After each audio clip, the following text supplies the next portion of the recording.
What is up, everybody? It's your boy, the Liberal Loudmouth. And we are live here. Let me tell my people that we're live. What's up, what's up, what's up? Let's get this party started. Let me close down some of my shit here. Let me get rid of that. All right. We are live. What's up, guys? What's up? What's up? All right. There we go. We got one person come in. The slow roll this Tuesday morning. It is Tuesday, isn't it? Yes, Tuesday. What's up? What's up, Eric? All right. Good to see you, Eric. Thanks for being a regular. I appreciate that. Dude, I don't know what TikTok is on, but it's slow rolling this FYP. So let's get to tapping if you're in the comments. That way it'll push it out a little bit more. Onlooker from way back. That's funny. What's up, y'all? Come on in.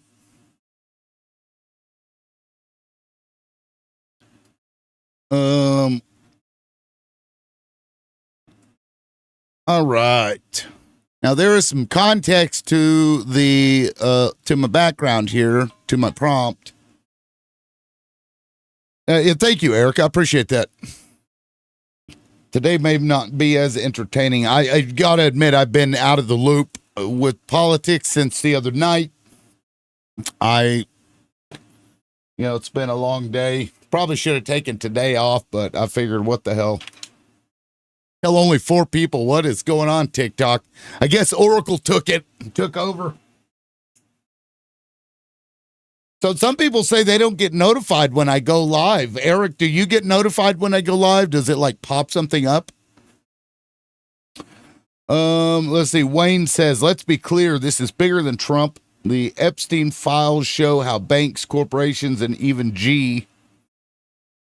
I'm not sure what that has to do with the prompt, although America is now a second-rate, third-world banana republic, and the entire Republican Party is guilty of tea. Yeah, I mean, I can't disagree with what you're saying there, Wayne. Sometimes it's always slow and random. Yeah, it is kind of weird. Fucking TikTok. I don't know. I don't understand their algorithm. They may not understand it either. Morbid Angel, what's up? Welcome in, guys. I'm not really starting yet because we just, there's like nobody in here. Jody, what's up? Thank you for the heart me, Jody. I appreciate that. Aaron Squared, hello. Oh, thank you, Aaron, for the heart me. Appreciate it. Good morning, Sassy Squatch. Good morning. I have this, and let me check my gifting goal. I think that may be, okay, yeah, it's 10 coins. That's good. I get notifications as I'm watching people that are live. Good morning, Juju. What's up, y'all? Welcome in. This is taking TikTok a while, but we're getting there. Fucking molasses algorithm. So yeah, if you tap, it may help get us out further. Sanguine, what's up, man? Good morning, Tony. Good morning. Good morning. This topic is something that I usually do at night. It's not really a man or male issue, but this is something that we struggle with, that I struggle with. I mean, I can't speak for all men, but I think this speaks to a level of division that we have, or at least a reason for that division. Sassy Squatch, I did not notice TikTok being down. No. I couldn't fucking sleep last night. I was up till like almost 2:00 in the morning. And I had to get up at 6, get my kid on the bus. Yeah, so it may have just been you. But no, I mean, like we people mock other people's feelings. And this was something that, happened to me, and I figured it might be a good topic because, like, if you're afraid to be honest with people about how you're feeling, how the fuck you supposed to get anywhere? If you got to be guarded all the time because the moment that you're like vulnerable to somebody for whatever reason, they'll shit on you, or they'll make fun of it. They'll mock it. Good morning, Jules. Good morning, Orion. What's up, y'all? Call it crocodile tears. Something I heard. You know who you are. And it just, I don't know, it's fucking irritating. Gotta say, it's a little irritating. Angel. I didn't even see the notification. I had to click on it manually. What's up, Honeyflower? Honeyflower. Yeah. Yeah, what's up, Yup? I mean, do you have any thoughts on this? Like, have you experienced this where you found yourself like saying stuff to people and then they just kind of like shit on you? Yeah. Sadly, too many times. So, and I think it's a big problem because at the end of the day, I think we're called to live in an understanding way. And if you're not willing to get to know or understand where the other person's coming from, then I think that simply means that you don't have any respect for them. So. Yeah, I just, because like after the live the other day, somebody literally mocked me and said that I had crocodile tears. I guess they think that I just was pretending or whatever. It just really just irked the fuck out of me, I gotta say, because, I've been that way. I've been a very emotional person. I've been very open, and it's always to my detriment. You know what I mean? Like, people will use that to, like, make you feel like shit or make you feel bad or whatever. So other men that I see who just refuse to be emotional or whatever, I understand why. Because the moment that you are, somebody uses it as ammunition to, like, fuck with you. Yeah, they weaponize your feelings. Yeah. And I feel like that may play into some of the politics here, like with empathy is a bad word, it's a 4-letter word, that whole shit. So, like, is the response to that to be more empathetic, to just, I don't know, how do you get around that? What do you do? I think it's a them problem, not a you problem, although you do get jaded in life.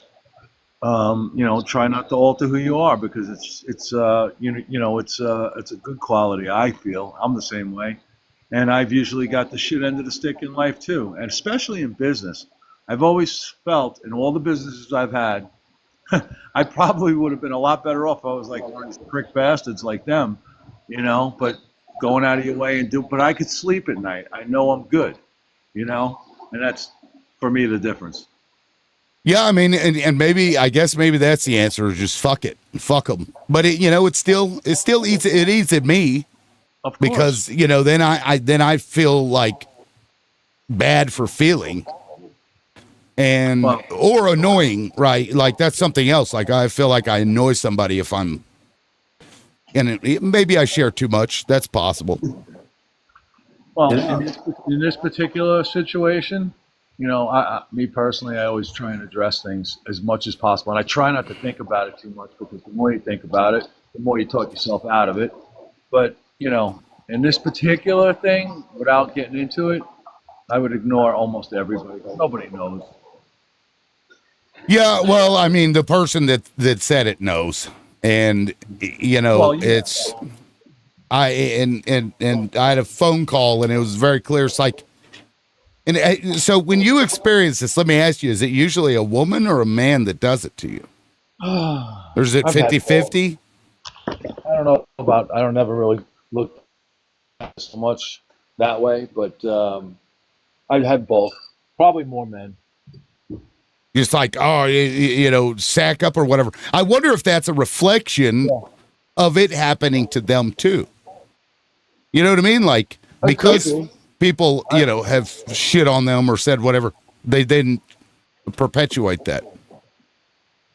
It's a good possibility, but I tend to think a lot of those people are just non-empathetic people, just in my opinion. Yeah, maybe it's not something everybody's born with. I mean, we know there's psychopaths out there. What do you do with that? Welcome in, John. I I joked about your comment you had removed. I'm like, I've never known you to self-censor. What's up, man? I sent a laughy emoji to that one. I thought you That's got me funny. there. What's up? I'm coming off the back of COVID. That's what's up. Oh, that sucks. Oh yeah, thankfully I got my booster in June, and I tell you what, it's the first time I've ever got it. And if I didn't have that booster, like day three, for 3 days, the first 3 days, I was struggling to breathe. Wow. And you know what? Like if my body had to wait 2 weeks to build the natural immune response instead of being primed with the vaccine, I don't know how I would have kept breathing over that time. Like anyway, I won't go there. That's contentious. But anyway, dude, I didn't quite catch the start of your live. I only jumped on a few minutes ago, but I got the gist from because what actually happened, was it yesterday, the day before? I was flicking through. I'll tell you what happened. Yesterday I was flicking through TikTok, or maybe the day before, and I happened to, because Paula's live pops up on my feed, and sometimes, sometimes I've jumped into Paula's live quite inadvertently because I'm in a different time zone. As you know, it's midnight, 20 past midnight here. So when I get talking to you for a session, I end up at 4 a.m. And so because that knocks me about, sometimes that's why I'm absent from time, periodically, because I can't maintain that. But I enjoy your live. So what had happened was when I first realised Paula was doing a live, there was a significant difference between the tenor of her live and what you were doing, and that was she was promoting quite deliberately a non-confrontational zone. So, my usual language that you said I normally don't self-censor. Yeah. She forced me to self-censor in a manner of speaking, not fully. She still let the cunts go. The Aussie cunt. She didn't mind that because that's a colloquialism, and I appreciated that. But it was more. Her idea was, hey, let's have a chill space that doesn't have that direct. And I thought, oh, gee, that's actually a different change of pace. And as much as I actually enjoy your structured debates because of the timer and all the things you do for that, and also your intellect and your compassion. I just want to know what he does on a living day. And your political predispositions to care for your fellow human beings. The thing is that there was just a difference in the whole tone of it, so I just didn't even see them as being competitive. But when I scrolled past Paula's live a day or two ago, I just caught her saying something about liberal this or that, and I didn't even stay. She said liberal this, and then and then they spent 2 hours on the YouTube, and so at that point I spent 2 hours on his live, and then I went in, and I didn't go into the live. I was just in that mode where you can see the live, but you haven't clicked into a live. Yeah. And so I was just in that space, and then I go, what the hell is this all about? Because it was news to me. And then I thought, oh, well, I've never actually gone to your YouTube channel, so I thought I'd jump over there. And I gave myself a bit of a speedy update, and I was rather surprised. I was rather surprised by all the things that went down in that last, what was it, an hour or two? I think it was like 3 hours. It didn't seem that long, but I think it was like right. Yeah. And, hey, host. Sorry. Yeah. No, keep going. Let the guy wait a minute. Yeah, give me just a second, Poochie. I'll get to you. Go ahead and land your plane, John. Yeah, so basically, now I don't know whether that. So I don't. Were you guys able to speak directly? I mean, without going into private details, were you able to get any personal direct resolution from that in any way? Things were revealed to me. Sure. Did Paula reach out and try to bridge the gap? Well, no, she reached out, but I don't think it was to bridge the gap. Right. No, she was okay. I'll tell you my reading before you tell me yours, so you don't influence me. I'll tell you my reading, which is you didn't say anything about her, right? Because in that whole period of time, what you did was what you normally do, which is you let your guest speak. Now, it is true that Siren spent a disproportionate amount of time reflecting her contempt for disloyalty, and she referenced the private conversation many times. Now, I'm not a party to that, so I can't comment on that. But you didn't personally say it. And of course, what you did reflect was your personal situation with your wife and what happened 2 days later. And I think anyone would be disappointed by that, even if it is a miscommunication, because of the circumstances of what's just happened with your wife. So I don't think you're out of line at all. And I just, now I don't really understand, except for the animosity that Paula might have for Siren and, to a second degree, Chief. And what seems to happen is that because you are permissive in the way you encourage free speech, you essentially get associated with platforming, allowing this sort of thing, right? And I think this is a real Right. bugbear. We are eating each other by doing that sort of stuff because we make each other the enemy for a lack of virtue signaling. Rather Yeah, than, I mean, rather well, than and the fascists. she's well aware of that I've always just been that way, even to the show's own detriment. I mean, in at least one instance that we've seen, well, two now, I guess. But yeah, I mean, it's a fine line to toe, to to platform or not platform somebody. Well, I don't look. I'll come to this point, which is I think that, I guess, it would be simple to say it this way: if there's someone that has a personal gripe that goes to the heart of you producing the show, because it's people that you've entrusted to help you do it, then I sort of feel that in many ways, it's that old saying: you praise in public, you criticise in private. Right? That's the old saying: praise in public, criticise in private. So I think that as much as Siren might be correct in her assertions about what she regards as loyalty, I'm just not sure that it was a little someplace... ridiculous. I am not gonna lie. Yeah. And Siren is who she is. She's always been that way. She's always gonna be that way. There are some people you just have to accept who they are, and I accept Siren for who she is, and I like. It shouldn't surprise anybody that that's how she approached that situation. It didn't surprise me. Don't disagree, but I'll finish by saying that I guess not allowing people to speak their mind is one thing, but then letting them do it on the same thing, for lots of times repetitiously can, sort of salt in the wound, if I could put it that way. Yeah, I just felt like for people who don't really know that person that well, it didn't seem like it helped matters. And, again, right, wrong, or indifferent, I think it was just a bit much it was just a bit much. Now, me personally, in business, I've been down that road where, employees of mine, it was always around like the 4-year mark. They would always up and go and do their own thing, They learned enough from me and they went on their own. Not that it was okay and it ever was a great time when somebody was to split and or even go with other guys, but I learned over time, man, it just happens. It's life, people do things. They go up, they do their own thing, and there's not a lot you can do about it other than, just hope that they don't, do the wrong thing in when they do it, like take work or other people that work for you or whatever. So yes, it definitely hurts, but it's something that happens in life. But that's not what bothered me. That's not what bothered me. Like, I don't have the same exact story. Because I take your point, Tony. I mean, I agree with you. Like, I've had at least 6 people that I know of who have spun off a show from mine, or at least, kind of like because they'd come up here and they enjoyed it, whatever, they wanted to host their own, and they've gone and done that, and it's never been a problem.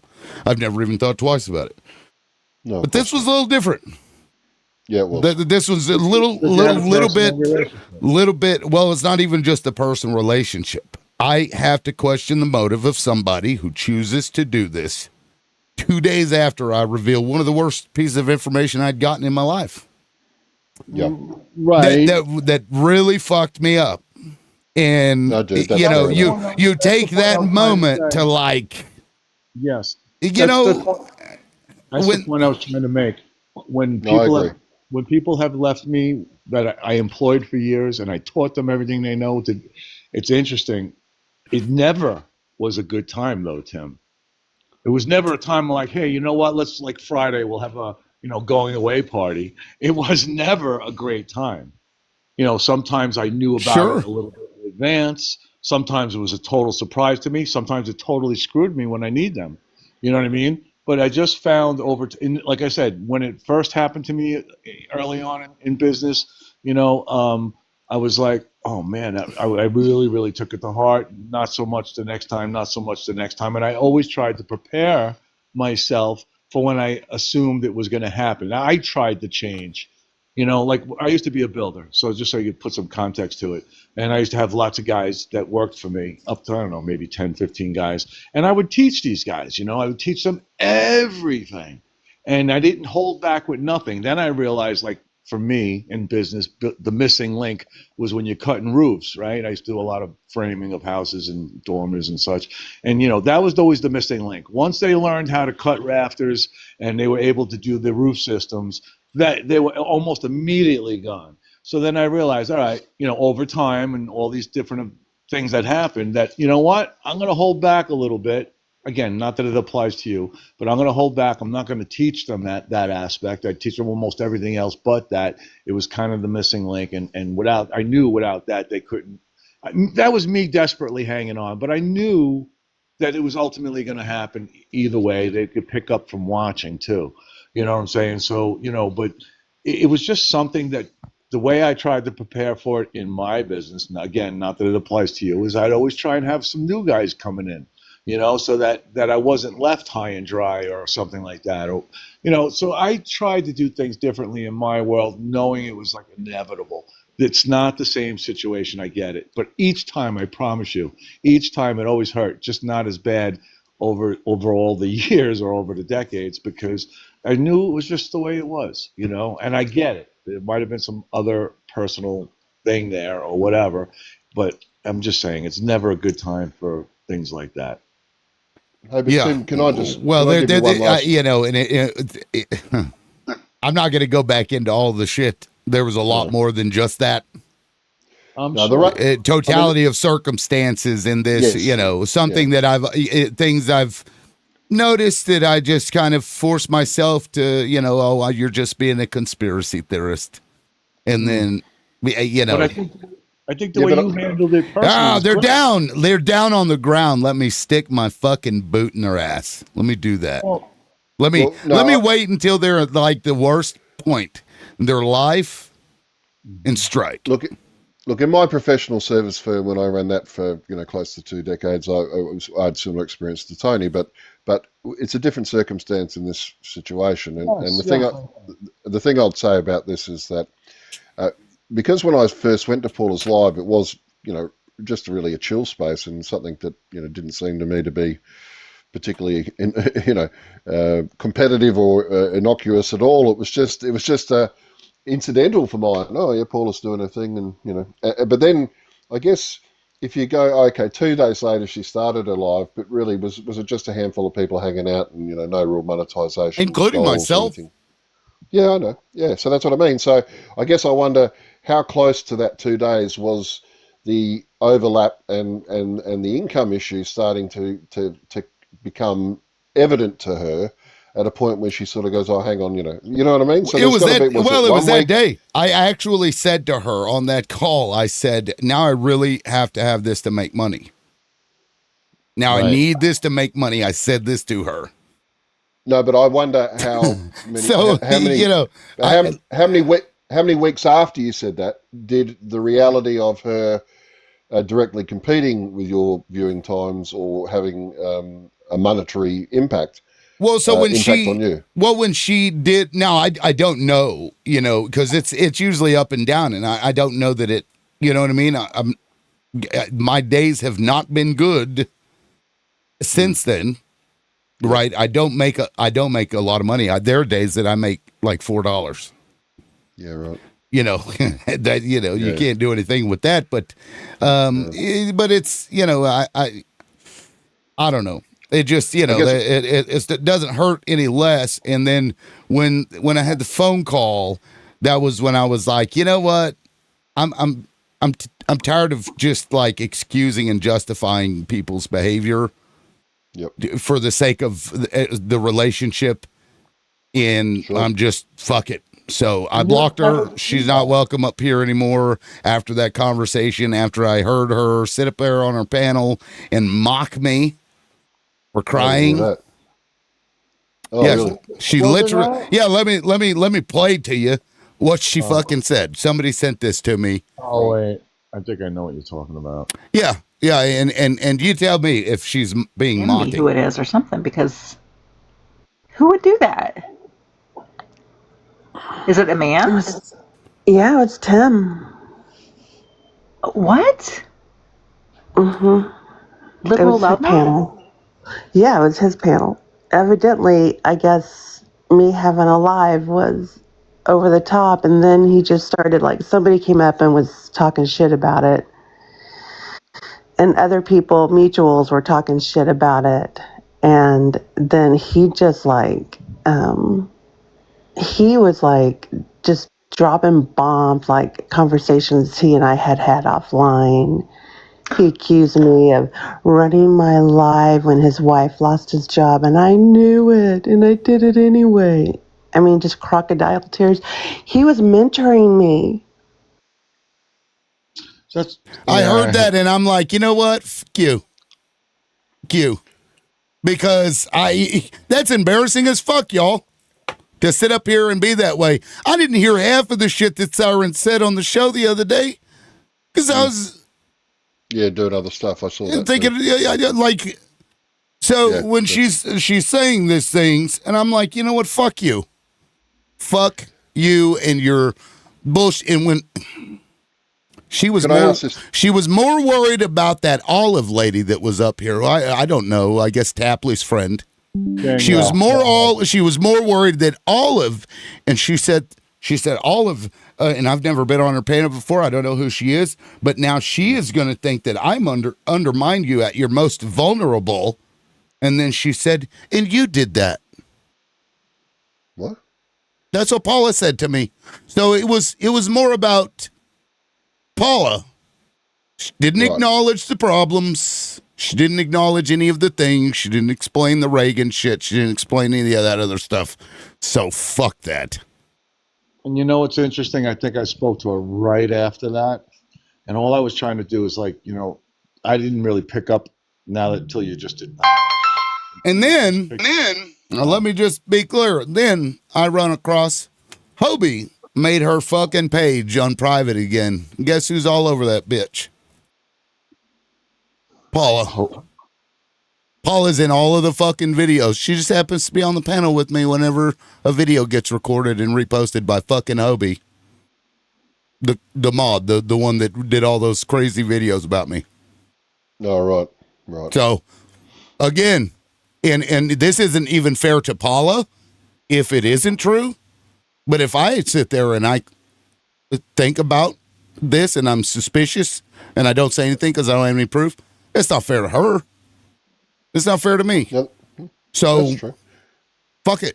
Tim, how long ago in actual time was that 2 day that sharing of the knowledge of your wife losing a job 2 days before? It was, I think, at the end of July, beginning of August. I don't remember the exact date, but No, that's right. so her live didn't actually start until maybe a couple of weeks later. But she did her, because before you can go live, you have to do 3 test lives, and that was the test live that she started doing was, right after that happened. And then she claimed I was mentoring her. I mentored her because she asked me after she did her live, not before. She had never mentioned it at all. It was a total fucking shock to me. And I also want to point out that Hobie started doing videos again right after Paula started going live. So Tim, can I ask you this? Coincidence? Well, can I ask you this question with a view to preserving your generous feelings towards others? Because you said, well, how do you handle this when you keep exposing your vulnerabilities and getting taken advantage of? So let me ask this question to address that. Is there any possibility in the time between, would you say, the end of July, start of August, that the weeks that it took her to become, a functional competitor in the sense that times are overlapping, people are jumping between, was, 3, 4, 5, 6 weeks in a manner that didn't, in her mind, constitute, her deliberately trying to do anything to you? Do you see what I'm saying? Was it Yeah, I mean, inadvertent through time? I mean that's possible, but when she first said it, she obviously knew that there was problems because it was her idea to shut her show off whenever mine started. Right. This is what she said when she first, because I in my mind I'm like, why are you doing this? Like this is like I'm over here, with this shit I just told you, and then so like, but I still helped her because that's kind of so I don't know. I remember Beach being on both lives simultaneously. Yes, and then one day, like, because what I didn't want to happen was like the algorithm to like push my show out because I had to travel, right? Yes. And normally when I would travel, I would just drive there and then you do a live maybe from a motel room or whatever. But because I needed the money, I went ahead and went live while I was teleporting. Yes. And that day, I guess she was live, and I think I don't know if she started after me or whatever, because she has done that before where she didn't start her show until after I started. She sends me a text message and she says, "Are you driving?" Like minutes after I started my show while she was live. And I'm like, fucking difference does it make if I'm driving? Like, I don't know, just all these little things, guys. So, you guys don't have to hate Paula. I don't expect anybody to hate Paula, but this is what happened. It came up. It's a bunch of fucking bullshit mess. This is, Paula and I have fucking gone through shit together, but listen, things fall apart, and that's life. But the only thing I actually wished for you and her is that there was better communication before the craziness. And maybe whether you walked away from each other or you maintained a relationship, I just wish you guys would have been able to have that communication almost instantaneously. I'm sorry that it happened. Yeah, I mean, I agree. And I told her that on the phone. I'm like, look, maybe it was part of my fault was to not tell you that it was bothering me, because it was, and I just didn't say anything, and I still helped her. I still was supportive of her. But then, then that stuff with Proxy started happening, and then I started, all these weird things were going on, and then in matter of fact, Proxy because after that started, because Proxy came up here, and Proxy I think was the first person that I had seen who was like, why in the fuck is she live? And then right after that, am I wrong in the timing, Chief?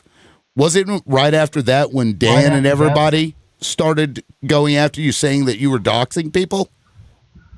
The timelines are very similar. I'm not exactly sure about your timeline, but well, because remember that day I posted the video the day of. Well, so you came up here though, and you were like, you called Paula for Fugazi liberal or whatever, and was trying to steal people or whatever. This was before the fallout, the last one. Yeah, I warned you about this a long time ago, like months ago. I was like, hey man, that Paula chick, watch, she's nice and friendly right now, but she's gonna try to cancel you and take your thunder. Watch. And sure as shit, here we are. Well, and again, you weren't the only one that said it. Of course, I think you were the first one, but I think I feel like the timeline was that you came up here, said that, and then all of a sudden you had Dan and I guess Christine, I don't know, like saying that you were doxing people. Or did that happen before? Those were similar in the timeline. They're very close together, I think, those two things. Yeah. But I posted the video the day of, so you could check the timeline that way. That's on my Proxy account. So okay, so that video you posted was the first time that you had heard somebody claiming that you were doxing? No, they've been doing that for months leading up to Oh, it. I see. That was the Okay. first time I caught Okay. him on camera, and So that was unrelated put it then. out there so people could see it. Yeah, unrelated, but just noting that, you know, that kind of behavior has been noticed within a certain network of people who seem to have a lot of money to just, you know, kick people off panels with, and I just find it interesting. I just notice patterns. You know, you can't help but notice patterns. Yeah. And behavioral patterns, you know. And what's interesting is that these algorithms on these social media platforms are actually designed to pit people against each other like that and kind of like be competitive and yada yada yada. So this is a kind of a product of the system, but at the same time, you could very easily just choose to not be an asshole, you know? Yeah, Agreed. well, you know, Exactly. it was actually her live was actually very complimentary, or could have been, to mine. And you know, I can't remember if it was on the phone or on the live, but I'm like, you know, this is a great place to decompress after a bunch of crap on you know, shitty live where people are arguing or whatever. You send them over to your shit afterwards, and then you could send them to my, you know, because she goes early in the Yeah. morning, which Yeah, cross promote. It's called cross promotion. Right, Nothing, which that's how would've it's supposed worked. to be. Yeah. because hell, even I, you know, appreciated jumping over there to just like chill, you know. Decompress. Yeah, but then, you know, just kind of started bleeding over, and then it was like every day, without fail, it was during those times, and I just maybe Yeah, her there's a point- motives were not malicious. I don't know, and I'm tired of guessing. And after that conversation yesterday and what I heard her say on her show, I just don't care. I don't care. Well, mate, our prime minister, our one of our greatest prime ministers, had a famous saying. He said, "In the horse race of life, always back self-interest because you know it's the only one trying." I mean, that's right. And you know, and see, I have a bad habit of, and a really bad habit of trying to find ways why I fuck something up, because I can control myself. I cannot control other people. So if I can find a way to blame myself for something that went wrong, I can fix it. And I think that's, you know what I mean? And I do this all the time. I do it with my wife, you know, so she does something, and then I you know, reflect that negatively towards myself, which isn't healthy, I don't think, but it's what I do. And so in this instance, though, when she's talking to me, I'm like, I see what you're doing. You know that I'm like this, and you're using that to get me to feel bad for what just happened. And gotta be honest, I just don't really give a fuck anymore. I'm done. Like, I had a conversation with my wife about that this morning. I'm like, I'm fucking sick of worrying about these people, like fucking Hobie and her Yes. stupid shit. I'm like, look, See, lady, I don't even know who- this lady has continued to go on about this shit that happened 5 fucking months ago, and I'm just, fuck off, get out of here with that shit, because I just don't give a shit anymore. You're gonna whatever. You know what's good now is that they're stuck in their echo chamber now. They have nowhere else to go now. They've regulated themselves to their own echo chamber, which is going to be increasingly small and boring. She's gonna crash herself into obscurity, and I do think that empathy is a fantastic way to rebel. Yeah, and that was kind of the point, because I'm like, you know, getting mad about that situation, and you know, this is not the first time I've had somebody like do that. Getting mad about it perpetuates, I think, bad people, where you suppress your empathy for others, your ability to, like, you know, feel what they're feeling, or understand what they're feeling at least. And maybe the answer to that is more empathy. I don't know. It's a philosophical question, I guess, but maybe not the most interesting topic, but I think an important one either way.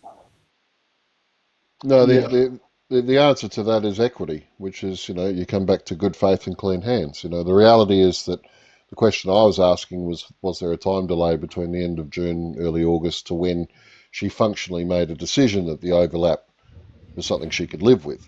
That is, she chose self-interest at that point. Well, at what point does when she did that? That's an act of bad faith in regards to her relationship with you. Yeah, well, So she at the moment- said. So she said what happened, and you know, she can speak for herself. But this, you know, this is what she said was that the conversations would just run over.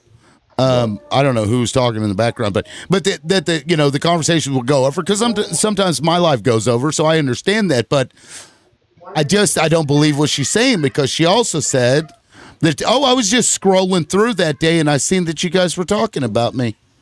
I'm like, you were live on your own show. You came over here with an alt, and you want me to believe you were just scrolling through TikTok and just happened to come across the exact same bullshit. Stop lying. I wish people would just be fucking honest for once. Can we just Why she do always that? lying? Did you say 2 pieces? Could you mute that? Yeah. Yes, woo. I can't. Oh, thank you, Choo Choo. No, I was like, who is that? Bab, you've got a lot of background noise, but I think it sounds like breakfast or something. But no, I I'm just, I don't know, the little fucking just whatever. Disappointed, just disappointed in humanity, you know? I mean, essentially. Yeah, that's kind of what it boils down to. Yeah. We are capable of better than this. Oh, Andy has the answer to that question. Yeah, Andy. I got the answer to that question you had, John. And I think what changed was hybrid. You've been around. We can barely hear you. We can barely hear you. You're wrong. You'll have to take that mic out of your ass, mate. Hold on, here we go. Andy's got an echo. He's probably got his earpiece on. That's funny. No, he uses. Is that better? Yes, we can hear you now. Go ahead. Yeah, they attach the birds when the birds sing, so then they don't hear me; they hear the birds, and it's horrible. But no, I think the hybrid has been around as long as me, and you notice Paul went really deep into TikTok like about 2 months ago.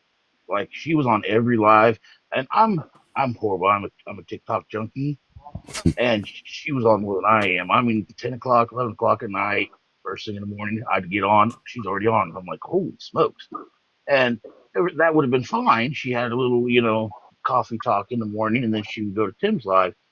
And what changed was when Tim decided to go single, one-on-one. And that's when right. Paula couldn't be on a panel anymore. And then because the first couple of times you did that, I noticed she'd go over to Mojo's live instead.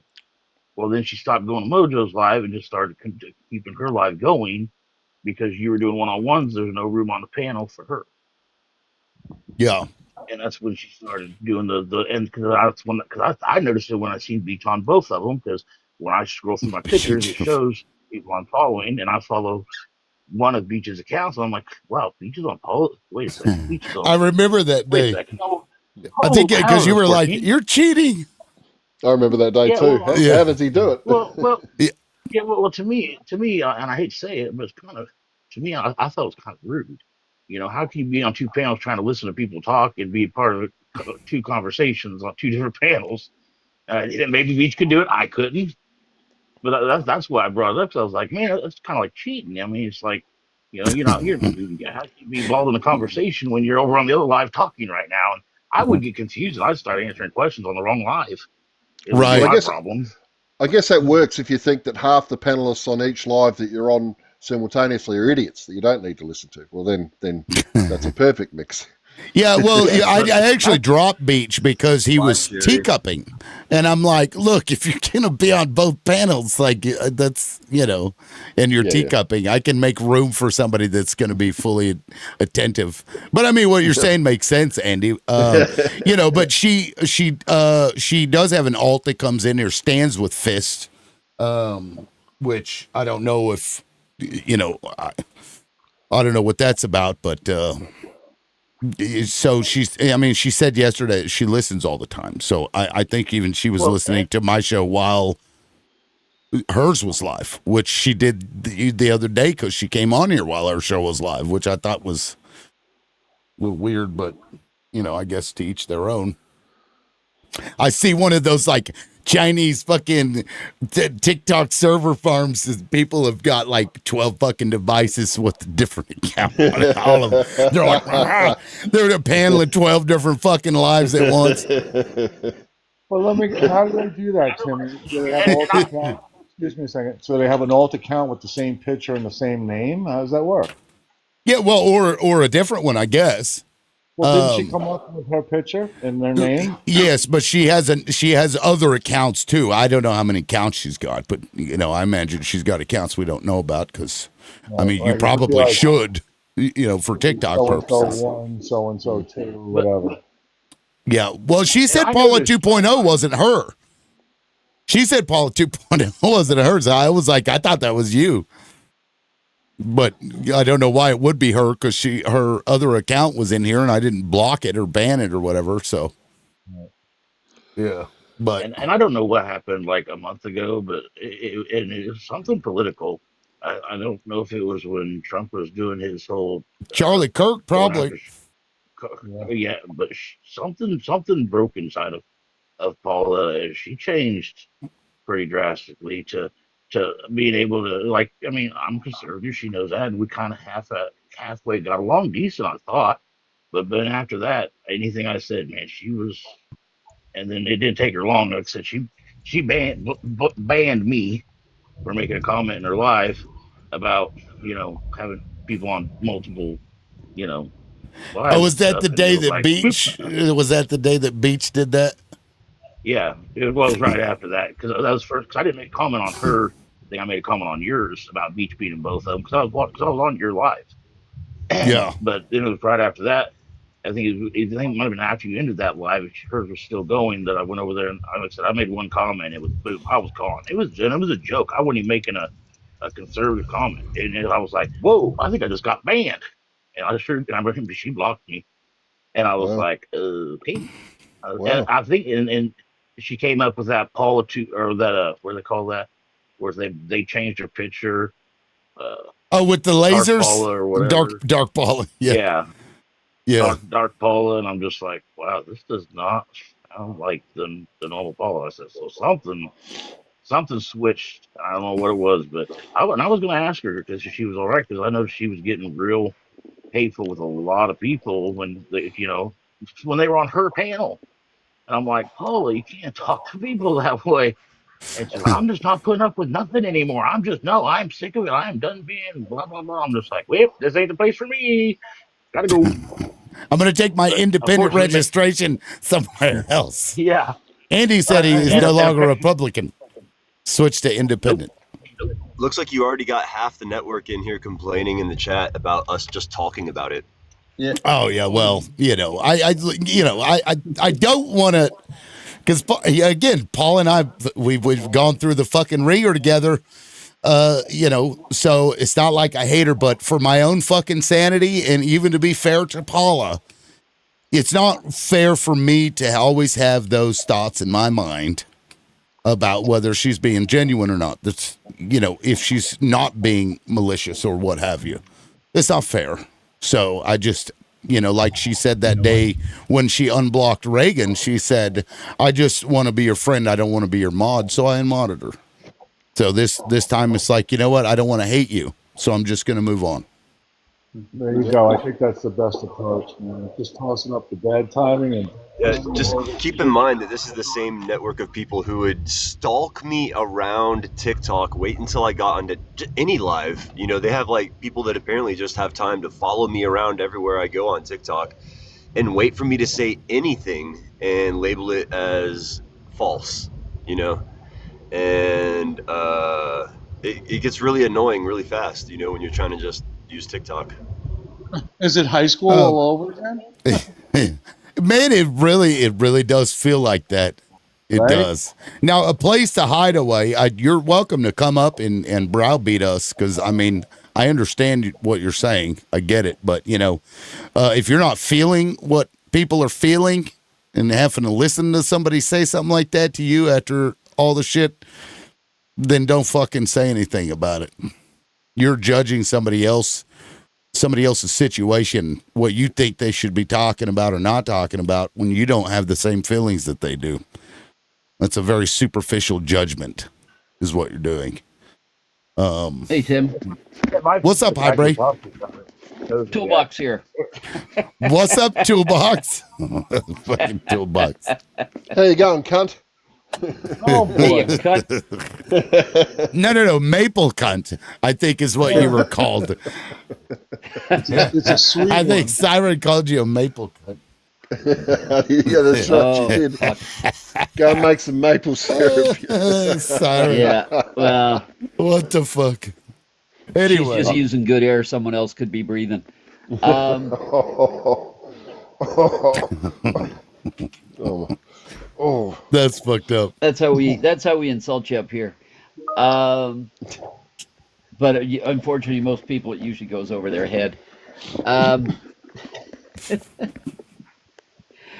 oh, yeah, it was So are these interesting. people being paid by a network? Do they have like a regular job? Like what is Hey, Chief. going on in their life? They're like Don't you put somebody your paying sock them in to do this? Chief, I don't think so, but let's let Highbray finish what Highbray was trying to say. Go ahead, Highbray. Jeez.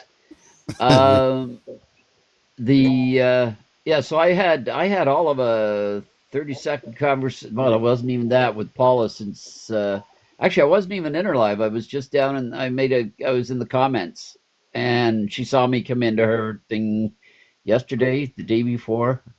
Anyway, whatever day it was the day after. And she saw that I came in and she asked me, she said, "Is Tim mad?" And I typed back, I said, "I think he's more hurt than mad." And Was that the day she wouldn't bring me up on the panel? no, this was the day just like yesterday, I guess. Oh. After the day after the I night see. with Siren. And she asked me if you were mad, and I said I think you were more hurt than mad. She didn't say anything, and I just moved on. Yeah. Because she had a full bank, and she had a full bank of as I had said to you the other night on yours, that I found that she's got a whole new group of people. Crew. A lot of them are really toxic. That's good. Oh, her And, crew is toxic. And she seems to have decided that that's what she wants, which that's, hey, if that's what she wants to do, she thinks that's her formula, whatever.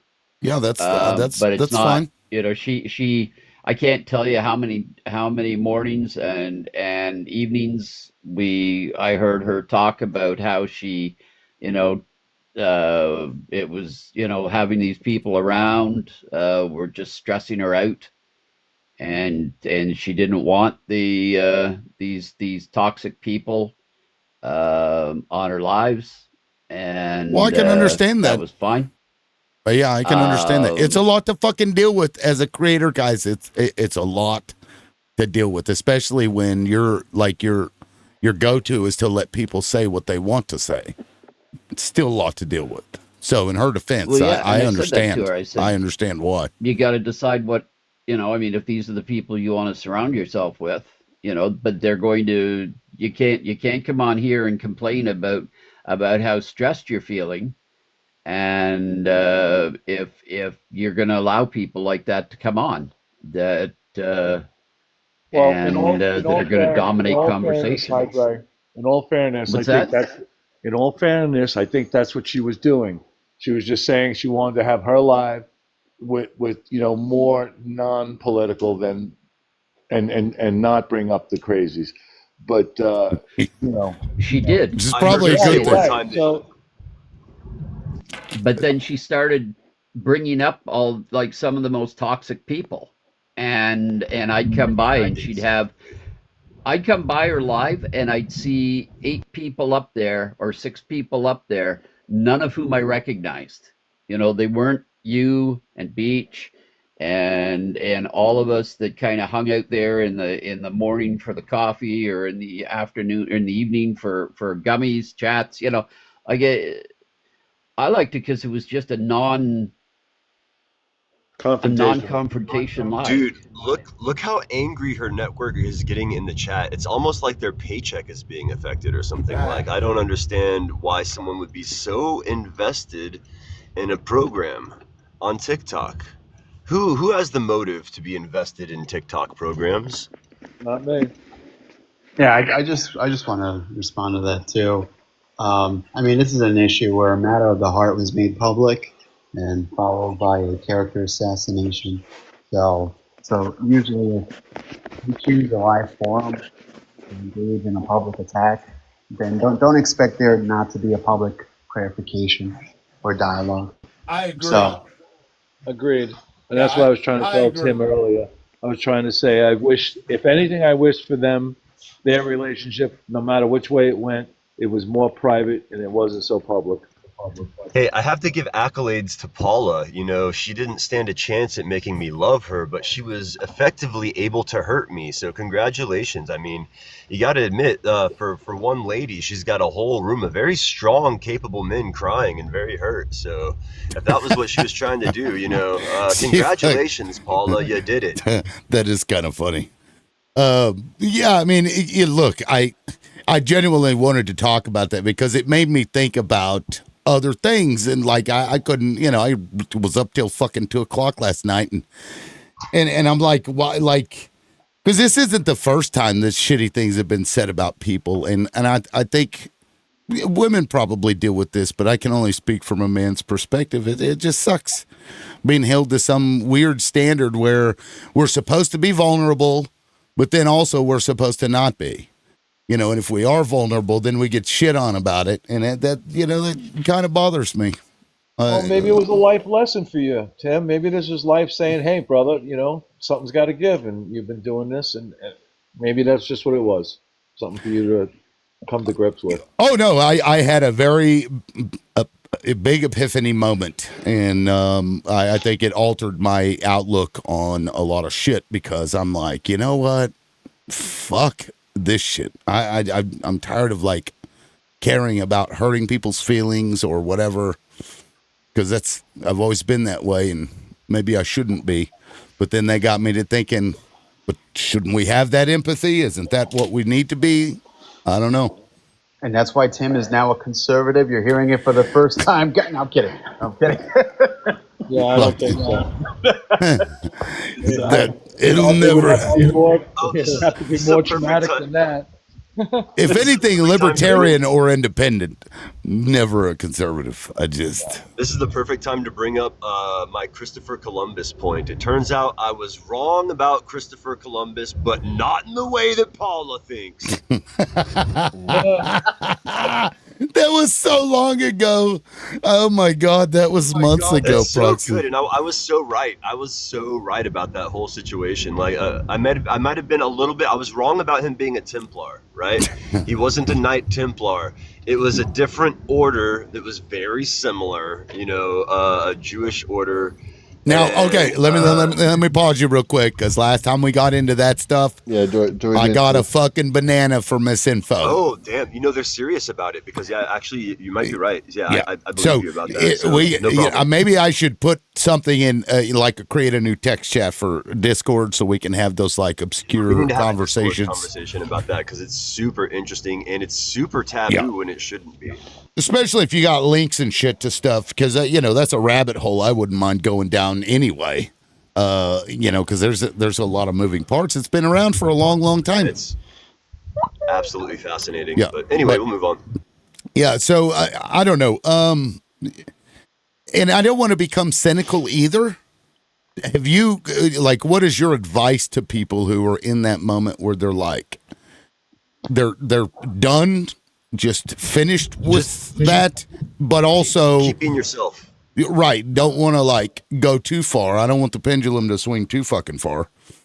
How do you manage that? It's okay to hit back. It's absolutely okay to hit back, but you stay yourself, you know, just sometimes you might want to just say fuck everyone and you give up on humanity, but there's still good people out there, and so just stay yourself and you'll find them, you know. Agreed. And you'll continue to be disappointed, but that's life. I suppose you're right. That's true too. I think my best answer is that I've got a few principles that I wrote down that I personally adhere to, and if any of those things, if anything that comes to me is in conflict with one of those principles, I go to the first principle. And given one of my principles is kindness, then how kind am I being if I'm unkind to someone else? I'm not upholding my own principles. So Exactly what a cunt would say. it's relatively easy to take a principled approach, even when you're dealing with a dung beetle roller like Chief, who likes to back his dung beetles up hills and get lives taken down. The Right, dung but beetle is an nonetheless- amazing creature, by the way. right. Yeah, pretty crazy shit. Literally, pretty crazy But shit. The Katamari is of the nature world. But nonetheless, if you take a principled approach, then you're not at odds with your own principles. And so, if one of your principles is empathy, being empathetic, well, then you have no other choice to uphold your own And if principles. that doesn't work, he just calls you a cunt and moves on. No, there's a difference there. You see, that's how I deal with bad faith or dirty hands, right? So the moment you breach equity, that is, you don't act with good faith or with clean hands, then I have absolutely no obligation to uphold any equitable conduct with you. Or decorum. Yeah, So- and you've been consistent no. in that way. And that's Right, what okay. I appreciate about you, John, is that consistency with that. All Yeah. fair in love and war, right? Well, I appreciate you Yeah. saying so, and and I will apologise and withdraw accordingly. Yeah, I mean, sometimes it's hard for a creator to deal with those situations, but that's part of why, like Paula removing people from her panel for being toxic makes perfect fucking sense, because this shit will drive you insane. And Yeah. John, just like you said, you withdraw accordingly. I do the same thing during Schmex. Hold on, wait a second. Hey. We might be cunts, but John is an ass trail cunt. That's trail cut. Oh, I was about to go to Babs because I'm like, wait, is it just dudes up here? And then I'm like, wait, Babs is here. And as soon as I go to say something, she drops. Babs, you're welcome to come back up. I appreciate it. Now, I just, it wasn't intended to be all men up here, but I guess, I wonder I if try to wait until it gets to Tony, and then I speak. I try to go clockwise. I'm trying to go clockwise. I say, yeah, maybe I could bring in the timer. It's my fault kind of that I have not been paying attention to politics the last couple of days. I think maybe you guys understand why I have just been doing nothing, but I don't know. So I don't even know like what crazy shit's been going on. Well, I don't know about you, but I got complete mixed feelings on the whole, hostage thing in Israel. I mean, it's just weird for me, it's just mixed. And then how come nothing's mentioned about the Palestinian hostages? And then when are we going to see whatever the hell all these people were signing at that desk? Well, I want to know what the point of this.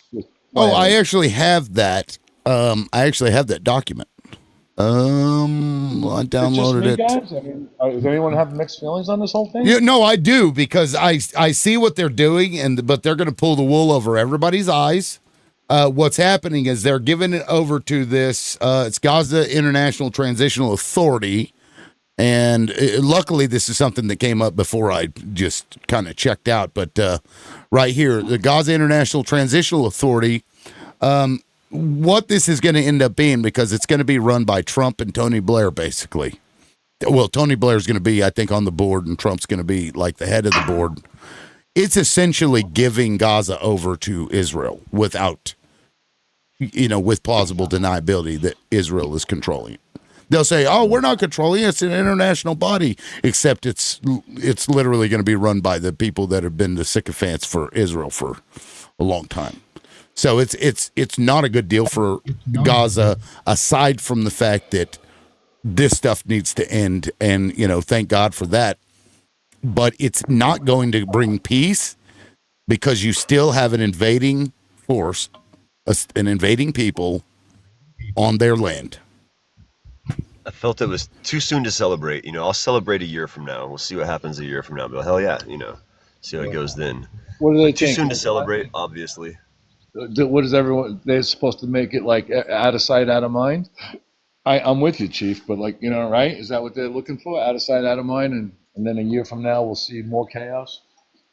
Yeah, I mean, because somebody's gonna eventually, they're gonna because they pew pew Palestinians all the time. They've been doing it just every week. Yeah. It's just some of them will sit up there and shoot at kids, just running down the fucking hillside or whatever. Just shoot at them. And My wife was there 25 years ago or so, lived there, and she said it was disgusting then. They'll shit at the kids is what they're doing. They're shitting at the kids. Oh yeah, pew pew. Sorry, poo poo. They're I think poo pooing shitting at works the well. kids. You say they're shitting at the kids, it Shitting. sounds bad too. Yeah. Well, I'm going to give you a contrary view, and that is that not a popular one, but it's my historical parallel. This playbook has worked before, and it's worked before when that sort of conflict was endemic. I mean, the Native Americans fought close to 2,500 battles against the U.S. Army before they were finally brought to treaties, or before, now they won a number of those battles and of course asserted treaty rights, which were never upheld. But in the end, what's happened to Native Americans with the reservations they've been granted and with the peace, that is the non-war-like stance that then followed, is the same playbook we're seeing here. So it's essentially doing in that region what was done here to settle the Native American, or what was done in your country rather, to settle the Native American wars. Yeah, I mean that's true, but we're talking hundreds of years before that. The physical fighting actually stopped, right? And by then the subjugation was complete, and then a new type of subjugation ended up going. And Israel's only been around for 100 years, so maybe the timeline, maybe they learned from the past mistakes, because I imagine they would have studied this, how to do that to a people. So I mean, I take your point, but I don't feel like it's been long enough. Although Israel is very efficient in what they do. So I think it's the way colonizers have always treated indigenous peoples. I mean, it's exactly on the mark. That whether it's the indigenous people in North America, whether it's indigenous people in Australia, whether it's indigenous people, I mean, colonizers have always treated indigenous peoples the same way, and that's exactly what you're seeing in Israel, and they're going to reduce their land. They gave them, quote unquote, their land, just like the North Americans, gave indigenous peoples their quote reserves, and until they found a reason that they wanted the land, and then they gradually reduced it, and pushed them somewhere else, took it away altogether. Yep. Yeah. So I mean, oh, go ahead, John. I was going to say, Tim, but as far as the timeline goes, you say that 100 years or the lack of time.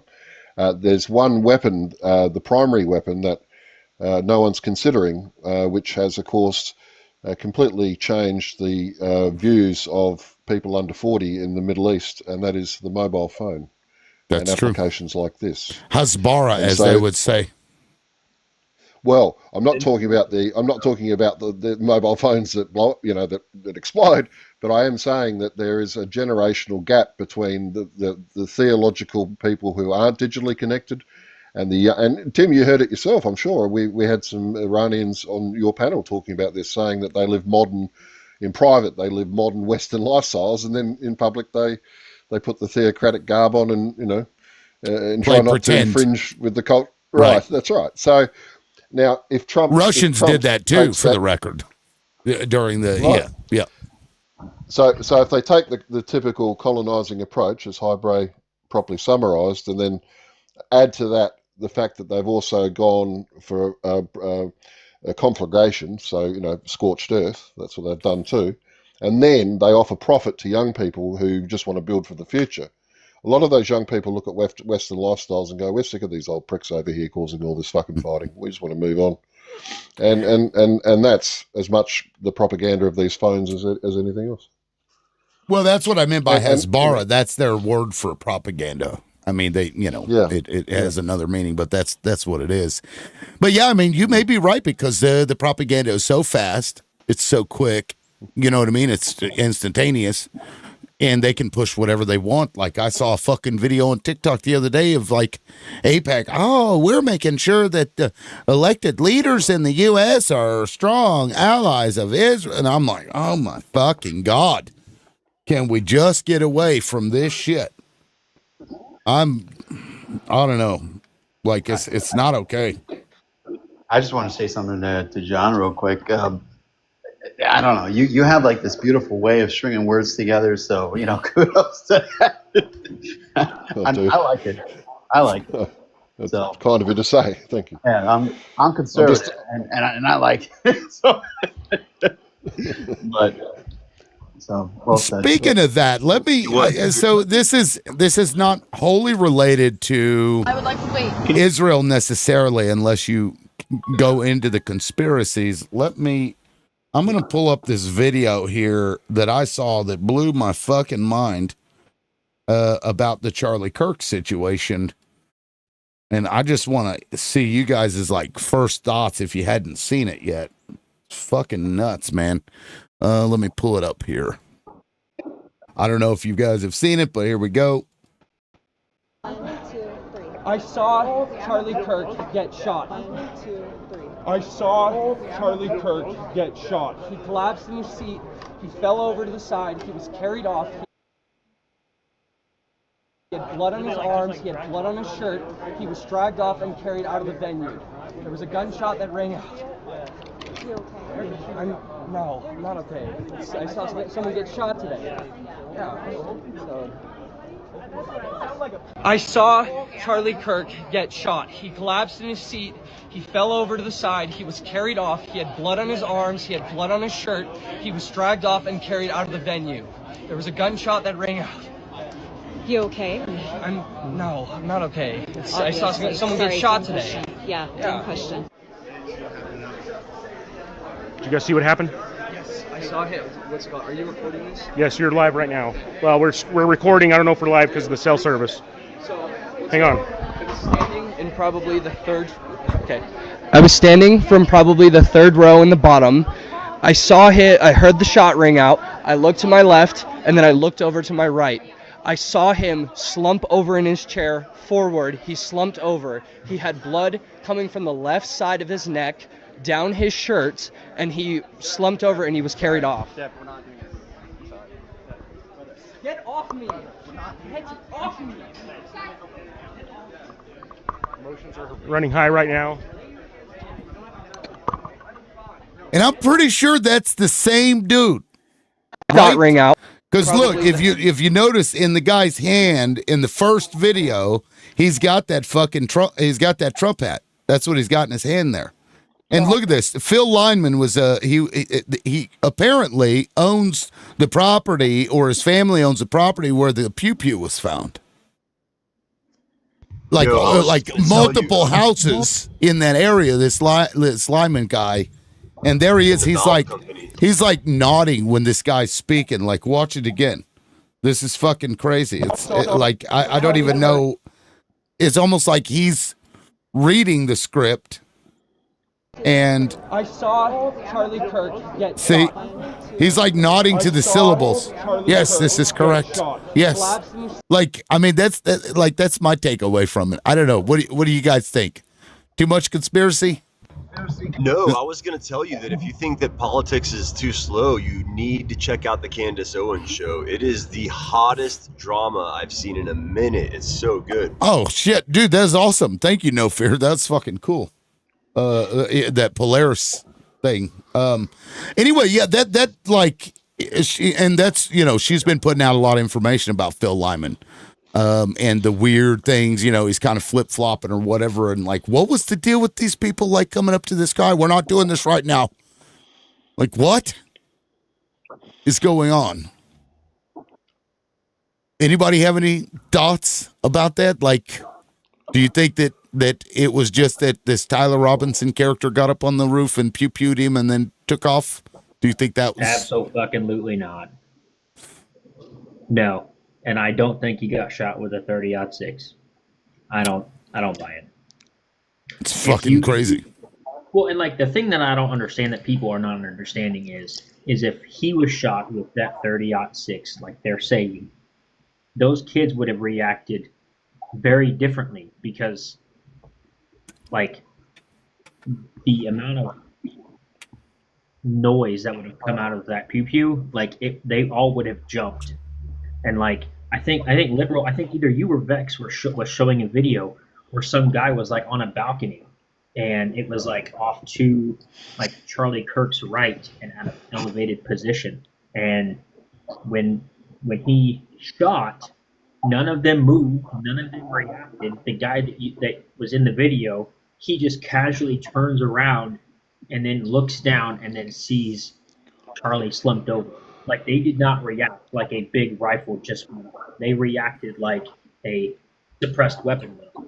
You know, it was very quiet. It was not very concussive. I don't know. I don't buy it. Yeah, and So, like, oh, go ahead. yeah, I got it. I'm getting ready for work, but you know, you're my listen in the morning. You need to follow Dog versus World. It's an account on the TikTok. And I also want you to go down the rabbit hole, and you're welcome for this hyperfixation I'm about to give you. The partial paralysis that Tyler has. He is partially paralyzed on half his side. The video where he was stopped by cops a couple years ago, you can see the way he moves. And then compare that to the pew-pewer that's running across the roof and jump down, and tell me if someone who's partially paralyzed can do that. You're welcome. Yeah, and also in that video, in the body cam footage, is what you're talking about. He Yes, used yes. the term car, but in the Yes. text messages, he used the word vehicle. Mhm. And I imagine somebody saying car, that's what they would call it, and wouldn't then Yep. like revert to vehicle. But a small point. But no, And I- because he does have like a lazy eye, I think, because you Yeah. could see that in the when he was reading off his acceptance letter to the college. There's a video of him doing that, and he's kind of like, it looks like he might be stemming or something, like autism, some kind of autism. And then explain to me why that Dairy Queen has been completely demolished and shut down. The parents, no one can find the parents to actually have a conversation with him. All of the things that have happened after the fact that the Dairy Queen or Dairy Queen Burger, whatever restaurant it was, is right across the street from the BYU campus. And there's no cameras showing him arriving or departing. They just have him arrested there. And I blame you for me going down this conspiracy theory wormhole because I've even gotten into Nephilim. So thank you very much. This is all your fault. I mean, it's an interesting rabbit hole, though. Yes. Yes, it is. Oh, I am fixated. I'm loving it. Yeah, it's pretty wild shit, man. Now the Dairy Queen, for the record, the one that was shut down, because I saw that, I think that was in a different city, so that I believe was debunked. The Okay, that one was debunked. Okay. Yeah. So but there's a lot of weird shit. Like, have you seen the one where there's like no blood? Like the guys, there's 3 guys. They're like working on Charlie after he gets pew-pewed and he's apparently laying on the ground. But they're like handing shit off to people, and none of them have blood on their hands or anywhere. Yeah, no, Yeah, that's not possible. I mean, I have seen with an injury the like effects that of a 30-06 yeah, on a human body, and one of the side effects of having been a paramedic for 20 years, you see things you'd rather not have seen.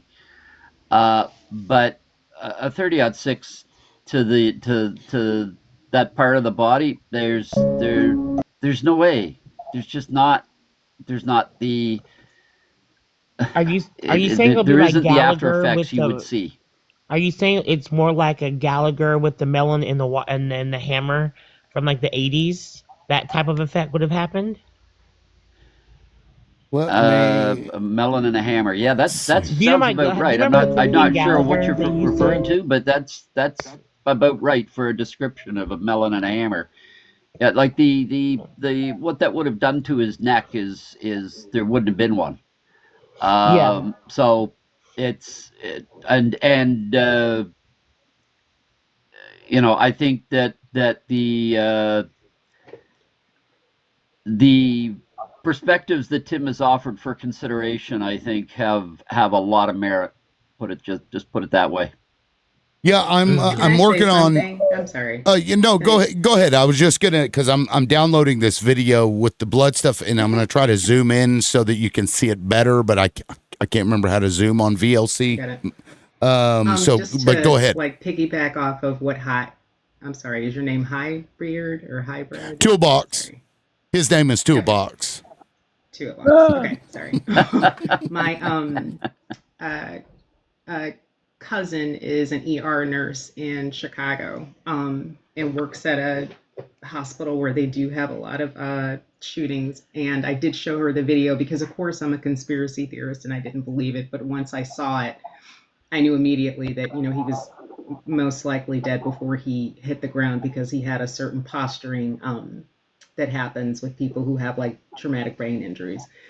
Showed it to my cousin, and she said there is no way that is the rifle or the gun that did that. There is absolutely no way that was what or the gun that was used. She didn't know. She's not a gun aficionado, of course, but in her seeing a lot of different gunshots and gunshot victims who do come into her ER, she said, yeah, something's up with that. But that's all I wanted to say. Thanks. Yeah, it is pretty nuts. So the zoom that they offer on VLC is shit. So let me try to open this with Windows Media Player and see if that'll let me. Oh, fuck it. I'll just play it. You guys can see it. It'll be pretty obvious that there's no fucking blood there. Also, just keep in mind that the people surrounding Charlie when it happened, including the person who supposedly did it, were Mormons. Yeah, and thank you, Maverick. Hearing music? Hearing music? Yeah. It's in your head. No, I'm getting it. I'm gonna have to quit and come back in, mate. Uh-oh. Yeah, it must be playing something else. Okay, so let me play this. Yeah, just watch. It's kind of nuts. Well, let me close this. Yeah, so they're look at it. No, like, if they're not working on Charlie, what are they doing?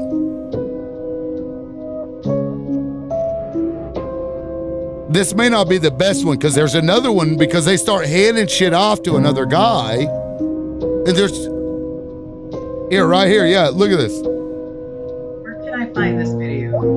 So if you just do a search on TikTok, No Blood Charlie, and like, what the fuck are they handing off here? Like, what the fuck is that?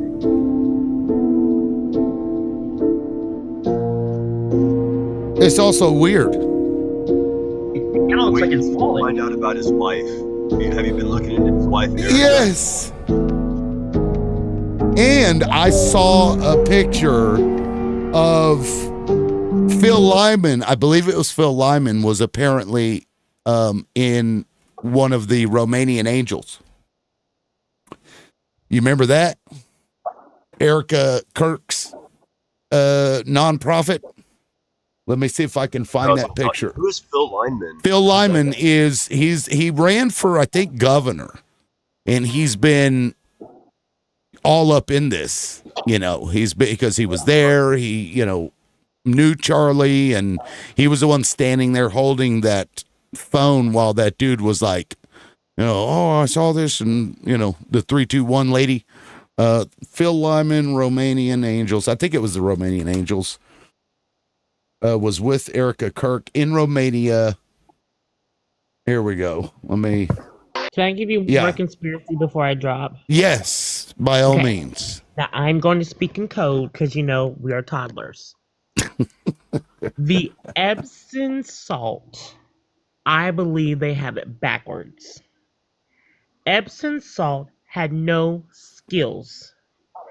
If you look at his jobs before he became Epsom salt, he was like an analyst. He didn't really have anything to do. He just worked for Epsom salt, I don't understand. You can say Jeffrey's name. You can say Jeffrey's Oh, the name. E? Yes. Okay. Gotcha. That makes more sense. Now, Sorry, go ahead. if you need someone who worked in the financial industry to wash money and or handle transactions, you need someone who that has certain proclivities, that doesn't have really any background. Like if you look at his background, there's nothing there, right? Mm-hmm. But if you needed, if you're taking financial transactions and you're paying for goods and services, hard air quote, wouldn't you need access to goods that provide services? So wouldn't you need someone that has access to young women at different ages of development in their life for the goods provided that are being paid for with these transactions? So I don't believe Epsom salt was at the top. I believe Epsom salt was just the bank that the money was cleaned through. And the person who would have had access to all of these goods, who was the first, quote, socialite, whose first family hotel was a brothel in Canada, who, fill in the blanks of what I'm saying here.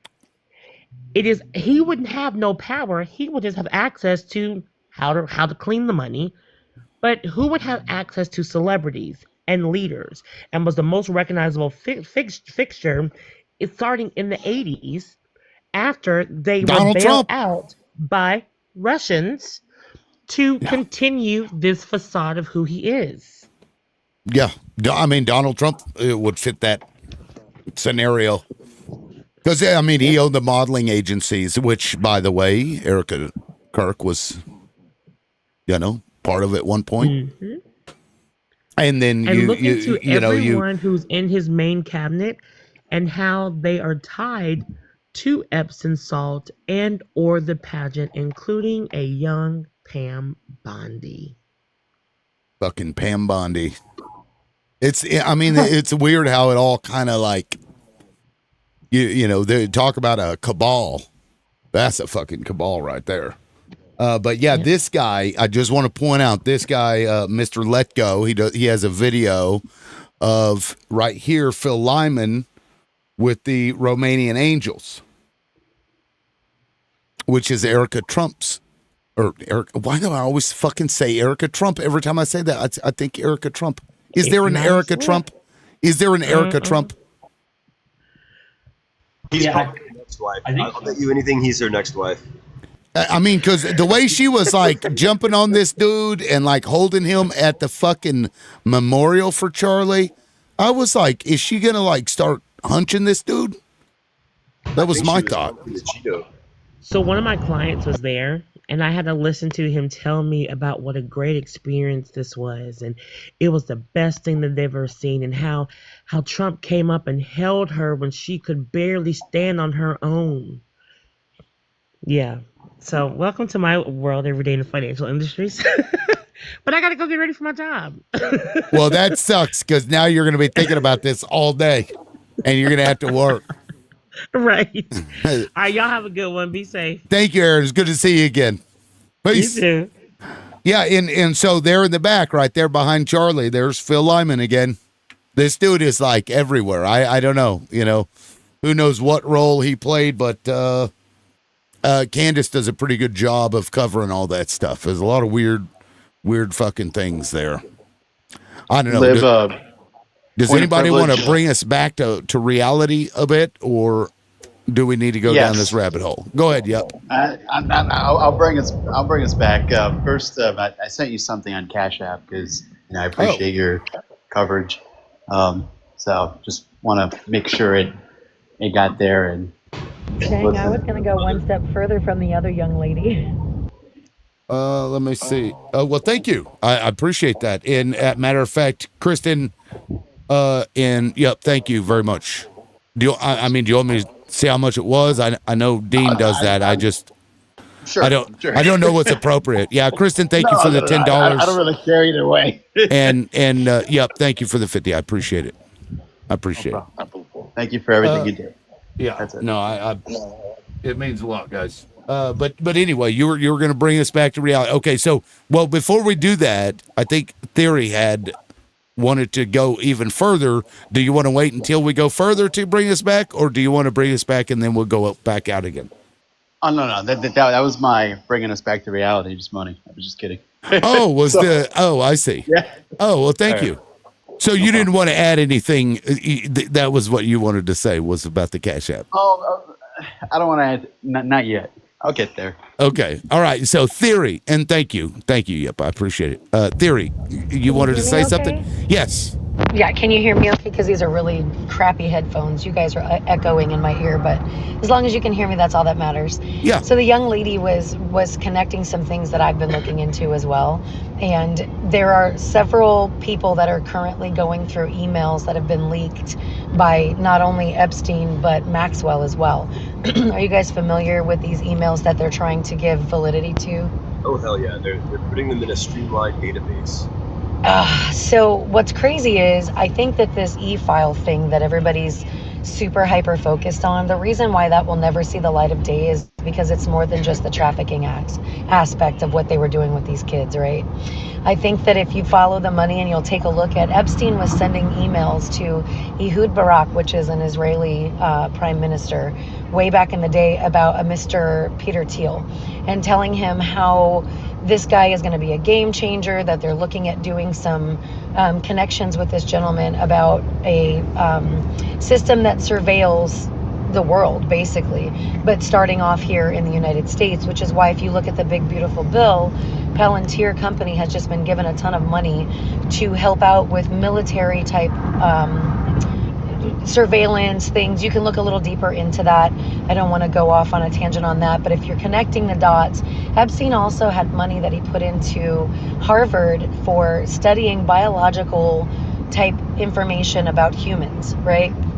And Maxwell's emails that have just been released also started looking into, well, what makes someone pretty? Is it DNA related? Is it this, that, or the third? So it's like eugenics on crack with what they were trying to get into.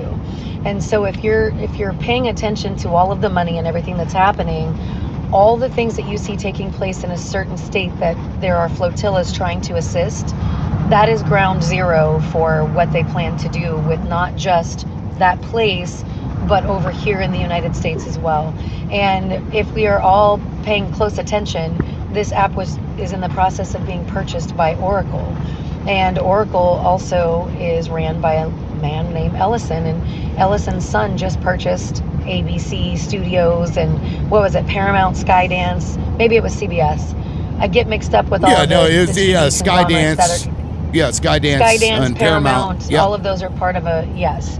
Yep. So when you control the information, and then the billionaires are purchasing all of the food and land that has water aquifers, and they're running farms into the ground and putting them on things like Acre Trader, you can see that this is all about controlling the population. So we are either going to comply with what they want because they've got all of the things put in place.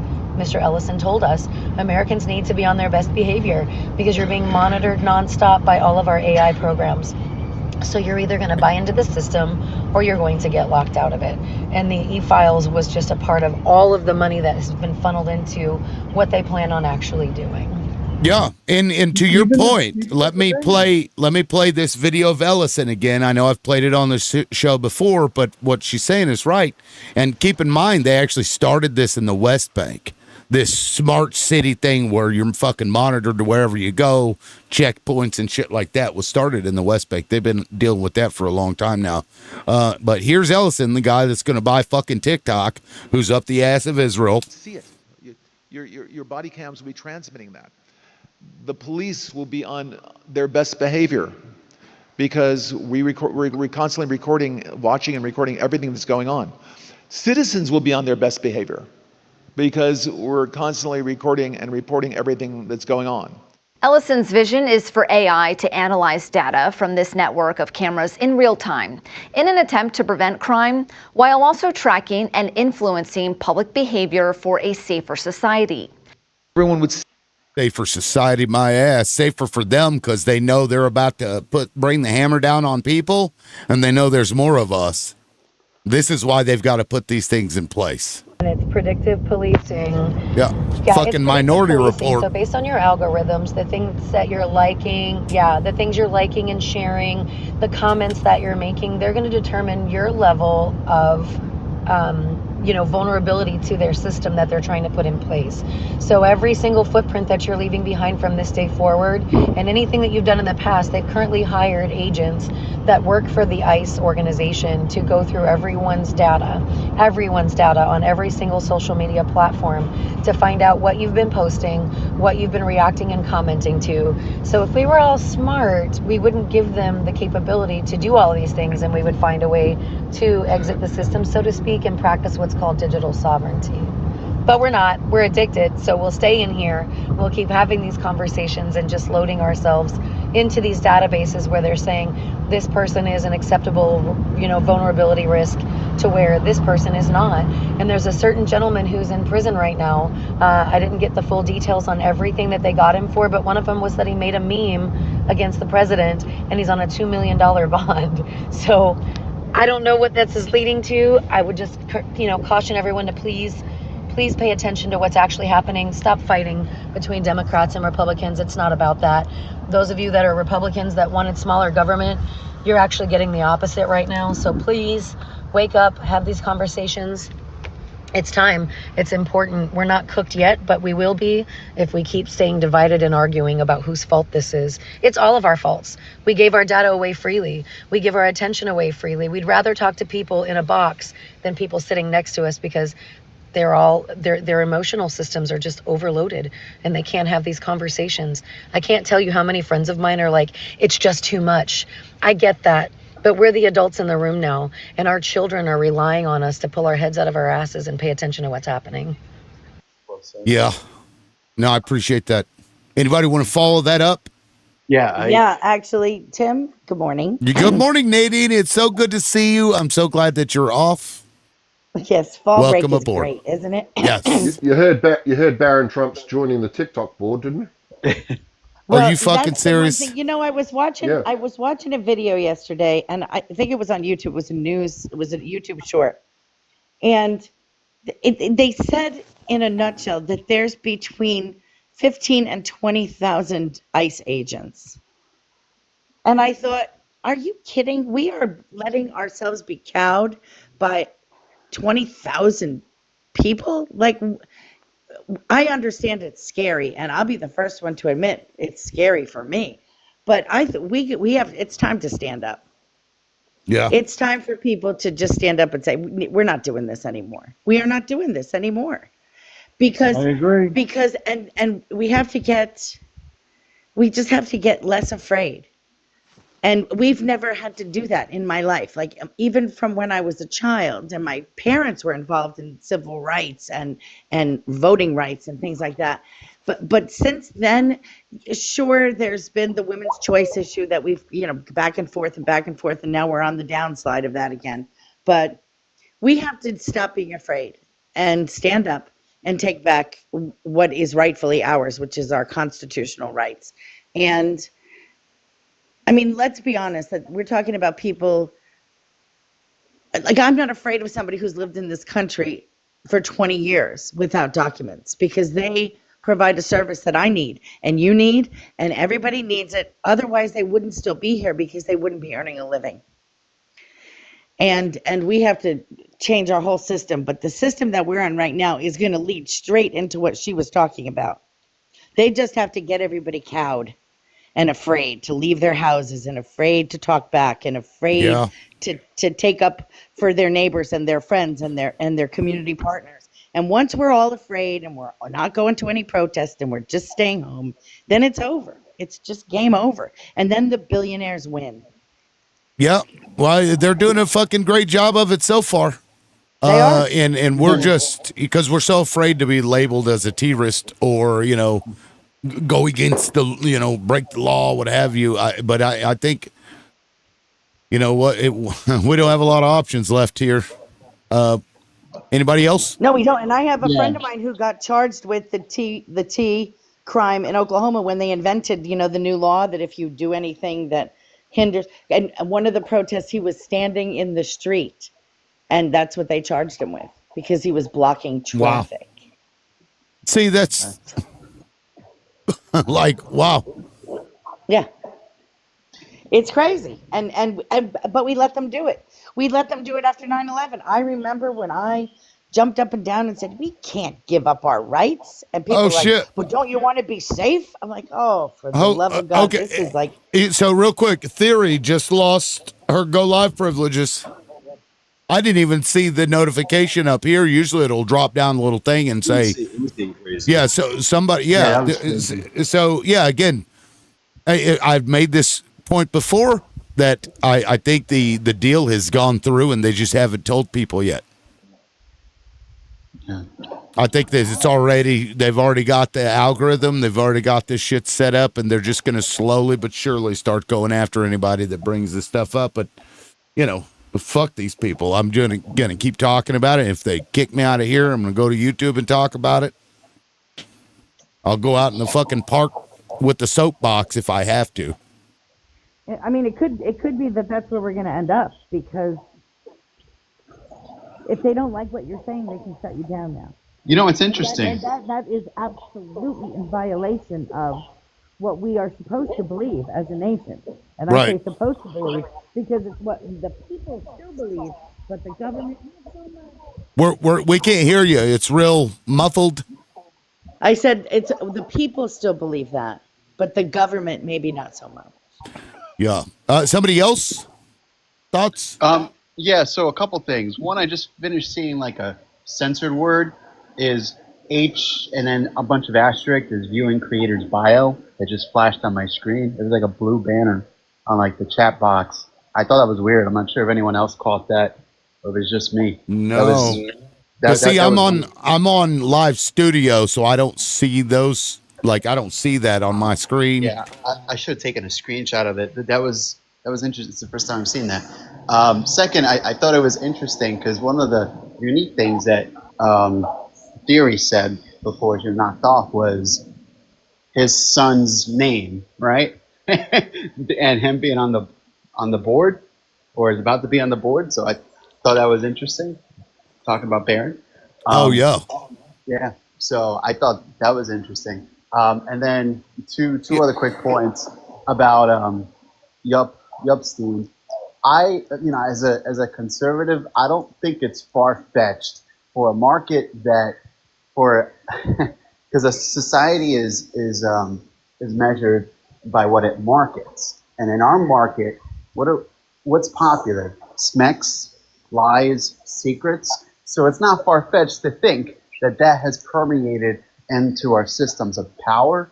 So I mean, I would urge people who may not believe that that's the case to keep an open mind on that. And I'll close with this.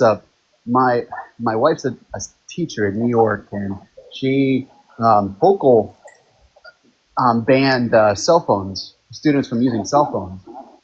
And there was an article that was done where local news came in, and they said the cafeteria was like twice as loud, but they were interviewing the kids, and the kids actually said, surprisingly, that they actually felt, more alive, more open to being themselves, more free to engage in conversations, less secluded.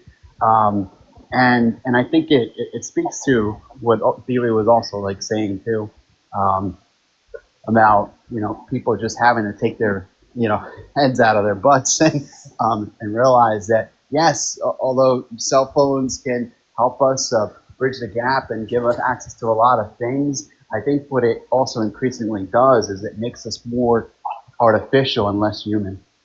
So, yeah. No, like Nadine is a teacher, and Nadine would have spoke on that, but she had to go. I would have loved to have heard her, because she said when they passed the no cell phones in Oklahoma that the kids it was like a wholly different situation. So, I was actually talking to the wife this morning. I'm like, Wait, Tim, sorry to interrupt. What is Maverick saying? Your comments are being deleted, liberal. Some comments are not being posted. Yeah, I'm not deleting any comments. Okay, sorry. But again, Theory just got busted. But also, we've got people who love me and I'm their favorite person. So I know they come in here and they report because they love me. So we have that going too. Now that network of people probably just grew after today. So, may have to deal with that for another 5 fucking months or the next 3 years. So you guys remember when after the CK shooting or pew-pewing, how they started pulling Discord, Twitch, and Reddit into Congress, or they summoned them to Congress to cover something? Did we get any updates on that about their? Because you remember when it first came out, and they noticed that Homeboy was on Discord. Oh yeah, I know Texas started doing investigations. Did they say they were going to pull him into Congress? Yeah, in front they were of Congress? going to pull all 3 of the big ones in. Well, and we know why, because that allows people to, outside of these apps that they fully control, that allows them to get that shit under control. Yeah, that's exactly what absolutely. that is. Reality chat is spamming in the messages. Someone's wondering if you can ban them. I love being able to turn off host requesting me to go live. Well, I don't know that I've requested you to go. Oh, I sent that person once because they're saying pro USA, pro ICE. If you have that stance and you want to articulate it, you're welcome to come up. But you see what they said? I'll just make a new account. Yeah, well, again, these people love me. Yeah. And no doubt this is a liberal in there doing this to try and get the live taken down because they love me so much. Yeah, sorry, Chief, if that was you. I'll just block the person and wait till they come back in, and then I'll block that person again. Again, I've my epiphany was fucking I just don't care. So if people start coming up here with bullshit now, I'm just gonna be like, no, we're not doing that today. So now we got off track. And Discord. Yes, this is a fucking huge problem because this is one of the only ways that we have left to really communicate in private in a decent manner, and they're going to try and control that. Yeah, absolutely. But it was just surprising that there's been no updates since they announced that they were summoning them. It's like, way to go. Yeah, and then Can you guys imagine how crazy our lives would be if Elon Musk would not have bought Twitter? Yeah, well, you mean if Jack Dorsey still had Twitter? Yeah, like how much censorship would be on there, and like how much censorship isn't on there now, and how Elon Musk just lets whatever happen. I mean, I get what you're saying. You can post those things, but he shadow bans people. He shadow banned me the moment he took over. Did he? Oh yeah. No, I went from having multiple interactions on most posts that I made. Hell, I had one that had like 75,000 views, and I mean 10,000 plus likes. This is on a regular basis. And then as soon as he took over, nobody. And then I started getting notifications for people I don't follow. All like far right wing, like crazy bot looking accounts, like weird I shit. ate a big fat shadow banana on X for telling Ted Cruz his daughter doesn't love him. I mean, he's a sensitive guy, so yeah, he'll and he's done this to other accounts as well. He not Greenwald. I think that shoe fit a little too well. Yeah, I don't remember. So he has been engaging in it, but would Dorsey have done more? I don't know. I know that they were like censoring the New York Post shit, which I thought was really fucked up. Even though the story itself was, it's like, what the fuck just happened? But yeah, them censoring that was just not a good look. Well, I'm not sure that the current fascist hornet's nest that's being ripped up over on X is would have been where Dorsey ended up. Let's put it that way. I mean, I don't know if you've seen X recently at all, Tim, or what is it now? Well, I'm saying if you look at X, I mean, if I go and look at X, I mean, the amount, I mean, just in the last 24 hours, certainly the last few days, the amount of outward statements that Democrats are Antifa and they're terrorists and enough's enough and whatever it takes and we're gonna come for you. I don't know if you've seen all that, but that's really escalating. And Wow. and you know, I mean, they're things like, oh, Obama, we've just got the proof that he's spent 10 years trying to, you know, create the traps and all the rest. So it's all crap. Have y'all But seen this corn bitch on they're, YouTube? She was on they're Kim all Iverson a while back. they're all being whipped into a frenzy. Thanks for letting me finish. It's very kind of you. Yeah, corn. What is it now?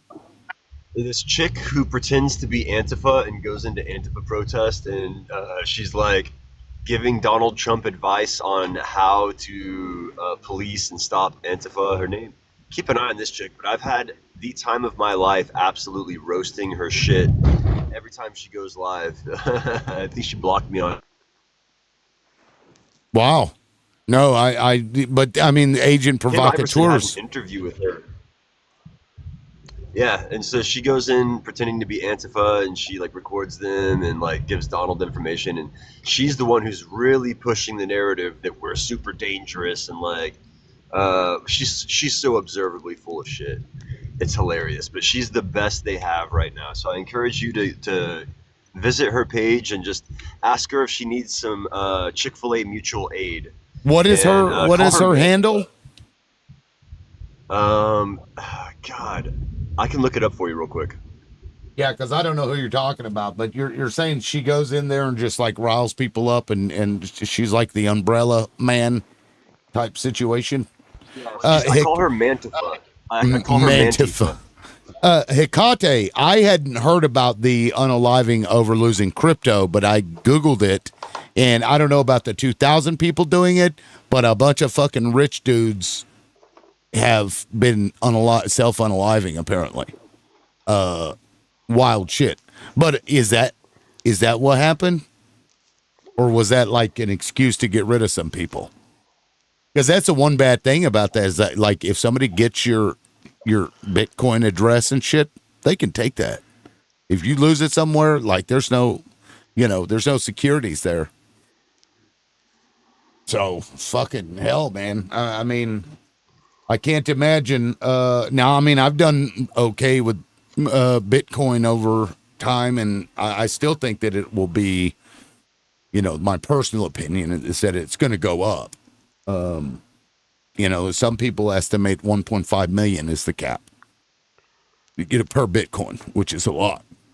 But Itty Bitty, welcome in. Did you want to add in? I don't know how long you've been listening, but did you want to say something? No, I don't know shit about crypto. I didn't. Oh, well, that was like a side point. I meant about the, Israel Okay, so stuff the and chick's name is what have you. Carlin I just came Boroshenko. in, so I didn't know. Her name is Carlin Boroshenko, and she had a hilarious interview on the Kim Iverson show. Carlin Boroshenko. Okay. I'm going to check that out. She just looks, I mean, like a perfect expression of her own philosophy. Let's put it that way. Mantifa. That's funny. Yeah, I'm gonna save that and check that out. She claims to be a journalist, so I guess we'll see. Libertarian. Who? Carolyn Boroshenko graduated Is that Boston University and Capella University.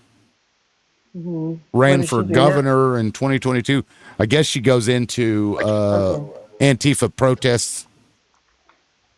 The rally that as, changed like- my mind. Let's see. in support of them? She gave the most hilarious interview on Kim Iverson. She's trying to make Antifa sound bad, but then she starts describing what's going on. She's like, it's actually really fun. They're really accepting. There's activities, like they're getting together, they're talking, there's community, there's mutual aid. Like the way she's trying to make us sound bad is just making us sound cool as shit. It's hilarious. Yeah. Seriously, like when they tried to make Ma'am Danny sound bad and they're like, he wants to help you. And we're like, we're supposed to be mad at that? Now, there's a Right. Carlin Boroshenko that wrote something for PragerU. No, really? Yeah, I've got, right here.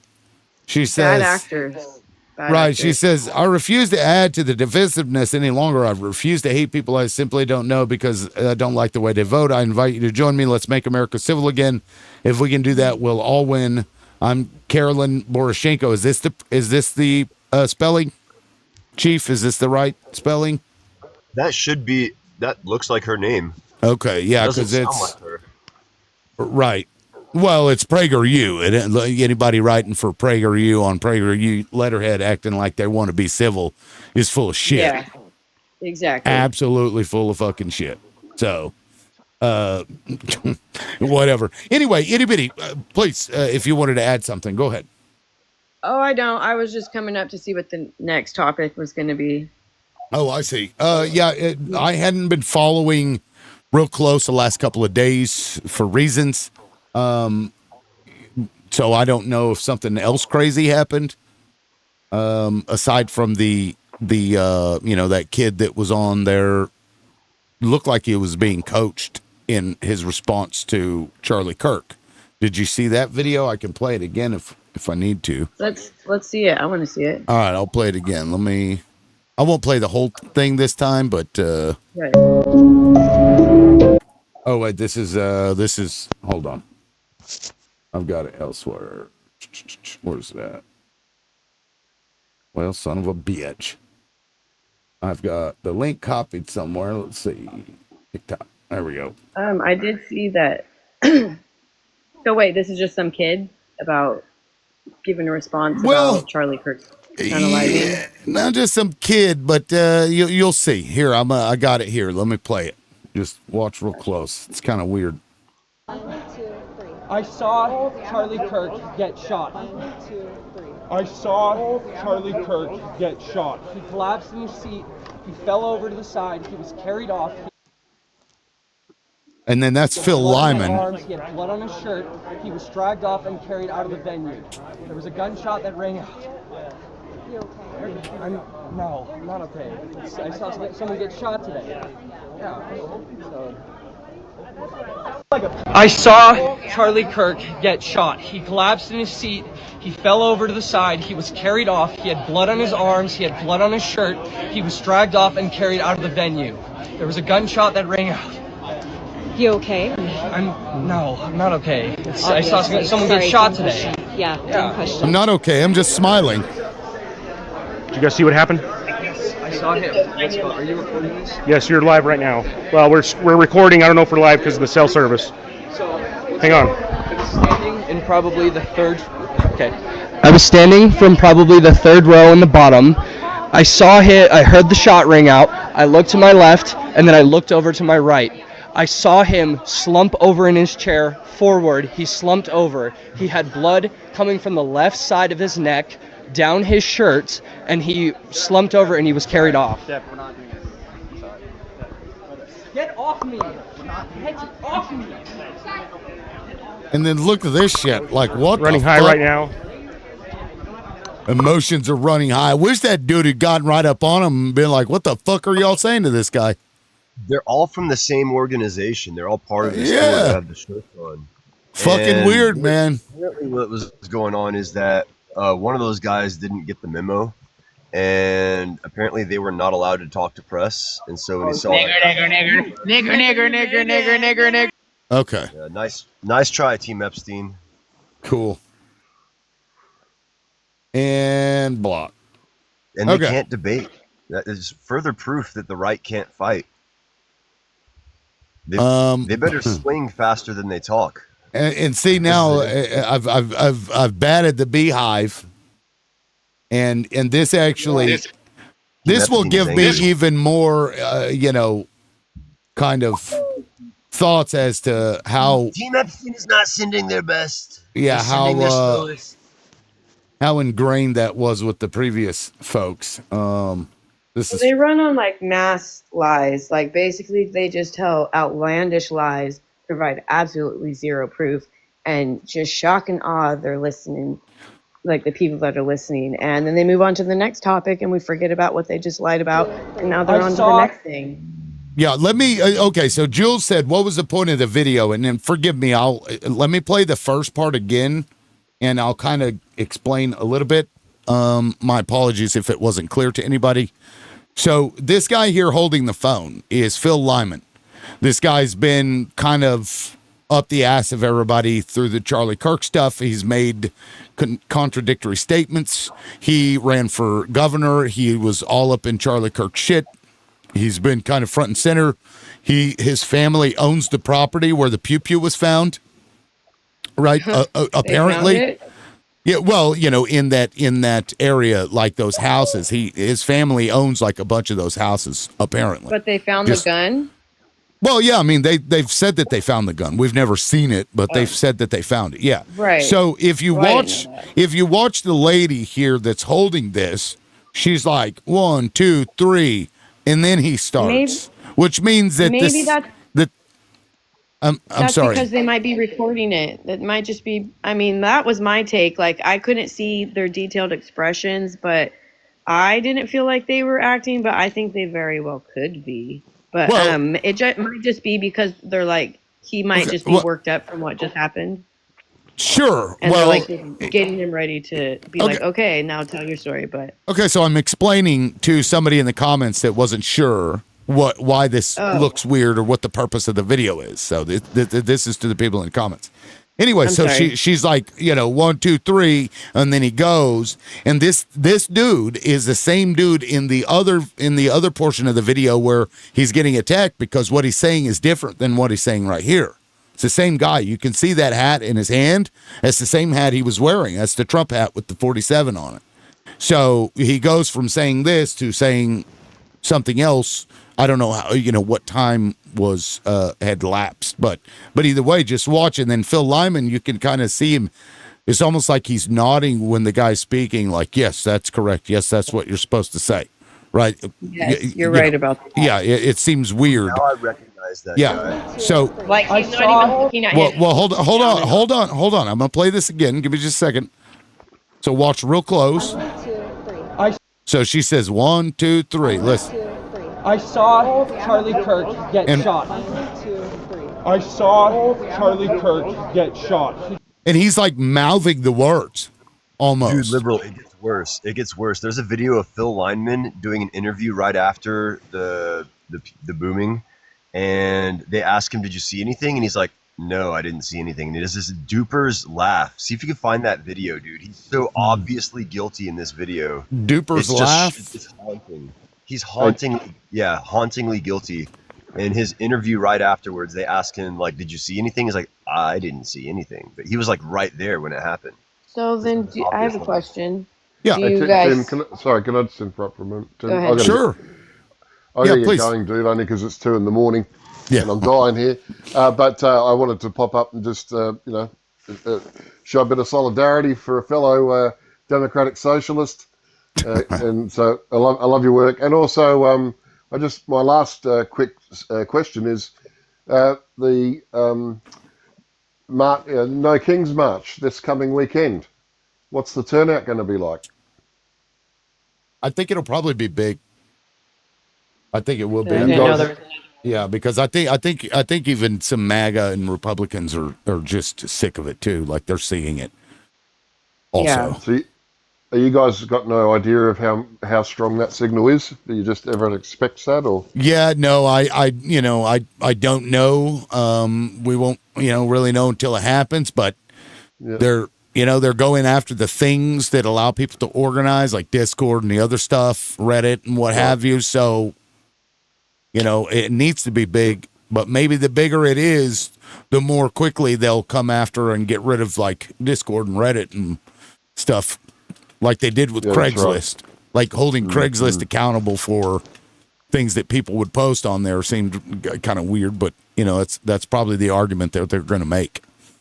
It's like people are You've won posting the things on your. comments. Do what? Go ahead. No, go ahead.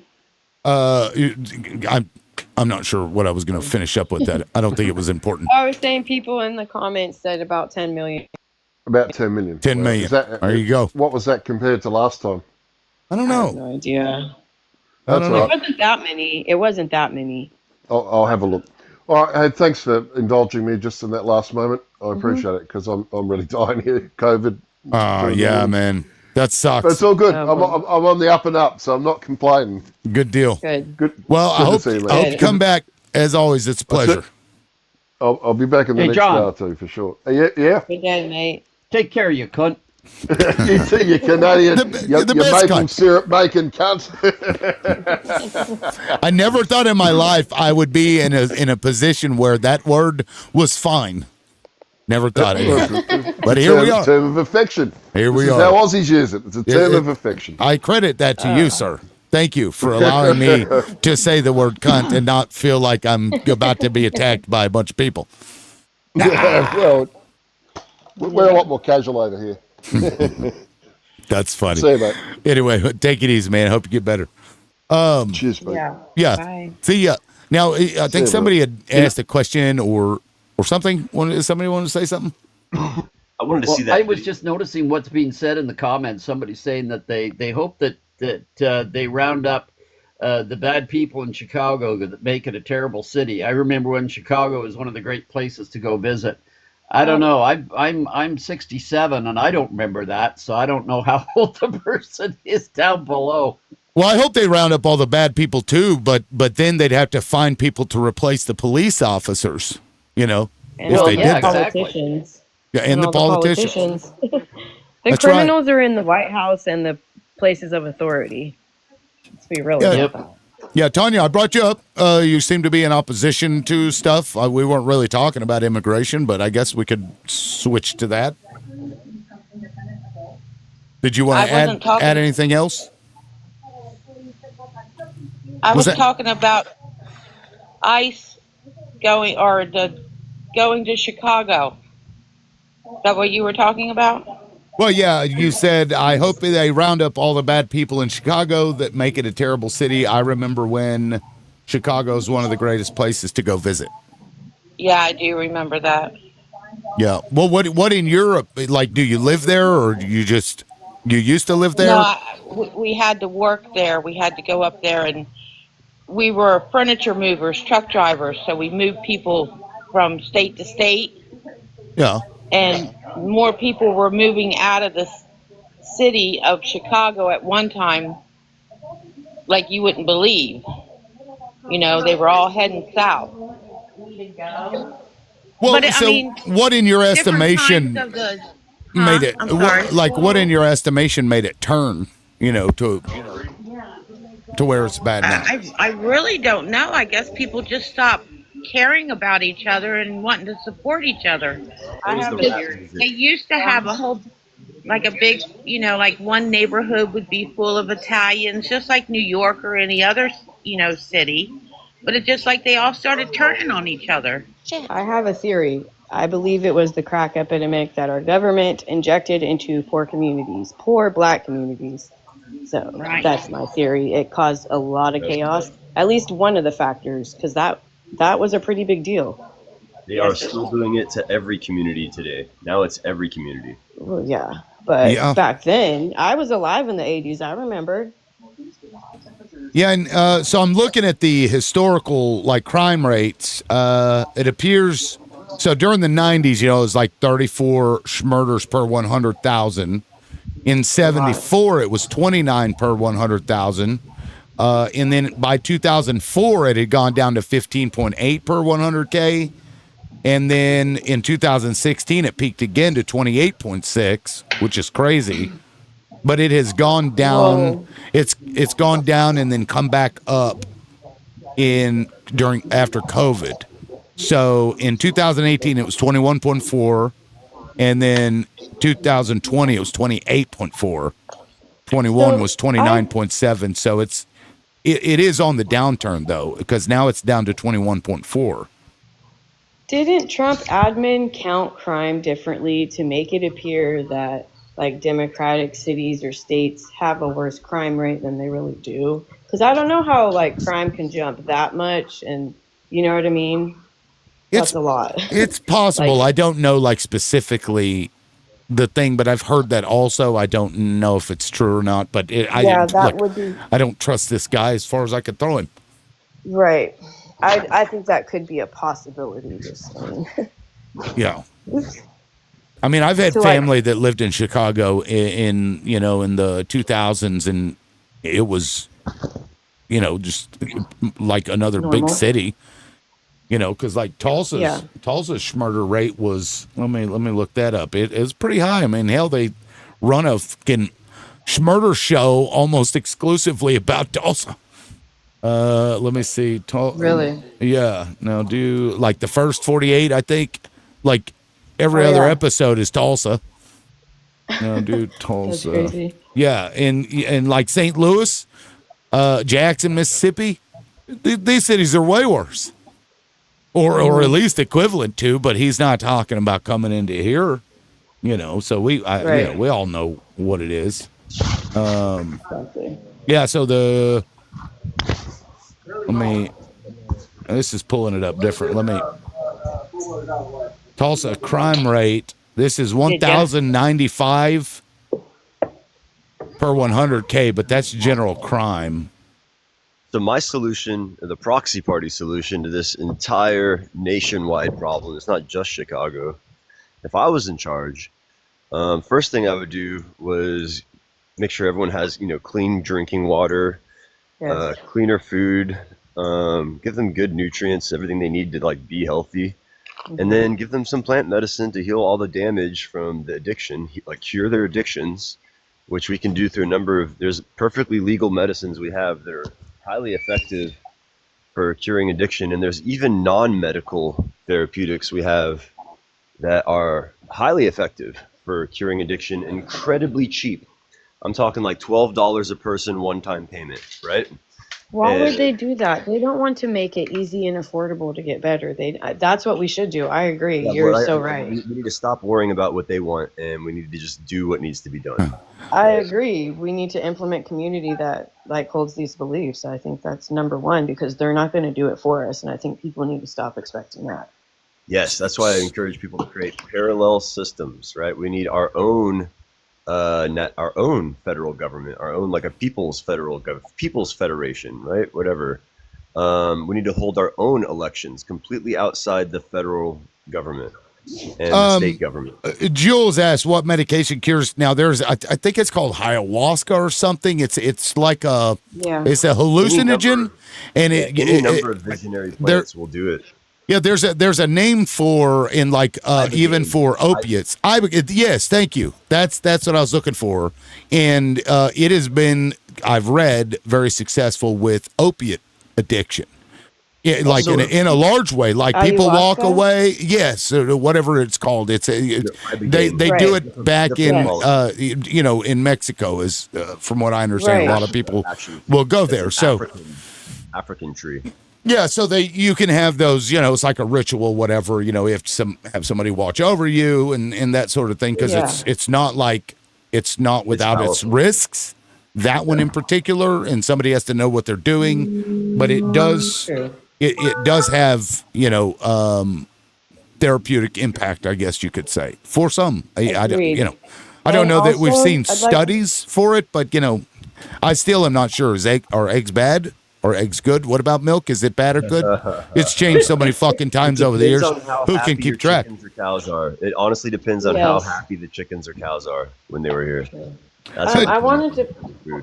point something out that there's like plenty of evidence to show that like those who are incarcerated like for life for serial murder, things like that, they all lack like certain nutrients. They're like deficient in certain like vitamins or minerals that actually makes them insane. So he's absolutely Interesting. correct that you could cure. Nutrition is fucking fascinating. It's my jam, but yeah, there's It can- herbs, there's plants.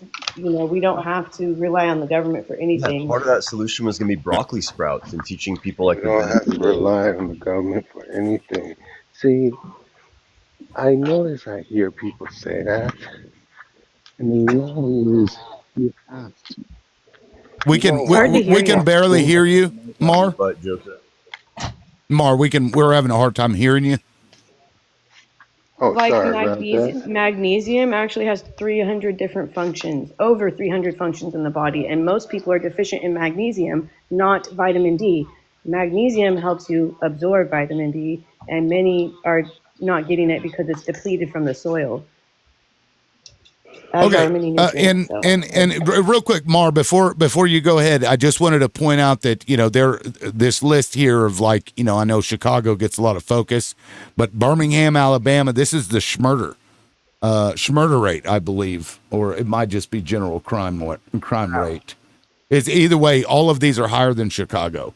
58.8, St. Louis 54.1, Memphis 40.6, Baltimore, Maryland, Detroit, Michigan. I mean, it's large cities have these problems. They just historically have had larger issues than than your rural areas. Oh, I don't know. I don't know where Mar went. Mar, you're welcome to come back. I was going to get to you because you just kind of jumped in there anyway. I just wanted to chime in. Someone said poverty causes crime, and that's bullshit. No, Poor it's a huge people, factor. poor people are prosecuted more for crimes. Wealthy people are out there committing crimes indiscriminately. No one's checking them. Yes. That's how that goes down. And also, the poorest, least powerful people in this country are not driving the rug trade. If you want to You're right. bust people, go to Wall Street. Go to a ski town. I did want to say poverty is, I get what you're saying. You're saying the big criminals are the people running things. You're absolutely correct.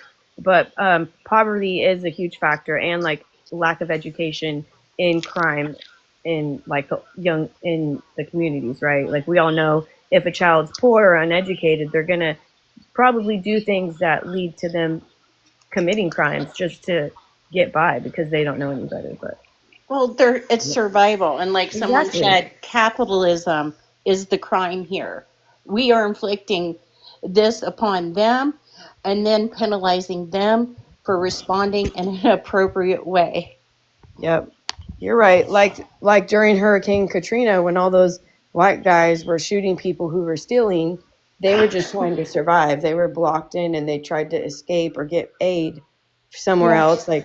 And they shot and killed them. Yeah. I'm sorry, Pew-pewed and unalived them. unlived. I'm so sorry. That's okay. I That's a had my- that's a I didn't have twofer. my Wheaties. That's a twofer. Yeah, I mean, Sherry, you make a good point, though. I mean, largely speaking, and it's weird how you can steal $10 million from somebody and get maybe a year in jail or if that, or be under house arrest. But you steal a TV or something and you go to jail for a long time. The outcome of these crimes is much different. It's well, that's good crime. That's not the bad But crime. that's people in poverty are their product for their private prisons that makes them a lot of money. Yeah. I think we have to start addressing that. We're a product for them to cannibalize at this point, every aspect of our lives. Yep. Yeah, you're right. Yes. And a lot of the private prison owners are the ones that also do alligator, Alcatraz and such. So they profit off of all of this. Yeah, It's whoever slave built that labor. shit got paid good money and they didn't even use it. I feel like it was just a big I fucking know. scam to help somebody out there. It was a In the scam, construction. and then they got Yeah. paid to dismantle it too. Coming and Ridiculous. going. Oh, I mean, from day one, we could say this is looting. This is looting. He's looting our country. The ballroom, Yes. looting. Exactly. Everything he's doing is a loot of our country. I haven't even paid attention this Also a weekend to groomer. the news because of the stock market crash, the crypto market crash. I mean, how are people not talking about this? That our country is being dismantled and destroyed in real time right in front of our eyes, and we're going, huh? Yeah, Well, I saw a video the other day that this lady was right before Trump made the announcement about the tariffs, there were new accounts that were created, bought a bunch of or sold or whatever, crypto, whatever it was, or stocks. And then the announcement comes, and whenever they started trying to either buy the crypto or sell whatever it was, they couldn't. those transactions would not go through. Like XRP was down, these other things were down. So it's like a big fucking scam to make sure that they could get out with their money while everybody else is getting fucked and they don't get to play along with it. I don't know if it's true or not, but this is what somebody was saying that happened to them, and people in the comment section were saying, yeah, I couldn't buy anything. Yeah, Trump screwed everybody, wasn't it? Back in the spring, my stepfather, who worked his entire life and ran his own business, got fucked. And they say the only way you lose money is by like whatever they say, but he didn't do anything, and people lost like their entire retirement, and they're not going to get that back in their lifetime. You know what I mean? Yeah. So, and he did that, and then he went on live television and bragged about how much money they made. You know what I mean? Right. He's obviously like manipulating this for profit, and the people who can't see it are just so fucking blind. Yeah, So like right here, trader who made 160 million shorting Bitcoin, Ethereum before Trump's tariff threat is doubling down. Did someone know? Of course they fucking knew. That's what this Right. guy's whole life has been about, cheating the system. He's been doing it his whole life, finding little loopholes and ways, and sure you could say, oh, well, that's so clever. It's also like at the expense of other people. Yeah, it's wrong. It's definitely wrong. So what do we do about it? What are we going to do about it? We're the grown-ups. Community. We need to organize and build community, and those parallel systems that you talk about, I think that's probably our utmost priority because we have to survive. Right. Now, what you're going to encounter the second you start doing that is a ridiculous amount of pushback, right? You will be literally attacked. Like, you've ever seen the zombie movies where the zombies just come at you and they literally try to put their mouth on you and eat you? That's what will happen from your friends, your neighbors, random people you meet. The second they realize you're trying to do something to help anyone but yourself, you will be viciously attacked for no perceivable reason. Yes. What Oh do my we do God, about that's that so problem? true. What do That's we so do? true. How do we solve the zombie problem? What is the zombie antidote? You have to acknowledge that is an actual issue, and then you have to call the shit out in the people that do it. I guess, shame them or I'm sorry. Or convince the zombies we're on the same team. or that. Yeah, I mean, you can infiltrate them as well, if it's possible. Because they infiltrate everything else. They Like make I up said, fake accounts. They become moles. They fucking, you know what I mean? So I think fuck it's 'em. a couple fun guys. I think we need a few fun guys, and we need to teach people how to find fun What we guys, all have. make fun guys, Fun and guys. we need to initiate Hey. the masses. We all have. I'm a fun guy. Have a renaissance. I've got fun guys. Yeah, I got fun guys. exactly. See, We all have. We all have. Go ahead. PT, go ahead. Fun guys. Let's hear Chief's answer. I just want to PT. say we all have. We all have. Okay. That's pretty funny though, PT. Hey, heads up to you. Fucking what the Unfortunately, fuck? not everyone has. Unfortunately, not everyone has, and there's a lot of people that would greatly benefit. I cringe when I think about the person I would be without them. And I owe my existence and everything good in my life to the medicine of nature, right? Fun guys. The fun guys, so to say. They Yeah, literally repair the damage in your brain, and they encourage new brain cell growth on a scale that's better than anything Western medicine can even approach, even with Yeah. high technology, which we are really good at doing stuff like that, but it's relatively expensive. Whereas these fun guys are literally dirt cheap. It is a dirt cheap solution right under our feet to literally save the whole planet. It's what needs to be done. And so I'm leading the charge on that. I'm trying to start a new religion based on science, and I'm just going to use science to justify the use of plant medicine to heal your brain, and let them fight that. And there are studies that show what Chief is talking about is true. Here, I'll just and I don't know isn't if it I can crazy even that put this up on the everything screen, this but body- I'm going to do it anyway. Oh, right.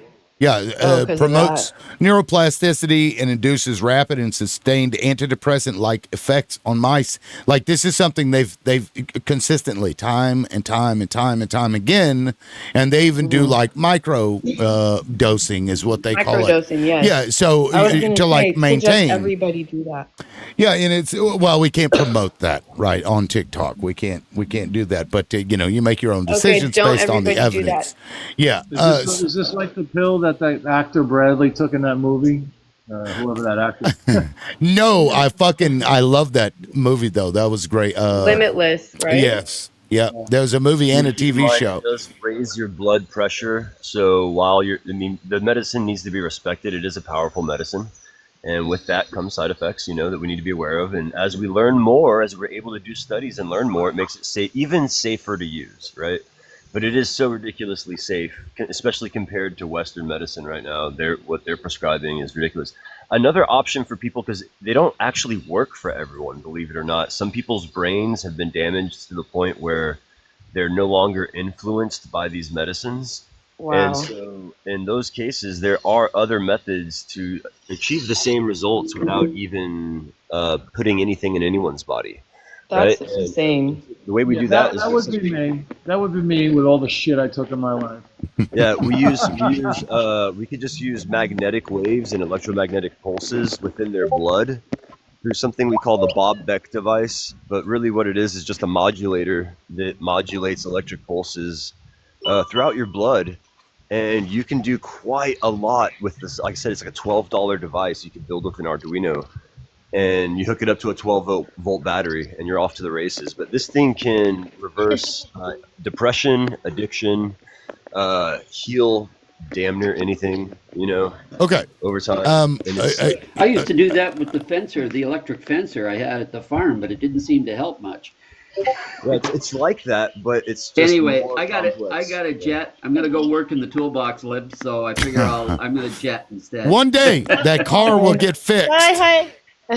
We'll see you, Toolbox. Everybody take care. See you, man. They used mushrooms and fungi to filter heavy metals from old mines too before. And I don't Interesting. I don't So know if they're still doing that. they'll Yeah. absorb it when they. Or break it Yeah. down, maybe. Also, our Interesting. genius, our fun guy saint of Earth, Paul Stamets, he's alive right now. You can email this guy if you want. But I've also heard of people going too far right now with this, the lion's mane and stuff like that. See, I don't know much about that other than what There's I a did lot of in high school. there's a lot of bullshit sold out there to get people to buy some really expensive supplements. But I mean, Well, hippies gotta colloidal. make a buck too. Colloidal. Alex Jones was Colloidal on it. silver is amazing. Colloidal silver is amazing. I've never taken it, but I just and maybe No, this was the purpose of Alex Jones to go and make people that talk about these things look crazy, and he did a great job of it. Got to say. This is a But perfect that's, example. again, we're Sherry, we're back to anything can be medicine or poison. Well, let's go It's to your just lion's the mane. dose Sherry. you're taking. Let's use your example of lion's mane, Sherry. What is the problem with people using lion's mane? Well, I Yeah, how guess do you you go said too no. far with that? The pharmaceutical companies, but I was just saying anecdotally, someone went too far, I guess. But what happened? Like what I'm saying is what happened anecdotally. I guess he freaked out and checked himself into a facility. Oh, you're talking about magic lion's mane. No, I don't. I'm saying I really don't know. I mean, I've heard a lot of claims. Oh, go ahead, Tony. I think, Well, hold I on, think hold he on. was a very dramatic person anyway, and Yeah, that is. Yeah. Propaganda is what that is. Tony. I'm all for it. Sounds great, brother. But how's that going to solve this problem? Like I said, it's going to stimulate new brain cell growth, and it's going to repair years of trauma-based mind control that people have been subjected to that makes them susceptible to things like advertising. Well, wouldn't we want them to take it? No, we want the They population did. to not be They dumbed did. down. Bill Gates, famously, Bill Gates and all of those like tech billionaires and shit that we see now, they admit to it. Yeah, you know, we back in want the the day. population to take this stuff. So Why if the don't you want bigwigs, people to heal their brains? You know, then they could stop being so complacent and apathetic and actually start healing and being, you know, a part of this fight. Because look what's happening now. We need everybody functioning. Yeah, Are check you this guys out. all gonna? right. So just out of curiosity, I would Myco-remediation. assume I Yeah. would assume we're a part of this fight. The people that are here now. So does that mean we still have to take it? I mean, I'm fine with it. I'm down with it. But Yeah, it's not going to cure everything and forever. It's not going to do that. From yeah, my it's reading not. of it, because you know you're with anything, there's a maintain. You know, you got to maintain a thing, but again, it's not going to be a cure all. It's not going to be like what Chief is saying. It's going to work for a lot of people. It won't work for everybody. Some things that it does help won't be as great for some people as it would be for others. He's And like, it's we not going to saved be the for world everybody. by taking. He's like, we Yeah. saved the world by taking mushrooms, everybody. That's not what he's saying. I'll No, go that's ahead. exactly what So, I'm saying. I I can't just be any more clear about it. Oh, okay, that's what he's saying. But There is no better Anyway. metaphor for a magic bullet out there. Okay. Chief, I'm a clinical mental health counselor, and I actually am pro. I always mess up, but I'm pro This is mushrooms. magic potions, They, right? Okay, they so- are not the yeah. cure all you're claiming. I'm sorry. Well, I'm, Yeah, I'm there's- willing to have that debate with you, and you're not. So that's what makes us that's different. Well, I think what you're trying to say is we need action, and these substances can make us maybe do more action instead of being in our head so much. Well, it's a tool. It's a tool in a toolbox. That's it. Uh, That it's a Are tool any of you in the toolbox. planning on being in the streets October 18th? No. Yes. Why? I will join going- the 12 people I'm gonna be that on show these up streets. in Mississippi. I'll be there, and I'll be there like, with. why does everybody like? We don't all have to go Come on, to that. people. I'm just saying that if we show up, it shows other people this is important, this matters, pay attention. What? Can I, Our little protests have grown every time we've went. And I am in a blood red county. I'm in Boobs Old County. So that's really admirable. But what have y'all achieved? Is my question. What We all of are- these protests? What have you achieved? we are bringing awareness and a visual aid to people that it does matter. Pay attention. This is your country. Democracy is not a spectator sport. Get off your ass and do So, shit. okay, cool. Wouldn't you agree that the internet is a safer and more energy efficient No. way to do that? Well, maybe safer, but it's time to put your money where your mouth is what I'm saying. Okay, but that's not the only way to take action is to go protest. Protests are great to show solidarity, but how do we really change things? He's giving us a tool to use, and you're telling him it's not good enough because it's not what you think is effective. I didn't Action- say any of that, but That's what you're okay. insinuating. No, Chief, I'm not. I'm the saying problem with the internet, we do the this internet and that is and that and that and that. There's the problem with the internet. Is Endless. the internet a lot of times is an echo chamber. The world And is not. censorship, you guys. I agree.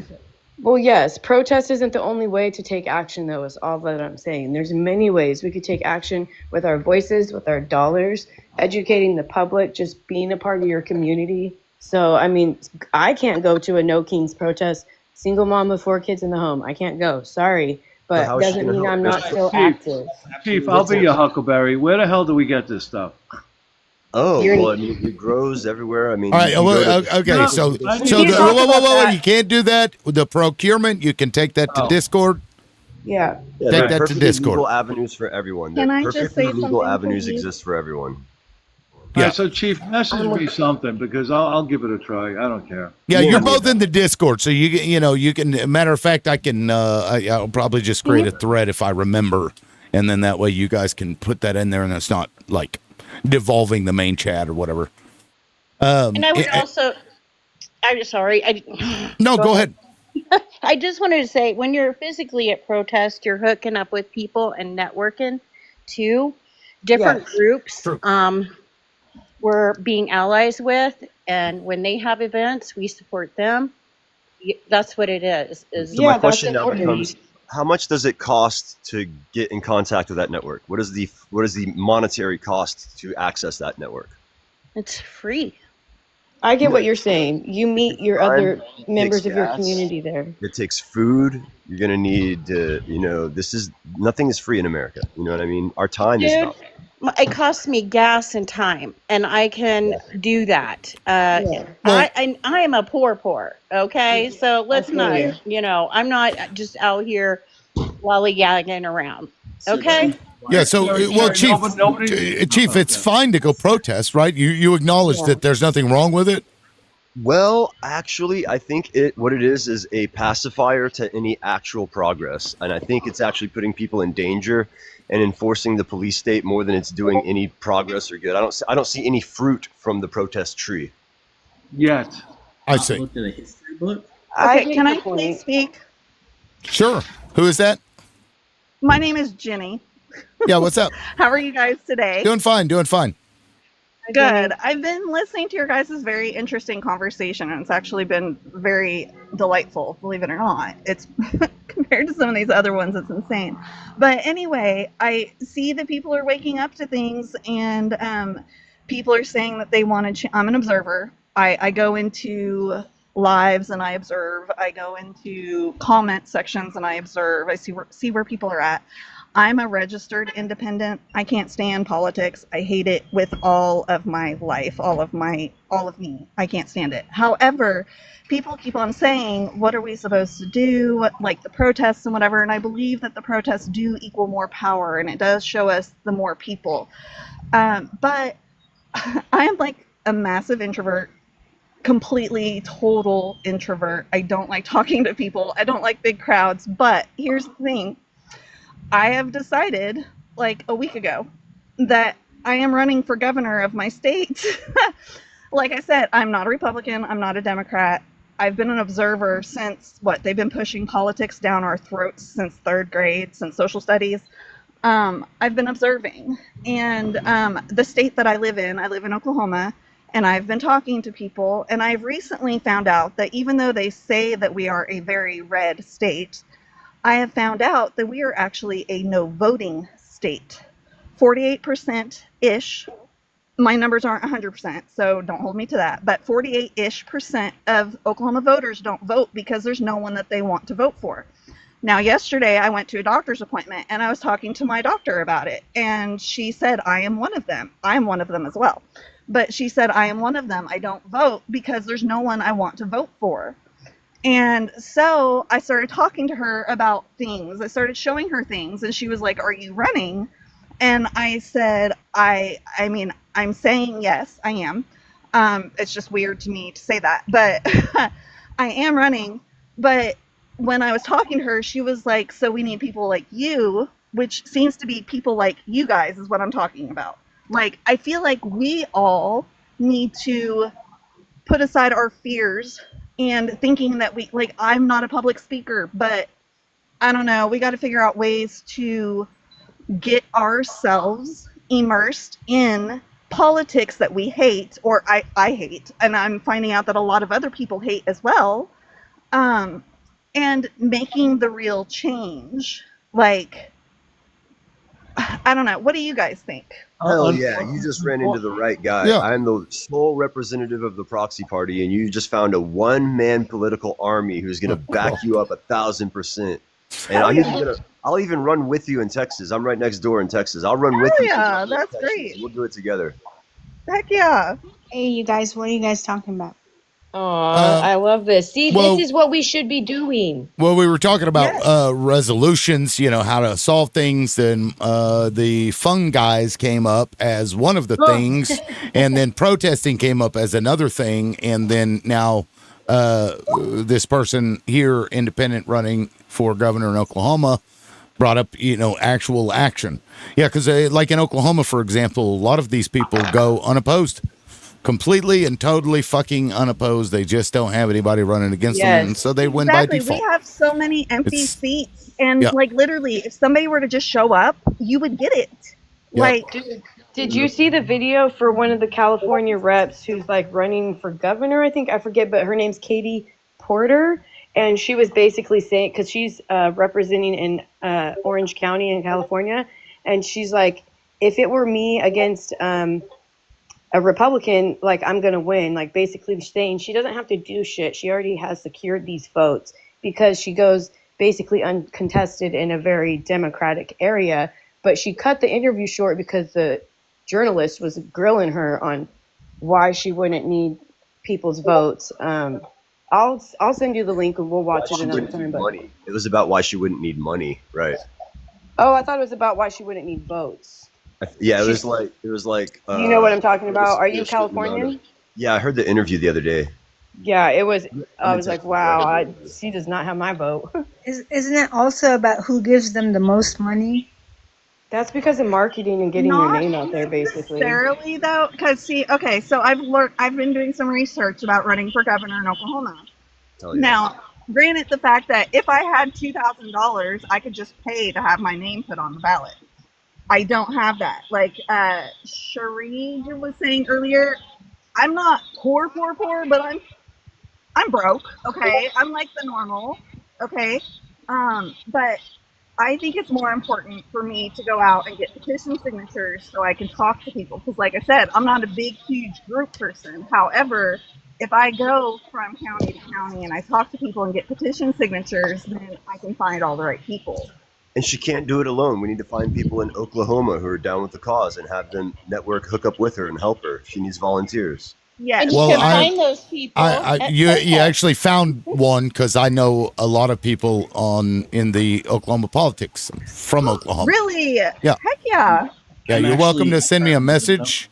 I'm sure many of the people that you'll run across will know who I am. Some will like it, some will hate it. Me, That's fine. but at the very least, that networking is, will come into play.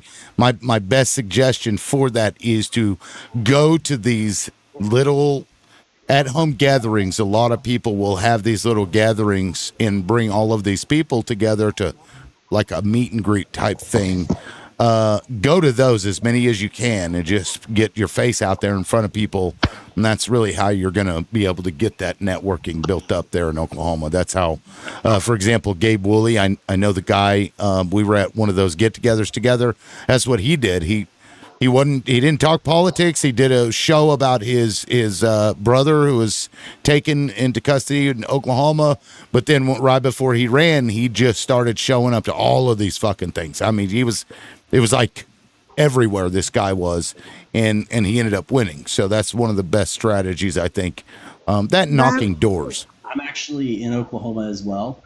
Are you really? But Awesome. I'm going to be, unfortunately, I'm going to be moving out of state in about a month, but I also have some connections.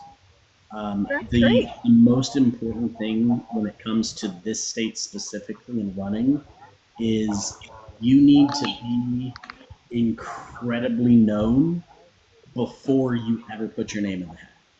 Because if people don't know your name, they're not going to go. That's true. right. Yeah, and so that like the going to those things, doing that in advance and just mingling with those people, befriending those politicians too. And it sucks, but that's politics. You have to deal with people. Politics is dealing with people, and so it's Speaking at events, one of the things. too, having a table at events with literature that you can hand out to people with your information they can access online.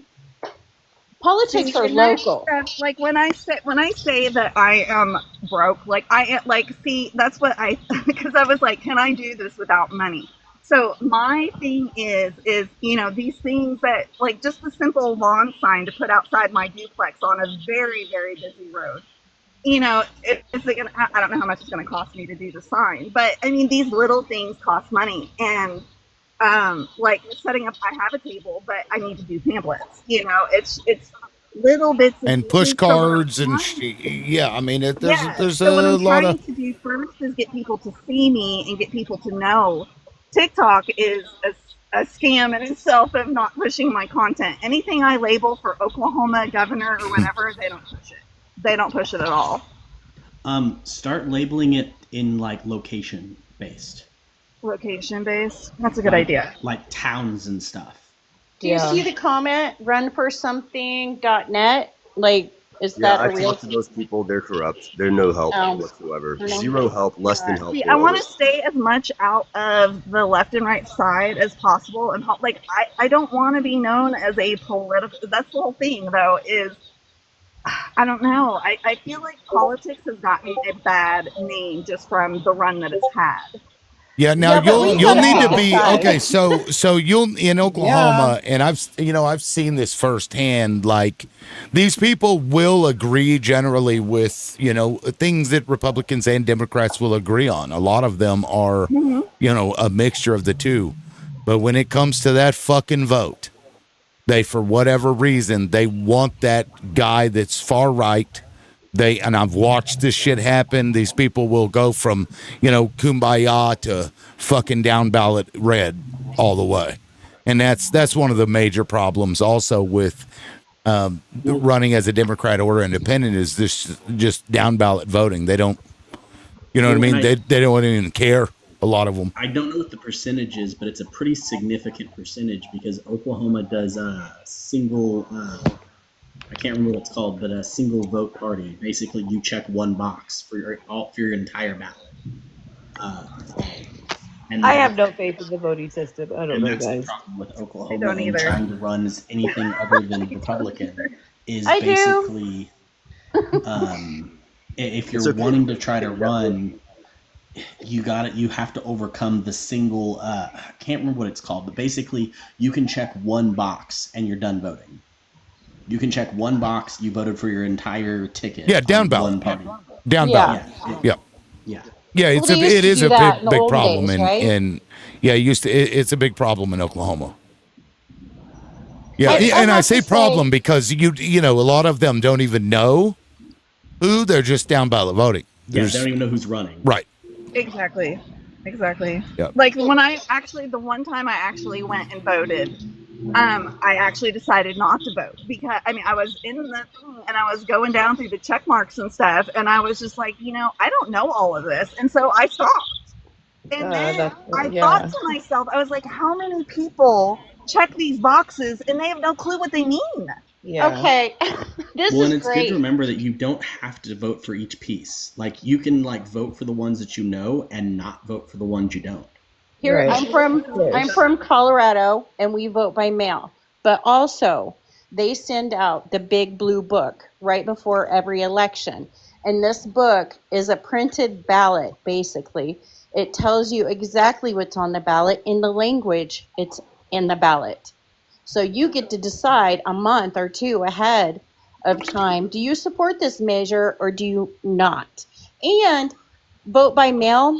You have a paper copy. All states should move to this system, and you have 70-80% turnout. And this is what Trump's trying to prevent, right? Yes. I agree with he Jules wants in to the punish comments. us. Every state should do that. State and city should do that. Absolutely. California does that. That's Yeah. another thing I'm wanting to, you guys, I was actually wanting to run for president. That's so funny. But what do you guys think about blanket law? Like, do you even feel like, I don't know how old you guys are. I just turned 49. And in my entire life, I've never felt like we are the United States of America, ever. And I do understand that we are like individual countries because we're so big, okay? But there are laws that could be a blanket effect, like let's say child sexual assault material. Why is there not a blanketed law across all 50 or however how many states we have? I'm sorry, 51 or 52 states that we have. Why 50. Uh, is there no blanket laws? Because 51 with the state of the Israel. United States is the highest 51. trafficking. No, it's Canada. It's Canada. It's Canada, right? Greenland. The Okay, patriarchy. Layla, I don't know. Which one did you invade yesterday? You guys, I don't want to turn this into a trauma thing. This is okay.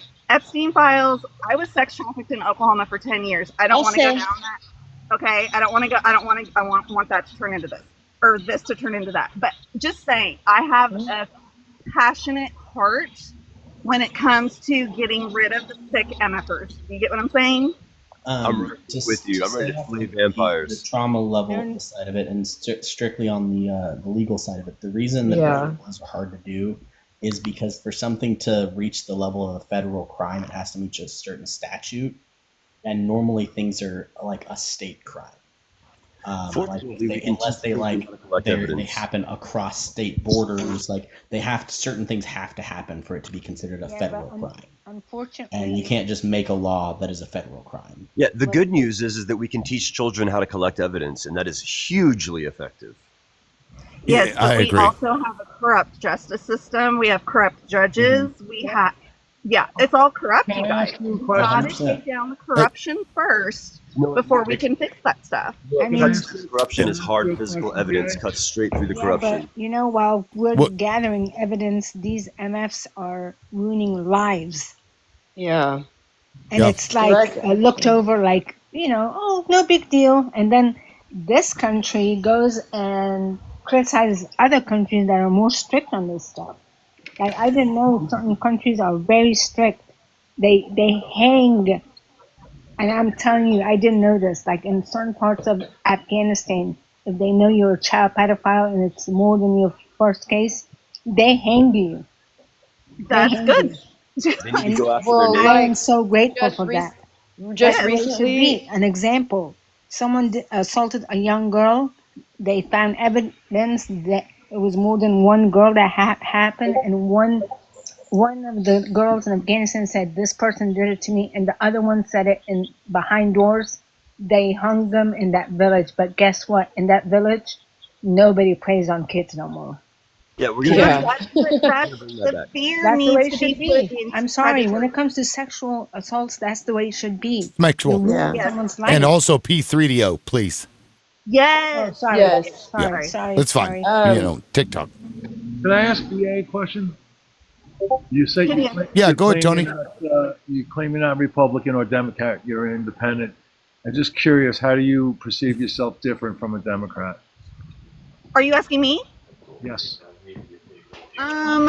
Because okay, so I have different ideologies about things. Can you Like explain one or two? people who are Democrat are very much about transgenderism and stuff, and I am all for people being, who they are. However, I am very. If you guys decide to go look at my TikTok, I am very much. Can I pause for a second? Children. Transgenderism isn't a thing, just so you know. I have. Well, here's the thing. Can you pause? Transgenderism isn't a thing. Okay. Ism is a political. Okay, so please help me fix my words. What do I need to say? I mean, you can say you don't believe in being transgender, but transgenderism isn't a thing. No, but see, the thing is I don't want to say I don't believe in people being transgender. The way I see it is, I saw a video of a 19-year-old woman who changed her mind. She decided at the age of 13 she wanted to be a boy, that she thought she was a boy, and that's fine. But she told her parents, they took her to the doctor, they got her on hormones. 2 weeks later, they got her into a plastic surgeon. She did there's video of this. I've posted it on my TikTok, but of course it got 2 views. Anyway, she got her breast cut off at the age of 13, not even fully developed yet. She was told that, or she told and shared with her story, she was like, I wasn't offered any therapy. I wasn't offered any, she was sold a product. And so, like, when I say that I listen to both sides. Do you know the name? Because this isn't really how this happens normally. I'm in mental health. This isn't the process that this goes through. Mountain Man, you have a degree, right? Yeah, clinical Are you mental health. willing to defend your degree against someone who doesn't have a degree in a debate? With me and liberal? Can I just chime in real quick? And I got to bounce. I got to go to town today. But the thing is, I don't care if you agree with it or not. I don't care if you agree with gay people or not. I don't care if you believe in interracial marriage. The point is, we decided mutual respect, mutual existence. They have a right to exist in this country. Right. That is the issue, not what they're doing. You can disagree with it and still vote for their right to exist in this country. Like, that's your personal deal. Everybody has the right we to have exist. said, as a social contract, we are all equal, and we should all be treated equal, regardless of whether you agree with it or not. Everyone has the right Absolutely. to exist. That's right. You know, like you don't grant that to us as a politician. Exactly. That's That's just true. I think basic. that everyone So has the right to exist. Most definitely. Okay, so then my original question was, since you're an independent, and you say you're not a Democrat or a Republican, how do you differ from Democrats? she says because she doesn't. You don't believe in human rights? It's all about And let me transgenders. real quick, because the story I just Wow. I kind of looked it up. So, woman alleges doctors fast tracked into gender transition as preteen files lawsuit. So I assume this is the lawsuit. Let me see. I don't know. Yeah. So How is a I can preteen read through this, but purported How's a healthcare preteen- providers.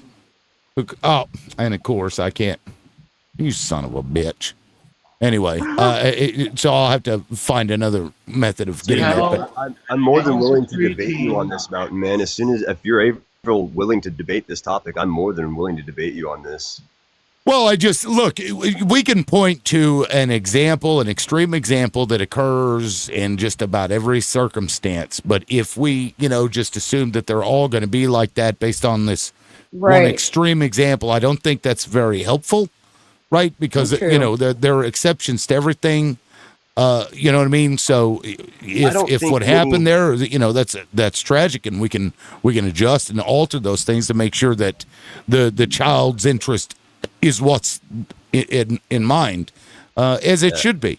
But Yeah, then, and not to mention all the people who said once they got on their hormones, they were finally a functioning adult or young person, whatever it was at the time. Because I know many people who finally got treatment, they actually felt better.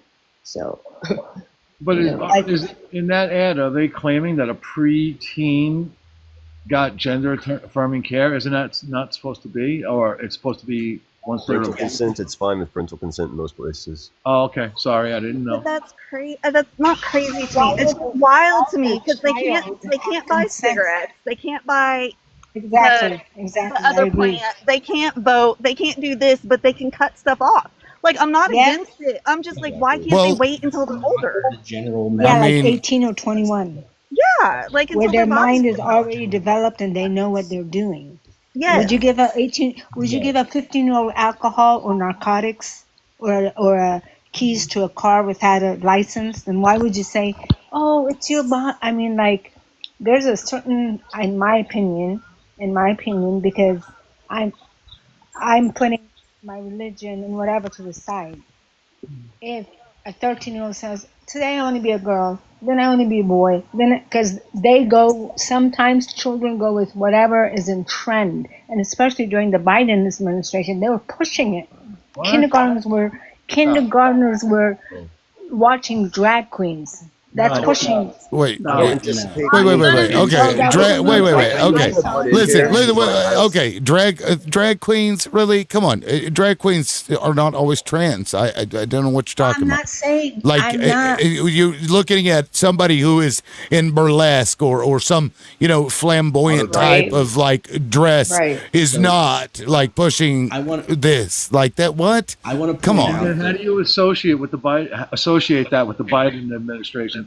Listen, and I highly doubt these people are doing things when all of a sudden their child decides one day, whatever. I would think it's for an ongoing period of time that they have to address it. Yes, because Do you guys not believe And that's that the way there are that's certain the- things that are trend? yes, That's the way it the goes. Fashion, The everybody wants to medical wear it. requirements you see a hairstyle, are everybody wants to do persistent, consistent. Yes, thank you. You obviously haven't been exposed to it, nor have I. But I'm just saying, you obviously just taking a story like one day this happens, one day that happens. This is a whole nother experience. I'm not saying one day. In the You United did. States, You actually did trend say that. is in the United States, trend and sometimes being a sheep for bad things and good things happen. Hey, Let's go warrior, for do it. you know how much processes percentage to get of on your- this? Wait, what? Let's go Okay, there. okay. Yes, We're all let's go starting to there. talk over each other, and I can't hear anybody. Can- So Can I let's just not do talk that. about the process I just of need to, getting like, on any Yes, kind I of would. tunnel? Hold on, guys. I would like to hear from somebody who actually is in this industry. Mountain Man, please go ahead, explain how this works, etc.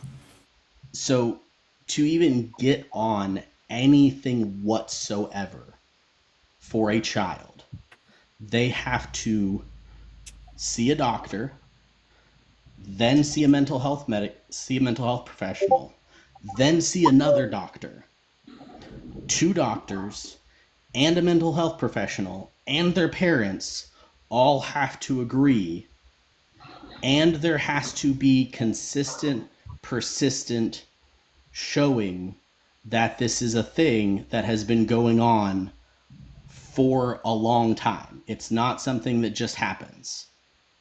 Right. And I wanted to ask her, And- do you and know it's what the im- percentage of trans people are in the United States, ma'am? Because I promise you it's not that much. Yeah, it's very It's low. a very small minority, And and it's been sensationalized, just like immigration was for Trump's Oh, I'm candidate. just, I'm, Yeah, listen, because they'll Make take your these these cases, these exceptions, these rare cases, and that's all you hear about. They'll propagandize that to push a certain narrative and Yes. to make you think that all of this stuff is bad, and I've grown you know what I up- mean? Like it's so you gotta like parse through that stuff, especially when you see these crazy stories, because that's not how it generally And- works. No, not And right most now. of the time, I'm you in a- won't even know a person is trans. I'm just saying, like, it's not this huge issue they're making it out to be, and it's been so like put under a microscope lately.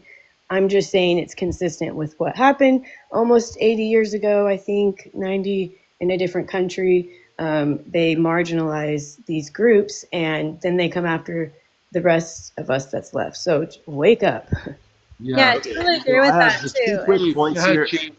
Like, just 2 quick points. I don't anticipate anybody with a degree has the fortitude to debate someone without a degree on this subject, but I'd be willing to debate that BA would be willing to debate me on this subject, right? Like a governor debate. Like I'll be governor for Texas, you be governor for Oklahoma, and we'll have a debate on this subject. Are you willing to do that? Yeah, he has a degree in this. I get what he's saying, that he would have to debate somebody who also has a degree, because that's a debate. I mean, you don't have all the experience, you know? I'm not being rude, but Ooh, it's exactly what a coward says. Those are the words of a coward who has no ability to defend their own philosophy in public. The only thing I'm saying is it's up to, I can understand if someone's 18, at least some of their mind and their brain is, if you're 9, 10, 11, think about it. I'm not saying don't, take their freedom away. When kids are young, they go with everything. Oh, this is in style. It has, when I live in the United States, you guys, I have lived in the United States 40 years. So it's not like I'm a foreigner. I mean, Warrior. I treat like a foreigner, but Warrior, you proposed that through the Biden administration, they were advocating for minors, and that's yes, just they not the were. case. You No. think I was asleep? They weren't. Yes. No, I wasn't. Yes, they were. They were No. pushing, just like How? Trump. That's How? disinformation. And they're How? like, Well, in hold on, schools, hold on. don't- How? remember, Show me. They were like in schools. If a Wow. child wants to change their gender, or they're thinking That about is- it, don't inform the parents. Was that not going on, or was that Okay, but that had nothing to do with Joe Biden. I don't know how you are attributing that to Joe Biden. If the teacher or the school decided that the parents were, going to abuse the child if they told, and so they decided to not tell, which I have my own thoughts about that. I don't like that either, but that has nothing to do with Joe Biden. true. That's a local issue. Everything is That's Biden's another fault. way you can tell that I'm not Republican or Democrat is whenever I I'm speak, neither. I don't I'm neither. speak on Trump or Biden or any of the others. I speak on change and what I want to change and for the future. I'm neither. So real quick though, But to you just Warrior and BA, excluded like a whole group of real people, quick to basically. Warrior and Like, BA, just real quick to Warrior and BA. Do you all know why they put people on puberty blockers when they start puberty, as they're starting to start puberty? So they don't go through that cycles. male or female puberty. Okay, the reason is exactly the reason you all have a problem with it, is the reason they need to be on it. The reason they put them on puberty blockers is to give them more time to develop and explore and understand themselves to decide if they want to continue to pursue and be like if they are trans, because not everybody who explores that avenue decides that that's the route that they take. I see. Right. I So didn't know that. if Yeah, they're see, put I on didn't know that puberty either. blockers, See, that's why this is very good and educational. if Thank they're you. put on puberty blockers, they're normally put on puberty blockers till about 16 years old, which is not a big deal because a lot of people don't hit puberty till 16 years old. Right. So they're put on puberty blockers till about 16 years old so that they're able to mentally develop more, have more of a capacity to understand so that they can make better choices. Wow. And then, and also that entire time, they're in therapy, they're talking to doctors, they're going through the process. It doesn't happen overnight, nor in a school day. So with BA, with the case that you're talking about, if that is true, I hope they sue the hell out of those doctors and that they get millions, because that's medical malpractice. Yeah. Amen. Because that's not that's not how it's supposed to go. The actual course of action is, as a child starts hitting puberty, they put them on puberty blockers so that they have more time to understand themselves better. Now I want to go back to my question to BA. How are you different as an independent than a Democrat? Okay, again, let's see. Did you not just learn something? I did learn something, but that doesn't mean I'm a Democrat. I don't believe in labels. Wow. I wouldn't even I don't even want to classify give me myself an as an example. independent. So then give me a new example of how you're different. He's asking for something specific. So Well, Tony is asking BA a specific question. I'd like to hear the answer. I So haven't give me just a second. politicized the awakening, first of all. Democrats and Republicans have both politicized it. Another just thing asked you a Democrats and specific- Republicans do is they create division. I am not for division. Hold on. I specifically asked you about Democrat, not Republican. And you brought up one thing that kind of was debunked, or you said you learned something new. So just then tell me another thing how you're different from Democrat. Okay, how about you tell me why you think I'm a Democrat? Listen, I'm not running for office, ma'am. Yeah, lady. well, okay, we got you there. I got you there by you calling me a lady. Ma'am, I apologize. Okay. I apologize. Okay, I so want to jump in and say one thing to BA too. okay, Yes. sure. So BA, and this also goes for Warrior, who is on the panel, like, especially if you are going to be running for public office, like, I implore you, please do not speak about issues like transgender care and gender affirming care if you have not done a modicum of research on it. I understand that Mountain Man is a professional in this area, but like, it takes very little research skills and time to get to some of the answers that he provided with the advent of AI and all types of research. And if you go out and do a campaign running off of the information that you were just kind of presenting to us, that's actually like political malpractice.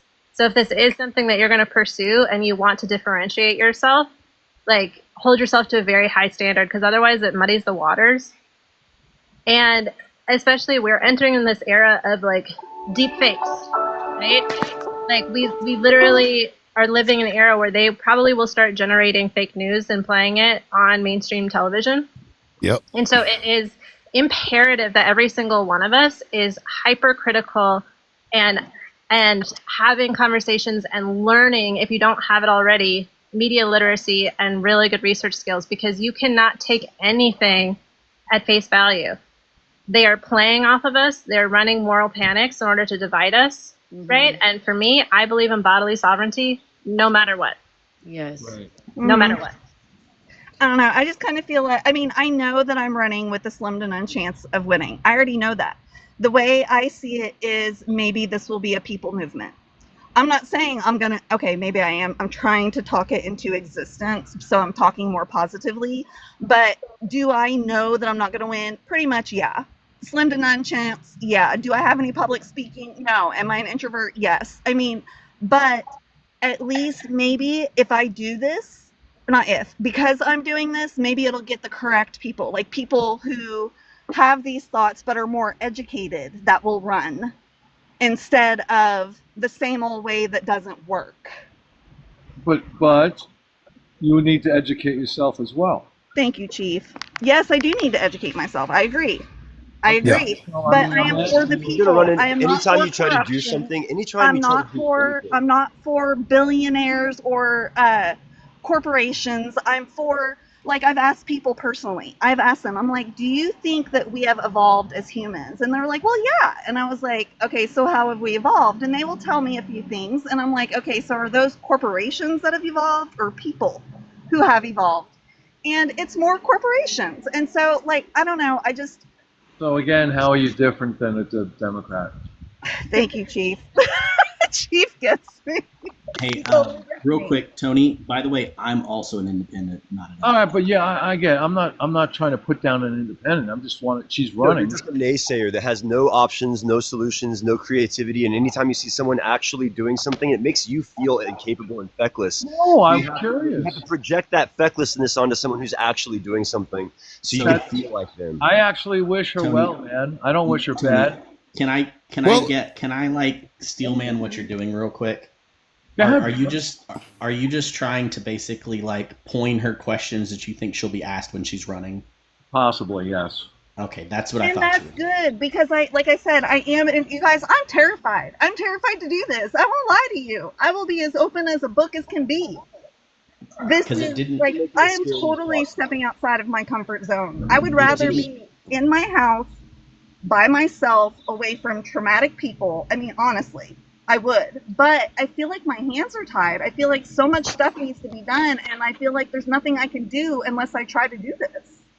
Hell yeah, girl. Listen, you're right. You're absolutely right about it. And let me tell you, as scary as it is, you're going to have the time of your life.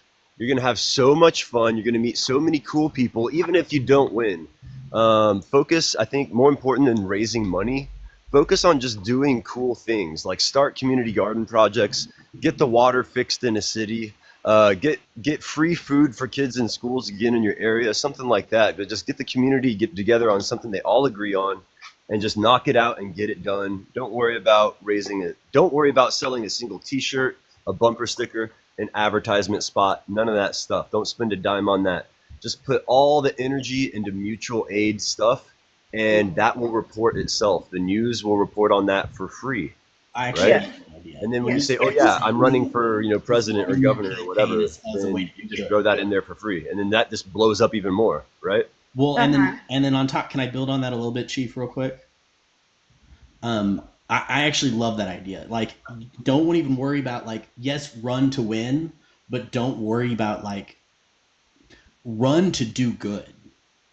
Like, Yeah, I love that idea of, like, literally your entire campaign be doing community work.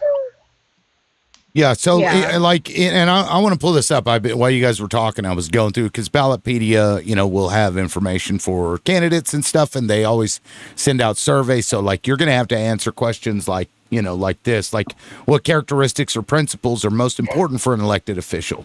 What do you believe are the core responsibilities for someone elected to this office? And this is specific to governor. A governor is the top executive authority in his or her state. What does this mean to you? So these are all things that you really need to have formulated your thoughts, right, about and have an opinion about it. What is your goal? What is your mission? What's the main thing? And then start delving into like the other more specific types of issues. But you definitely want to go to Ballotpedia and go through that survey and kind of get an idea of what things that you want to be able to respond to. That's very And important. I want to reiterate, BA, I'm not trying to come down on you. I want to try and help you in a bad way, I guess. But I do want to see you do well. I mean, honestly, anybody. I don't wish anybody bad. Well, just But I just hate to see you in a public setting who someone is a little bit intimidated with public speaking or whatever it is that you claim, that you're confronted with this stupid question like mine. Yeah, so just look at her. Oh, go ahead, Chief. Well, okay, so all right, I have a question then. How would I? Sure. Because I try to distance myself from division as much as possible. Like that's another thing that because somebody asked, what makes you not a Democrat and what makes you not a Republican? Can I maybe help you out with that, BA, real quick? Because I think Yes, that may have a please very do. similar reason. Because the reason I'm not a Democrat is because I believe that Democrats are incredibly too much beholden to corporations. And I believe that for me, being beholden to not only corporations, but to a party limits what I will do and what I can do as an individual. Yes. I have to answer to a party, not just what I believe I should be doing. Yes. Like the limits party. on, because it seems like that the right side thinks that they're the only ones that are right, and the left side thinks that they are the only ones that are right. And I've never felt that way. And they're both wrong. You're gonna have to dive into the division and the uncomfortable situations. But I think you're fantastic. You're the perfect person for it. So let me ask you, what if you could change one thing to improve the divisiveness in this country? What would you change? That's a good question. I think it would be the brainwashing of one way or the other. Like, it's just a simple fact of introducing that there are more people in the world than just, or in the United States, than just Republicans and Democrats. Like, the division is so hardcore. Like, literally, I can say pro women or go women, and somebody will slap liberal on me. And I'm like, but I'm not. You know, like, or I'll say something good about the right side, and then a liberal will say I'm a maggot. And I'm like, come on, you guys. Like, why? Why do you do this if I'm not that? Like, I think good things on both sides. I think bad things on both sides. That's what classifies me as an independent to you all. BA, you should you should look into zero sum. Zero sum. I can't remember the whole thing it is, but it's basically zero sum thoughts and arguments. That's where the division basically comes from. It's basically for us to win, they have to lose, and if they win, we lose. It's basically meaning there can only be one winner, and everybody else loses. That My and then empire also has- very my much. empire I has feel like nothing the important to Epstein add. files, you guys, has been divided so much. That is like basically my main goal. That is the thing that made me say, "Hey, you need to become governor." Is because of the The Epstein way I files. feel about the Epstein thing is I think that's the one thing that everyone's in common on. Exactly. That's the one thing. Because I talked to my therapist about this. She was like, because I was like, this is crazy that I'm doing this, and she was like, what is it about the Epstein files? I was like, out of my observing, that is the one thing that you guys all come together with. Is Yeah. that? Well, that and we're starting to come together on Israel as well. Yes, that is The electorate is the same, but when you look at how the parties themselves are operating, the That's Democrats right. are fighting to get the Epstein files released. And the only people who are actually trying to make the country better on a federal level, I would say, are all on the Democratic side. Now, I'm so far left.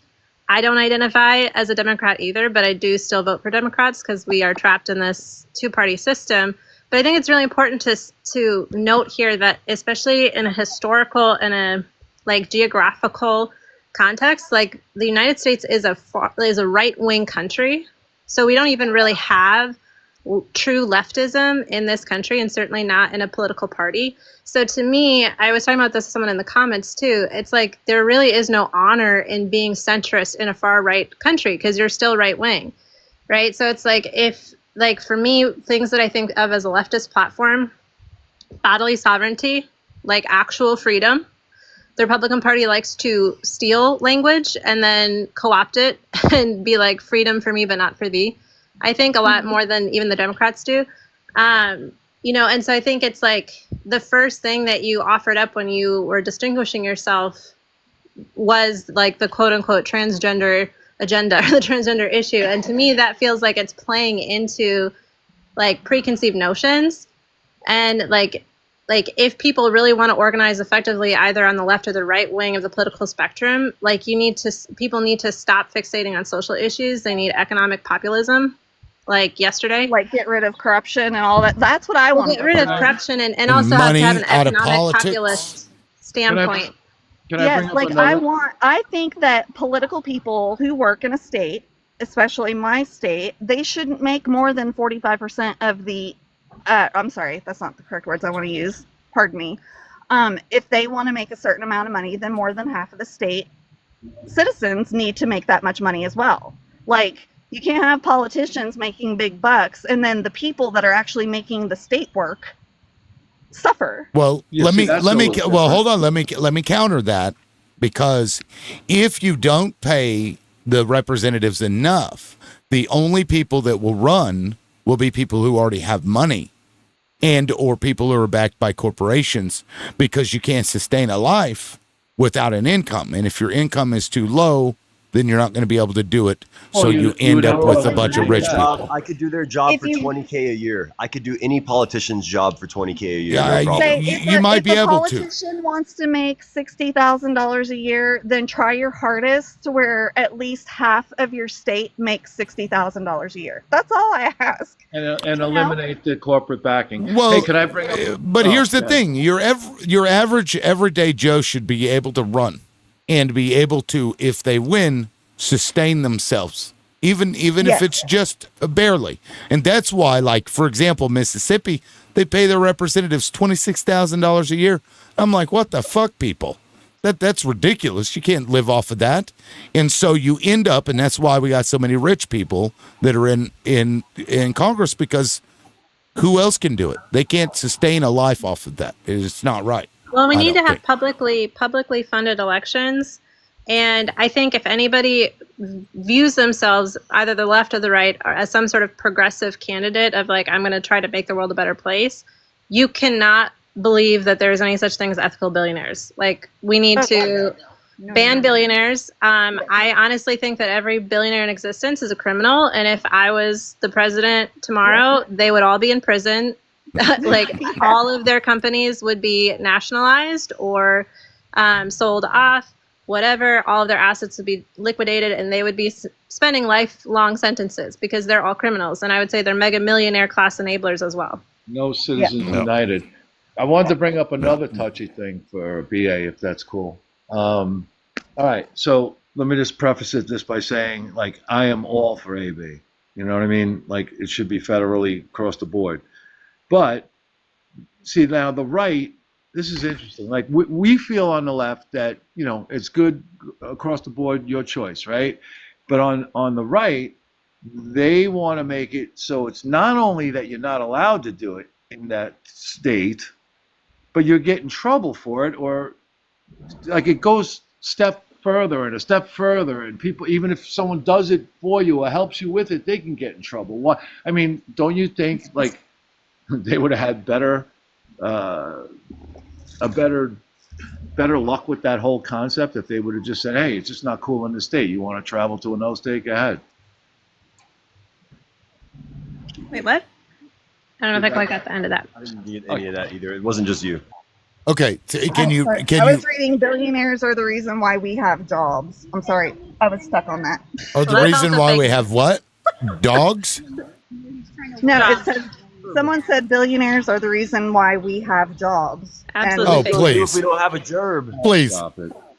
That's ridiculous. And we're the reason why they're That's what billionaires. I read. What came first, the chicken or the egg? The chat needs to, stop simping for billionaires. Infamous. Stop simping for billionaires. Infamous. Yes, Please come on up. Come on up, join the panel. I think they've got a private profile, so I can't invite them. We just need let to me dust see. off Kamala Harris. We just need to dust off Kamala Harris and just give her another shot. Let her go on book tour. Democrats will fix this. Trust me.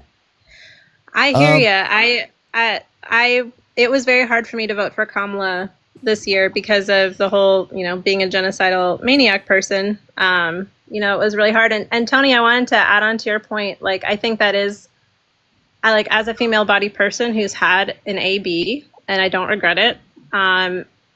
The devolution of women's rights and bodily autonomy in this country is terrifying. In South Carolina, they're actually trying to push through a law that would be able to punish women who get ABs with the death penalty. Literally the death penalty. in South Carolina. Absolutely terrible. But like, what? I mean, if I was on the right side and my party was pushing for that thing, I would just be like, all right, so this is kind of not like, not that I agree with it, but I would be like, all right, so we just don't allow it in the state because we don't believe in it in the state. But, if you want to go somewhere else, go somewhere else. Why are they got to make punishment? Why is it got to be like this whole, I don't get it at all. Because it's Christians, Christian nationalists are taking over, and they're going to implement and push their will on there. It's fucking Sharia law in Christianity form. This is what it is. I mean, they can argue all day long, but this has nothing to do with religion. Horseshit. That's exactly what this is about. And it's religion, and then it's also tied into their capitalist wet dreams about like how society should be structured. So if you think about capitalism as needing like cheap labor and natural resource inputs, right? So one of the ways that they achieve that is if women go into the home and do a lot of unpaid labor, that's basically feeding into the capitalist system. You've got an emergency going off there. Please, somebody, whoever that is, mute. Yeah. My God. Yeah, that was scary. I hope no one's having a tornado. Okay, so real quick, ADHD. You're saying that you can't accept it and you can't request, but I have my liberal loudmouth alt, and I just hit request and it let me. So I don't know. You might go out and come back in and try it. I don't know. But it's working for me. So is that the person who was saying that the corporations need the workers or something? Whatever that person was saying. No. This is ADHD. No, that other person. Their profile isn't private, so maybe they're on like a banana or something, or they just maybe there's a setting. I don't know. Anyway, I'm sorry I interrupted you, but I just wanted to get that out there. So ADHD knew it wasn't me. Yeah. I just wanted to add one more point to the AB conversation that I think people don't fully, like, it's a little bit hard to grasp, but like the anti-abortion movement is really, really tied to white supremacy. So basically, like, globally, white people are about 10% of the population, and people like Elon Musk and Peter Thiel and Stephen S.S. Miller, right? They are actual white supremacists. And right now, the birth rates, especially in white people, are quite low, and they're at the lowest that they've ever been.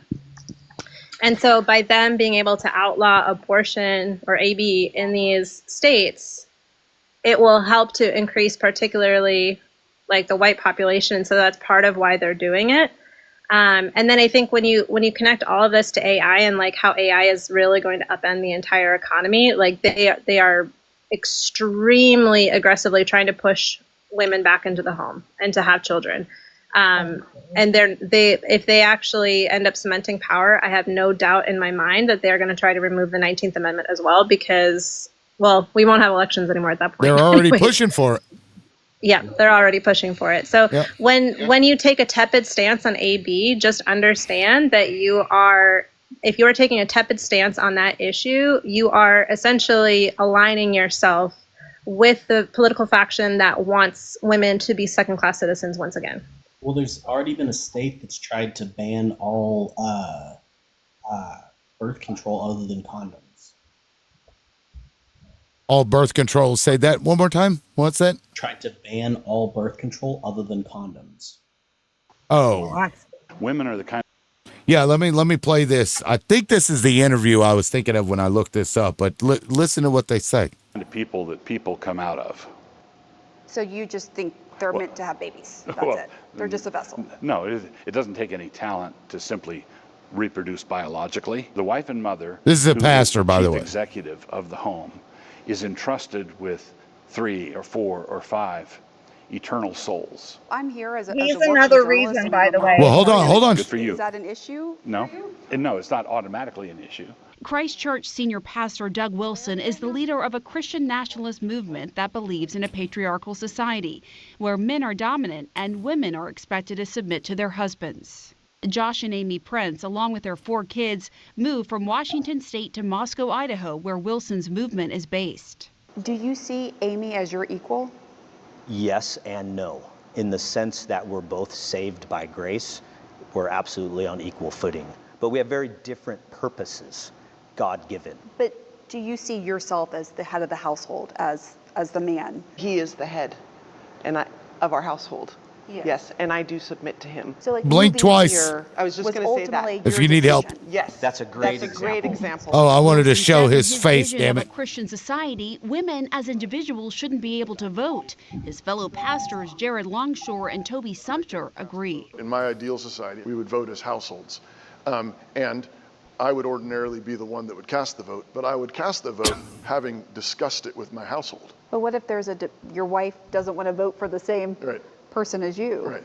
Well, then that's a great opportunity for a good discussion. There are some who have gone so far as to say that they want the 19th Amendment repealed. I would support that. And I'd support it on the basis that the atomization that comes with our current system is not good for humans. And Wilson, a veteran himself, is unapologetic about his view that women shouldn't be in certain leadership or combat roles. Looking at the leadership page for Christ Church, Right. it's all men. Do you accept women in leadership roles in the church and government?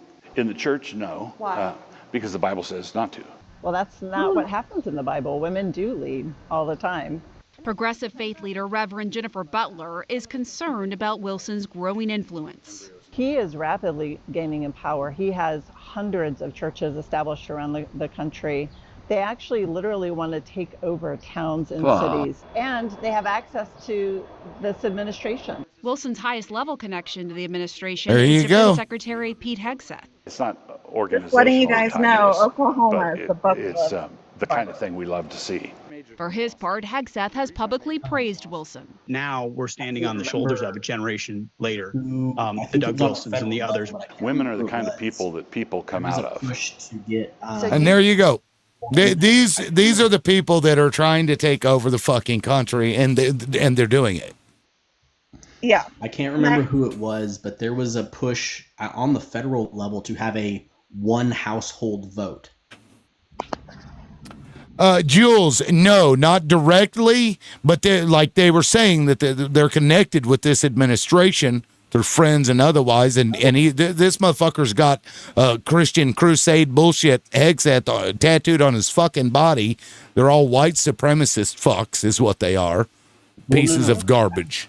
Liberal. There was a federal push for a one household vote. Like somebody introduced a bill. I'm not going to feel any better about any of this, even if the Democrats manage to come through and. I'm a single woman. I'm 49 years old. I don't have anybody with me except for my youngest daughter that still lives with me. So does that mean, I mean, I'm not going to stand for that, but does that mean to their meaning, even though I take up a space in a house, that I still wouldn't get to vote? No, you would. You would be the head of the household. Yeah, it would basically. Well, what it would be is a married couple. Only the guy would vote, but he would get 2 votes because he would vote for his wife. And JD Vance has even talked about like removing the vote for single people on top of it, so not even just women but single people, and then also raising taxes on single people because something to the effect of single people are not as invested in the future of the country as folks with children. Who are the people that the Democrats are sending to fix this problem? Like, what, are we looking at Mamdani? Is that the best Democratic example? Or I mean, I think Mamdani is a pretty excellent one. I mean, he's a democratic socialist. Right, but he's connected to the same exact network of billionaire gangsters that run New York, and so he's inherently as corrupt as anyone else. Well, I mean, I don't think you can make that criticism about him, and I get where you're coming from, but I also feel like you need to have political nuance and, not be completely driven by purity, because nothing, I mean, I don't believe in this, they go low, we go high bullshit, because that didn't really work out. Nope. We need to also have a little bit of willingness to get results, material results, however they happen, It was RNC Speaker Abby Johnson. So it was at the RNC convention. Well, I mean, they've talked about it. She was asking specific to like a push within the government itself. But I'm saying it was at the RNC convention. So like it wasn't just like on a state level. It was like at the federal level. Yeah, that's what she was asking. Sorry, no, but I'm saying like it wasn't. I was just pointing out that like there wasn't a bill, but there was push at the RNC convention for one household, one vote. Right. I was just clarifying. That's all she was asking, but I appreciate it. Well, no, Yeah, I mean, we just watched a reason. video where the guy has a relationship. The guy that runs these hundreds of churches has a relationship with Hegseth, who is clearly a fucking Christian nationalist. And we know that there's an effort to do this. We've established that there is a want to do it, but she was asking from an actual like governmental push, meaning bills, etc. That's what she was asking. That's what we were clarifying. Yeah, and I was just clarifying that there was not. It was what I saw was at the RNC. Right. Yeah. So, and it's, it's a problem. Everybody should speak out about it, Republicans and Democrats, but, there's a growing number of Republicans that are in favor of it. I think this fucking, infamous talking is not a legislation. We understand that. But the fact that they're talking about it is problematic. And if you can't address that and say that it's problematic, then that means when it does happen, when they do start pushing bills for it, that means you're going to pretzel yourself and say, well, I don't want the women to vote anyway because reasons. So shut up, infamous. Yeah, it's really scary. Like, it's 2025. I never in my wildest dreams did I anticipate that we would be here in this political moment. Same. Yeah, it's really, really terrifying. And I think that's why I say this to both, I'm sad Chief popped down because I wanted to have some talks with him. Cause like, I get where some folks are coming. Like I organize with some people who are so far left that they chose to sit out this presidential election, or they chose to vote third party, even though that jeopardized the chances of Kamala winning. Kamala was not by any means my ideal candidate. I was morally conflicted voting for her because of the genocide in Palestine. And yet it's like we are literally experiencing fascism in our streets. Like, it's happening. It's right now. Right. And I think that like we're still operating in this place of political naivete. And I think the more sheltered you are, like the more you can kind of deal with this, like, oh, this is semantics, this is fun debate time, this, that, or the other. But it's like, obviously we've been now living through 8 months of people being, kidnapped off the streets, right? But I think it's just finally starting to like hit some people more seriously, I guess is what I'm trying to say. And so it's like, if you have to organize within a party, like the Republicans are certainly not the ones to do it. And if you cannot win without doing one or the other, then go Democrat and make it work for you, right? Versus any other type of thing. That's kind of where I'm at with it.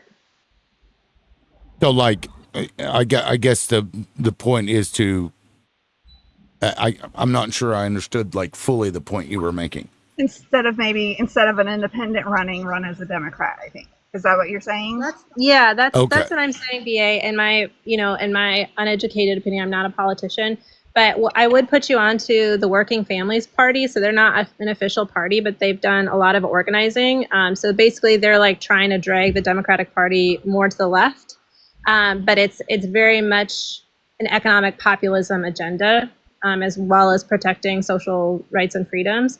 But that could be like one way to organize and things. But I think that the left, right now, what the right has done in my lifetime is like they've, the Tea Party hijacked the Republican Party, and then whatever, and then MAGA. And it's like they have used the Republican Party as a vehicle to accomplish the political agenda and goals. And I think that progressive folks, leftist folks, sometimes we get trapped in purity politics, right? Where we allow ourselves to be fractured instead of being united over things.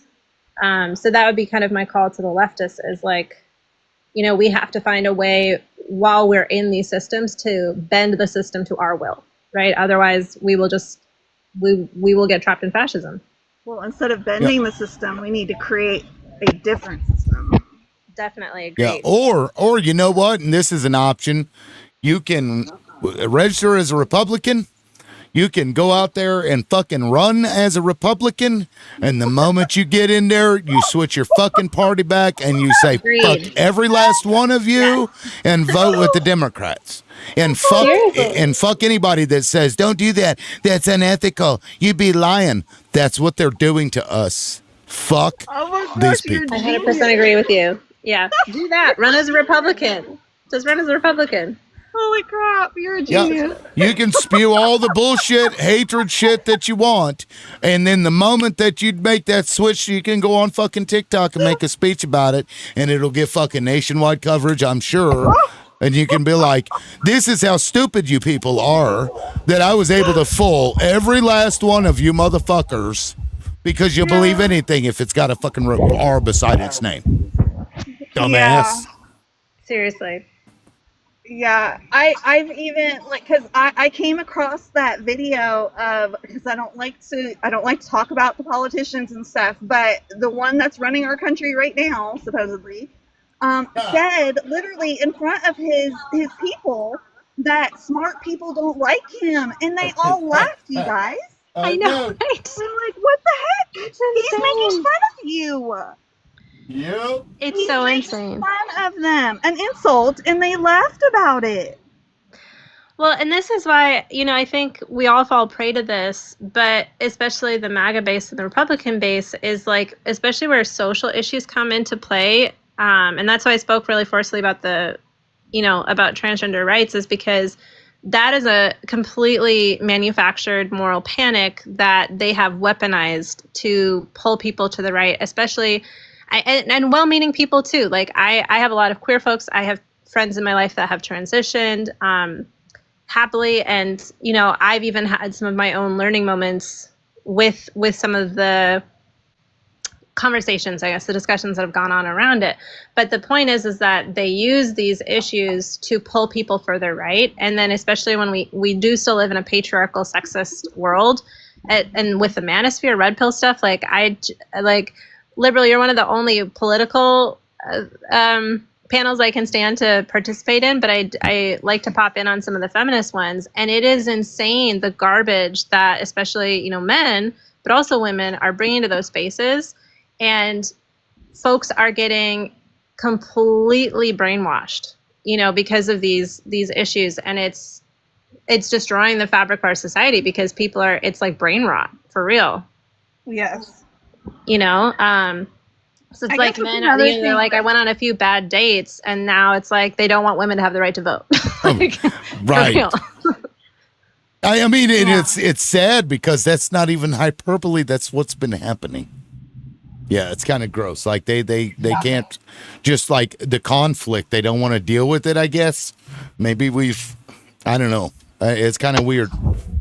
But yeah, I mean, there's crazy people out there. But I as I'm sitting here thinking, what if we do a push where we get people who are younger, who haven't gone on social media and offered their thoughts politically, so that there's no like way to go back and say, well, this person said this, and run them as Republicans. The great infiltration, seriously, all across the fucking country, run them as Republicans, and then also run Democrats that are progressives on the other side, and at least some of them will go through. And under normal circumstances, I'd be like, that's fucked up. Like, how could you do that? How could you sit there and lie with a straight face? They've been lying to these people for years and years and years now. Maybe we need to do that. I love that idea. Well, I mean, you could even potentially win as a pro-choice Republican, because that has 60 to 65% at least popularity rate. And so it's like, I would rather do a Trojan horse like you're talking about, or B, something where you have like a slightly progressive Republican than allow Democrats to go further to the right. Like Ezra Klein was saying, oh, maybe we need to run anti-choice Democrats. And I was like, fuck you, no. Sorry, TikTok. F you, no. Yeah. I'm going to say that I have had a few people. I'm sorry. No, go ahead. I have had, when I post my posts on TikTok, I post on there that I'm not Republican or Democrat. And ever since I started doing that, I've actually been getting a lot more people that are like, really? And you're wanting to run? And like, I've had people that have said, I would vote for you just because of the simple fact that you're not Republican or Democrat. Like, they didn't even like go through my videos and my thought, you know, like things that I'm for. They're just like, because they want something different, or they want a person instead of a politician. Yeah, and I mean, people do generally get sick of it, but I'm telling you, when the attack ads start ramping up, and I mean, I've watched this where you had this campaign of, I'm not going to go negative, we're not going to go negative, I'm just going to have all the other people do it, and so everybody else goes negative, and it just becomes this like this battle. So then those same people that you're talking about, that will say this stuff to your face, they'll then turn around, they'll pick their side, and they'll go that way. It's the weirdest thing. Now, hopefully, we're starting to see that kind of go away, maybe, but, you know, historically speaking, that's how people are. They're so just myopic and emotional about certain specific things, and they vote on, like, one issue that they just can't get over. So, Right. Yeah. Yeah, like You know, I don't know if it was one of your panels liberal, but there was like a guy who owned a gun shop. Was that on yours? Or was it like an AR-15? I don't know, but he was like, I'm not a Democratic or Republican, but I voted for Trump because I own a gun shop. And I thought Kamala was going to take away my guns. That was the only reason he voted. Was that on yours? I don't know. I don't think so. I don't remember that. Okay. I know I had a politician that was a Republican that did not support Trump. And of course, and it was interesting because I had a bunch of liberals on there, and it was him and one other conservative, I think, and they just started coming at this guy. And I'm like, look, we can take all the help we can get here. This guy doesn't support Trump. Let's not. We can shit on him later after we deal with the situation. But yeah, I was on that one too. I share your sentiments about it. I felt like people went like jugular for him. Yeah. You know, when it was like he was actually seeking some consensus, and that was disappointing. Yeah. And I gotta say, now so far, and I don't know if I can take credit for it, but I've had a Republican that has been on the show a lot, changed to independent. I've had Republicans change their thoughts to other things and start to at least understand. I've had Republicans realize we're not fucking crazy. We're not all crazy. There are crazy liberals, but we're not all that way. And I think it's important for them to see that, you know. That's another reason why I'm also an independent. That man that was up earlier, I can't remember, was it Taylor? I didn't think about it, and so you guys just brought it up. That's another reason why I'm not classified as a Democrat, is because I'm not anti-gun, but I'm also not complete. I mean, I'm for guns. Like, I don't think we should get rid of guns. But I'm the same way. Oh, Andy said I can take credit, so I'm taking credit. Thank you, Andy. I appreciate that. Democrats also don't think you should get rid of guns. Thank you, Andy. But yeah, that's another reason why I'm not, because I don't think that they should be taken away. That's going to be our last hope whenever, yes. To be honest, I think more leftists need to be talking about this, because I am also another leftist. I don't own a gun, but or GUN, but I want one, especially now because of everything that's happening. Okay, so two things. Exactly. So Democrats aren't trying to take away guns. Like, it's not happening. That's true. It's a scare tactic. It is. Like, it's not happening. That's not a Democrat agenda. I don't know. There's a lot of like, I don't want pew-pews in schools either, you guys. But I'm just like, I'm all about saving the children. Trust me. I want to do everything and anything in my power to save women and children and people. I'm just telling you. I think we need the pew-pews. I'm all up in the left-hand side when it comes to like all kinds of like political side, communities. No one's going after guns. Yeah. Pew-pews. One thing I would say, I would love. And Mountain Man is right. Mountain Man is right. And they said this about Obama for 8 years. Oh, he's going to come and take your pew-pews.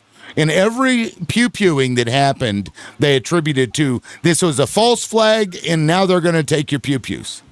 And they kept saying this for 8 years, and it never happened. Never did. Yeah.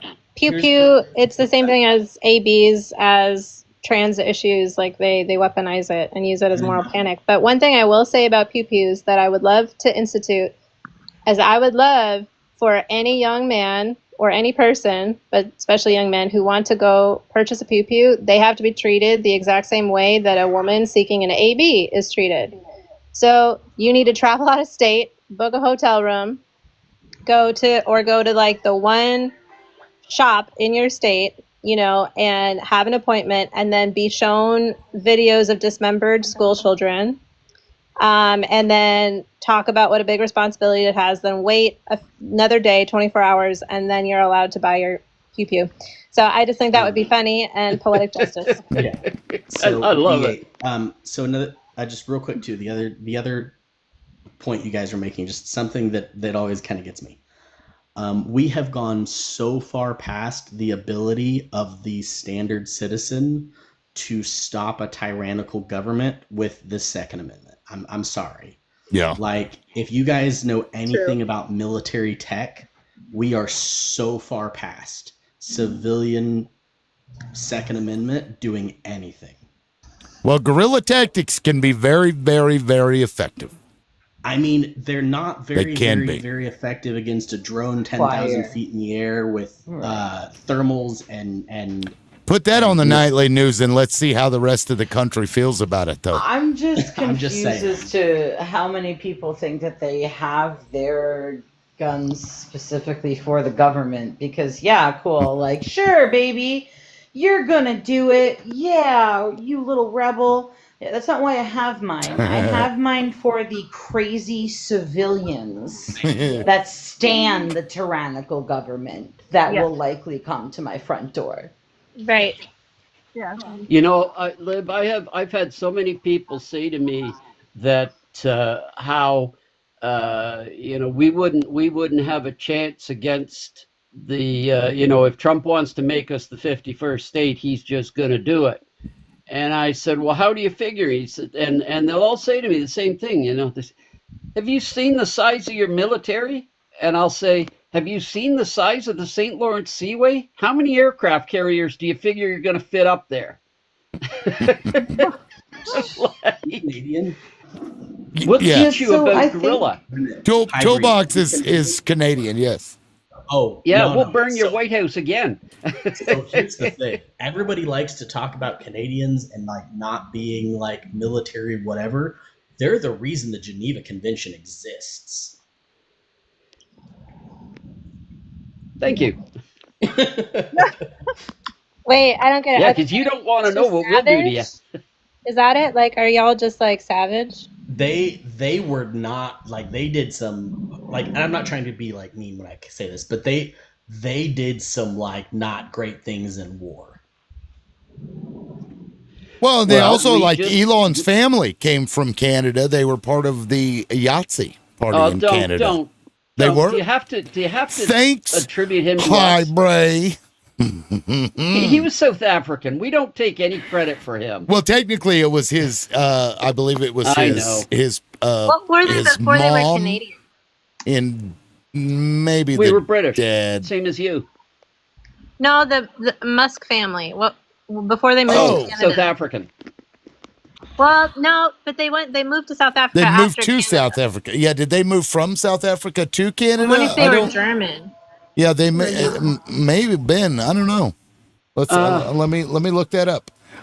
Where was the Musk family prior to moving from Canada to South? I think his Africa? father came from Zimbabwe to South Africa. Let's see. I mean, we all here. come from somewhere else at some point anyway. Joshua Haldeman, born in the U.S., is 1902, but grew up in Canada, particularly Saskatchewan. Was a chiropractor, Technocracy Incorporated. He also ran unsuccessfully in Canadian politics. Moved to South Africa. His family left in Seattle, Pretoria, South Africa. Okay, so I mean, I guess that's as far back as it goes that they know was Canada. So yeah, you're stuck with it, man. Thanks. Thank you. Yeah. Appreciate that. I knew that he actually went to the university in my town here, but thankfully he left before he graduated, so we don't actually have to take credit for that. Okay, so it looks like there is Afrikaner on the father's side. So English, Welsh, Afrikaner. And then on the mother's side, the family roots trace to like Northern Europe, Norway, or Northern Germany. So for what it's worth. Yeah, but like I mean, said, it's, we all come from somewhere else anyway. yeah. So Errol was born in South Africa. Yeah, it was his wife, I believe, that was from Canada. And then and her family is the one that was part of the Yahtzee party, for the record. His mom. Interesting. Yeah, his grandparents. Oh, thank you, Mountain Man. I appreciate you being up, man. Thank you. Absolutely. We'll see you. Yeah, and technically the live ended a minute ago, but we're still shitting on Elon Musk, which is something I do in my pastime. Yes. I mean, like, right. I could think of worse ways to pass the time. Yeah, right. Pyre, how are you? Did you want to add something? Yeah, so there was something, I can't remember who I heard say it, but it gave me the impression that what we should be doing when we like build around a system that we're working in, and I fully agree, because I mean right now I don't think there's any way to break it, but I would caution against like running as a Democrat and then pleading to the center and trying to bring other Democrats to the center with you, because that is one of the things, aside from Kamala Harris being a black woman, but that definitely is one of the things I think that caused so many already, people who are already registered Democrats to sort of lose, especially younger people, to lose interest in voting for the party and to feel disenfranchised. Because you know me, I don't like Democrats. I don't like Republicans. I don't like any of them. But to play to the center, I think, is the wrong move, especially if you're going to try to go as any sort of grassroots organization or grassroots runner and then go into the Democratic Party. I don't think you'll go far that way. Yeah. Well, I think the Trojan horse approach, let's just fuck them up in the way that they've been fucking us up. They lie to everybody. So let's get people who have no political background and fucking run them as Republicans right alongside our chosen Democrats. So you get it either way. I mean, you know me. I told you. I agreed with Bain. Frozen Lake, big boat, walk them out. If they fall, great. If they make it, they get to live on the boat. Good for them. It's so fun going back and watching Batman in 2025, where it's like, how you guys got us empathizing with the billionaire Nepo baby and not the anarchist that is like trying to tear down the system. It's just so funny. Didn't fool me. I was Team Bane the whole time. I was like, yeah, this guy's my husband's like, I knew you were going to do this. I was like, no, he's got a fucking point. I like re-listening to like the speech that got like his really, really famous speech, the Bane speech, where he's like, I was born in darkness. Like that whole thing. You know that one? The one that's really Wait, famous? who are we talking about? Bane from Batman. Oh, I don't know anything about Batman. Did you see The Dark Knight Rises? I hadn't even seen it until very recently. I know as a kid I've watched the Batmans, but all the new ones I just don't. I don't know. So in the newer one, the villain, quote unquote, let's really put some air quotes around that one. Bane has this idea for like, the corporate billionaires and the corrupt politicians and the corrupt police and all that. They have this big boat sitting out in the middle of like the frozen river, the river that, divides Gotham and wherever the hell Gotham's supposed to be, because it's fucking fake. And he makes them walk out on the thin ice to the boat. And if they fall in the ice, great. Didn't need you anyway. And if they make it to the boat, they get to live on the boat. And that's what they get to do while their wealth is redistributed and their victims are getting justice.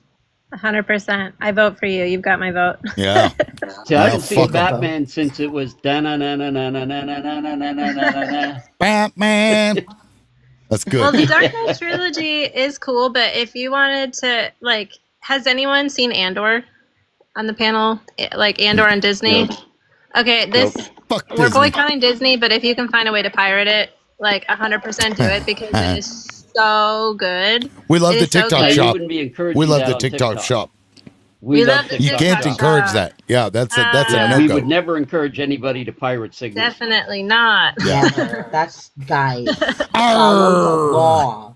But there's Disney. There's like a Andor, what is they call it? The Andor Manifesto and the Meeks Manifesto. I don't know if you guys saw this on, if it was in your algorithms or not, but basically it's this amazing monologue that happens towards the end. So if you don't want spoilers, maybe don't watch it, but it became a whole thing. And so you'll notice in some people's social media profiles, people have the tagline, I have friends everywhere. Have you guys seen that? I have friends everywhere. Nope. So that's actually a quote from Andor. So basically, if you say that, that means that you're in the resistance. And I just love it because That's now a so many quote. people are doing that. I got bad news for you. That's a quote that exists long before Andor. Oh, what is the history of it? Let's The look it longest up. history I know of that. What's the There you history go. of the quote? I have friends everywhere. Yeah. Yep. I mean, they'll probably give it to you there, but that was a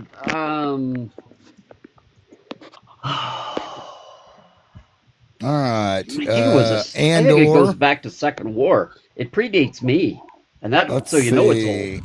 Well, let's see. Someone said that it predated.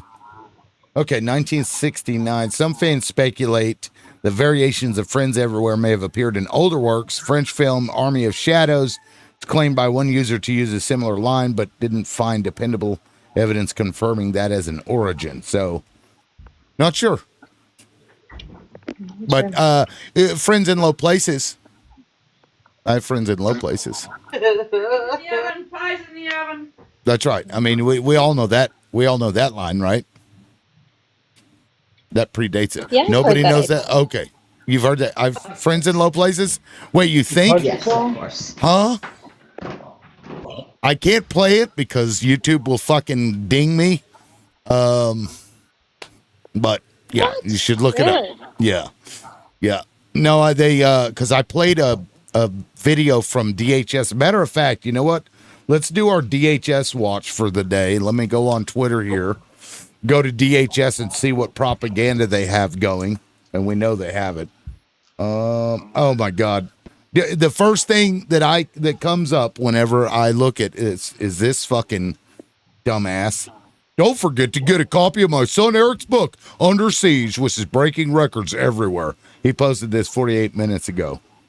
That's so gross. Him. Hawking a book as the president. Fucking, what a worthless scumbag. All right, let's see. You know, unplottable. I gotta say, just while Tim's looking that up, I gotta say that I've been listening for the last couple of hours, and listening to all of your political points and your perspectives. Inciting. I figured out what you really are. You're Canadian. Ah, Well, I am Minnesotan, so I'll not that run far as a off. Canadian. That explains that. No, we're not. I mean, when you're highbrow. talking, I'm listening to you talking about your view on ABs and your views on guns and or pew-pews, and No, and I'm listening to all your different views, and I'm sitting there going, yeah, she sounds Canadian. no, we're not Canadian. We're independents. Oh, pardon me. Oh, I found another propaganda video. Here we go. This is not Canadian.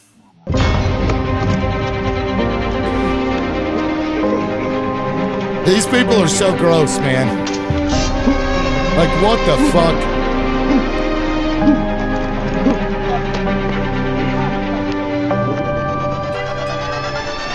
This is posted by our Department of Homeland Security. Like, look at the, what the fuck?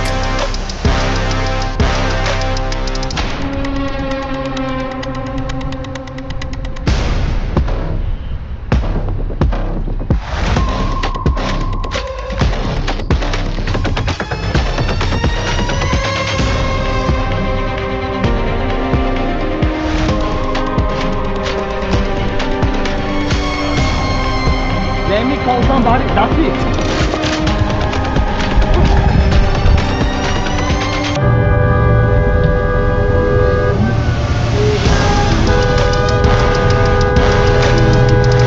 What's going on? What's going on?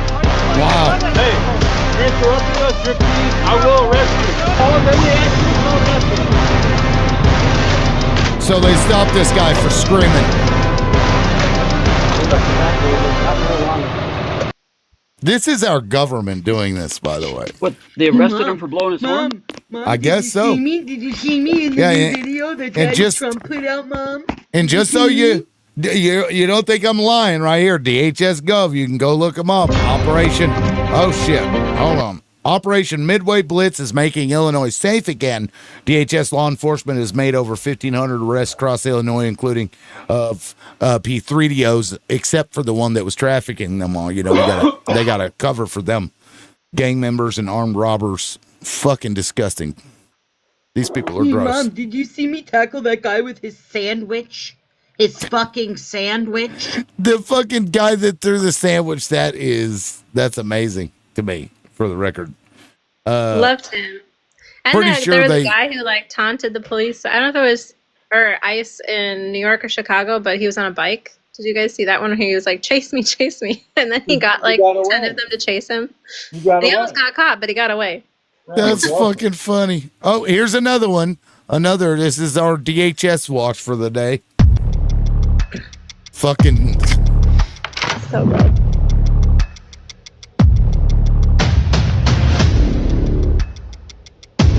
Wow. Bunch of micro penises. That's all Yeah. I gotta say. Micros. Sorry about your dick, bro.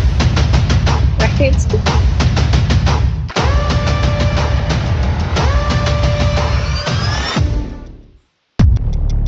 That is so fucking scary, Tim.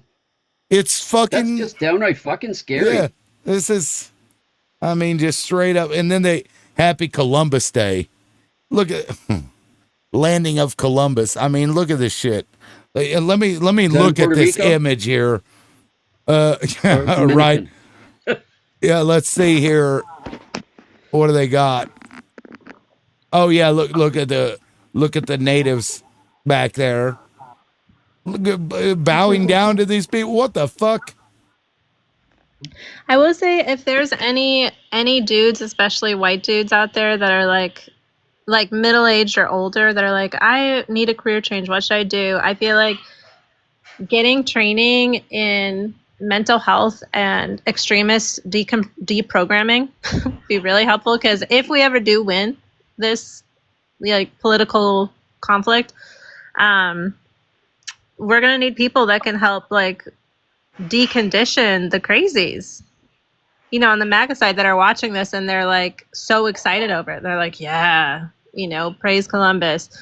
That's like, it's like we have to be prepared to win too, right? And that's where it's like I don't really feel like we're there yet in any regard. Yeah, this is. We're in a bad I'm more way. worried if you're going to even have elections. Well, For real. erections. Oh. They don't. Oh, they right, don't. erections. They don't have erections anymore. That's why they're so pissed all the time.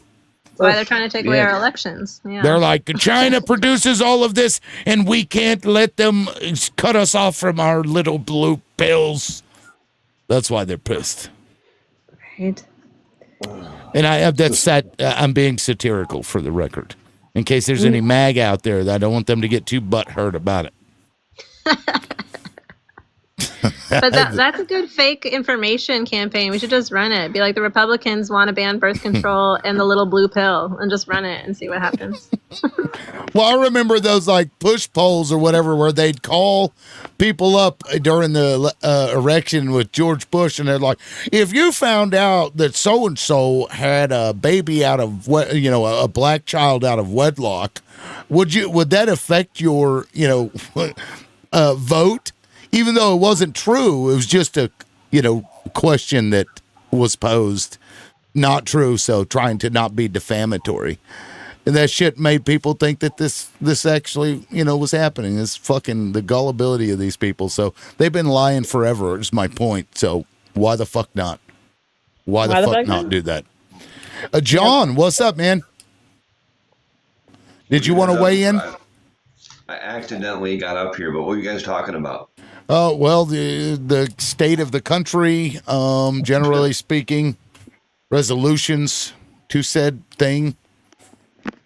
Is it ethical to lie? Is it ethical? Again? I mean, think about it. Is it ethical to lie to somebody who lies to you all the time? I don't, you know what? I don't know. It's one of those. Oh God.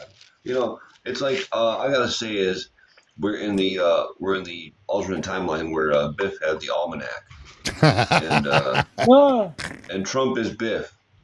Oh my God, Biff. That's great. That's a pretty good comparison. Oh yeah. That makes me want to watch that movie after looking Back to the Future. What a classic. And Bernie is Doc.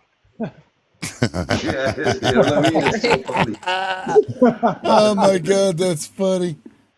That is fucking. That's awesome.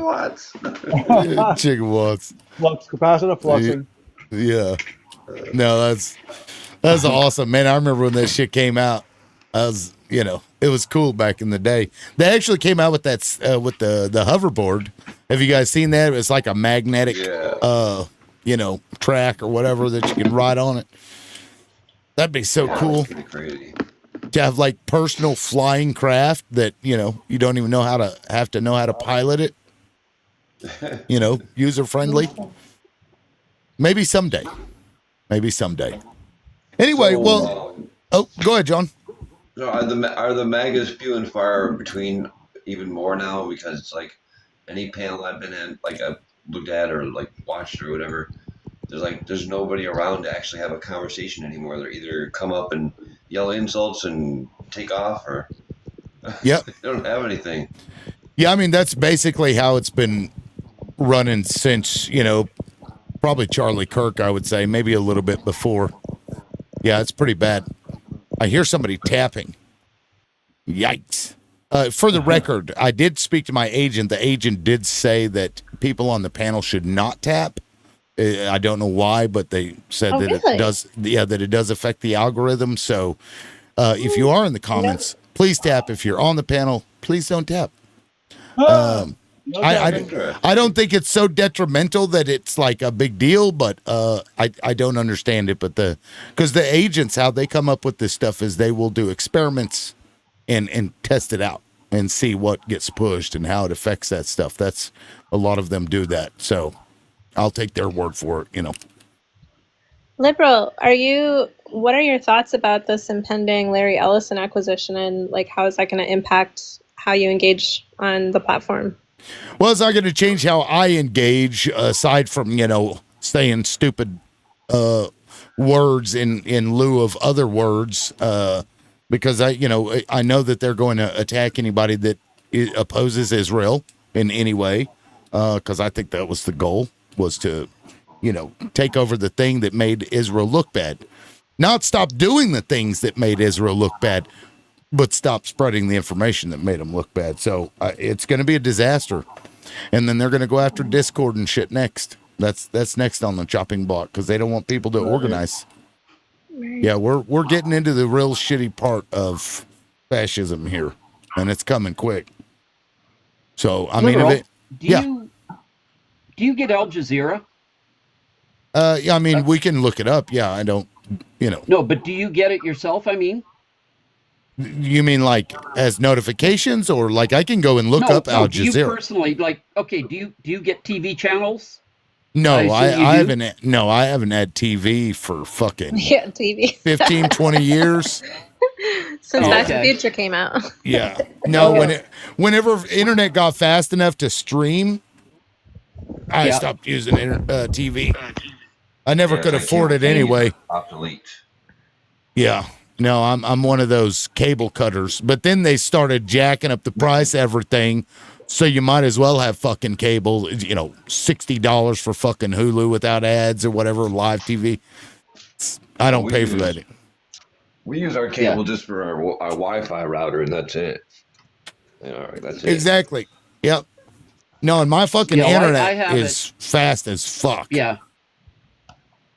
Well, where we are and the services we have available up here, it's predominantly you choose one of, 3 providers, either Rogers, Bell, or TELUS. And they are also your internet providers. So, I mean, I have fiber optic through Bell. And but I was just curious because it also, I do watch, one of the few channels I do watch is Al Jazeera. And you could probably find it on their website if you Googled their website. Just as you were sort of looking at stuff on DHS, you would find some interesting stuff on Al Jazeera because they are reporting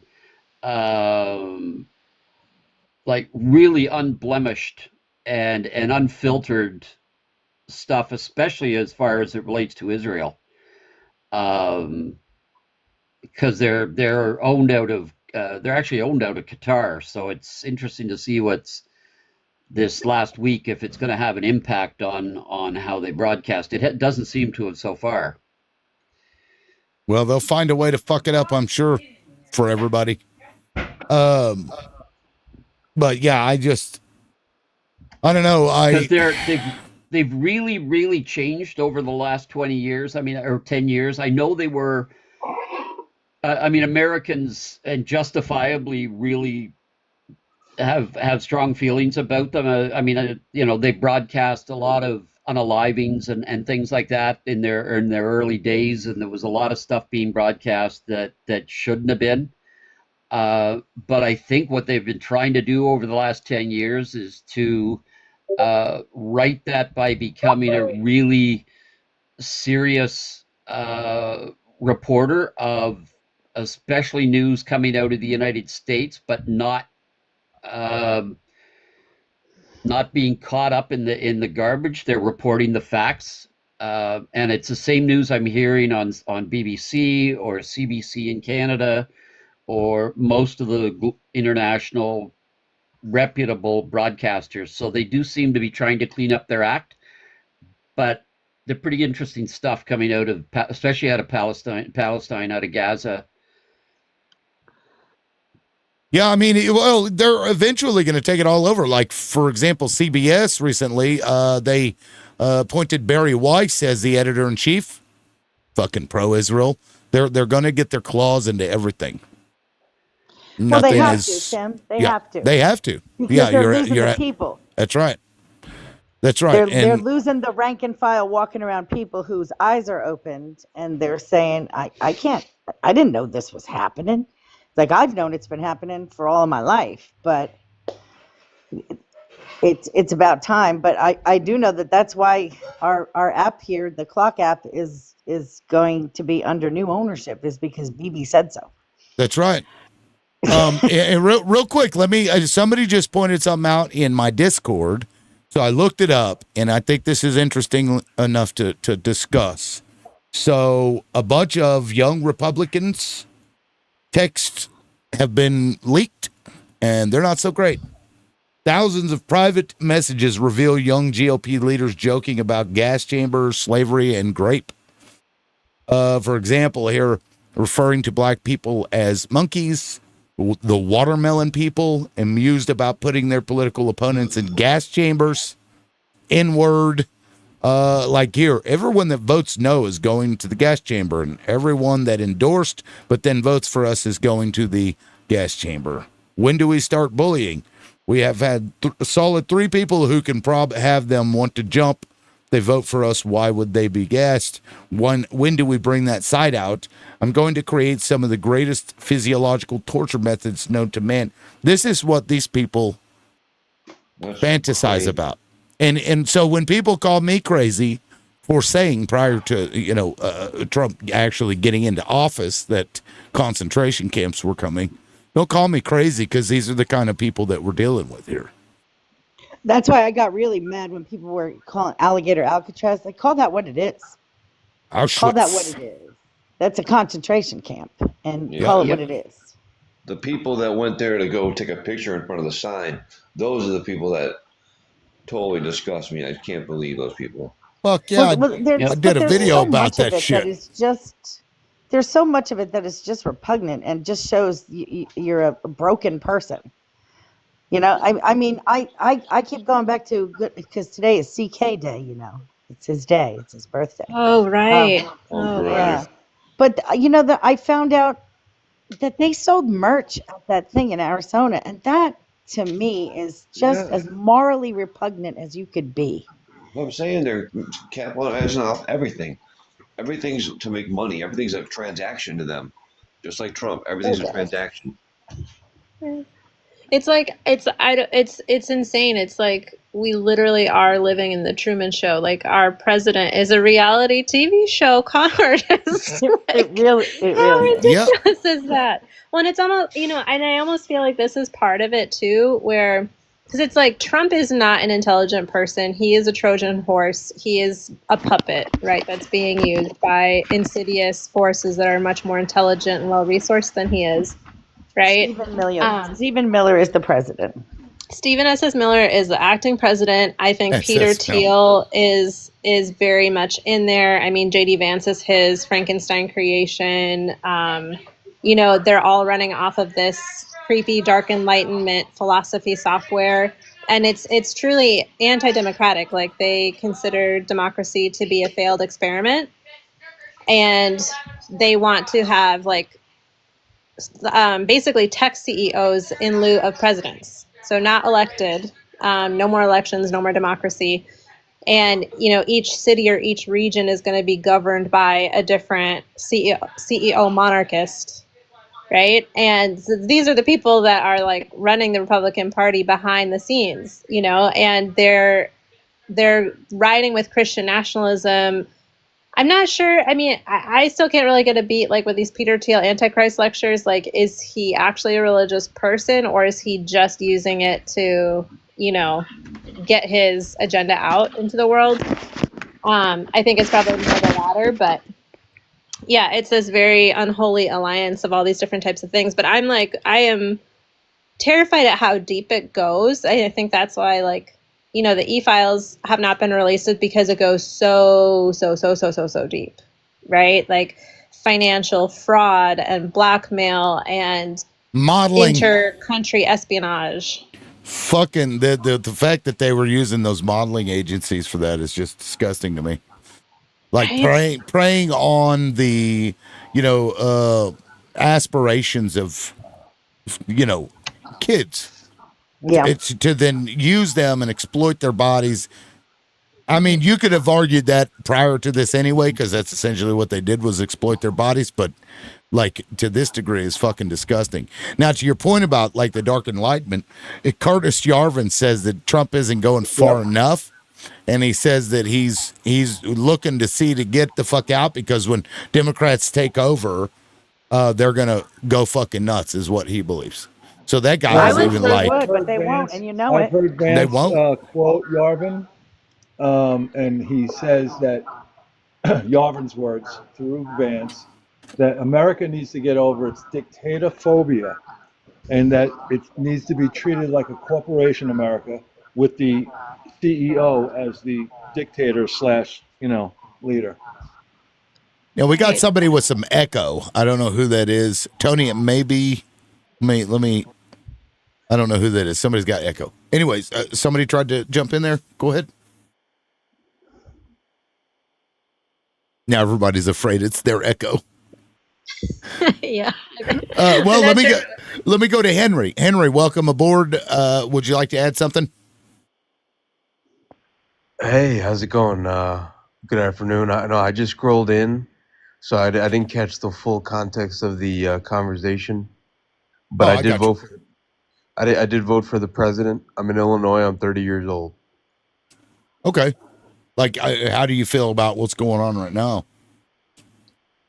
Well, life's not perfect, so I think the administration is not going to be perfect. But I did like what I saw in the Middle East in terms of that ceasefire,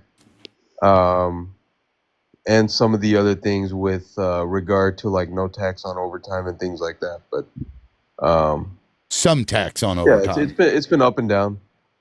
Some tax on overtime and some tax on tips, right? Because they didn't cut out all taxes. I mean, I don't know why. Isn't that set to expire too? I think Liberal, so. do you know this? Yes. Yeah, I I don't believe it think does. Yeah. I think it's set to expire in like 2026 or 2027.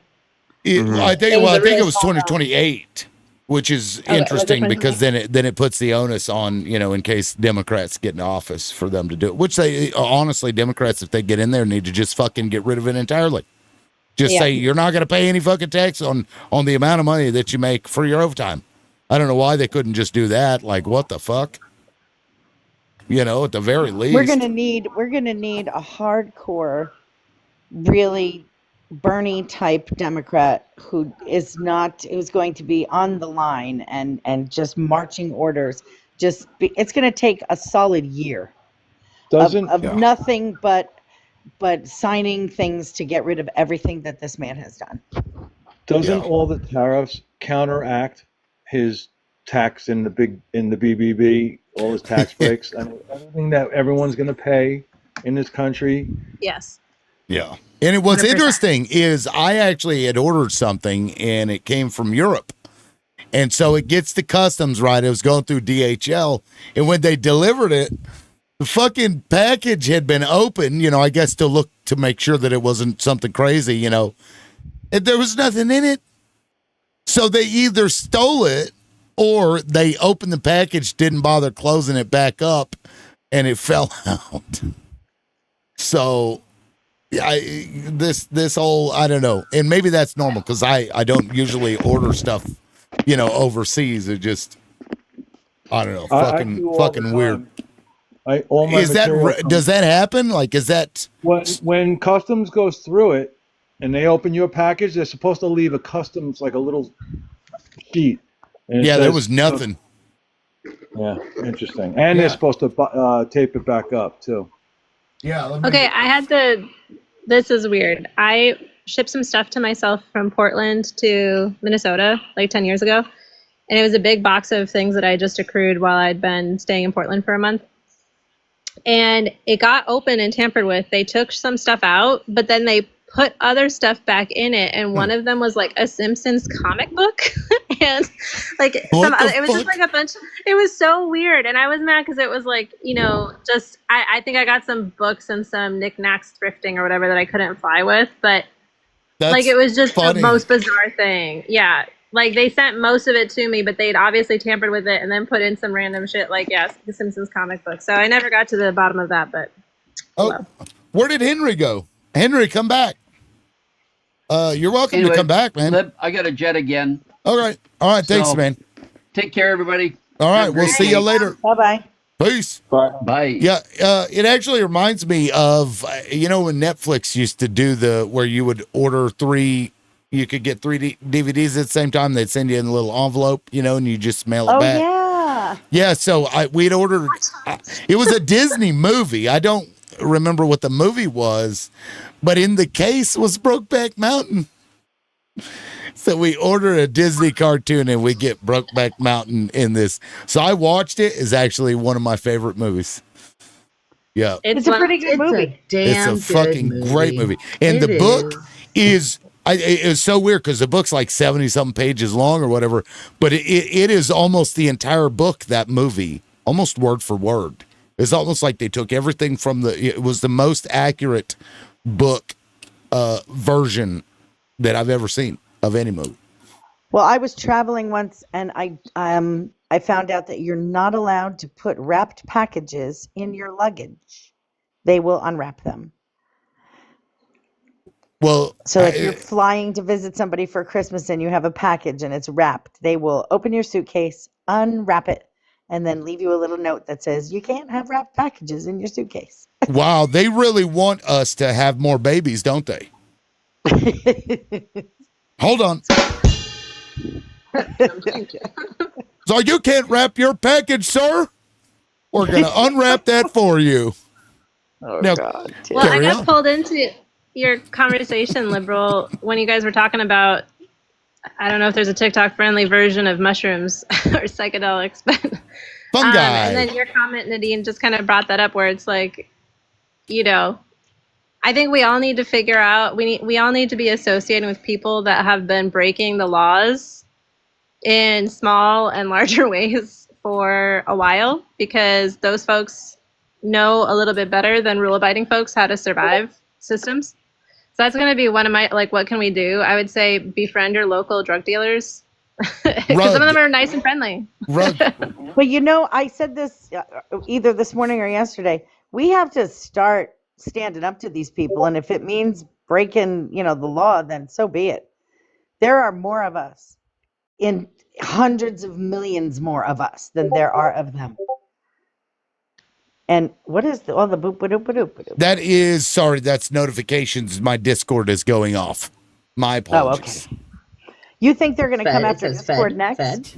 Fed. Mike, That was like the other day somebody heard, and they were like, "Did you guys hear that?" It was my, I've got my caps I will locked. take full credit for that one. I wasn't making as big of a deal out as everybody else, but I was like, "Hi, did anybody hear the beeps?" Or like, "Am I going crazy?" Because that could be a possibility. They're after us. Oracle has already taken over. The fucking creepy little girl one, and I didn't say anything for the laughing. longest time. But enough fucking weeks went by, and I was like, "Y'all, does somebody hear a fucking kid, please?" That's fucking funny. So you think they're going to come for Discord?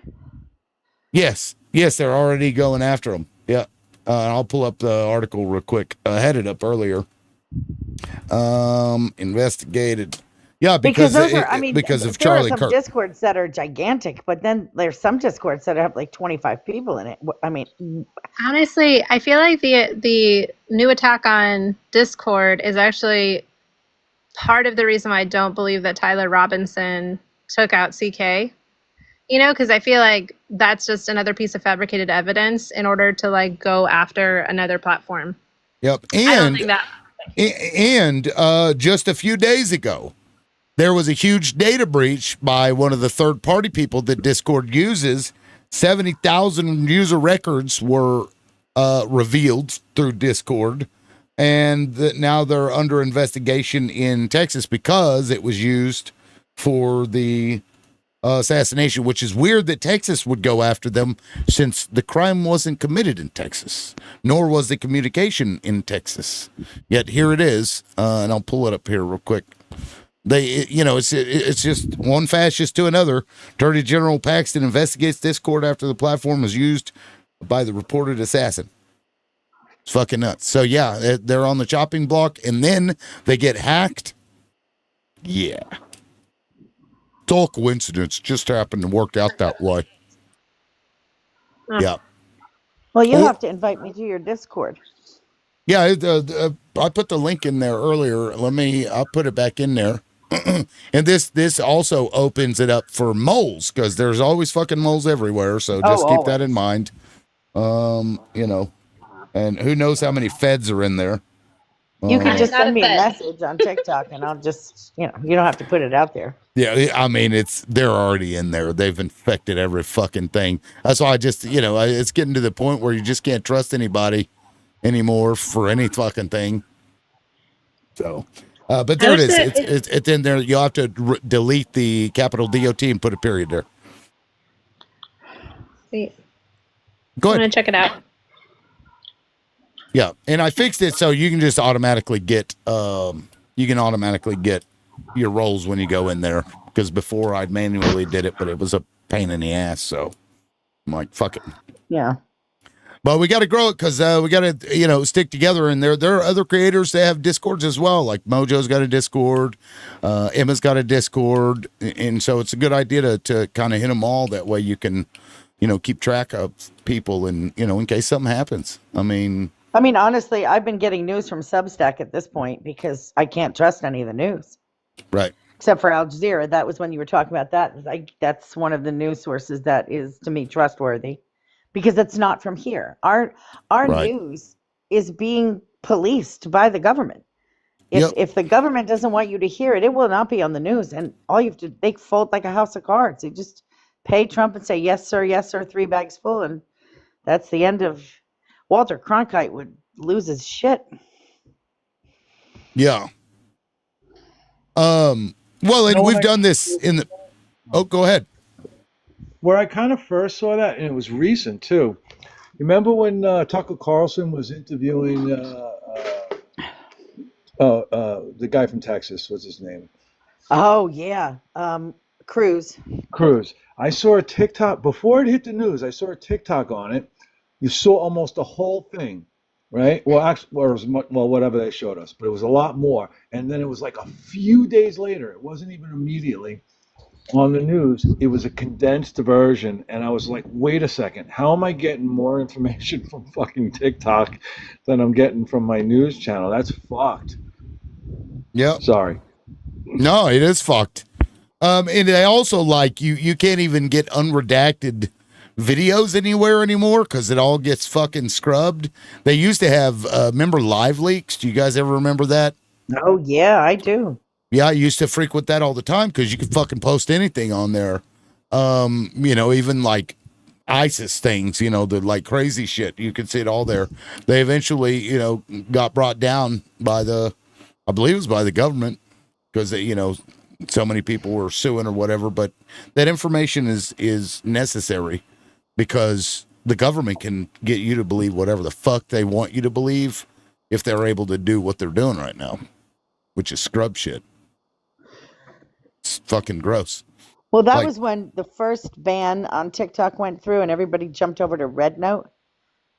And everybody was shocked and was like, China is not like I've been led to believe. Like, no, they want you to think those people are living a really shitty life because we are the best and we're the richest country. And the reality is we are the third world country. We are living a shitty life and the rest of the world thinks we're crazy. Yeah, speaking of that, like I remember probably 2000s or something, I was, driving a truck and I'm talking to somebody from New York or somewhere, in the Northeast. And they literally thought people in Oklahoma were like living out on the prairie land in fucking teepees and shit. So this is like this lack of information that people have is crazy. Sure that wasn't me, Tim? And they, no, it was, I think it was at like a shipper or something. I think I was picking something up. May have been in Connecticut. And I'm like, bro, what the fuck are you talking about? You ever heard of the OKC booming? It was like, oh yeah. That actually revealed a lot of people were shocked because they didn't realize that Oklahoma had skyscrapers and shit. You can look this up. People were really shocked about it because they thought Oklahoma Tim, when I was told like my mom I was moving to Wild Oklahoma, West. when I told her I was moving to Oklahoma, and I told her that I met some people, and I said, well, they're from here. And she was like, nobody's from there. She said, it's all military transplant. It means no one wants to be there. Well, that could possibly be more true. What are they still prospecting or something over there? Like, what are they? Funny as hell. Yeah. Well, They're looking for penicillin. who is that talking? Is that Democrat? Was that Democrat? No, that was me. John. Oh, John. Oh, okay. It sounded like Beach for a second. Well, I don't know. It's dual paneling. that was wild. Yeah, right? I wonder if that was an alt account. It must have been, right? Had to have been. Anyway, former Democrat, what's up, man? Did you want to weigh in? Pretty good. Did you want to weigh in on something? Yeah, I'm still wondering when the Democrats are going to give up this little last hurrah for non-citizens, and they're just going to give in and get the checks out for the American citizens. So are you asking Americans when they're going to give up and give in to tyranny? Never, sir. Never. Tyranny. It's never going to happen. Where do you get your news, former Democrat? Mostly liberal news stations. Oh, I thought you were talking about me. I was like, don't do that. That's why I don't even go on Republican lives. I only go on leftist lives. So you go on leftist lives, but you believe that the Democrats are shutting down the government because they want to give away all of American taxpayers' money to illegally or undocumented people? Non-citizens is a better way to put it. Okay. Republicans make the mistake saying illegals. No, they need to say non-citizens and more You understand American You So you can say understand that? non-citizen if you want, my friend, and you can Yeah. use the correct language, which, hey, good for you. Doesn't make you any less right, right? Because whether you say illegal immigrants, which of course that's just horrible Well, it's language funny that they you say- use to rouse people up, or hang in there, whether you say undocumented or you say non-citizens, nobody is vying to have them have health care That's in crazy. anything other than an emergency. So then why wouldn't And they even, say hey that when they buddy, get hey, hold interviewed? on, take a moment, take a breath, make Well, a I'm plan, just and try curious. your Why don't they best. say I'm that still when they're talking. having an interview? Mute yourself if you I'm still Let's see how talking. they It's all right. handle You're it. gonna be okay. Yeah, yeah. So Let's let Pyre in finish. those Go ahead. situations, Yeah, in those let her finish. situations, I think it makes up. I don't remember the exact point, so I'm gonna say less than 1%. Okay, so fucking sue me. But less than 1% of those situations would be what we're talking about, right? If an undocumented person were to receive health care Oh, so it does in an happen. emergency situation. Oh, so It it does only happen. Okay, okay. former Democrat. Former Oh no, Democrat. yeah, It nobody said it only I don't didn't know. happen. The way she was responding Nobody says that doesn't happen. So no, I nobody don't said know. it didn't happen. But what we're saying Okay, is the perfect. fake outrage that you have for it Oh, it's fake outrage. is The literally outrage is that that. you guys are It's holding checks being from former American Democrat. citizens. Shut up. Okay. it's being scripted Yeah, for can I you respond now? from Yes. She's just people monologuing. Yeah. Can we start the don't Well, music? let her land her plane, and then you can respond. Absolutely. But I So I she would just like to keeps slowing I would and like spreading to out her point. words even Well, farther. hold on. I would like to point something out before you respond and after she's finished. Yeah. Pyre, go Okay. ahead. I can bring in the timer if we need to. I think I we think need he to. needs a timer. I'm gonna Okay. land my Let me plane. The let me bring in the problem is, timer. Right. Oh, thank God. They have all this outrage for an instance that happens in less than 1%, right, of That's the the time. outrage. And so She doesn't I'm even going know. to I'm going to figure that they probably spend more of their tax dollars on people having health care in a foreign country than they do people having emergency health care in a country of not their origin. But yeah, be angry about it because that's what they told you to be. She's using too many words. Okay. Did you need your 20 seconds, Pyre, or no? Go ahead. Okay. All right. Go ahead, former. Yeah, so again, she's confusing the outrage. The outrage is not so much the healthcare for non-citizens, because right now we don't have that, and that's what Democrats are pushing. The outrage is they're shutting down the government to basically force Republicans to reverse the big beautiful bill, and the outrage is holding checks from American citizens because they want health care for all non-citizens. And it's funny is like she'll sit there and say, no, maybe you should go on CNN and get an interview, because when they interview these Democrats, not one of them can actually respond to the leftist interviewer asking about this. They'll just kind of avoid the question. They'll just talk in circles. We've seen it with Hakeem Jeffries. We saw it with I don't even remember the other guy that they interviewed. But if you guys need me to green screen it, I can green screen it. We can play it for you. And I'm done.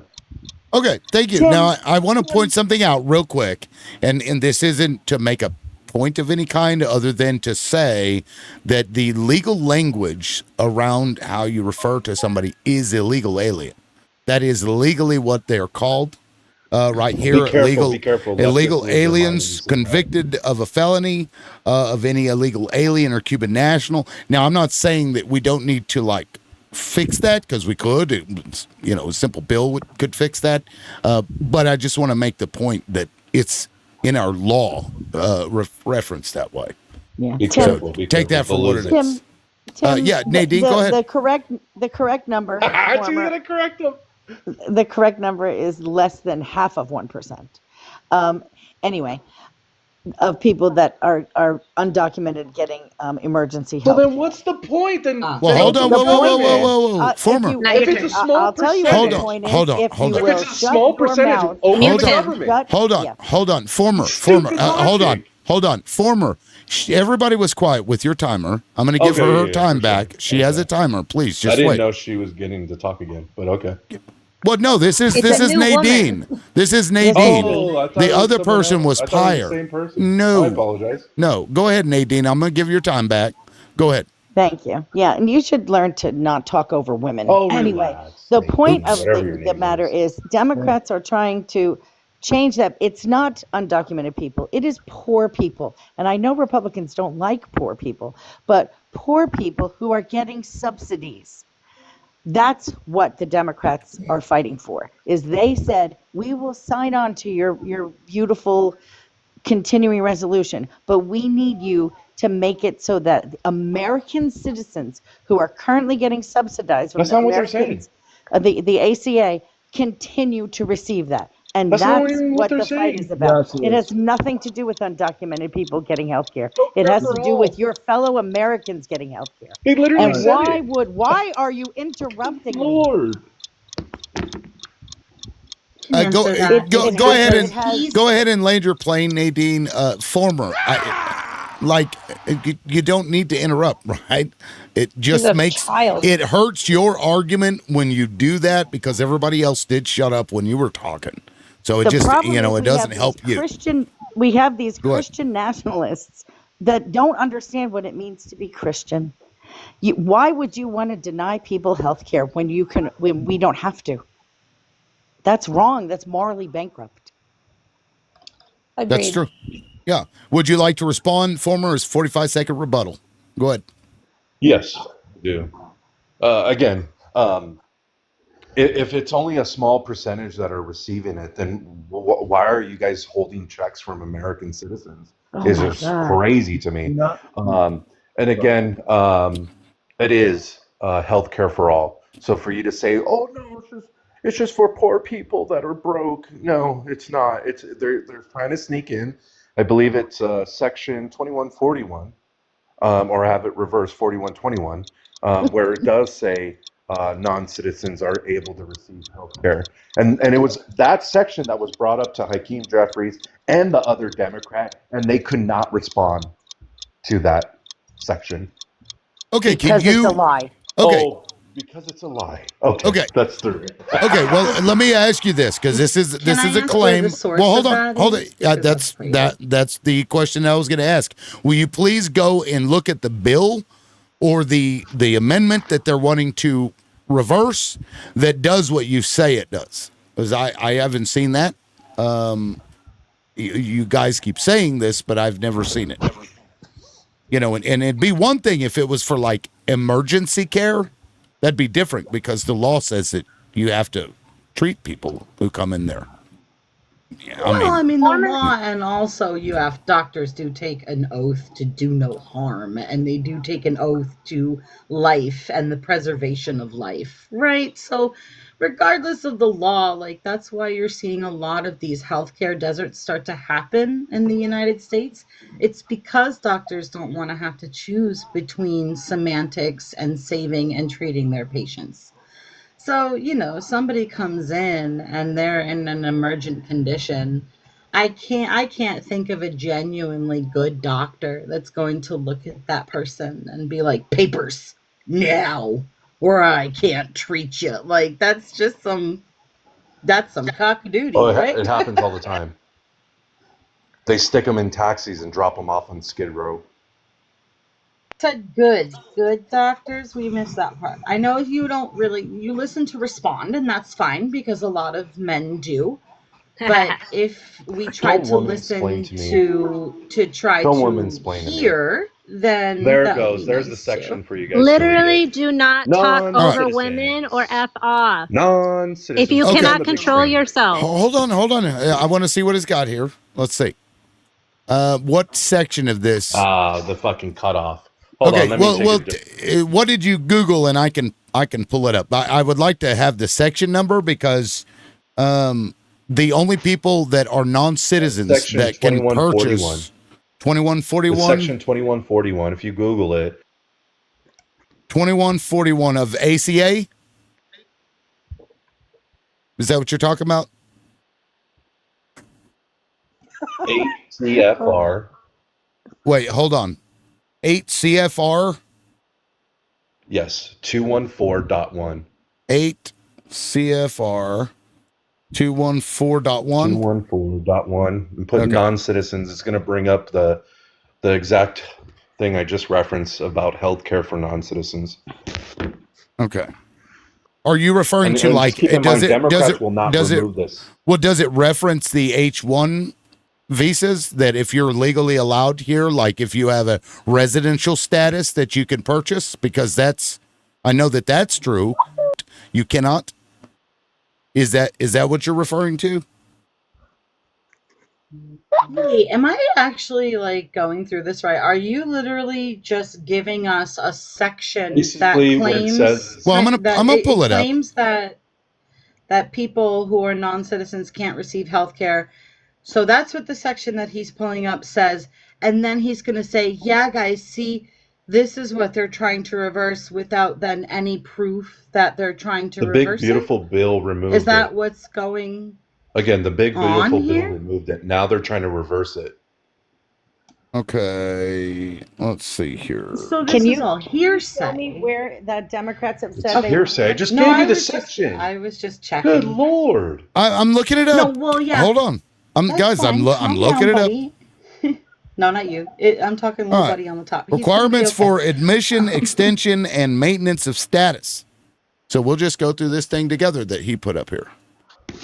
Because again, I want to point out that if you are a legal resident, that is different from just being non-citizen, right?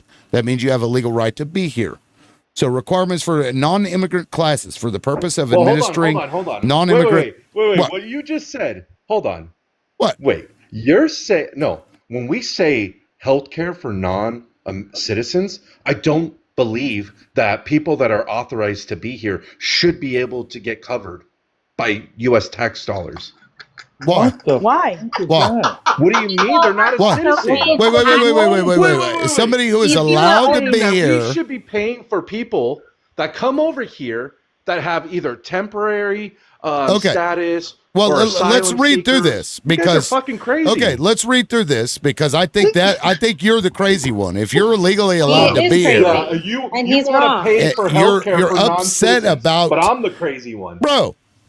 No, how about we can both agree that the company should pay them enough to where they don't have to get on the ACA and get a subsidy? How about that? Okay, yeah, bro, yeah. Can we that's agree gonna on get that? Accomplished with this government shutdown. Well, right? it certainly won't under Trump. It's Yeah, not going to get exactly. accomplished under Trump because he has concepts of a plan.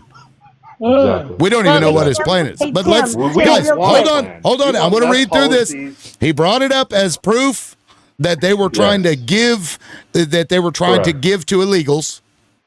Right. Correct. Or is it? Yeah. So let's see. Non-immigrant classes divided for visitors for business and visitors for pleasure. For aliens who are not diplomats. Let's see. Where specifically in here are you targeting? Because I mean, we can go through this, but that's like watching grass grow. Let me. Well, you can do Control F. So this Hold is on. what I'm trying to For say, what? right? What am I? What am I looking to for? use a computer. Do Control F. And a little window. Do you see the little bar? Do you see this little bar right here? Yeah. So type in. I was waiting for you to explain to me. Put non-citizens. in that little bar up Non-citizen. there. Okay. Oh, there it goes. Now you know how to use a computer. Okay.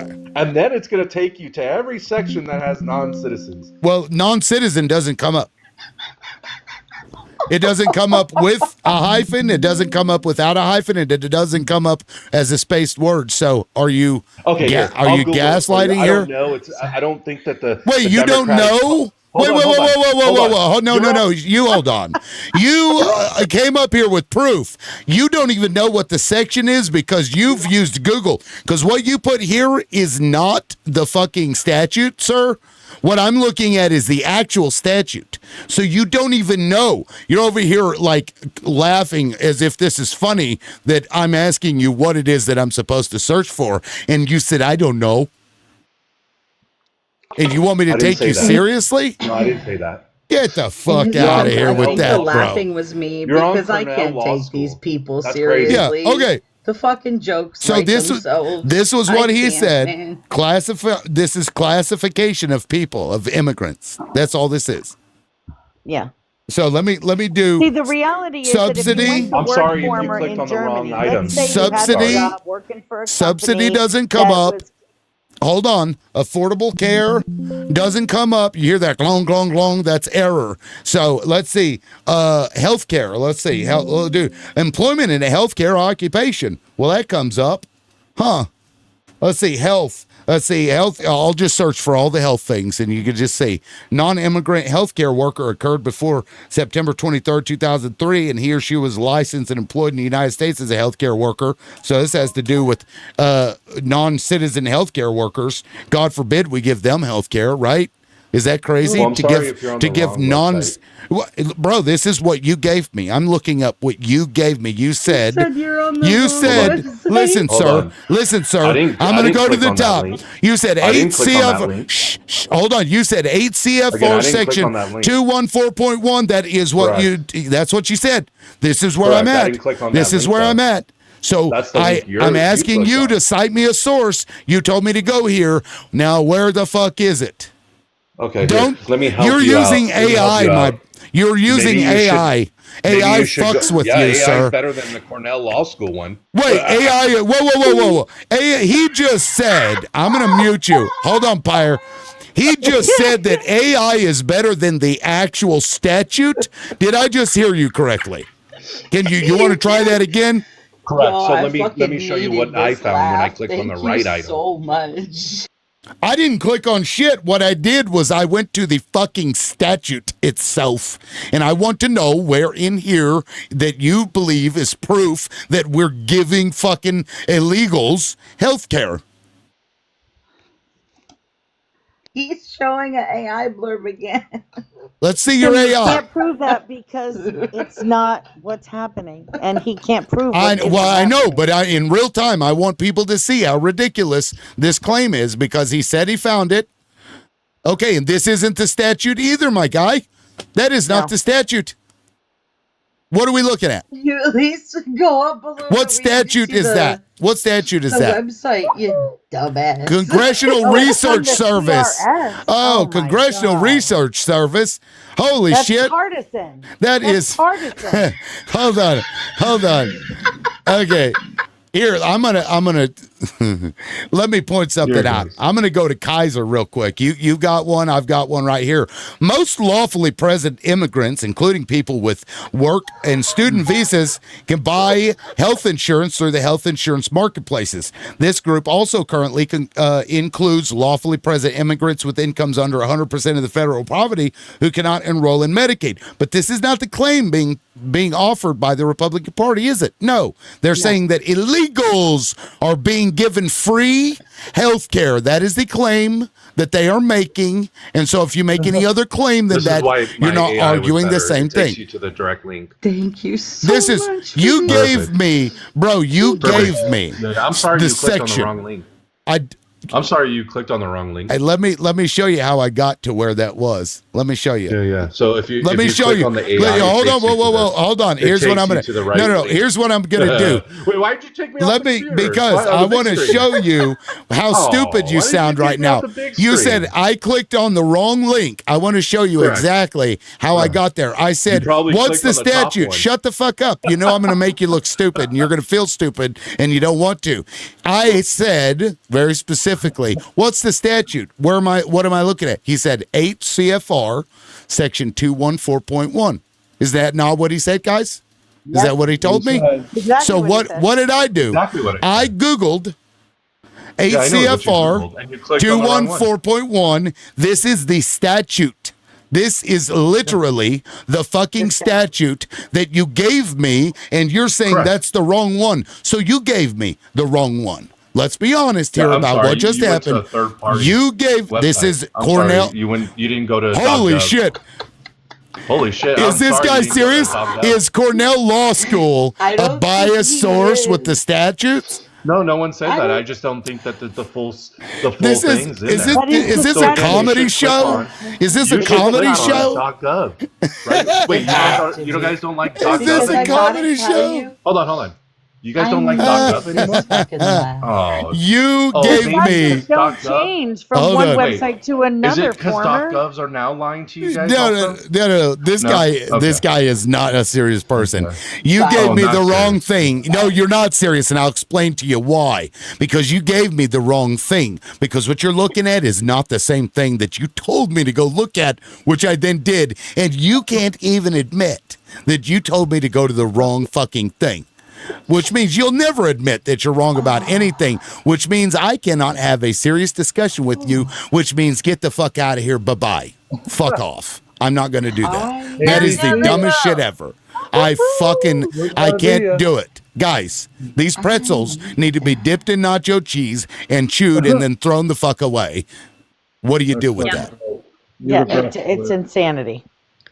It's insanity.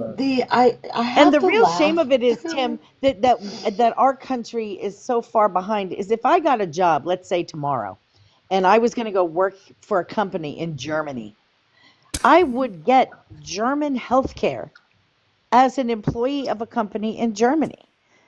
And we're fighting about whether or not people are eligible to get vaccines against diseases that we know are controlled through vaccines. We are a third world country, and nobody wants to admit it. We are a third world country, and we need to just embrace that and then fix it. Yeah. Well, I can't have conversations with people who are fucking that stupid. I'm not, It's ridiculous. like, it's pointless. It's pointless. There is nothing that you would say to that man that would do anything other than pretzel himself into some fucking weird situation. And There's laughing nothing you about could say- Control F, nothing you like, could say- there's nothing you could say to that man. His ex-wives haven't told him.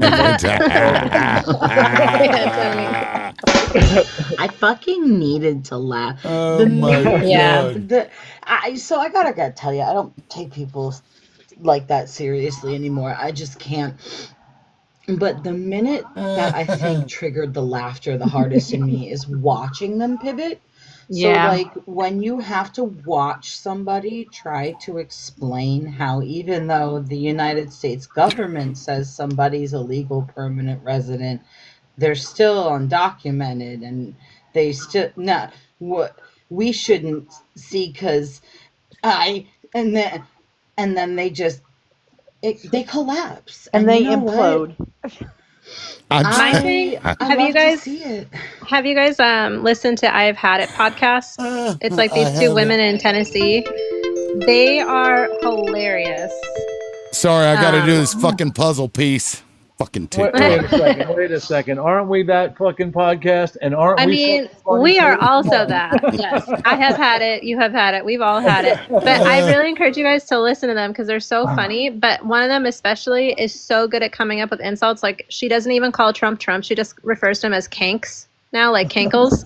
Who JD is Vance that? is Lil Smokey because it looks like he's wearing eyeliner, and she calls him like a drag queen all the time. And she's like very pro-trans, pro-LGBTQ, Oh, I but she just drags them. And so my whole thing now is like a MAGA bro like that comes up, and I'm just like, you're a power bottom simping for the billionaire class, like whatever, and like they all and like humiliation kink, because at the end of the day, I feel like they come up here because I don't know, their dads didn't love them enough, and they're just like, humiliate me so I can feel something. Hey, when I dropped him, he probably said, "Thank you, Daddy."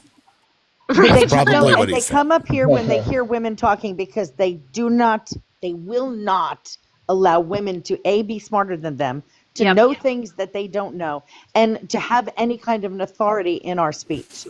As soon as these men hear women talking, they need to crush you. The misogyny is so real. obvious and it's so pervasive. Yeah, it's terrible. Yeah. I do love Pumps. There was a show. What was that show, Tim? About Oklahoma housewives or something? It was Jen and Pumps. I don't remember. That's fucking It was funny. a TV show. They had a TV show. And Pumps is Apples, funny apples? because she used to smoke. And, oh, there goes my thing going off. Sorry. Willow. She used to smoke, but she would only smoke when she had a rubber glove on her hand so that her hands didn't smell like cigarettes. That's funny. And that was the funniest thing I'd seen on TV in a long time. It was Sweet Home Oklahoma or something like that. Sweet Home It was- Oklahoma. No, I've never But heard of now that their before. podcast is the best. That's funny. Well, Loudmouth could have gotten up there because we were two fucking goobers. Okay, debunking. That's you unmuted to do that, so you're out of here too. I just debunked your ass. Go. Jesus. And if you really did want to have a conversation that just happened to happen, you're welcome to come back up. But fuck out of here with that. I don't even know what the fuck that was. Like, was he even serious? Because I think maybe what he was trying to do was argue that non-citizens can get subsidized health care. But if they're legal residents, and they're working here, what the fuck problem do you have with that? They're paying taxes. Why shouldn't they get it? I have no fucking problem with that. Even undocumented people pay taxes. Yep. But that's different from what they're saying. The Republicans and Trump and Mike Johnson, they're saying that we're trying to give illegals, yes, health care, which is not true. It's not true. So other than maybe emergency services. Right, but that goes to everybody. I mean, that's just it, Right. I mean, and you should take care of people who are in an emergency. And for people who claim themselves to be Christians the way these people do, you would think that they would be okay with providing emergency health care to anyone. Yeah, I'm pro-life unless you don't have this one card, and then You're pro-life until you're born, and that's put them on really the where it sidewalk. ends. And then they'd bitch because there were so many bodies laying out in front of the hospital because they had to kick them out because they weren't allowed to take care of them. And be like, who put all these bodies here? Who's going to clean it up? Mexico's going to clean that up. Make Mexico pay for it. Fucking, these people are gross. They're so gross. And I feel like, I don't know, I've been thinking about this, like, I mean, language isn't the only thing, but I'm like, how did they get the pro-life moniker? Like, because they're not pro-life, and how can we take it back? And so, like, and I feel like there's so many other, like, there's a freedom, like the Freedom or Small Government Party, and it's like, obviously not. You're voting for fascism. Yeah. Like, people are being ripped out of their, how is that a small government? And so I don't really know all the ways to do it, but I'm just getting so sick of it. Because it's like, the phrase, the accusation is the confession. Pretty much everything the Republican Party says, it's like they are projecting. It is something that they do or something that they believe. Yep. And I am tired of even pretending that they are credible or worth negotiating with. I'm like, I don't negotiate with terrorists. You guys are terrorists. Done. Like, it's low information voters, and that's the thing that people vote the way their husbands tell them to. That's terrifying. But people vote and they have no idea what they're voting for, and they don't care. As long as somebody at their church tells them who to vote for, that's who they're going to vote for. It's low information. It's stupid people voting, and they're allowed to, and that's terrifying. And I have come to the point where I'm calling abortion life-saving health care, because it is. Right. So if you're pro-life, then you're pro life-saving health care, which is an abortion in some cases. And that's true. Just reality. And really, unless you're a doctor, your opinion about my healthcare means exactly nothing to me. Bravo. And Nadine, Yes. bravo to that. Like, love that. And to add on to that, so Texas has one of the most severe AB bans right now. And within the first year, their maternal death rate is up 60%. And in general, red states with severe abortion bans or restrictions, their maternal death rate is increasing at twice the rate as other states. So overall, maternal death rate across the country is up over 60% with all these bans. So if anybody in here is thinking that they're pro-life, but they think they can be anti-abortion, you are wrong. Somebody said, did we get another humiliation kink to join up? No, I think they're referring to Corbin. Corbin is not one of those people. Welcome in, Corbin. How are you doing, man? Hey, how are you? Good to see you all. Yeah, good to see you. This has been quite an entertaining. This has been an entertaining one. Were you here for that whole HCFR thing? Yeah. I was here for that. Is that not weird? Yeah, these pretzels are making me thirsty. Salty. It's wild. Yeah, it is. I bet. how we got to win some of these people's brains back. Good luck. No, I that's don't not gonna. know. That's not gonna happen. That's Well, not I gonna mean, happen. The quiet part they're not saying out loud is that they really are for the fascism. They're for the fascism and they're for the cruelty. That's what they are for. I don't even call them MAGA anymore. I call them the American Fascist Party. And the thing that is common with all of them, including the president, is narcissism. They Yeah. are they are they are blatant narcissists. That guy that you just dumped was a classic narcissist. He's not going to ever admit everything is somebody else's fault. And the thing that he kept clinging to is, this is the part that they're trying to normalize, is the question of citizen. Who is really a citizen? This is what they're quietly trying to push to the forefront. It's what Donald Trump is waiting for on the ruling on the 14th Amendment, and it's what he kept saying over and over and over again. He's trying to be sly about it, but he was like, why are we giving non-citizens health care? Even the part that he brought up, the section of the law that he brought up, said that they can pay for it. So what is the issue? It's not the issue of the healthcare. It's the issue that they're non-citizens. They want to start normalizing that only white people have a history here are citizens, and not even women are citizens, according to that white nationalist way of thinking. Because they want to take away women's right to vote too. They want to put the women's right to vote back under the authority of the husband. And that's what but I they're think trying to that's normalize. a pretty You can't small change their mind. That's a pretty They small are a subset small of this group, though. They're a very small subset, Yes. but unfortunately The power. they've got the power right now. Stephen Miller's got more power than I care to acknowledge right now, and that's who he is, and those are the people that are flocking to him. Those are the people that Captain Kirk was identifying with, and got to rally around him, his cause. And don't Yes, forget they're a that very small subset of people. JD and Kirk all Well- said that we need more white babies. They want white babies. Now, I want to point out to Corbin's point, like I agree with Corbin on needing to reach people, but former Democrats been up here before. So his antics are not new to me. I've seen him do it. And I will give everybody a fair shot to come here with good intentions, right? And when the moment that I realize that you don't have any and you're not going to be arguing in good faith, I just don't give a shit anymore, because you either come up here for a discussion, because I gave that motherfucker the same time. And for the record, when he was quiet while I was talking, the only reason was because I was fucking muting his ass because he wouldn't stop. And this is what he did last time. And so I had to sit there and keep him muted so I could fucking make my statements and then let him speak. So those people, I don't want to waste my time on them. I'd rather focus on people who come up with good faith. In this example, he gave me the wrong thing.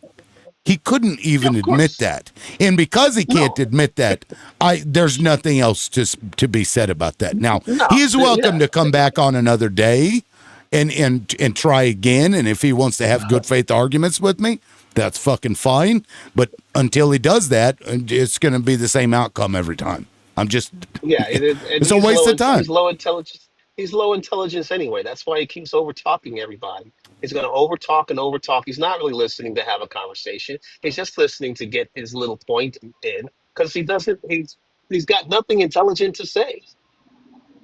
He was is it just me, or does guys like former Democrat, all they do is use the old Ben Shapiro Gish Gallop? Yeah, he just fucking, and then he was like, he's like, you clicked on the wrong thing. You clicked on the wrong thing. Hey, you're the one that looked it up wrong. Liberal. Politico just released a whole bunch of Telegram messages from the young Republican national leadership kind of thing, that whole group. And yeah, we were going over them earlier. It's almost 3,000. Oh, yeah, we covered it. I missed that. Never mind. Yeah, no, it's fine, because I mean, we could talk about that again. There may be some people in here that didn't see that when we did go over it. Fucking nuts, y'all. These people are talking about gas chambers N-word. These are the young Republican leaders. Kansas Young Republicans vice chair used the N-word. They said that they were going to put people in fucking gas chambers. Everyone that votes no is going to the gas chamber, and everyone that endorsed but then votes for us is going to the gas chamber. And they just talking about violence and graping people and Yahtzeeism. It's fucking disgusting. And a matter of fact, I'll just go ahead and put the. I'm going to put the. Right. So Black Lion though doesn't. Go ahead. Oh, I was just gonna say, like, that's what I'm saying though. Like, we're in this. I feel like we're in this moment of lots of minds, especially of young people, are being formed. Lots of ideologies being formed, and like you said, you know, they do have a lot of power right now. Miller is on a rampage. He's setting up web portals for brown shirts, all kinds of crazy shit. But you know, we don't have anywhere close to a voting bloc that would be a governing majority. Certainly not one that could, you know, fix a lot of the problems we have. So I think that it's like time to go on an aggressive fucking PR campaign about ideology, because we're sort of losing it right now. Well, it would be nice. The left is kind of fractured, you know, even among their core African American Latino voters are very fractured right now. You've got a whole bunch of those people that we call Blaga that have bought the Kool-Aid or drinking the Kool-Aid and actually think that there's nothing wrong with, you know, there's nothing racist about this agenda that's going on. And then they've got their hands over their ears, their hands over their eyes, and they can't see anything. I think, and I think I said this on your live before, Liberal. The thing that actually needs to be done is a message, a clear message has got to be put out from the left that actually appeals to everyone. And it's got to be a very clear, strong message, and it can't be very complicated because the majority of the voting bloc isn't very intelligent. You know, you got to keep things simple. And Democrats keep talking intelligently, and they keep talking to the elite. Even now, they're still talking to the elite. I think the only person closest to talking to the general public is AOC, but you know they've been successful in demonizing her too. Yeah. Well, the biggest problem that Go ahead, AD. The biggest problem that anybody who is not MAGA has right now is MAGA and the supporters of that have spent since 1990 building up a media machine to deliver very specific fear and rage-based messaging. And everybody who's not MAGA is 15 years behind them on building those networks. Like Joe Rogan has been one of the biggest podcasters in the space globally for 10 to 15 years. And there's a reason for that, is because he gets paid to platform specific individuals, and then there's all the spin-off and podcast bros. And that right there is where not MAGA loses to them, because we don't have anything close to it that exists right now. And even Midas Touch, who just recently, earlier this year, dethroned Joe Rogan for a little bit as the top podcast on Spotify, is only one voice versus a whole coordinated network. No, yeah. I totally agree. But if you have to look at what is the message, the Democratic, the left message or the progressive message that keeps coming out is defensive. It's always defensive. The right puts out a lie, and then the left defends it instead of being on the offensive. And that's what I'm saying. That's what I'm arguing is what's needed. They need a strong offensive message that is clear and targets the general voting population. And I don't think that's what they have right now. They actually have that right now. Now he still has a timer. The DNC for the record. has it right now with how they're going. Oh, he still has a timer right now. I don't know if he was done or not, Lion. I was just gonna add that most of the people most of these these people on the right that are for the fascism. These people aren't old enough to understand fully how evil fascism is. So they romanticize it, and they've had a lot of people romanticize fascism for them in other terms. So they think this is a revolution because they're unhappy with the way things are going because they don't think that the American government works for them. So they've romanticized this fascism, and that's what they're supporting. So that's why I'm saying an offensive message needs to be put out that attacks that and is targeted to the general population. One of those messages that I think both people will agree on is the surveillance state. I think Republicans and Democrats can be against that simultaneously. Like you'd reckon? Because, Sure about yeah, that? yeah, I think so. Sure, because I would have thought. Yeah, I think would so. have thought that one of the fundamental things that all of us could agree on was fascism bad, and then all of a sudden everybody proved me that wrong on that. I thought everybody surely thinks fascism. Surely even the people in the government think fascism is bad, and if not them, because they've been Nazis since the 80s, surely the people below them think that this is bad. And no. Now I have to go around fucking Pennsylvania, listen to people complain about Antifa when it's not even a fucking real thing. Yeah. They don't. These kids are not old enough to know what fascism is. They have no clue. Yeah, I agree with you because No it's like, clue. you know, the statistics that they're giving about, especially Gen Z men, is that they're like 20%. Well, there was a 20% increase in young Gen Z men going over to the right side in this election, something like that. Like where like their average, it was like they were more conservative than men over the age of 65, which is like has almost never happened. And then I want to say there was like a 4 to 5% increase in young Gen Z men going back to church.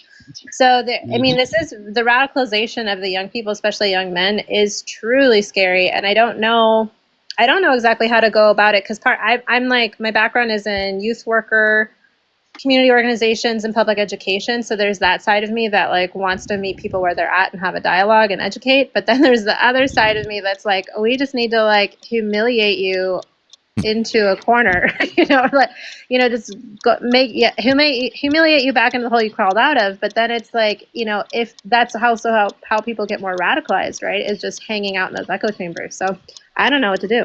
Well, I want to point out that shame is not a good motivator to change. It really isn't. Shame and making people feel, it really doesn't work as good as, if it may feel good to the person shaming the other person because they deserve it. In this instance, but it's I don't think it's helpful at all. But the young people is where CK made his mark. That's right. He went from college campus to college campus, radicalizing these young men, and trying to simultaneously put women back in what he determined to be their place. Right, and what he played on, what he used, is their anger. Well, now she still has a timer. Their anger and their distance. Line. Oh, I'm sorry. My apologies. And their loneliness, because that's the other thing. As the women are getting, we don't need you. Like, please just go away and leave me alone. I don't need you. I don't need your money. I don't need anything from you. Please leave me out. So these men are feeling they don't have any place to be. These young men, nobody wants them. The women don't want them. So they're lonely and they're sad and they're getting angry. And then you go have a CK kind of guy who pops up and says, and they should be nice to you and women should be at home with the children and you should be the head of the house. And they're just sucking it all up. They're drinking it like babies and they love it. And then all it does is when they don't get the woman that he promised them, then they get more angry. And that's where we are now. Yeah. Absolutely. Don't you reckon there's some? Go ahead. I was going to say, why are they angry? Because the women have progressed. Black women have progressed. White men have pretty much stayed stagnant, especially in their thinking. They're still thinking about the glory days of the 50s. They still glorify John Wayne, and women are like, that's why women are kicking them out of the house left and right, leaving them. They're walking away from them. They're like, this is, this is where I'm a modern woman, and yeah, I'm independent. And no, I don't need your money. So yeah, they're fuming because they mediocre and haven't progressed and not growing. Are you good? You got 15 seconds left. You good, Lion? Yeah, no, I'm good. Okay. I'm good. I'm Yeah, going to hear. I'd landed. like to hear from Corbin and then Tony because neither one of them have talked in a minute. Go ahead, Corbin.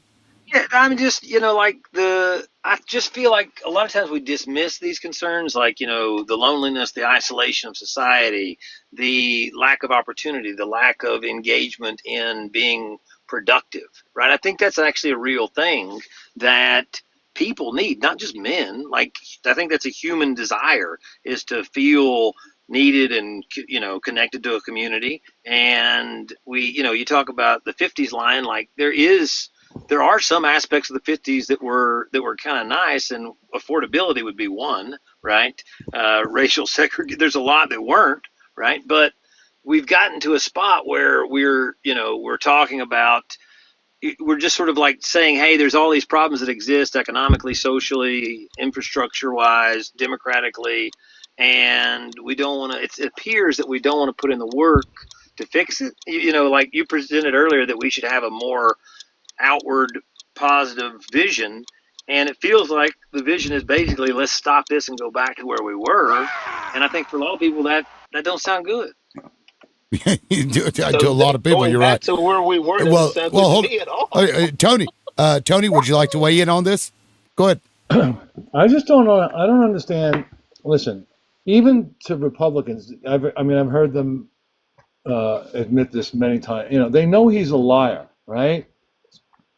So what I don't understand is on the ground Republicans, they are blindly doing this, thinking that they're in the club, right? And that somehow, somewhere, they're gonna, Trump is gonna see them, recognize them, and pay them off somehow, or reward them somehow. But with a known liar, how could you ever trust that? How could you ever trust that he's got your back?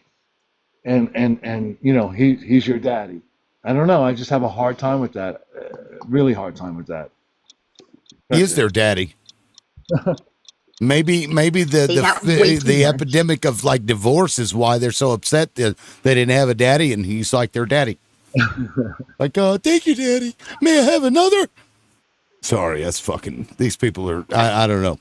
Yeah, guys. Since I am continuing, because technically the live would have ended at 1, but I'm still here. So please keep tapping. I'd appreciate it. Let's get to 100K if we can. That'd be awesome. We're at 82K. We can get there. We've got 80 people in here roughly. I also have a gifting goal of October's 25 of them. I've got 4. So if you want to help out the show and support it, by all means. Now, who would like to go next? And we can change topic if you'd like. You know what, Tim? One of the things that always cracks me up about Republicans in general is that they vote against their own interests continually and systemically, constantly, every opportunity. It's like they are voting to protect the lottery winnings that they haven't won yet. Like, any minute I'm going to win a Powerball, so I need to make sure that the economic landscape for me when I'm a Powerball winner is good. While millionaires and billionaires just roll over them every single day. And that's it. Yeah, it's like... I could. That's because one of the greatest lies the United States government ever instilled in its people, specifically its young white men, is that you'd want to be, and it's better to be white and poor than it is to be black or brown.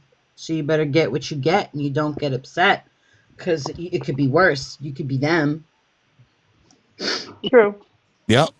And so they accept it more. It's about the lies that people have been being sold for forever, right? Like, this has been going, this whole thing, I'll say it again, Project 2025, yeah, sure, because it's the year 2025. Man, it's the Heritage Foundation's mandate for leadership that's been in place since the 80s.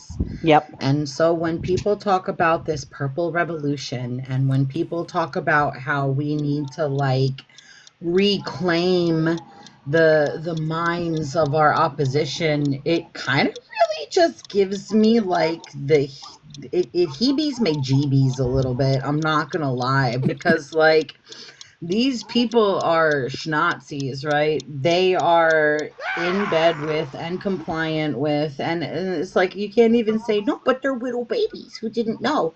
No, because they've been being told by people like me, by people like Liberal, by people like other people on this panel since about 2015 what the whole game plan was and where it was going to wind up. And here we are. Like, I really don't know about trying to go into a room full of Schnazis and be like, guys, red and blue, jeepers creepers, it shouldn't matter. We all bleed red. Like, yeah, fucking miss me. I can't with that shit. No, it's been going on since Reagan. It was Reagan who brought the religion into all of it with the moral majority. I want to point out. Even before that. I want to point out that blood, when at homeostasis, is blue, and when there's something wrong, it's red.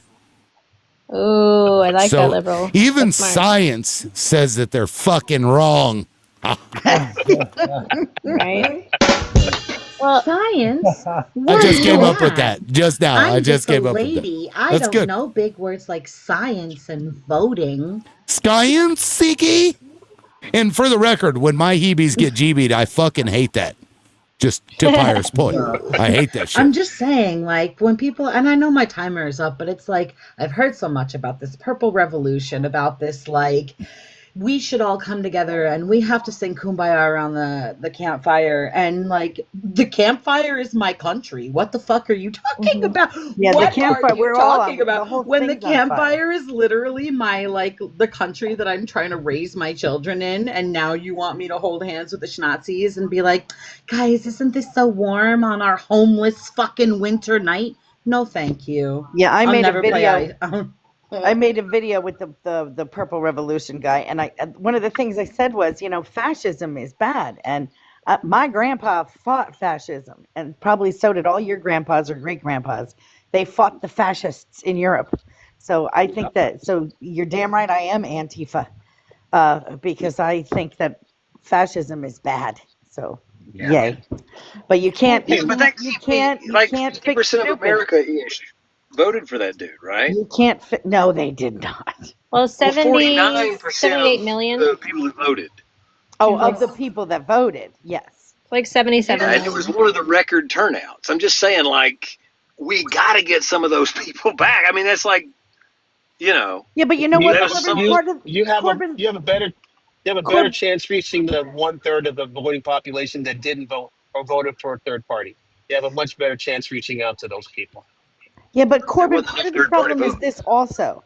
Part of the problem of reaching out to is the Democrats are sliced right down the middle, and they have been since 2016, when Bernie Sanders popped up and said, we could actually do this. We could get health care for everyone. We could get prescription drugs under control. And those of us that were with him said, let's do it. And the other Democrats were too busy packing all their shit up and running to the right to grab the undecided Republicans, as if an undecided Republican would ever vote for a Democrat. Well, that was also a failure of DNC leadership. Like, I think the modules show that Bernie would have won against Trump because he had an economic message. And I think to and a consistent Rob one. Ryan's point. Yeah, and a consistent one. And that's what he's been preaching his entire career. And if they would just let him go, if they would just let his plan work out, it would work. But they won't. That man needs to rest. Somebody just needs to tell Bernie that it's okay to go to bed and put his slippers on and just pull his blanket on. I fucking love Bernie. I love Bernie. He's the best. And until the Bernie only DNC uses starts a sheet, embracing though, a blanket. the thing, Bernie's message, where it doesn't have to be Bernie's message, just a similar message. Well, the it's DNC socialism. is going to It's be socialism. split. Yeah. And I think that's the other thing too, is leftists needs to stop being apologetic about calling it socialism and calling for collectivist solutions rather than individual ones. I think that anybody who considers themselves any way left needs to start reading like Marx, Engels, all of that stuff, and really develop class consciousness and language around it. Because I do think, to Corbin's point, and Black Lion's point as well, that like there are people that are organizable and reachable who did vote for Trump. Now, they may not be my favorite people, but I think that there are some that are not fully lost. And that's I'm a virulent feminist and leftist, and I have to maintain revolutionary optimism that some of those people can be brought back, especially because 2 of them were my fucking parents. So I want Yes, So- I think a good chunk of them can be, eventually. But it's going to have to affect them first. It doesn't make them good people. It just means at some point they're going to see something they just really don't like, or it's going to fuck with them in some way, and that's when they're attainable. But I there's gotta throw my. I'm sorry. no. Go ahead. I was done. I just gotta throw my Tony, joke in there. So, which Marx books were you talking about? Mo, Larry, or Curly? My God. You know what? I can't do it anymore. My on this dead one. dad loves that joke, and he probably heard it wherever the fuck he went. So good on you, sir. That's funny. Hey, by the way, I just posed this. oh, what's that? Well, I just wanted to make sure that everybody knew this because it's something important. Lore. That's Lore. That's how you spell it, just for the record. Go ahead, Lion. My fuck. I was gonna I posed this question on another live I was at, and then it started a very good discussion. So we know that there's been a positive situation in the Middle East. I'm not gonna call it a ceasefire because I don't believe in that shit. But I wanted to know if what you guys think was more of an impetus for the incident right now. Was it the EU accepting Palestine as a state? Was it Trump's relationship with the Saudis, or was it the pushback from the Israelis against their own government for their own actions? Which one played more of a role in getting the parties to where they're at right today? I think the EU. You think? I really do, because they are going to basically cut off. They're going to economically blockade Israel. They're not going to be selling, buying anything Israeli, and that's big. That hurts. And fuck them. And here's the thing, like, people are like, oh, look, Trump made this deal. He got this deal done. Look at the peace he's bringing. It's like, yeah, there's nothing left in Gaza. They destroyed literally everything. So you're going to come at me and be like, oh, he worked out this peace deal when there's literally nothing left over there. What else was there to do? Yeah, what else was there to do? Oh, how about what was discussed? Because if he could have done this, like he said, in day one. So what did he broker? I believe Biden's plan. It was Biden's plan. That was the same plan that Biden came up with.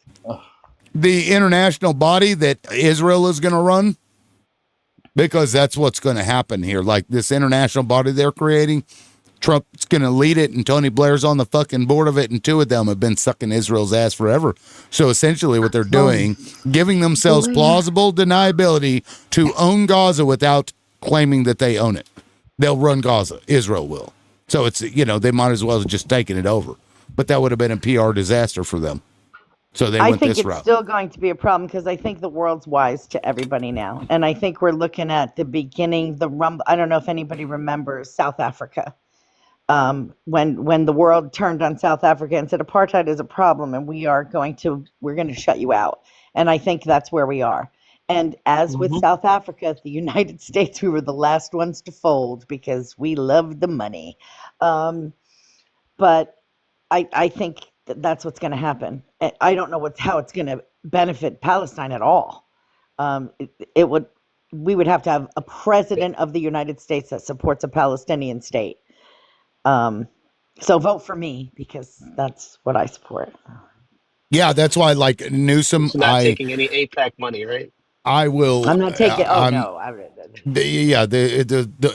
to the point, and I used to be for a 2-party solution, but now I'm like, you know what? Get rid of Israel, call it Palestine, and tell them if they want to fucking stay there, they're gonna have to live right alongside everybody else. You don't get to run shit. You have to have a fucking equal government. Rewrite their fucking constitution, just like we did Japan and everywhere else. Actually, I agree. I think a 2-state solution is that's passed. Yep. There's nothing left of Palestine. Right, but those people still have a right to that area. The West Bank is like backyards surrounded by fences, and that's it. Yeah, and Gaza is rubble. So it's one state, call it Palestine, call it Israel. I don't care. But rewrite the Constitution. Everybody gets a passport. Everybody is a citizen. Everybody can vote. Everybody can marry who they choose in a civil ceremony if they so choose. And if you don't like it, then go back to the country you came from. Because let's be honest, there's a lot of immigrants in Israel. Yeah, and a lot tell of them them are American. Tell the Milkowskis they can go back to fucking Poland. So, tell them they can go back to Brooklyn. Who are And you then kidding? and then They're they from can go over Brooklyn. there. They can take over a spot in Poland, I guess, and say, this is where I'm from. My family came from here. I have a right to this area, which is what they did in fucking Palestine. That's my give a damn with them has just it's gone. Like, Which in leads there. me to another question. I'm sorry. No, go ahead. You're fine. Which leads me to another question. I was posing was, Trump made a deal for a freaking golf course on the Gaza Riviera. How does he think that that's going to be viable? Because my feeling is the world is watching, as was just pointed out, and nobody's going to support that. Nobody actually that would need to go there, or he would need to go there to make it successful is going to go there. I don't think anybody would support it. Yeah, I mean there will be people that will support it, unfortunately. I was Oh, going there to will say, you for have sure. a lot more faith in people than Yeah. I do. And I honestly The am fucking- saying that with admiration, with nothing but admiration, because I just, Jesus fuck, man. Of course people would go. Of course they would. They would they would take out a fucking second. First of all, if they were rich enough, they wouldn't give a shit if they were photographed there. They would just go. And then they'd have somebody PR it away. And second of all, if they didn't have the money to go, much like most of these fucking culty weirdos, they'd take like second and fucking third mortgages out on their house to go fucking golf at a Trump golf resort in Gaza just to be the heartless motherfucking sons of bitches that they were fucking made to be by their pappies and their pappies before them. Of course they fucking will. I mean, maybe I'm just nihilist lately. Maybe I've just fucking had it. But, like, man, these are the same people that don't give a shit that Trump, while the government's been shutting down and he's been making everybody look one way and blame Democrats, he just gutted the fucking special education department within the Department of Education. They're practicing eugenics right before our very fucking eyes. Of course they would go golf in fucking Gaza. Yeah, that's fucking, no. And I want to point something out because this actually kind of reminds me of building number 7. People forget that there was a third building that collapsed that day, right? That nothing really had been attacked, right? So, it happened, but nobody talks about it. Like the West Bank didn't take part in October 7th, right? Yet here we are with this fucking humanitarian crisis, like Nadine just brought up, and a lot of people don't know this. But they have been unaliving people, Palestinians in the West Bank since then. 999 Palestinians have been unalived since 2023 in the West Bank. They have destroyed over almost 4,000 fucking homes and shit. They've rammed people. The settlers are attacking on a regular basis. This shit is happening in West Bank. It had nothing to do with October 7th. They've been doing that since 1948. They have been slowly eking and scratching land away from the owners of the land in the West Bank since the jump. Yeah, and that's where they got the power. That's where they got the people in there. Those people. Well, that's actually inaccurate because in 1948, that land right now was owned by Jordan and Egypt in the Gaza. So Israel didn't get it till 1967. You talking about the West Bank? I'm talking the West Bank was owned by Jordan until the 1967 Six-Day War. So that area was not Israel. That area was Jordan, but they also didn't give Palestinians the homeland. So I'm just giving you just historical fact. So were they Jordanians or Palestinians that lived there? They were. It was Jordan. They were Palestinians, but Jordan owned that land. No, but it wasn't Israel. But Palestinians lived there. It was. The Palestinians lived there, but the Jordanians Empire. owned that land. That was given. That was divvied up. Yes. Okay. True. So you've Yes, got I studied people that. who I have. do, trust me. Yeah. So you've got. Master's degree. No, but I in- studied it and I've been there. Trust me. Yeah, I so- Well, I know you what I said. acknowledge they were Palestinians. But then you acknowledge then then Israel did not own that land. I'm just being historical accurate. That's all. Did not Jordan own that owned land. the West Bank. Jordan was in What's your charge point? of that. You can say. What's your My point is, I'm just making a correction into what she said. I'm just giving a factual truth. Okay. That's all. That's my point. Palestinians were in a land that Jordan had taken Jordan over. owned. Control Yeah. over because Correct. of, Yeah. So because of again, the Nakba.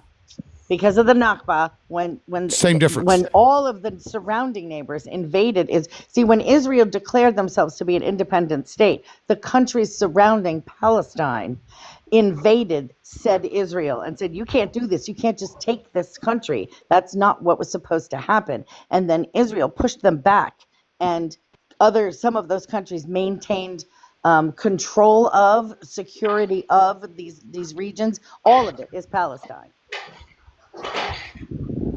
Yeah. Yeah. My point was Jordan, but also the God. Jordanians didn't give them the land as well. So I'm just saying the Because whole it wasn't theirs to give. It wasn't theirs to give. Well, but it was theirs. They were controlling it. They could have said that They was were Palestinian. in control of the security of it after. No, but the they could have Nakba. said this is a Palestinian homeland. They did not. That's all I'm saying. They could have. I don't even know what you're talking about, but Well, I I'm would just be more than talking about happy the to have actual a area in the West 5-hour Bank. The Jordanians could have gave the Palestinians that land and called it Palestine, but they But did it not. is Palestine. It was Palestine in 1938. It doesn't matter. We're talking modern. We're not 1922. talking about ancient hundreds of years ago. Well, whoa, wait. We're not talking about hundreds of years ago yet. That's what they claim. I know, but Ownership. this Hold is- on, this is whoa. that No. land Jordan had. That when we speak about this area, they are the ones that make the argument that is their land to claim. You so can make you all the want to arguments, but sit I'm up just here talking modern and times. act like we can't discuss old shit unless you want to talk about I could the just- I mean, rights I'm just giving you that accurate Israel. stuff. You guys are just Israel. giving Well, hold on. inaccurate I'm not done information. That's all. talking. Now you're interrupting me because you know that I'm right. If you don't No, I get don't to know. You're you don't wrong. get to You know both you know I'm sides right. this. You're wrong. No, you don't But get you're to wrong. both sides this. I'm not both You sides. don't get. I was Yes, you correct. are. No, I'm Yeah, not. If the you're point- inaccurate, then I am correct. No. You are incorrect when you say we don't get to look back and we have to talk about modern No, times. I didn't say we didn't get to. You said that. That's I what never you said said. we don't get to look back. No, Is I this- didn't. I said guys- you're looking back 100 guys- years using to modern okay. times. Hold on. I'm Hold talking on. about- you Shut up. Shut up for a second. Shut up. You're fucking. Fuck you, you little bald bitch. You fucking bitch. Bald, What the fuck just happened? bald bitch. Is that really? Man, Why I don't you got take my dick and I got shove it in your fucking. Okay. Why is this Okay. guy crashing out? He is Why because I made him look fucking stupid, and he had to literally lie about what he said. He claimed that I said something his ass said, and that's why he's pissed off. That's why you're pissed off. Tell He's an the abusive truth. Zionist. Tell the truth. Zio. You don't know shit about me. You don't know shit about He's me. a Zionist. Okay. Does Israel? You don't know shit about me. Hold on, You don't know shit about me. guys. Hold on, guys. Hold on, guys. I'm not anything. Let me I'm just Philly. giving you accurate truth. I fucking studied this And shit. you won't listen, crashed and then you're the fucking trying to fuck chastise out. me. So that you shut the You fuck crashed up. You the won't listen. fuck You out. fucking won't listen. You won't Straight listen. from the And your bald fucking dick. little brain will not comprehend. You Listen. Yeah, whatever. Whatever. Yeah, whatever. Your little brain is too fucking stupid. You're too fucking Well, you smart. acknowledge they were I'm Palestinians. smarter than you. Then you acknowledge I'm too fucking smart for you. I'm too fucking smart. You're too fucking Okay, stupid. I want to Put them point on out, watch list. guys. Hold on. Anybody that says that they're too smart is stupid. No, If they're you not. no, if you have to tell, and I'm going to mute you because you like to talk over me and other people, I assume. If you have to tell people that you're smart, that means you're fucking stupid, sir. Say I'm stupid, so fuck you. Don't fucking sit there and fucking run your mouth. If you're gonna listen, You're a nobody. You're on a fucking listen. TikTok live. You You're nothing. already You're nothing. crashed. You're on this TikTok So live. are So if you. I'm nothing, what the fuck does that make you? Exactly. Confused because we're all on the TikTok. Go ahead. Well, guys, hold on. Guys, hold on. Hold on, everybody. Let's let me let's let this guy do to himself what he's doing. There he goes. Yeah, he got butthurt. And again, if you have to sit up here and tell people that I'm so smart, you guys just won't listen to me, and I'm just the smartest, you're a dumbass. Because it should be obvious to people that you're smart, and you should never have to tell people that. It should just be clear to people that you are. But the fact that you have to do that means you have internal problems that have nothing to do with me. So good luck with And that. the shame of it is, Tim, is there are so many people that like to put out this nonsense about the history of Palestine, and it's real. You could, I mean, shit, you could Google it. It's Google's free. But Is when he you back? start, Is and he then back? Jordan Yeah, did he this came and back. who did that? Yeah, no, I didn't leave, man. I didn't leave. You You- want to apologize? yes, you to did leave. Palestine I for said I'm a behaving Zionist. I'm like not a. anything, dude. I'm not Do Zionist. you? I'm not. Hey, I'm not, hey, hey, You're hey! a Zionist. Okay. The one thing, the Calm one thing, down. the I'm a one thing you, historian. Calm the down. one thing you are, Calm Whether you're a down. one thing that you are, Okay. sir. I'm going to bring in the one thing timer. that- No, I'm not. Okay, guys, stop. Everybody, stop. I'm bringing in the timer. I'm going to let Philly go. He's going to get his 65 seconds, and then we can rebut after that. I don't need 65 seconds. Well, everybody bro. gets a timer. That way nobody I don't talks really- over I each don't other really because care that about gets 65 ridiculous. Go ahead. Yeah. Go ahead, Philly. Say what you want to say. All I wanted to say was that she was inaccurate with the area. You guys have an agenda. I don't have an agenda. I'm not a Zionist. I'm not nothing. I'm not a Palestinian supporter. I'm just giving you fucking information, which you didn't want to take. And then you went off on a whole tangent, called me a Zionist and called me this and that and other names, when I'm just telling you, giving you actual historical fact. That area was controlled by Jordan, which did not give the Palestinians their own homeland. That could have saved a lot of people's lives if they actually did that when they divvied up the land. And also, what happened was that area was controlled by the British, and the British kind of screwed up the whole area. So if you want to also blame, you can also blame the British in that area while they colonized that part of the Middle East. They could have also gave the Palestinians lands, which they did not as well. So a lot of people did not give the land to the Palestinians, which they should have from the start, and they didn't. So a lot of people have issues. I'm not saying what Israel did was right at all. Never said that. All I'm telling you is what actually happened in the area, which you guys didn't have. That's all. For somebody who Yeah. didn't need So a- I want to point out Tim, that I'm prior gonna- to Boom. I am Tim, fucking on please. fire, and I'm hold on. out of here Tim. because Well, I got actually- better shit to do. Bye. Okay. Hold on, Nadine. Okay, I want to point out, guys, that Jordan didn't actually have the land until after the initial war. It was under British fucking mandate, which this guy doesn't want you to know because he wants to give a vague thing to make you believe that prior to this, Jordan had controlled it, and that's not true. Palestinians controlled it. It was under fucking British rule, and prior to that, who was it? The fucking Ottomans? Right? It was the Ottoman Empire. That's It was right. The Ottoman Empire. That's correct. And see, and so that's- him that's coming what in here people- with the Jordan guys, this is a fucking Zio talking point. And this is to give the impression, oh no, they didn't ever have a state. It wasn't a state. This is what they do. They do it all the time. So that guy celebrating and then leaving, I think because he knew that we were about to cook whatever the fuck dinner he just gave us to cook. So go ahead, Nadine. The thing about it that it galls me because it doesn't take anything to find out the real story.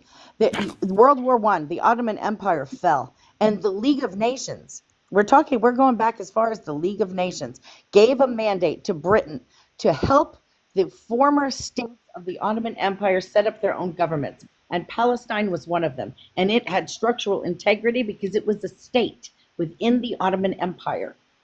And what they did from the jump was the Zionists were already moving in. And they basically said, you can have it. And then the Palestinian people, Jews, Christians, and Muslims who lived in Palestine were like, you can't give away our country. We're making a country here, and you're supposed to be helping us. And then they started protesting against the British. And then the British said, we don't want any part of this shit. These people are crazy. Then we invented the UN, which then partitioned Palestine. It was the partition of Palestine. Yep. Palestine has always existed for hundreds and hundreds and hundreds of years. And anybody who says otherwise is just making up stories that Israel wants them to make up. Yeah. That's why he wanted to keep the discussion to current times when it's disputed That's because right. of occupation by Israel. Yes. And to for legitimize their argument. Yep. Right. And that's, because it's ridiculous to make the claim, and I'll pause your timer line in case you wanted more time, but that's why it's ridiculous to claim, you have to look at modern days. They go back 2,000 fucking years to claim ownership of the land. So no, You don't get to just do that in one scenario, and then in any other scenario, you're like, no, you got to look at it from modern times. Like this fucking guy, like what the fuck was that? That came out of That was nowhere. my favorite Here, crash out take on my his blog. dick, suck my like. What is going on, bro? Maybe he And needs I guess we're more of supposed to that MAGA accept- loving.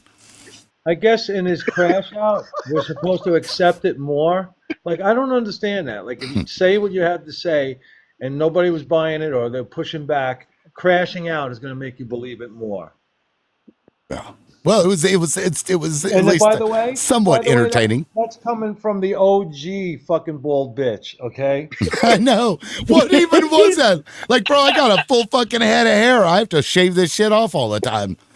I want to know where he went to school, Mister. I have listen. I have a master's degree in this topic. So come on, let's talk. Come on, let's do it. Bring it, baby. Let me show you my 150-page thesis about Israel's violation of international law. Talk to me. Talk to me all day long, buddy. What was That his whole name? speech- Philly, was it? Philly something. Philly. I'm gonna That check whole and speech see if about he's still in the room. that Let's whole see. speech about I'm smart. That whole speech about I'm smart reminded me of Charles Dance's line in Game of Thrones when he corrects his nephew. I'm the He king. says, "Any man that has to say I am the king is Not. the king." It's true. That's right. Yeah. No, I mean, like, I'm smart. I swear, like, for real.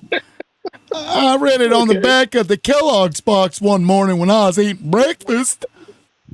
Fucking Cracker Yeah, Jack I'm box, master's degree.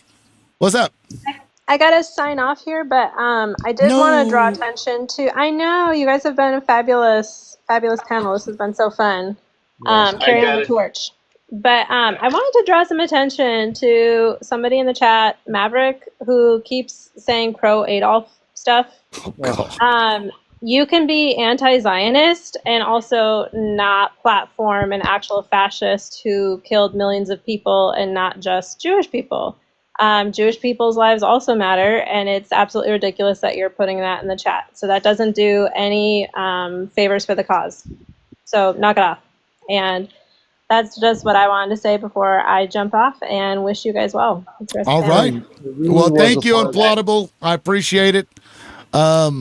Yeah, thank you. I It gotta was a jump pleasure off. having you up I here. gotta jump. Totally. I gotta jump off too, Liberal. I got a office meeting I have to jump into real quick, so I gotta go Next too. time. Well, thank you. I appreciate it, man. Yeah, thank you for being up here. See you. It was nice seeing you. Yeah. Yeah, and Liberal, I want to just raise you up. You did an amazing job tearing those guys a new one today, and you're doing God's work with your platform. That was weird. No, but thank you. Oh, no. I don't want to, and I can't. Of course you don't. So, You want to be offended and you want to run with garbage. I'm not talking to a literal terrorist. Bye-bye. Let's not do this. Kim, can I answer a question that's in the chat? No Fear is asking questions about everything with the, and I just want to. It'll take real quick. Oh, great. Am I frozen? Am I frozen? No, you're not frozen. Okay, no. because it just said my internet was fucked up again. They're after me again, I guess. Dale said it's glitching down in the. So, Yeah. No Fear. What happened? How they got was when the Holocaust happened. There was a lot of back and forth with. It wasn't. There was a different name for the Zion. It was a Zionist Congress. I forget what it was called. They were buying land in Palestine because they had tagged that and said, we want this land. And they were already in conversations with the British, who were going to be given the mandate to govern that area of the world and set them up in government. And that's fine. But then when the Holocaust started happening, the Palestinian people, being the kind people that they continue to be, offered refuge to the Jews who were fleeing Europe and the Third Reich.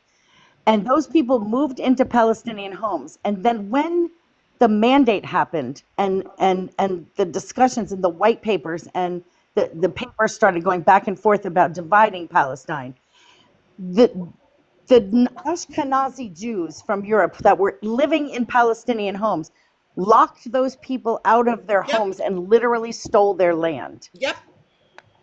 Yeah, and that's where the settlement started. Is they just started snatching the land that they were offered. They were offered. It would be like if I said, Tim, come to my house and you can live here and be safe. And then one day I come home and my door's locked and the locks are changed. And he's like, you don't live here anymore, bitch, get gone. And that's what happened all over Palestine. Yeah, it's fucked up. And I want to read something from Der Judenstadt. Theodor Herzl, the fucking, progenitor of fucking Zionism. This is, I don't know what page this is, but our first object is, as I said before, supremacy, assured to us by international law over a portion of the globe sufficiently large enough to satisfy our just requirements. That's what they wrote. That was the beginning of make a statement, please, Zionism. before, Yes, please. Since this person came up here and was so offended by what I said, I stick to what I say. And I'm going to say it even louder. For these filthy, dirty, subhuman Zionists that are the great evil in the world now that we know that their hands are in everything, I am wishing for an Adolf. We need 1 million Adolfs. We need 1 million Luigis. We need to deal with all this evil, honey, that is in this world. And if you can defend Zionists, then something's wrong with you. You will defend Zionists, and then you'll be appalled and clutch your pearls when I say we need Adolf to take care of them, but you will praise George Washington. You will praise the Jacksons who are native unalivers. You will praise these fucking holidays of Christopher Columbus. You love when your people are unalivers, but when it's somebody you want to defend, I'm so offended you said that. You know what the fuck I mean. And if I'm saying we need Adolf to rid this planet of the evil that is Zionism, and if you think that is too harsh, then I'm going to question whether or not you're a Zionist, honey, and I know you're still listening. That's what I mean, and that's what I said, and I'm going to stick to it. What did Adolf know that we are just finding out today? Yeah, I don't know. Because I feel like he just scapegoated who the fuck ever, because he went after Romani people. He went at, you know what I mean? And a means to an end, I don't know. But I mean, it is weird that we see a lot of things that are happening now that they claimed and became stereotypes then. And a matter of fact, this is something that Charlie Kirk pointed out in the fucking text message that he sent. He said, matter of fact, I could probably bring it up, but paraphrasing, he was like, why do they keep feeding into their own stereotypes or something like that? And I want you also to know this, that, like I said, I know people personally whose parents were German during this time.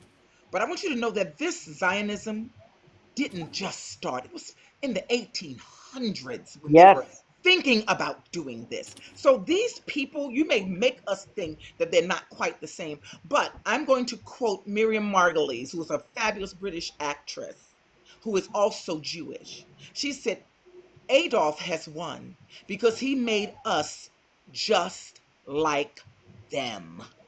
Period, full stop. Wow. So if you have a problem with any of us hating them to the point where we want them wiped off this planet, then bitch, you're a Zionist as well, and I don't like you. Yeah, I mean, is there a way to stop it where you're not unaliving everybody? Because I'd rather go that route, right? Yes. No.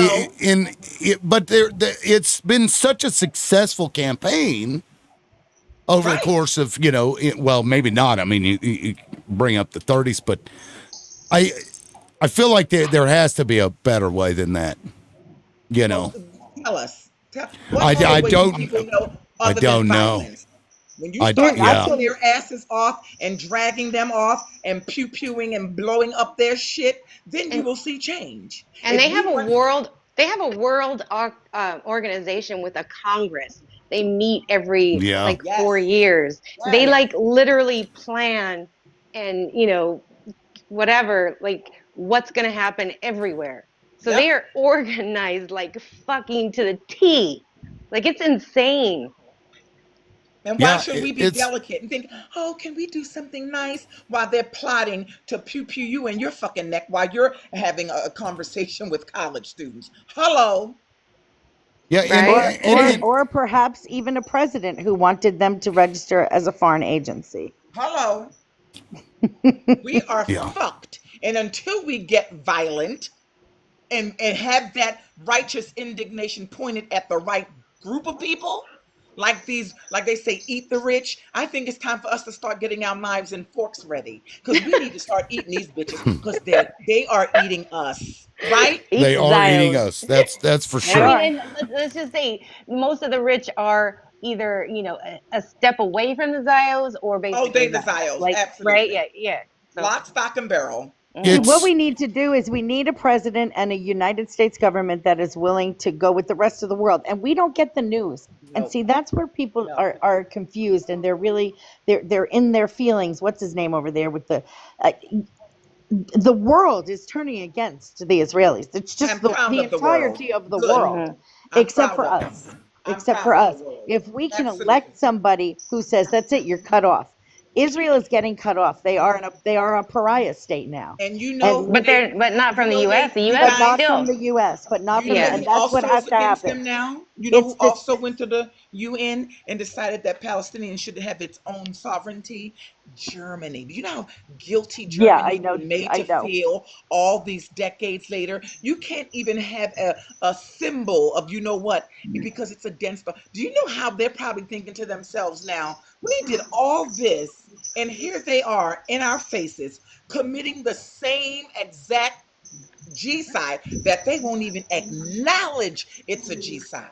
They won't even acknowledge what they're doing to babies, elderly, infants. Okay, so I don't know how I scrolled on to somebody's live last night, and I was thinking, okay, it's somebody pro-Pally or something, because they were talking about it.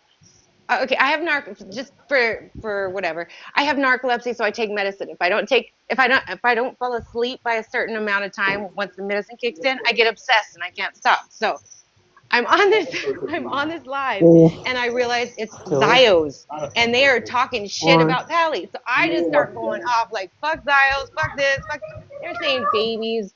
They saw the baby lie or whatever. I'm like, what the fuck? So I'm like going off. They blocked me finally. Oh, they're thank vicious. God. Because I don't know how I would stop. If you ever go on one of their lives, nobody's life is more important than. That's why they could release 1,900 Palestinians to 20 Zios, because they think that their lives, they're the chosen ones. They can get to circumcise babies and suck on their wiggly worms and suck the blood out. They get to in their books of religion. They get to have graping 3-year-old children, and it's acceptable because the quote unquote hymen grows back. I'm not making this up. This is in their literature. I call it exactly in their books. 3 years and a day. Like how is that a fucking rule? Like how is that needed? Right? 3 years and a day. It's from God. They get to do these things. Please look it up, guys. I am not making this up. They get to do these things. It's not bad. That's why a lot of these child rings that are happening are really happening under their Law of return. They have the law of return. For the record. Law of return. If you get charged with something, oh my God, if you thought you were Jewish at one time, you can take the law of return, go to Israel, and escape. You might have to do the Talmud right here. Let me. I've got it here. Tell read what they think about Jesus too. Well, hold on. Let's see.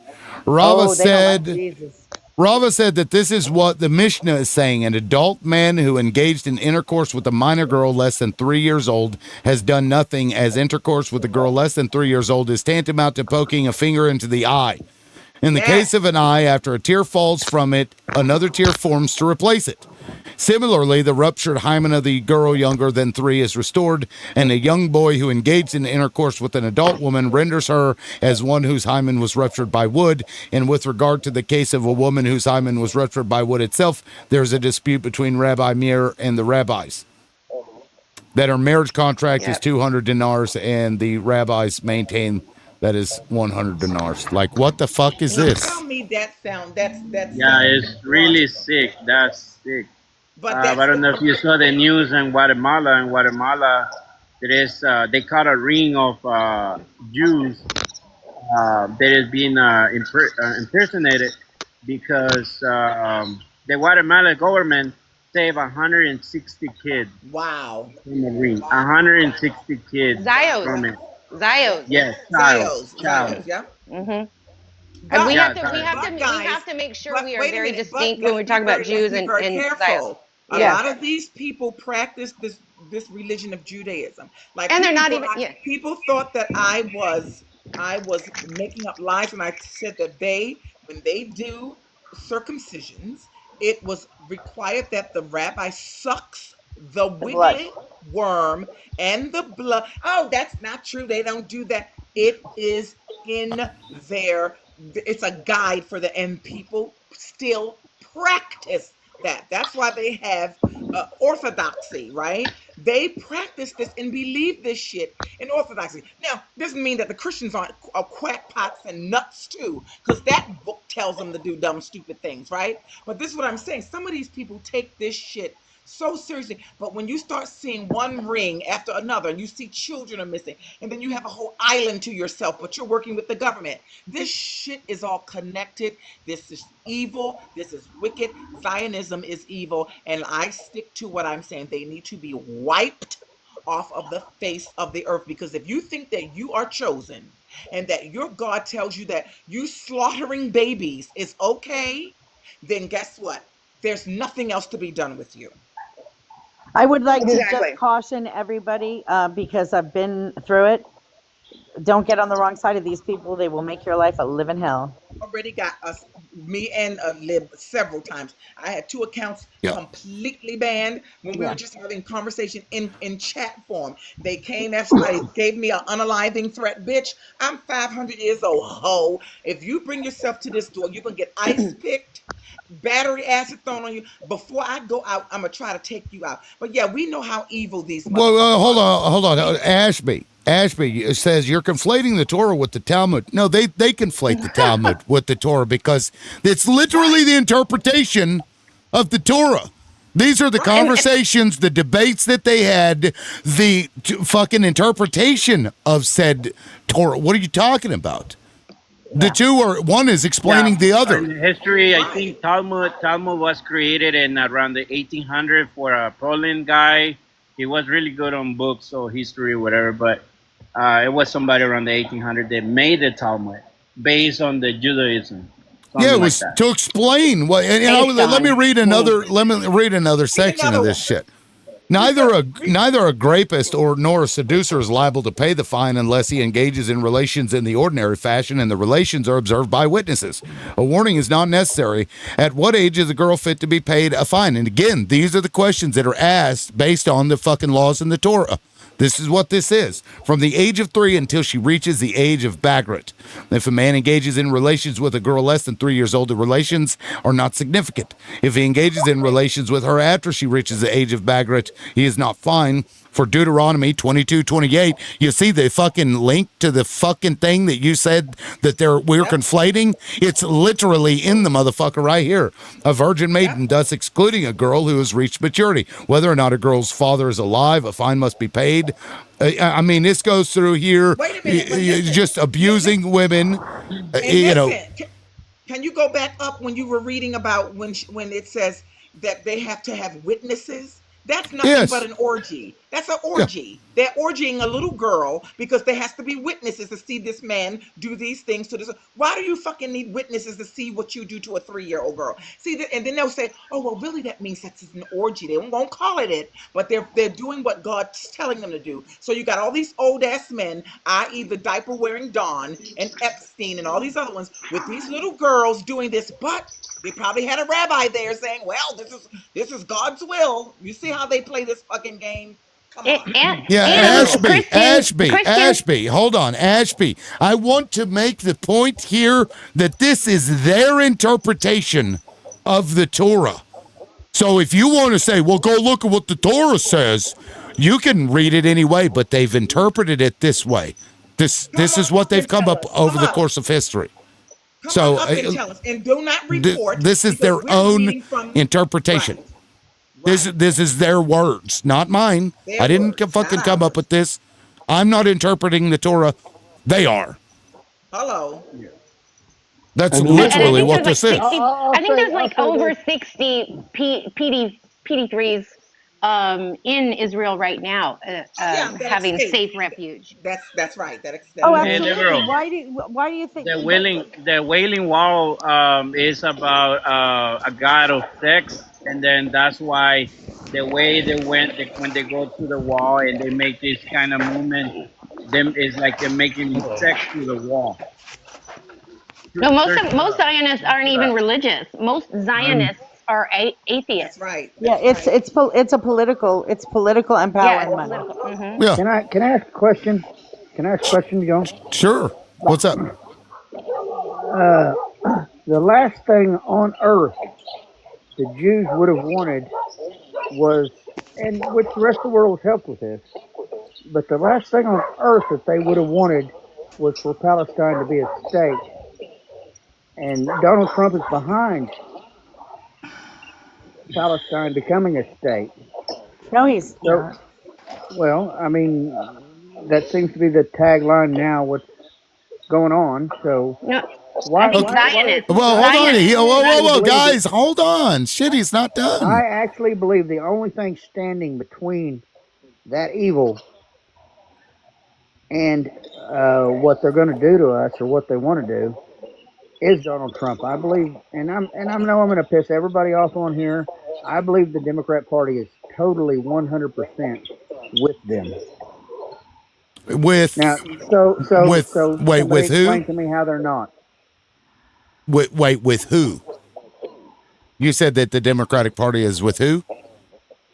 I believe the Democrat Party is with the Jews on what they're doing. Well, both the Republicans and Democrats are. Yeah. Well, they're Yeah, bought. they're There's a both. lot of them that are it's- bought. So, Those It's okay, a well, distraction to keep so- us divided. It's Excuse me. Do you have So eyes? okay, Who's well, saying that? I want to. Okay, hold on real quick. I want to respond to what I think that was Ladybug. Was that you talking? Yeah, Was that- it's me. Okay, yeah. So what's happening here is what's called like giving yourself plausible deniability. So they're going to say they're going to No, make no, it no, a I'm not Palestinian doing that. state. No. What they're doing. This is what they're doing. I'm just trying to give you some context. So Tony Blair, Donald Trump, they're both just up the ass of Israel. We've seen what they're doing. He's sucking Netanyahu's ass, saying he's a great person, The one whatever, thing I hate about etc. it, the one thing I hate about Trump, that's the truth. Yes. So what they've done here is this international authority, and I'll pull up, I've got the PDF here of what we've received so far as to what they're going to do. But their intention is to give it to a, quote, international body, right? And it's going to be run by Trump, and Tony Blair is going to be on the fucking governing body, and you watch the rest of the people that are going to be on that body are all going to be Zionists. So what they've done is they've given it to an international body. They're going to claim that they're neutral when in fact it's Israel that's controlling it. So while it's great that we're now seeing an end to this, Gaza is already fucking destroyed completely. The West Bank is basically destroyed You'll completely. never see an end to this. Right. And so again, those people still aren't going to have self-autonomy. They aren't going to be respected as a people. And like you said, it's going to continue. So this is But it's I'm gonna throw this. I'd like to throw this out to you. I mean, you understand that they have so much power that Trump has to capitulate to them until he can control them, right? Lies. Well, I mean, look, I believe that they have some control over Trump. I think that's how they've gotten all of them, Democrats too. But if Donald Trump was somebody like myself, I would tell them to go fuck themselves. I wouldn't do that. I couldn't do that. The problem, There's Tim, is no that way that I nobody could do will that. to call Donald Trump a fascist. Ladybug, did you see Trump in the Knesset? Did you see all those files around Trump? Did you see that? Trump is the problem. I don't know why you can't accept that. Trump is bought and sold. He's on that list. He was friends with those people. He is the swamp. He's the Yeah. mush. Is He's the slowly fungus. taking He's them all out. of those. No, he's not. You're Yes, living he in is. fantasy land. You're Do living in you fantasy understand land how hard with it your is to take MAGA them knee out? pads. Okay. You're not Let making. me You're not making let sense. Do me A you know person, how hard it is to take them out? Ladybug, They have Okay. all the wealth. Ladybug, They a control person, everything. Ladybug, a person who's principled will not be faking it till they make it. You understand what I'm saying? Yeah. Stop doing that. And you are correct. Both sides are involved in this shit because they all take an oath to Israel. But guess what? Release the fucking files so we can see Bill Clinton and anybody else who's on there so that they can be swinging from a fucking tree, including Diaper Dawn. We Yeah, want they're everybody not. involved They're to not. use their. They're not taking an oath to Israel. They're taking it. Some people are taking an oath to freaking evil, and that's. And And that's the that's problem. Yeah. Israel as we Yeah. speak. Yeah. And This. Trump is the head leader in taking that oath. Yeah. And like I understand, like I understand the feeling that like he's got some secret plan, right? That this is like chess or strategy or whatever. But I just don't believe that because we've seen this morphing into this where they're going to cover up for Ghislaine. This dude was he couldn't even bring himself to say I will not pardon this person because she trafficked children. He just couldn't say it. So I don't believe what you believe that he's secretly going to take care of them. Let I me don't explain think what that's I going to believe. happen. Let me It's just explain he's what I just believe too and why stupid that to be why in that charge is. of So he anything. asked is me. the He problem. asked me. So let me Yeah, explain but go why I ahead. believe that is. Sure. Giselle is a chess piece, We and she can't is see you, power. honey. We She see is we see your power. mole. She is power over them. As long as Trump has her and Trump controls her, then they have no power, and they know it. Okay. No, it's a world. It's a world pedophile order. It's the world Zionist order, and it's a world pedophile order, and she's part of it. Like if you just keep looking, you'll find all of the connections. No, she is. That's absolutely true. But as long as And he controls her, as long as he Trump. controls her, he So controls is Trump. them. But he So is doesn't Trump. control her. He doesn't control her. He doesn't What control them. scared of He's her? not smart enough to control Yeah. anything. He Well, is scared of her. He is scared of her. Okay. He should be Hold scared of on, her. Okay. hold on. Okay. That's Can I say not something, true. please? Okay. Yes, Can I say Tony. something? Tony. Go ahead. Yeah. Sure. Yeah, I'll be quick.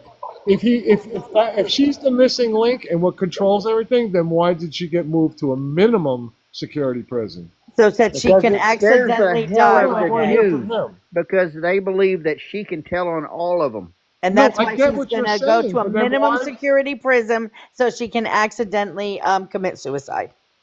Oh, Yeah, come on. a self unalive. Don't say Self that unalive. word. Unalive, They sorry. would have had it. They Unalive. would have. Oh, Ladybug it says contains themes that some may find uncomfortable. What?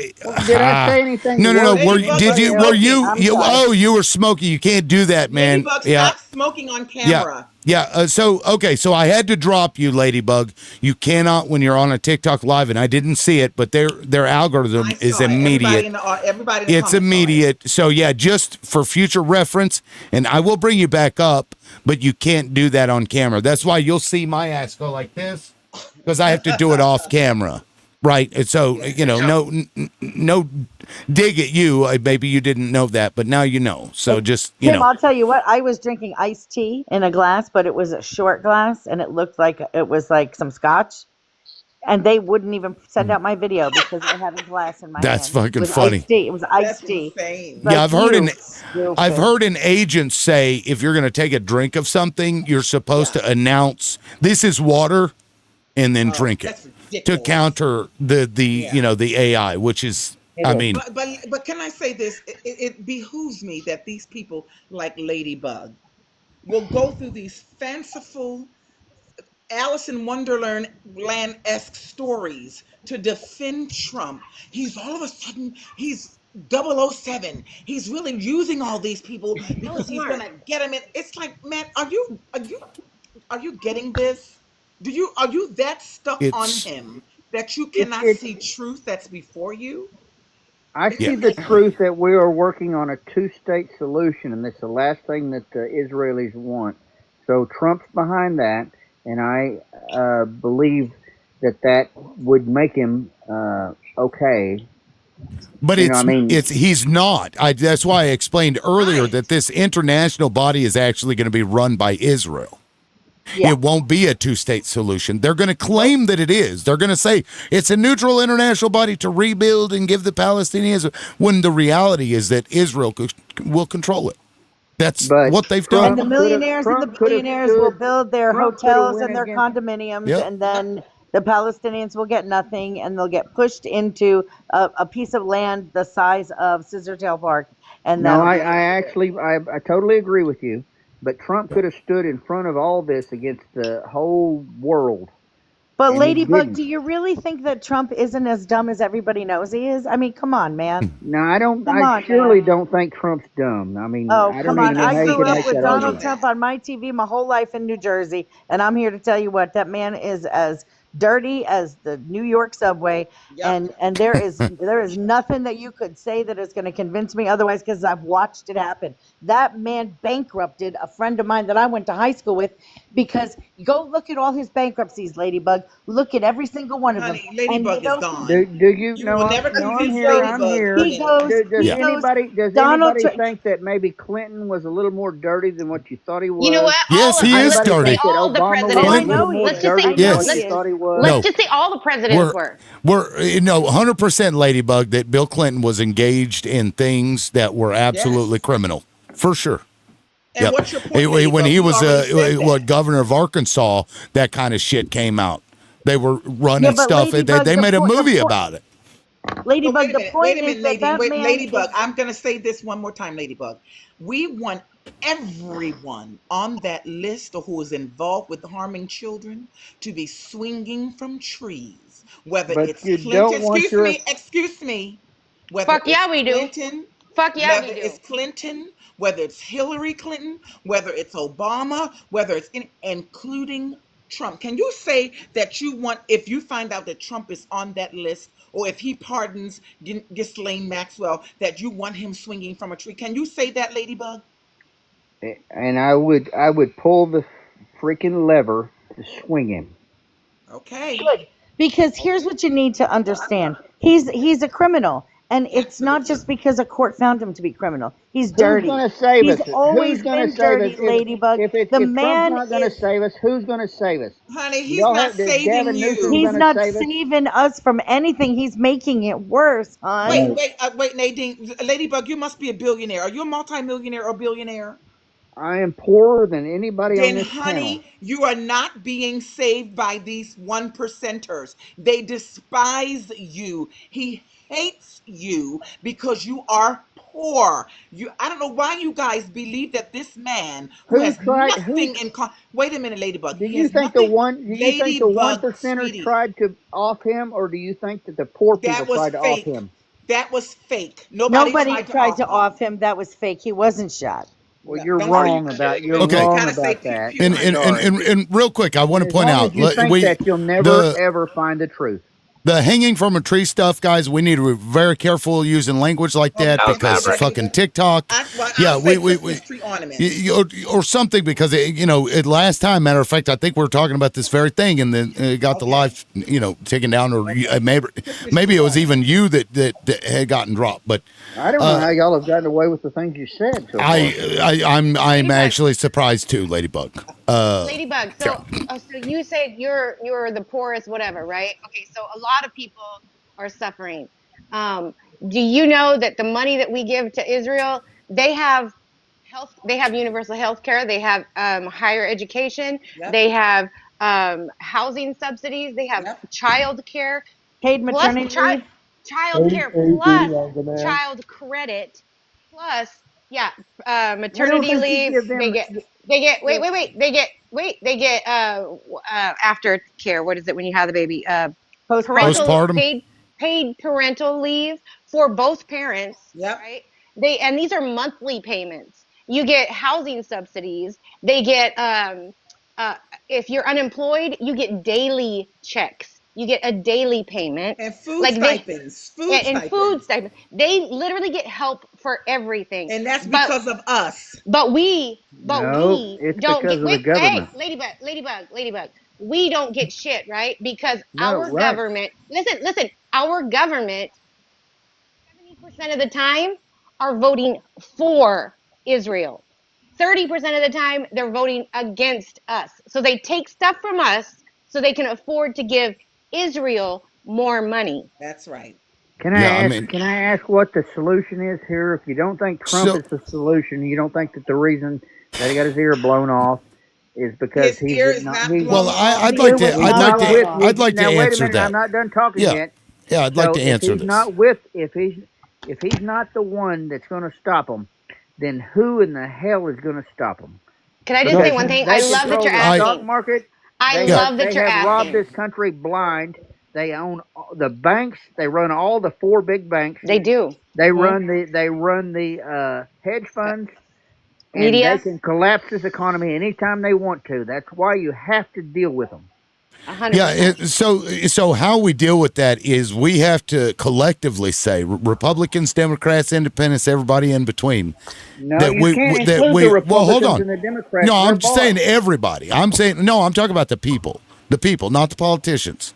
We have to put people in power who will not support what is going on over there, because we have paid for essentially the unaliving of tens of thousands of people, our dollars, our boom booms. We have to collectively say that we're not going to accept that, and that if you support Israel, we will not vote your ass into office anymore, and we will demand that the president and the Congress cut them the fuck off and say, you guys are on your own. You unalived dozens of our soldiers, and then you tried to cover the shit up. You stole our fucking intelligence documents and then praised the guy that stole them. You planted boom booms in other countries to try and drag us into, well, hold on. Support Clinton, you don't support him.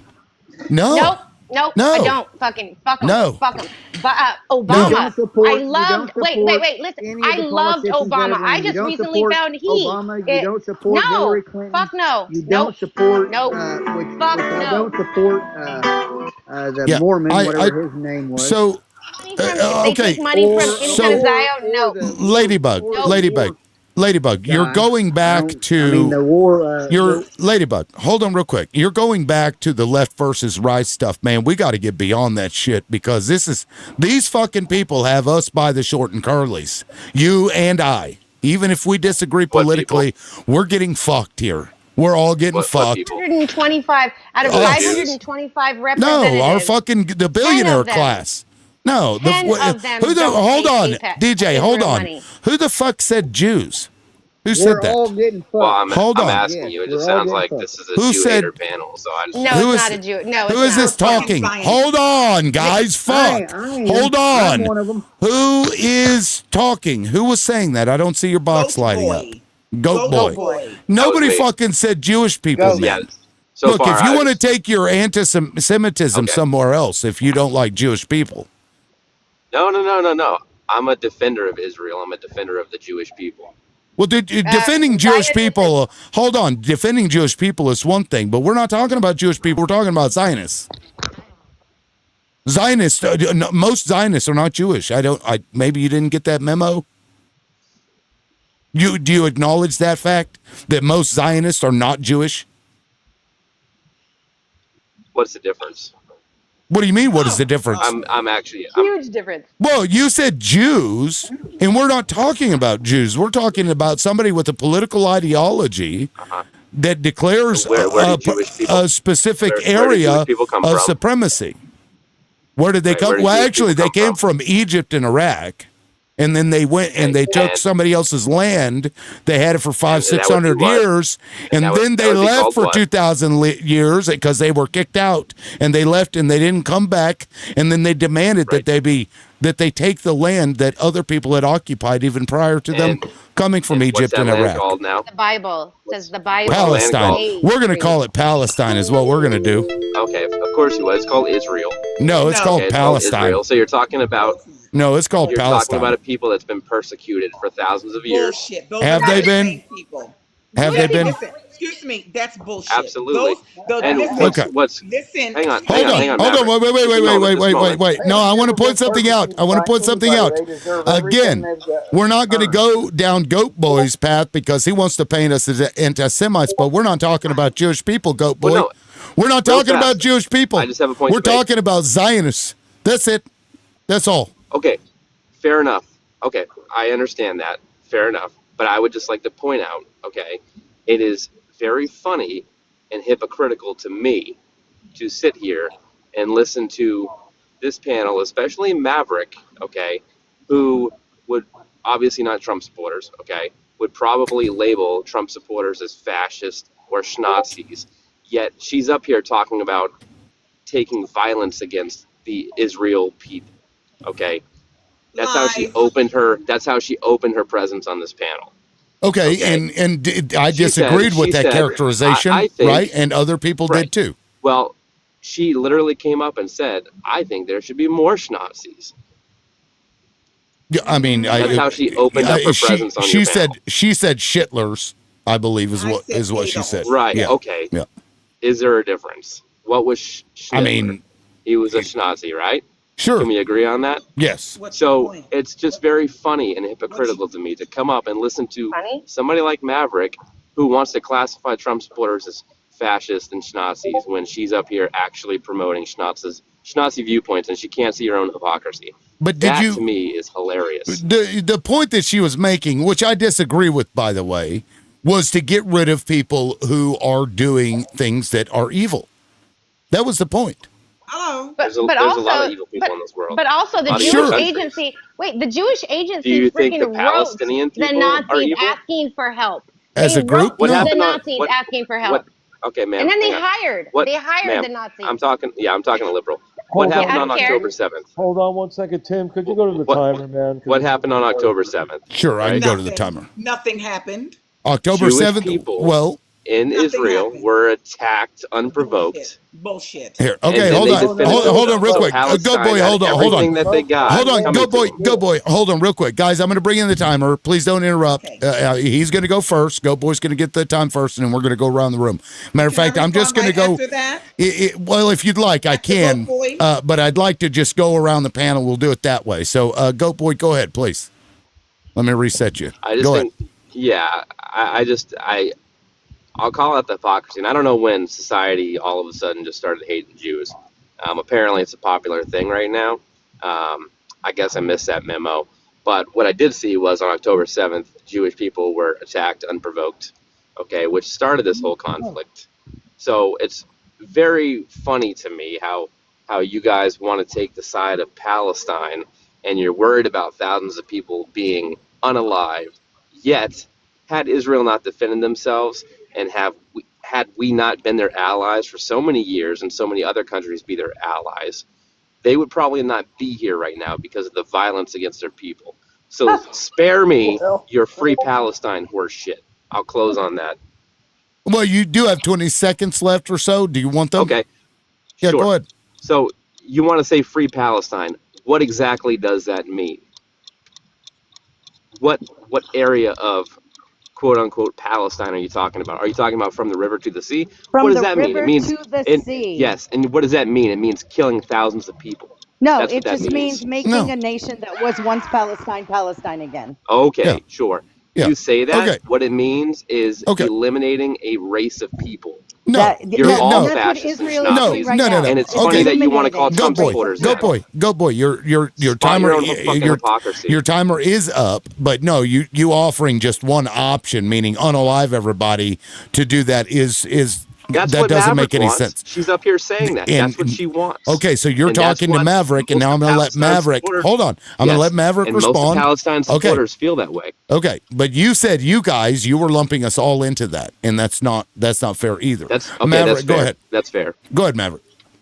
Am I having time? I find it very interesting that people like you who have this script that you read from brings it to October the 7th. That was all off the cuff, honey. Excuse me. I please, Hold on, I'm Goat. claiming my time. But yet we can go all the way back to 1948. Yeah. When they first got there torturing the Palestinians, right? And then when you talk about October 7th, have you ever heard of resistance? Do you know that in the Americas, Native Americans and people who were black and enslaved had resistance groups? Because when you have a knee on your fucking neck, you want to take it off so you can breathe, and by any means necessary, you will do that to keep the knee off of your neck. when you tell us that tens of thousands of people are going to be unalived. That has happened Well, if you're high on before fentanyl, our it doesn't eyes help either. Hold But on. go already. ahead. I'm not finished reclaiming my time. I gave it back. Reclaiming my time. That has already been happening, and people like you condone babies being raped and unalived in their incubators. You are a scuzz bucket slime ball, and I'm gonna say this one more time. We need to rid this earth of scum like Zionists. Period. Full stop. Okay. Tim, I'm Now, going to say, let Goat me. Boy, here's the one thing Okay. that I'm going to tell you. Okay. When you talk Well, about okay. international law, Just prove when my you point. talk about And real fast, I don't know international how law, this turned into a civil when rights you talk discussion. about Hold on. American civil international rights, but law, Hold we're on. talking about the Kind of, Jewish dude. people, Whoa, not the black hold people. on, Goat Boy, hold on. Like, if you want to when you respond to talk, something specific, I will give Sorry. 45-second rebuttal because you're the only opposition here. So I try to be fair. Okay. But there is somebody else that wants to get to it. I got to get to I would everybody. like to respond You to would that. like to? okay, Okay, I would, let me give him 45 seconds to respond, and then I'm going to go to you, Nadine, next. all Go right. ahead. Go ahead, All Goat. right. Real fast, in response to that, okay, you just proved my point about how you want violence against a race of people, okay? And secondly, it's funny to me that your pivot point is to talk about the American civil rights movement, okay? And I get you're a black woman, that's the only leg you have to stand on in a debate, okay? But we're not even talking about that. We're talking about Israel. dude. You 20 seconds? All right, so I just would like Well, to he's say, got 20 Goat, seconds. Did you want him? okay. Oh, I'm all done. That's all I Okay. wanted to say. You just if I you're have two done things. before She just timer's proved up, my just point. say yield. So I know to go on. Okay, Yield. Nadine, Sorry. go ahead. Two things. First of all, in international law, the occupied are allowed to violently resist their occupation, and Palestine has been occupied since forever. So they are not. October 7th was not unjustified. It was justified for 70 plus years. Every single year, there are more atrocities committed against Palestinians that go unanswered. So, welcome to the real world. An occupation, and then I cannot. Anyway, I yield. Okay. Tim, Can I respond to that Yes. point real fast before we move on to another person? Well, so she only went for like 30 seconds. So let me Tim, let you know me what? I just remembered what I wanted to say. Jewishness is not a race; it's a religion. It's not a race. It's not racism. We're not eliminating a race of people. It's a religion. Okay. Just like Catholic. Just Catholic like if you're and Jewish. Catholic, Catholic Religion. Church, Catholics, Okay. Jews, Protestants. Okay. Yeah, I appreciate that. But real quick, Goat, she only talked for like 30 seconds. So, if I go back and forth, it's going to take forever to get to everybody. So let Tony say what he was going to say, and then I'll go to you after that. Okay? Tim, go ahead, Tony. Before I go, I just want to introduce my wife, Tara, who actually lived there for a period of time, and let her say, from actually feet on the ground. Yep. Hi, everybody. Hey. Hi, Tim. My name is Tara. Good to meet I you. went there. Nice to meet you, too. I went there as a guest and was invited to speak at the University of Calcutta. The way that the things that I saw when I was there was absolutely nothing like anything I have ever seen in my life in a movie. In 2009, I went and I worked with the women on forgiveness. The occupation is disgusting. It is. They do not have pews. They do not. They are not allowed to live. Their wells had been fenced off with electrified fences, babies going outside, 2-year-olds going outside, going up to a fence and being electrocuted in front of their entire families. This is not nothing. This did not happen. When that woman said about oppression and get off of my throat, she's 1,000% right. Unless you've been there and seen it, you do not have anything. You have nothing to say about it unless you have been there. Machine pew-pews in the faces of women. Me. It is absolutely, it must stop. And maybe I think that this whole thing that happened to start this whole thing was in order to be able to show the world what is really happening there. So I think it is a grace, but you have nothing to say unless you have been there and seen it, period. Thank you. Well, thank you, Tara. I appreciate that. Thank you, Yeah. thank you. Yeah. And you know, and it sucks. May I respond to both of them? Right, Tim, I'm going to Yes, drop off I'm- here. I'll Okay, talk to you Nadine. later. Okay, thank you, Nadine. I appreciate it. We'll see you. Go, boy. I'm going to go ahead and give you 65 seconds since you know that was a timer plus. Can I respond Go to ahead. him after that?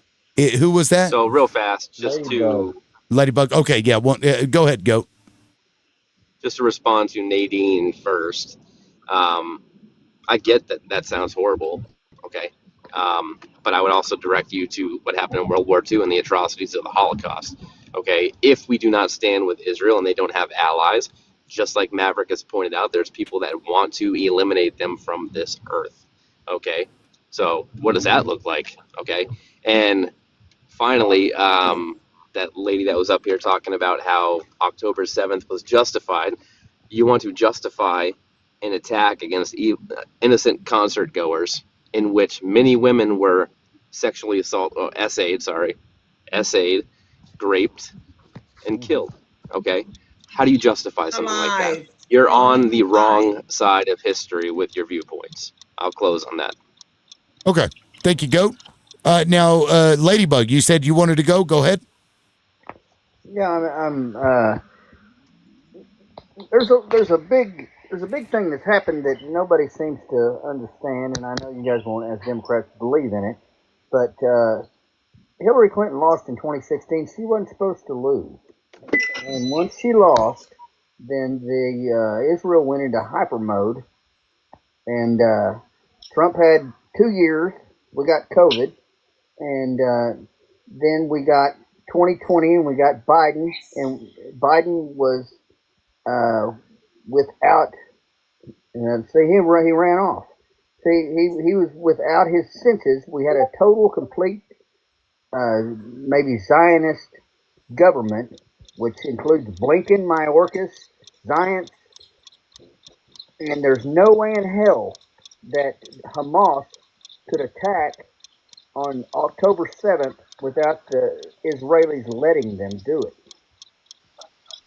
And I agree with you on that one. Yeah. Yeah, that's about as far Yeah, as That's about the only thing we have in common. And I want to point out that Charlie Kirk started saying that same thing right before he was pew-pewed. Yeah, that's what they did. They let that happen because they had to expand their plan way faster than what they wanted to. Yeah, And, well, I want to point out Stephen Miller is a Zionist. Yeah, and but you know what? Jared He Kushner, seems to understand what they're up to. Jason Greenblatt. I mean, you go down the list. That he's, I understand that you see Trump as this benevolent figure. I get it, and to some degree, I understand why. I don't see him as benevolent. You know what I mean, he's hyperbolic statements right there. Well, I don't see him as that. You believe that he was. You said he was going to Yes. save us. Yeah, that he was. Like he's coming down out the sky with his They control robot. everything. Listen, ma'am, I saw them. They control everything, and they were destroying us. And they did not like Trump being in office, and they tried to Not true. get rid of Who him. loves They him? did not try to Trump get rid of and him. Netanyahu How are many friends. people tried- Okay. Three people tried to get rid of him. Not Yeah, true. yeah, People. okay, One so of them you the- can, one well, of them you can Ladybug. discredit if you want, but Ladybug. there's three that they tried to use to get rid of him. Ladybug. The reason I say that is because you believed, and you said this earlier, that Trump is like biding his time until he can get rid of that and fix it. Right? That's what you said, essentially. I mean, not exactly, but that was what you I believed. hope that's the case. Right. I really do. Well, I mean, I hope you're right, but there's nothing. There is not a single shred of evidence that would lead me down that path. I think the assassinations lead you to that. Well, if you look at the man's miraculous healing ear, I think we can, you know what I mean? Like, I don't understand how that's miraculous. It's more miraculous that the Israelis got attacked on October 7th by Hamas when they have total and complete control of the Palestinian state or Exactly. area. Right. Yes, ladies. There's no Yes. way in I mean, hell they let on them that through. we agree. They On that let we them agree. through. Ashby, Jewish is not an ethnicity. An ethnicity is proven by DNA. See, I can do my DNA and I can go back and find out how much I am of each area. Do you understand? Jewish is a religion. You cannot find your religion through DNA. Do you understand that? I'm going to leave, but I'm going to tell you. But I believe Israel is man's test of right and wrong. We fail it or we fix it. One or the other. Israel, I believe, is the Antichrist, I think. Oh, wow. He was removed for violating guidelines. What the fuck? Well, he was spreading misinformation and disinformation. I only say that because we've said a lot of crazy shit on here. We've had panelists say some pretty crazy things today. If anyone is curious even about the Palestinian people, you can find lives where Palestinian people are on, and you can speak with them and hear them talk, and you can see what they're living through. And you will not hear them be full of hate. You hear them full of love and compassion, and they're just so full of grace. They're full very of good grace. people. They're And then amazing when you go on a live and you see Zios, what are they constantly doing, right? Well, because they're Americans. Exactly. So it's like, come on. I mean, you Zios are trying to. What do you want from an American? They're trying to push it on us that we're not seeing what we're seeing, but my eyes are not lying. My heart is not lying. So that's why I'm so passionate about this. And that's why I keep learning. I keep digging. I keep researching. And I keep finding shit. And it breaks my heart. There's wars. There's the reason why that there's wars so Americans can learn geography. I believe it. I really believe it. Real quick, I want to point out, but it's actually true. Ladybug, I did not drop you. I got a little notification said a guest on your panel has done this. This was TikTok that did this. I don't know what exactly it was. Ashby, I'm not an anti-Semite. I'm an anti-Zionist. I'm like, I love Jewish people. This whole time I'm sitting here like worried that the whole panel's gonna just go bloop and be gone because of some of the things that have been said, and I'm just like, let's like what? I've said things all in code. What are you talking about? I think there's other people that maybe he's referencing. He was talking about Trump. It was, you had the guy telling me to, suck his whatever and calling me bald guy. And then that other fucking dude that come up. Yeah. It's been a weird day. Has it been particularly odd today?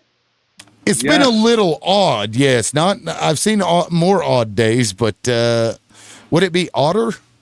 I don't think it would be odder. I think it would be more odd. Okay. I think it would, it's more common. Can I ask everybody a question? More common. Can I ask everyone a question? It depends on what's the topic. Yeah. We were discussing Israel. I'm not even sure. This topic is very popular. People were flooding in here because. Oh yeah, the numbers are way up from before. We were down to 60. But Tony, go ahead. I think that was Tony. Yes, I'm sorry because my wife spoke earlier. No, you're fine. She was wonderful. Tell her thank you for that. She said thank you to you guys too, and honestly, my wife's she's a good person. She doesn't lie, man. So and she lived there, and I just thought maybe from an English speaking person, right? That her perspective. At any rate, but I always thought this, and I'm not as educated as you guys and stuff, but why on earth, if there was such irritability between Palestine and Israel, right? And it was checkpoint. It's a little tight. I've got it. I muted him. Keep going, Tony. Okay. And there's checkpoints and there's fences and there's security everywhere and there's all this stuff. Why on earth would they hold a concert right there? Right. I mean, what was the sense in that? Because they wanted to make a statement, and they made it. Well, so that's the reason why that it was so public. That was intentional. Yep. Never And, made and, sense. and don't forget this, Tony. They bragged for years and years and years at how advanced their military was, how Mm. advanced and it was one of the best in the world. Their surveillance, Oh, how they're advanced all of their stuff was. Yet you allow somebody on October the 7th to come and I guess cut a hole in the fence. And while they're doing that, they're able to grape people. I guess that takes time to grape people right. and lop off people's heads and do all these wonderful things and then run back with a whole bunch of hostages. Does that make sense? Doesn't. And wouldn't it, if they did hold it that close to the property line or whatever it is, wouldn't they have security up the yin Oh, yang? come on. None of it makes Yeah. sense. No, they had automated things that would detect movement, even animals. All the time they would go, they would get, a ding or whatever notification, and the troops would go there to that spot, and it'd be some animal that had been, detected by the fence. So yeah, there was no way without. No. I mean, it's And don't forget, it's kind of crazy. Don't forget, they were unaliving Hamas, but yet when children were going to get food and flour, Hamas was bumping them off and pew-pewing them. When the food trucks came in from the international community, we mistakenly boom-boomed all of those trucks, even though it was big giant letters on top of the truck telling us who it was. These people are demonic. They are evil. If you support this nonsense, and I'm not saying this, but a lot of Jews are saying this, don't use our religion to cloak and dagger your evil. Don't say you're Jewish, but you're really a Zionist. You're really something other than what we are. Because first of all, a lot of them don't believe they should even have a land because it's not in their Torah. It's not in anything that they read and practice. They should not have that land. There shouldn't be a land just for them. This is what Orthodox Jews are saying. They are at the Free Palestine protests. So are these people also anti-Semites? Are they also crazy and all the names you call us up here? No, you guys condone the unaliving of innocent babies and elderly people and women and things of that nature to the point where you approve of them being starved to unaliving because you're coming up here trying to throw wrenches and tell us that what we're saying is really about Jews when we're talking about Zionists. And they did it for close to a century. Yeah, which is what Goat just tried to do. I was on somebody else's panel, and I'd made a comment about being opposed to a lot of this stuff, and it's like, do you not like Jewish people? I'm like, what the fuck? I'm so sick of that, but it doesn't work as well anymore. No, it doesn't work anymore. It doesn't. It has lost its zing, I think maybe. Well, I argue if it ever did work. Chinese man telling work them. for what? Do you have that video, Lib? Right. Yes. Your propaganda Now, doesn't work anymore. Nobody's believing your propaganda anymore. Oh yeah. The guy from China. Yeah. Yes. I know what you're talking about. Big official. Yeah. Mhm. Yeah, I don't know. Let me try to look it up and see if I can find that God, I again. hope you And guys aren't defending, talking about me. I'm not good. from I'm China good. nor a big official. Okay, I'm glad to hear it. Yeah. No, we addressed it a little bit. I assume you were talking about the other stuff. We addressed it a little bit at the beginning, and I'm just. It's okay. Good. That's all I want. Okay. Yeah. Let me see. China. What What's the was topic his now? role? Well, Israel generally, but this was. Tap. Matter of fact, let me change 150K guys. this. Tap that screen, and he has 10 of the what are those pumpkins? October pumpkins. Yeah. He needs 25 of them, guys. So let's get that gifting go and tap that screen. And if you are feeling extra generous, you can go to his cash and then an app and send love offerings because this life has been wonderful. We have absolutely had people flowing in through here, but they are active and they're tapping. You guys are awesome because you're really engaging. TikTok is forcing creators to make you all engage by gifting and tapping and all that because it means something. Thank you for that. Thank you, gifting. Miss That's Cass. wonderful. Thank you. But 150K guys, we can do that in less than 2 minutes if we power tap. Thank you. Oh wow, we're at 141K. Holy shit! Yes. And thank you, Maverick. I appreciate that. I'm actually going to change my background I know. But I know. He hates doing this, guys, because he thinks I do. it's big. It's not big. This is how he's been on here for hours now. This is work.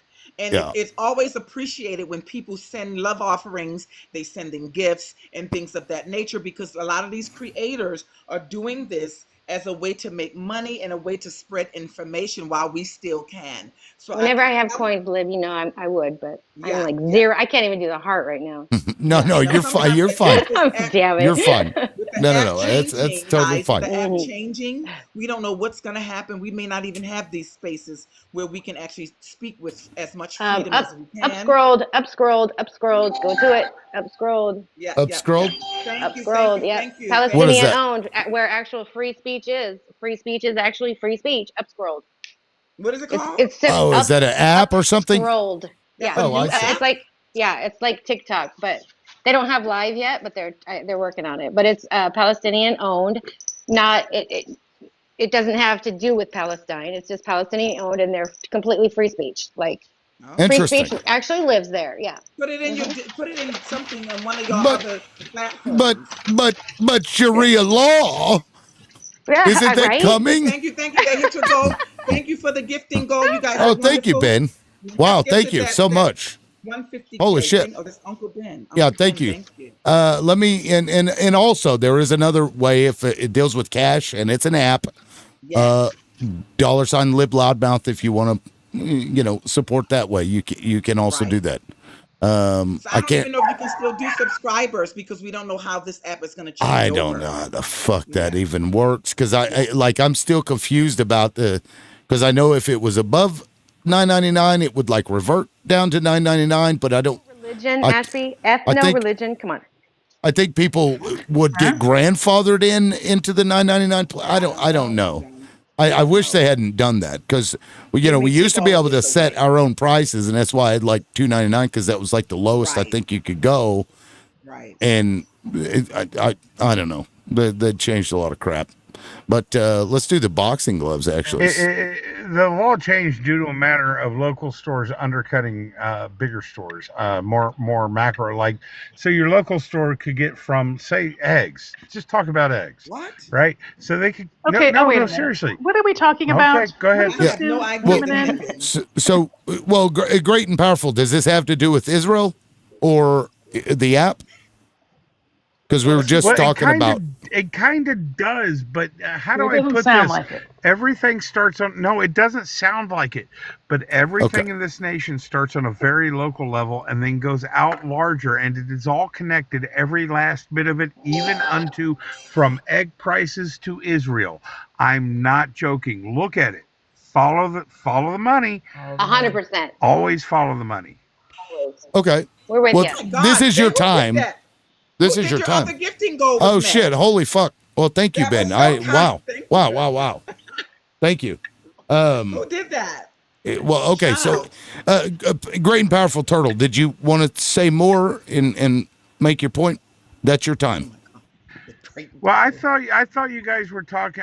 When you pulled me up, I was not fully listening. Unfortunately, I'd hit the request button accidentally, but you pulled me up. Oh, I see. And so I was listening to you guys, and you got to understand. Let me tell you, I'm 49. I'm in the state of Washington.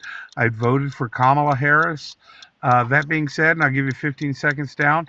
Absolutely. I believe that the overarching commerce of our planet is leading more to what's going on in our nation as a power grab. Yes. And I'll land it there. Yeah, I appreciate that. And I mean, fair point, but we were talking about something else, so, but that makes sense if you were accidentally tapped up onto the panel. Happens all the time, actually, and some people don't realize I it. do apologize and for then, not understanding exactly and then they'll where be you're coming from. having, like, private conversations when they come up, so I have to... that's awkward. Yeah, very awkward. Sometimes I'm like, I want to hear, but I feel bad. So, anyway, who would like to go next related to this topic? I thought defending had something to say. Oh yeah, defending. You're new. Well, actually, Nana. I don't think Nana has spoken yet. Nana, have you? You've been there for a while. Did you want to add something? You are muted. Nana. Michael, can you mute? You're counting money. Yeah, Nana may have accidentally come up as well. So I'll go ahead and do that. Okay, Defendi, go ahead, please. Well, I don't have anything to contribute. This is not, I don't work for the State Department, and so I don't typically talk about things that I'm not 100% knowledgeable about. So I always remove myself from these conversations. Yeah. I have something. I mean, that's fair enough. Yeah, go ahead. So you know how they always everybody wants to say, oh, October 7th. I came across like last month, I think I came across this video of a reporter in an orphanage in Palestine doing an interview, and he was trying to interview a little boy, and the little boy didn't really want to talk, and a little girl just starts talking. This is 2010, and these kids are talking about how brutal they killed their parents, and they had to watch them die. Unalived. I'm sorry. It's just. I'm like, was that me? Did I get beat? No, you're good. Keep going. Yeah, but it's not. That was Tony. October 7th is just your guys' talking point. You know what I mean? It has nothing to do with it.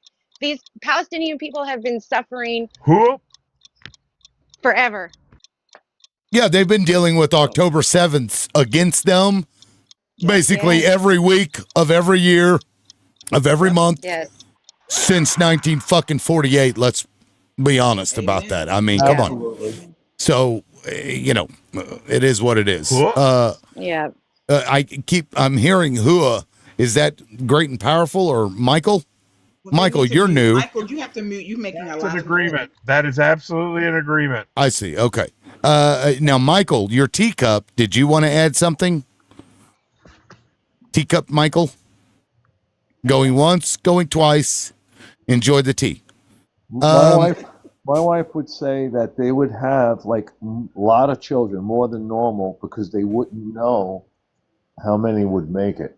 Oh my gosh! Yeah. Isn't that sad? I mean, that's literally okay. So the Middle English or the Middle Ages type of breeding, down to the individual. That's how it was. You had so many children because you didn't know how many were going to make it. Or maybe they just like doing it. You know what I mean? Or maybe they just like doing it because that I think we're reading too much into it because Palestinians are truly loving.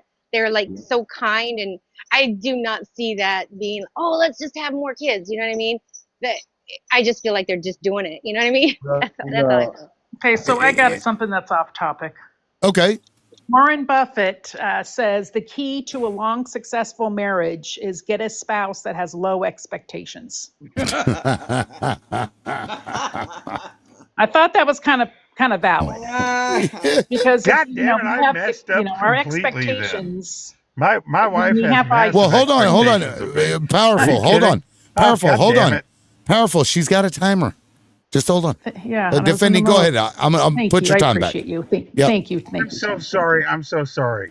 I apologize. And so but really, if you think about expectations, that's really what their expectations that we have that we establish, right? And that if the expectations are met in any scenario, right, not necessarily in interpersonal relationships, that could be in regards to anything, right? And what our expectations are, if those are met, and again, that is coming from our own, ethics, internal compass. And so I don't know. I just thought that was kind of valid about, I don't know if it pertains necessarily to marriage, but I thought that was kind of interesting. Yeah, no, and it is kind of funny because it does track. Like if you're going to date somebody, if they have low expectations and you over deliver, it makes it look better, right? It makes it look better. Yes, it does make it look better. Yeah. It's like well, What did I say this morning, Tim? Excuse me. Can we acknowledge that your comment section's gotten you past 150K? Holy shit! Likes. Thank you guys. Wow. I don't think I've ever reached 200K. So if we could get there, let's do that. Guys. Let's do that. That'd be fucking awesome. And then 200, and you will make this a first time for this live. And there's the clap for you guys. I wish I had like confetti or something to throw out. Maybe I need to get one of those like it's a boy poppers, Put them together. It's a boy. As somebody who's been sitting with you all day since this morning, and then one of the first things that I did say to you this morning, and it's kind of in line with Defend there, was I said, expect the worst and all surprises will be pleasant. That's right. Yep. That's very how. interesting. That's In marriage? If we in life. listen to people when they're if we listen to people when they're talking without judgment, without thinking we know what they're going to say or expect what they're going to say, like if we hear them, then we actually learn truths, right?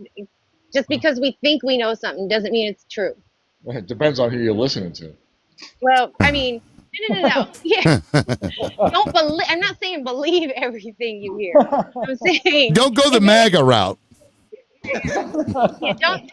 Don't do that. 4 out Yeah, of 5 doctors say, or whatever. Yeah. Well, I think it comes down to intention, right? If your intention is to listen to respond, or if you're listening to understand, right. If you're listening to get educated, or if you're listening to get knowledge, or whatever the case may be, it comes down to intention, right? So that's really what it is. Well, it's like that guy that was up here earlier. Remember the guy? He was like 8 CFR 214.1, and I pull it up, and I'm like, "What am I looking for?" He's like, "Oh, you clicked on the wrong thing." This guy would not admit that he gave me the wrong thing or what. It was weird. You probably had to have seen it to get it, but go ahead. Sorry, Maverick. An epiphany with Ladybug. Ladybug is probably one of millions who really believe in their heart that Trump is going to save us. That's heartbreaking. That's so scary. They really think that he's like, who else is gonna save us? You They know. really believe that this man, this con man, is going to save them from something. Well, they're in a cult.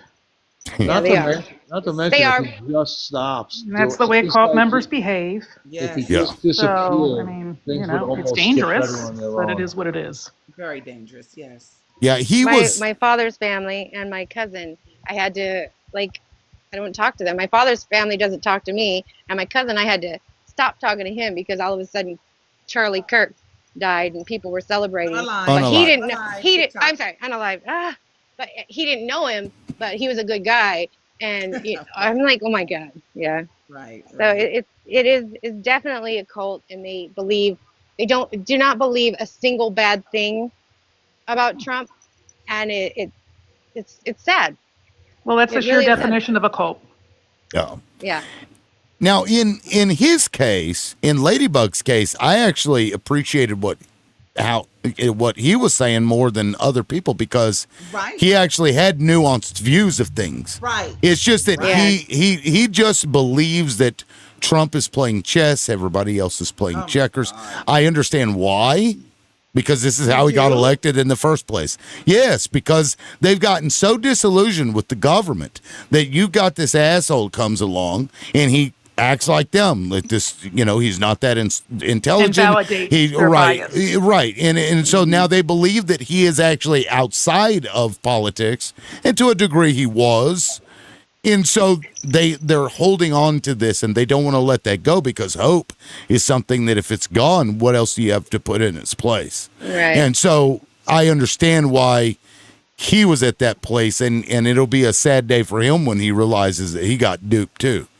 But it'll come eventually. Him asking Right, him it becomes asking, their what can we identity. do? Yeah. What can we do, right, to get out of it? That was, I thought that was great, right? Because then it's just him and Trump. It's not him, Trump, and all of the Republicans that are on his side. It's just him and Trump. So that's a lot easier to deal with than him and a whole army of Republicans that really aren't on his side. Yep. And I mean, it's like, because a lot of people got conned by him. And do we always blame the person that gets conned by the con artist, or do we blame the con artist? Right. I kind of blame both. And there's, so you should know better, right? But there are people that don't. There are people that aren't that bright, right? And get conned. You know what I mean? I think that there comes a point where there needs to be personal responsibility. Well, sure. But then you need to be you have to. responsible, I think, for your intellect. Like if you're dumb, then you start learning how to get skills. But right? that's the thing. The I Dunning-Kruger mean, effect. anybody can get a skill set. But that's a whole thing. The Dunning-Kruger effect. It's you have. Well, he's gonna do they it. have to be. They're Well, too he's gonna do this. You're Okay. too stupid to know. You're too gonna stupid save to us. know that you don't know. Right? You know what's You have to interesting? be. You have to Wow. be smart enough to know that you are not smart enough. They will. Well, there will needs to be twist- some sort of personal will- accountability. They Honestly, will twist themselves into pretzels over anything. Do you guys know Dan? Dan. Never heard of him. One, it's a whole bunch Wait, of was them. he the Dan that came up the other day? That Dan? He might have been. He has his own lives occasionally. Yes. Okay. Never Yes. heard of him. Yes, I know Dan. He actually. No, not asked- that Dan. He asked an interesting question, which I thought was, and the guy who was responding was just twisting himself around this thing. His question was, he goes, listen, he said to the guy, it was purely hypothetical. If go back in time to November 5th or whatever, and you didn't vote yet, you're going to vote, whatever, on the 7th, the 6th, whatever, and you catch on the news, it's without a doubt Trump essays a child, right? It's without a doubt. Now, E-Day comes, and who do you vote for, right? With the same two candidates. And this guy twisted himself around. He's like, well, because Kamala would probably have nuke annihilation, right? Oh my God. And be so many people that would, end up unaliving, I would have to go with him. Like the way he twisted this thing, I couldn't even believe it. I was like, it was purely hypothetical. It's a great example of, cult. again, when people are in a cult, that's that they will do anything till they're unalived. They That will is. justify. I took it a little That's bit batty. further in my head. In my head, I was they like, will justify why- anything. in my head, I was like, There okay, is no bottom. in my head, I was thinking, why is she the one? And if she was capable of that type of annihilation, wouldn't he be capable of as well? And then back to the real story, you caught him on video on the news or whatever. Like, how does it just get twisted one way? Yeah. Now, real quick, Ben, thank you so much for those. I appreciate it. Jax and Berkeley and Ray Day, thank you all so much. I really appreciate it. And Bobby B, no fear, thank you all. I appreciate the gifts. Sorry, I've been needing to catch up on that. Let me say this to that from my perspective, real fast. Most of these people would rather have complete and utter chaos, fascism, and everything else than to have a government where there's true equality and equity for all marginalized communities. They would rather have this chaos and have this country be where it is today than to have people truly wake up every morning, and all of us have universal health care.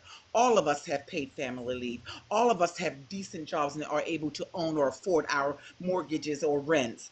People just don't like it when certain other people get a chance to live a beautiful life. So they'd rather have this. I'm telling you, if we could reverse the time and put Kamala back on the wheel, people would still vote for a YT man of wealth because they cannot see other people enjoying life. I believe that. And that means that racism, bigotry, white supremacy, and misogyny is the thing that runs and fuels this system. And these people don't want it to change.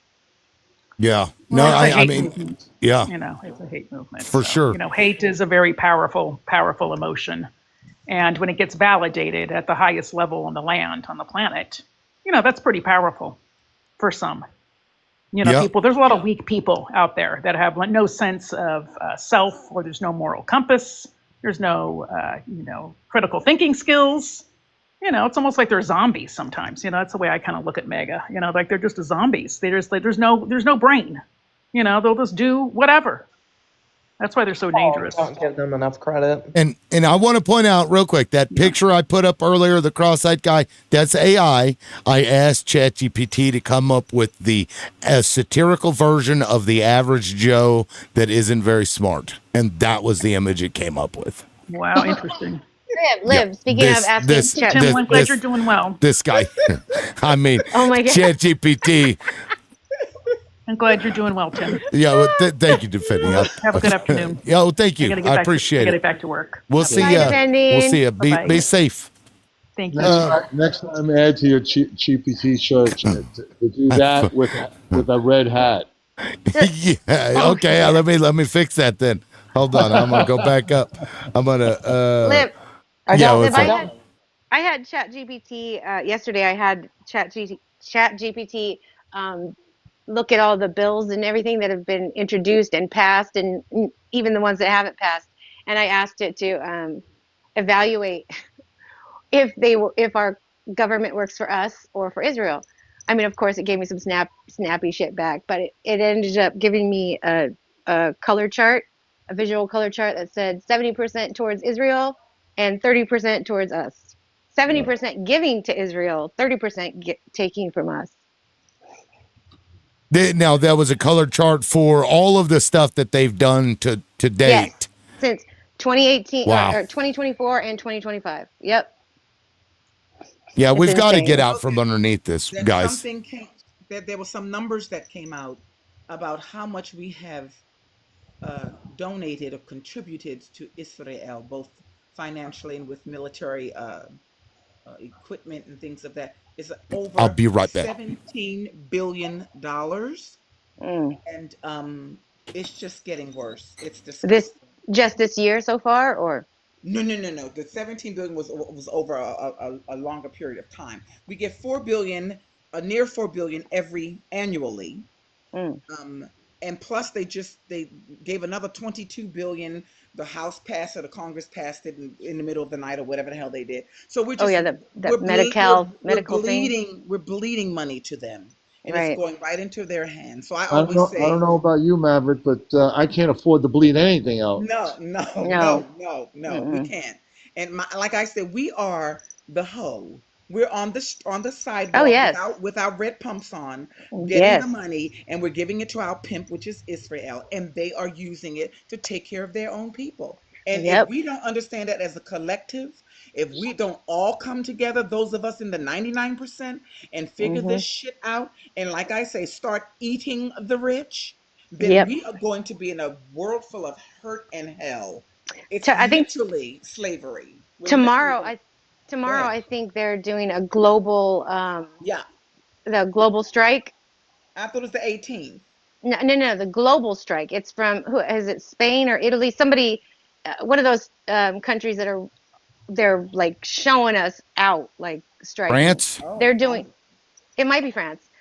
They're doing one tomorrow, but they're naming it the global strike, and I think it's for Palestine. But yeah, they're trying to get everybody involved. Well, I know that the divest from Israel is starting. Oh my God!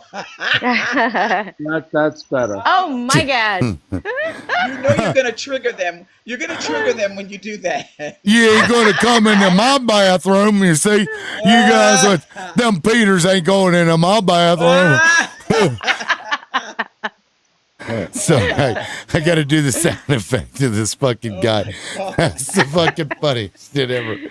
What the hell, ChatGPT? Guys, what's up, guys? What's up, Advocator? Hey. Nothing much. Now, before you go, there is somebody else that's been here, and I don't think they've spoken yet. So let me see if they got something they want to add real quick. Connor, Right. did you want to jump in? Yes, I was just waiting. Yeah, please go ahead. Yeah, so I just want to answer, you have the two-state solution question, or should it just be Palestine? Let's talk. So if I could just have, I guess, 45 seconds there, I didn't interrupt Well, I'll give anyone. you the 65 seconds is for the timer. Thank Go you. ahead. Yep. Thank you. I appreciate that. What it should be or what it shouldn't be, I guess, is irrelevant, but maybe let's talk about realities. So there's not a situation where Israel is not going to exist, at least for the next couple of decades at least. Israel is a world power with an army and nuclear weapons. And I think that maybe the people who are pro-Palestine, I'm not one of them, but the people on this panel, it seems, are pro-Palestine. You should probably be interested in, small victories and small steps to create a Palestinian state. If your mission is the eradication of Israel and the replacement of it with Palestine and all of what you guys call historic Palestine, then I feel like you're just wasting your time, and it's going to lead to more of the status quo. I think that in order for you to create one day a Palestinian state alongside Israel, you have to accept Israel, that it's going to be there. You have to work with Zionists, who you guys curse, and you have to acknowledge that that is the only way for the situation to improve for the Palestinian people. No, thank you. Okay. Sorry, could I Well, I add something appreciate. Well, real Wait, quick, Connor, I appreciate you answering that question. As articulately as you did. I disagree, but I appreciate it either way. Yeah, I want to now. just add. Yeah, advocator, go ahead. Yeah, I guess my biggest disagreement with that is fundamentally Israel as it exists today is an apartheid state. And you don't fix an apartheid state by just dividing it among racial lines. You fix an apartheid state by turning it into a one democratic state with equal rights for all. When you say that we call for the eradication of Israel, that makes it seem radical. I don't care for the eradication of Israel, but I do care for the eradication of Zionism and the Jewish supremacist ideology that is in Israel. I don't support eliminating Israel completely. I just support turning Israel into what its current state is, which is an apartheid state, into a democratic state that gives equal rights and equal citizenship to all of its citizens, regardless if they're Muslim, regardless if they're Christian, regardless if they're Jewish, regardless if they're Arab, or regardless if they're any different type of ethnicity or religion. That's just fundamentally my take on the one-state solution. And I do believe that the one-state solution is more realistic than a two-state solution, because a two-state solution doesn't factor in for things like the settlements or the right of return or how Jerusalem will be divided up. Also, Amen. also, I said. feel like Palestinians should decide. If they decide that they're willing to share it with, have two states, like it should be Palestinians' decision. 100%. It should be all Palestinians decide. You Yeah, can't and advocate for an Israeli state when they're currently trying to occupy other states at this point. Right. And can I say to 100%. Connor, I know, Connor, you said that people would have to work with Zionists. Why would you work with an evil such as Zionism? Why Right. would people want people with morals, with a decency? Why would they want to work with a group of people with the mentality that the people who are Zionists are God's chosen people, that nobody else matters, your lives don't matter compared to our lives? Why would anyone with a moral bottom want to work with that? That's like telling me that I should work with a slave master of my ancestors. That's like telling a Native American to go talk to President Jackson and kiss on him and work with him when he was evil to natives and a whole bunch of other people. That's like telling people who are oppressed to obey your master, work with them, do handshake with them, do deals with them. With these people who want you unalive, they don't think you should be able to exist. They called you vermin and subhuman. Why would anybody want to work with that, Connor? I mean, I think that's a fair question. Connor, go ahead. Yeah. Although I completely disagree with your comparison to slave owners, or to other people's comparisons to Yazidis and German, although I disagree with you, even with that disagreement, I'm going to speak along the lines of saying that what you're saying is true. Okay, let's say that those comparisons are justified. Still, the only way for the Palestinian plight and the Palestinian cause to improve, and the end of the suffering of the Palestinian people, is to work with Zionists. Whether you like it, wait 1 second, I didn't interrupt anyone. Whether you like it or how emotional you feel about it or not, it is the only way, because what's it called?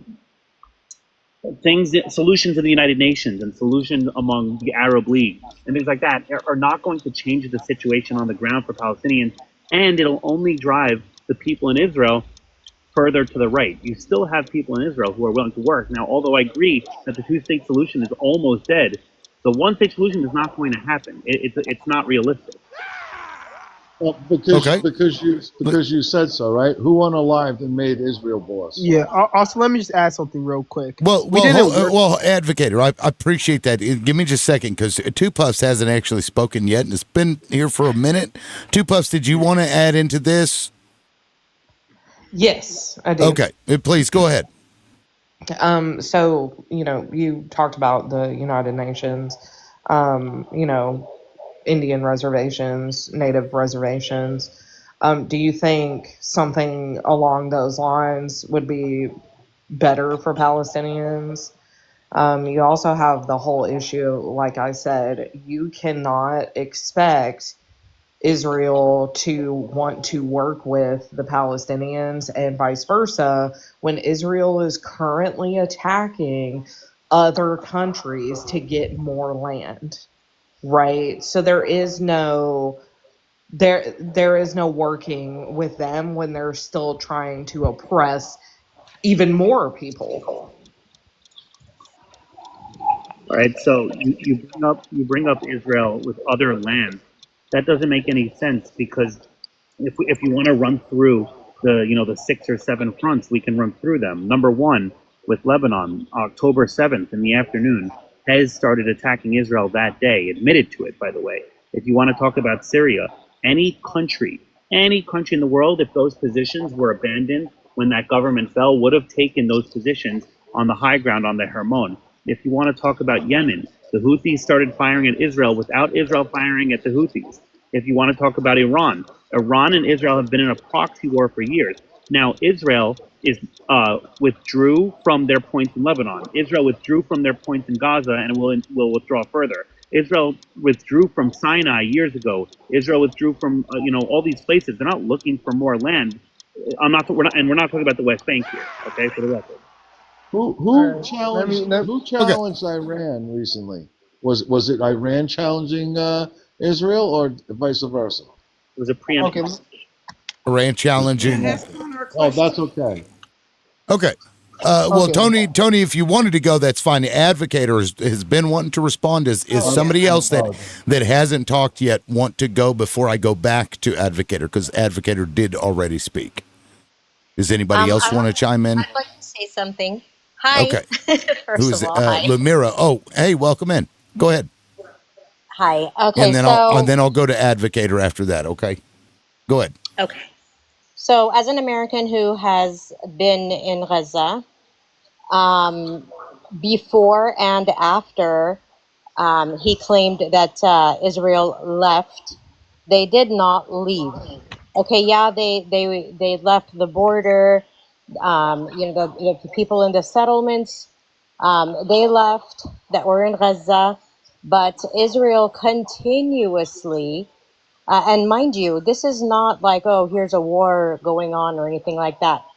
They continuously boomed, pew-pewed through their, aircrafts. And then they also, there was the drones. The drones never stopped in Gaza.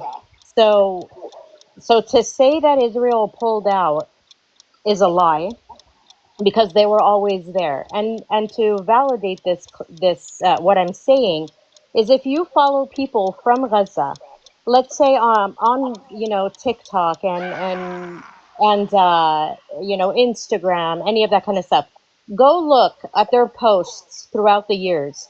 You're going to hear the drone. And mind you, there's no WAR or G side. You will hear the drones. So for them to say they left, they did not leave. They monitored them more and more as they started testing more of their technologies, more of their drones. Which they're bringing here now, which they're bringing to the U.S. now. Yeah, unfortunately. Absolutely, because I did notice that in the United States... Lamiro, let's land the plane, because I got to get around the panel, okay? Then go ahead and land that. Okay. Yeah, no, that's it. You're good? They Okay. never left. Yeah, no, thank you. Now, Advocator, go ahead. Okay, let me just add with working with the Zionists. Nelson Mandela and the ANC didn't work with apartheid South Africa. We put international pressure and we put American pressure on apartheid South Africa to become democratic states instead of an apartheid states. So you shouldn't work with the apartheid states. You need to crush and beat the apartheid states. That's just the first point that I want to make clear. The second point that I want to make clear is my biggest problem with the two-state solution is that it is unjust. Israel was created by ethnically cleansing hundreds of thousands of Palestinians and destroying hundreds of villages. These Palestinian people and these descendants of these Palestinian refugees have a right to return to Israel and return to their homes. But the problem with that is that will ruin the Jewish majority in Israel, which will turn the Jewish majority in Israel into a majority Palestinian state. So instead of going through all that chaos, how about we just create one Palestinian state so we can give rights to the refugees and their descendants, and we can also still safeguard the rights of Jews. Oh, can I say Yeah, something? yeah. Thank you, Advocator. Well, I was gonna let Connor rebut because a few people have stated things to him. Only opposition, I believe, at this point. To ask him as well. All right, I'll go to you. I'll go to you right after Connor. Connor, go ahead. Okay, first and foremost, I know that's what you want. I'm not disillusioned by what you want and what you think should happen and what you think is just. I'm talking about reality. If you're going to waste your time, if you think that you can just not talk to people like me and Zionists and people who are pro-Israel and hope that one day you'll have the right of return and have East Jerusalem as your capital and have, control over, the West Bank and the Jordanian Valley, you're not going to get there without discussions with Zionists. That's number one. In response to Lumiro, okay? Lumiro, yeah. The charge was that Israel's looking for more land. I'm not arguing that Israel's occupying the Gaza Strip, and I'm not saying that Israel hasn't been occupying the Gaza Strip since 2005. They have. Militarily occupying it, including a blockade, including a naval blockade. I'm not saying they haven't. But Israel withdrew its settlements. Israel's not looking for that land. There's very few Israelis who want the Gaza Strip as part of Israel. That's just not true. Okay. Like the polls would disagree on that. Okay, well, Maverick, you want to say something? Go ahead. And guys, we're 29K away from 200,000. Let's get there.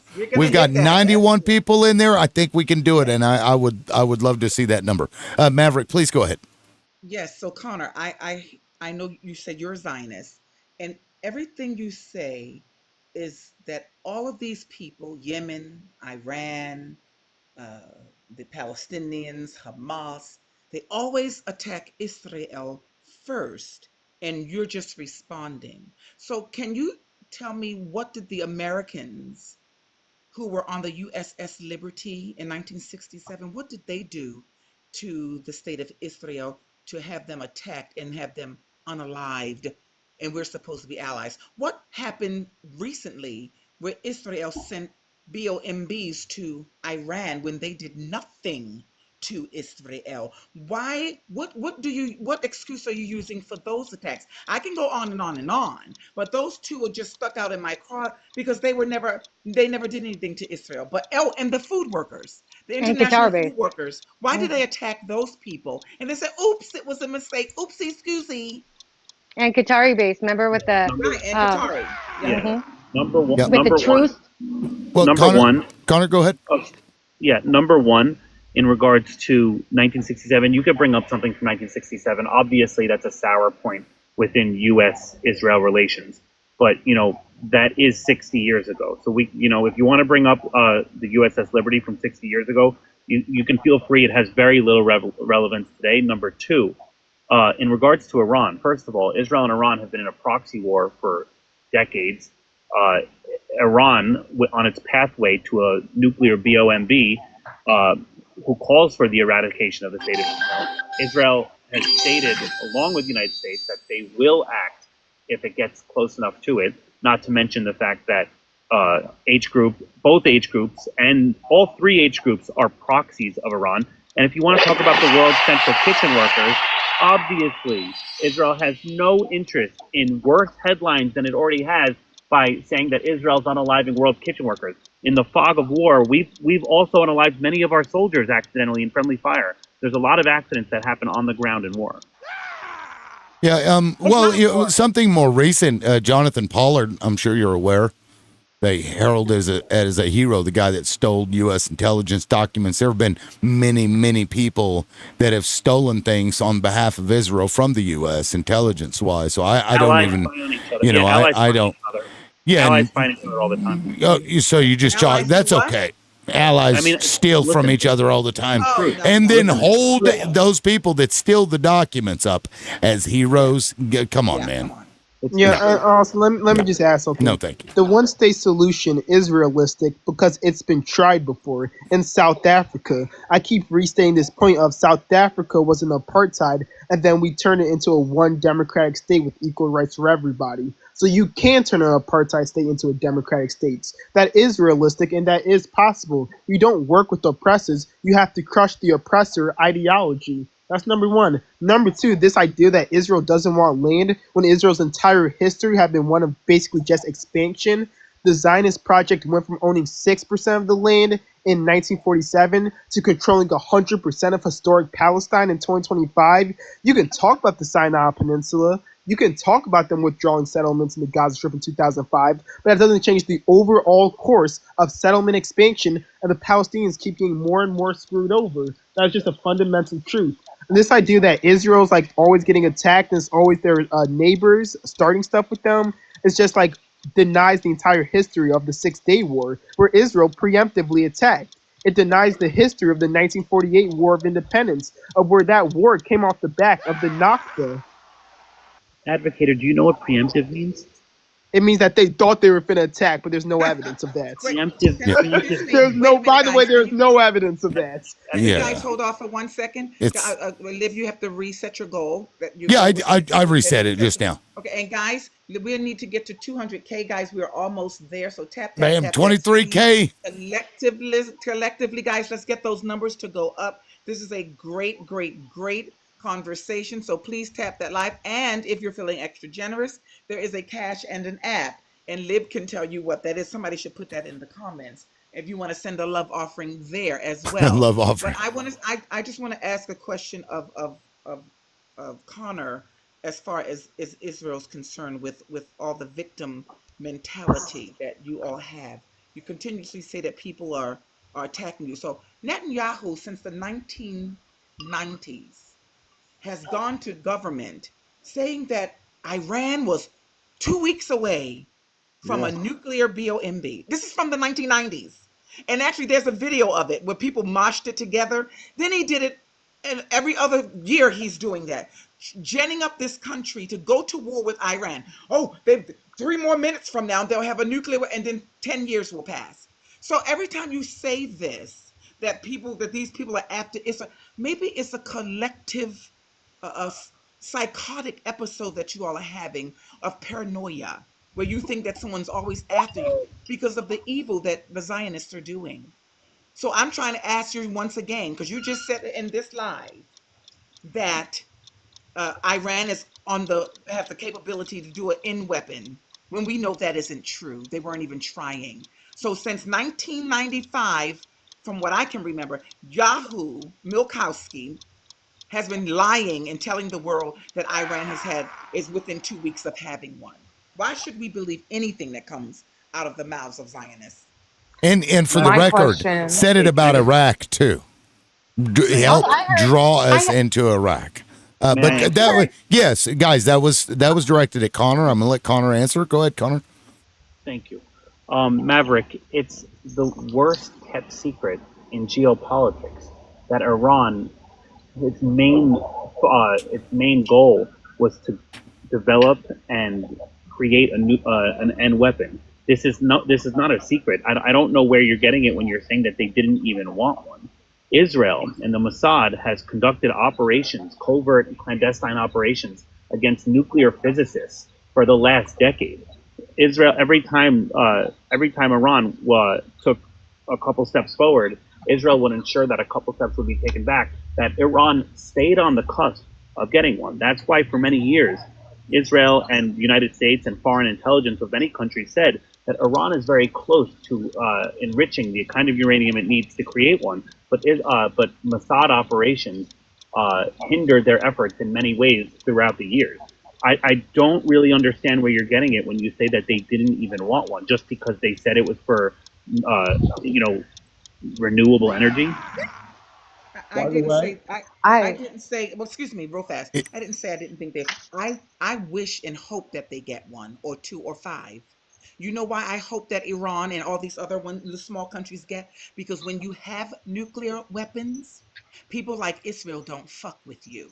North Korea is not being fucked with because they know that nut has the capability of doing major damage. So I'm praying that Iran, and all those other little places get those weapons so that they can defend themselves. Because the only real evil, as far as I'm concerned, is this country and its pimp, Israel. Iran is not a little country, and wishing that it has a nuclear bomb is really, really, really something. You should do. It's really pragmatic, actually, if you think about it, because go through the history of Iran and you tell me how many wars they started. Yep. True. They are not an offensive. They are not an offensive country. They haven't been for modern history, because you before didn't want to go back 60 years. So let's use your logic and let's not go back 60 years. Right. So within the last 50, 40 years, well, whatever seems appropriate to you, who the fuck have they attacked? Nobody. And the claim that the proxy countries, I knew that was coming. That's why I started to say it. When you make this claim, that's bullshit too. They were creating their own rockets out of failed munitions that were shot into Gaza from Israel. They were building the rockets. So if Iran wanted to, because they have extreme capabilities that no other country in that area has, if Iran really wanted to fuck with Israel in the way that they did, because they fucking got them good this last time, we saw exactly their ability, which was we're going to just send it right straight through your fucking window, which is exactly where we wanted it to go, and fuck your defense shit. If they really wanted to, those proxy countries would be armed to the motherfucking teeth, and they're not. So that argument goes to the wayside. Hold on. Iran was severely weakened from its war with Israel. Its air defenses were completely shut down. Its military hierarchy was decimated and decapitated. Iran in the world stage was begging for the conditions to create a ceasefire. The only reason that Israel led up in its attacks on Iran is because President Donald Trump pressured them to do so, because Donald Trump wants to be seen as the peace president. Iran was, didn't even have the ability towards the fourth day of the war, or towards the fourth or fifth day of the war, to fire the kind of missiles, which is why they fired about 12 missiles in one of its barrages, because before they even were able to fire, Israeli jets, which had clear and unfettered access to the skies over the capital of Iran, were taking out the missile launchers before they were even fired. I don't know where you've done your reading on the Israel-Iran war, but you should really do some reading on it, and maybe from an unbiased source. Yeah, hold on. No. I watched the videos, bro. You sitting up here acting like Israel didn't get its ass handed to it during that exchange is the height of unseriousness.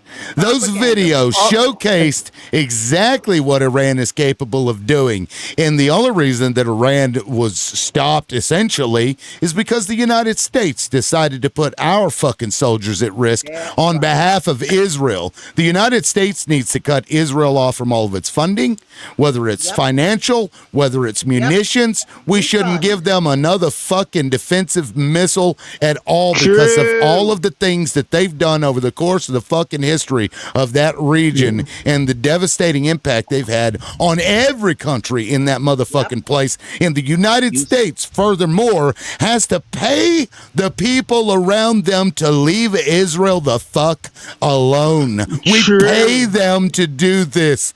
And without the United States, Israel wouldn't fucking exist, and they know it, and that is the reason why they don't want Iran to be able to defend themselves via nuclear weapons. They don't want them to have that capability, because they intend to take all of the rest of the fucking nations. You look at the Greater Israel map, that's what they fucking want, and I'd argue they want to go further than that. Yeah, you saw a couple of videos of also, missiles like, hold on, I really gotta. And you think that Iran decimated Israel? You're wrong. You saw a couple of videos. Congratulations, but you're wrong about your analysis. Hold on, you're wrong. Okay, you're 100% wrong. No. Iran did exactly what they wanted to do. They have been restrained in their responses every single time because they are not a warring nation. They will defend themselves as made clear by what they did to Israel. And they fucked them up real good. And honestly, I had to say, this is what you guys get. You've been doing it to this other group of people for a fucking year, 2 years now. And it wasn't enough. They should have just kept going. They should have said, fuck you, U.S. I'm going to stick it right up your ass. And let me say this. And all those Israelis that were breaking their fucking necks, including Bigfoot 95 shoe Caitlyn Jenner, when they were in Israel, they broke their goddamn necks to leave. If it's your land and you stay and you fight, why are y'all running back to New York and California? Stay there and fight for your land. See, they're full of shit. When the going got tough and those bombs, they were breaking their necks to get on those airplanes to get the fuck out of that place. That's not their land. Now, if somebody did that here, guess who's staying? My black ass is staying here. I'm not running anywhere. Lib is going to stay here, and a whole bunch of other people want to stay here and fight. We don't get on planes and run somewhere else. That's bullshit. Yeah, let me just also add. I hope they get their ass kicked. I hope China helps Iran get something to protect itself. That's what I wish, and I hope that these Zionists are out of control. You fuck with the world, as far as I'm concerned. You guys let me just are also add viruses. something real quick. Let's talk about like this whole like myth that Iran was actually trying to build a nuclear weapon. The Wall Street Journal did an entire report, and according to our own intelligence in the United States, that there is no evidence that Iran was trying to build a nuclear weapon, and Israel wasn't able to provide enough evidence to actually sell U.S. intelligence that Iran was trying to build a nuke. So Iran's saying that they're not trying to build a nuke. Our own intelligence saying that Iran's not trying to build a nuke, but Israel's saying that Iran's trying to build a nuke, and Israel lies all the times. So who should we believe, Connor? That's my question to you. Why should we always believe Israel when Israel constantly lies about everything? They lie about the aid. They lie about their evacuation orders. They lie about minimizing civilian deaths. They lie about who starts the wars. Why should we keep trusting a country that lies every single opportunity they get? And why should we trust that lying country over our own intelligence and over what the Iranian government have said? Wait, and also, should we really trust a country that does so many mistakes when they bomb? Like, how many hospitals, how many journalists were, mistakes, mistakes, right? Oh, Qatari, it was a mistake. I mean, how many mistakes do we keep letting them have with all this powerful stuff, Mistake. right? Like, Yeah. come on now, mistake. Okay. Like, how many mistakes do they get? Connor, there's been a lot coming at you, so I'm gonna give you just a couple extra seconds. Yeah, I'm gonna try and remember it all. Number one, your contention is that the United States attacked the end facilities in Iran solely for optics for Israel. No, the United States would never do that. It's United States intelligence. I didn't interrupt anyone, please. It's United States intelligence. Along with Israeli intelligence, along with intelligence from around the world, that it's the biggest joke. There's movies about it. When a Middle Eastern government, oppressive Middle Eastern government, says, "Oh, our nuclear facilities are just for energy and just for natural whatever." No, they want a weapon. Obviously, if I were Iran, I would want a weapon too. It's not a bad thing that they want a weapon. It's just in Israel and America's interest for them not to get one. I'm not saying that. And Israel has nuclear weapons. Israel doesn't admit it, just like Iran wouldn't admit it that they're going for it. Israel does strategic ambiguity. It says that, well, we don't know what you're talking about. Obviously, Israel has it, and they have it for deterrence purposes. But you're ignoring that, okay? And I served in the Israeli Defense Forces for 5 years. We do not target civilians, according to despite what the international media and you guys on the panel have to say. Okay, so you were in the IDF, you say? You never rounded up any Palestinians? Is that what you're going to sit up here and say? I never rounded up any civilians, no. Never? Oh. Wait, let me guess. They were all age groups, whatever age group of the day? Most of my service was in the West Bank. It was young armed groups like the Jenin Brigades, the Balata Brigades.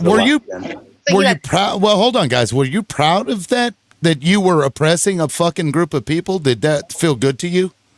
I was proud of defending my country and my people, and I have no qualms. Where do you live? Wait. Your country isn't the West Bank, though. That's not your country. Why the fuck were you there? Hello. Why were you there? Israeli borders extend all the way to the Jordan River for right now. You said you were in the West Bank, so why the fuck were you there? That's not your country. Well, let me answer you. Let me answer you. Connor. No, please let me answer you. He got you. Until a Palestinian state one day is created, if it's ever created, Israeli borders go all the way to the Jordan River. It's not like I wasn't in Israel. From the river to the sea, you mean? Israel? Exactly. Yeah. From the river to the sea. Palestinian state was there long before Israel. Yeah. Okay. Well, my point is that my point is born that in America? guys. Okay, I want to point something out. This is IDF a guy. I guess you're not in anymore. Who went into somebody else's country to do stuff and to monitor and to soldierize and to whatever, and he's claiming that he didn't ever go after civilians, and I know for a fucking fact that that's not true, because that's what they do in there. It's not their fucking country. It is an oppressive regime. It is an apartheid state. This man sitting over here took part in that. This man appears to be proud of taking part in an apartheid state, and I'm sorry, but I've got problems with that, Connor. I don't like any of that stuff. It's gross. Yeah, I agree, but I really want to hammer. Wait, hold on, guys. I really want to hammer Connor Wait on a this minute. point. Can I please ask Connor a question? Yeah. Connor, are you living in Israel right now? I've lived my entire life besides college in Israel, yes. Where do you live now, Connor? I live in northern Israel.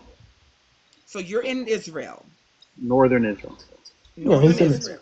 Are you also a dual citizen? Can you just come here? Were you born in Israel, or were you born in the United States? I was born in Israel, but I also have U.S. citizenship for my parents. Of course you do. Of course you do. So Where do they live? I maybe I can, ask, do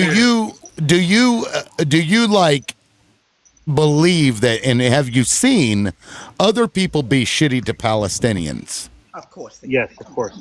Okay, and did, certainly on a human level, it made you uncomfortable? Maybe. I've punished soldiers of mine for actions that they've taken on duty.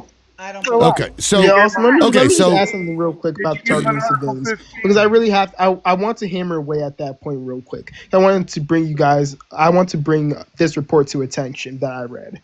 According to Amnesty International, they did an investigation, and from October 7th of 2023 to April 20th of 2024, Israel conducted 15 airstrikes across the Gaza Strip, unaliving 334 civilians, unaliving over 140 children, and to this day, Israel have been able to provide no evidence of a military objective. And when Amnesty International did the investigation, analyzing satellite imagery and eyewitness accounts and photographic and video evidence, they found no military objective. So this is a pattern of Israel bombing civilian objects and unaliving massive amounts of civilians without any military objective. If not targeting civilians, then why would Israel do that again and again and again? And you said that you was in the West Bank? Why the fuck are you guys in the West Bank? The Palestinian Authority is overwhelmingly moderate. They support a two-state solution. They support Israel's right to exist. They literally do security coordination with the Israeli government against more radical elements of Palestinian resistance. And despite that, you guys still decide to brutally oppress Palestinians in the West Bank,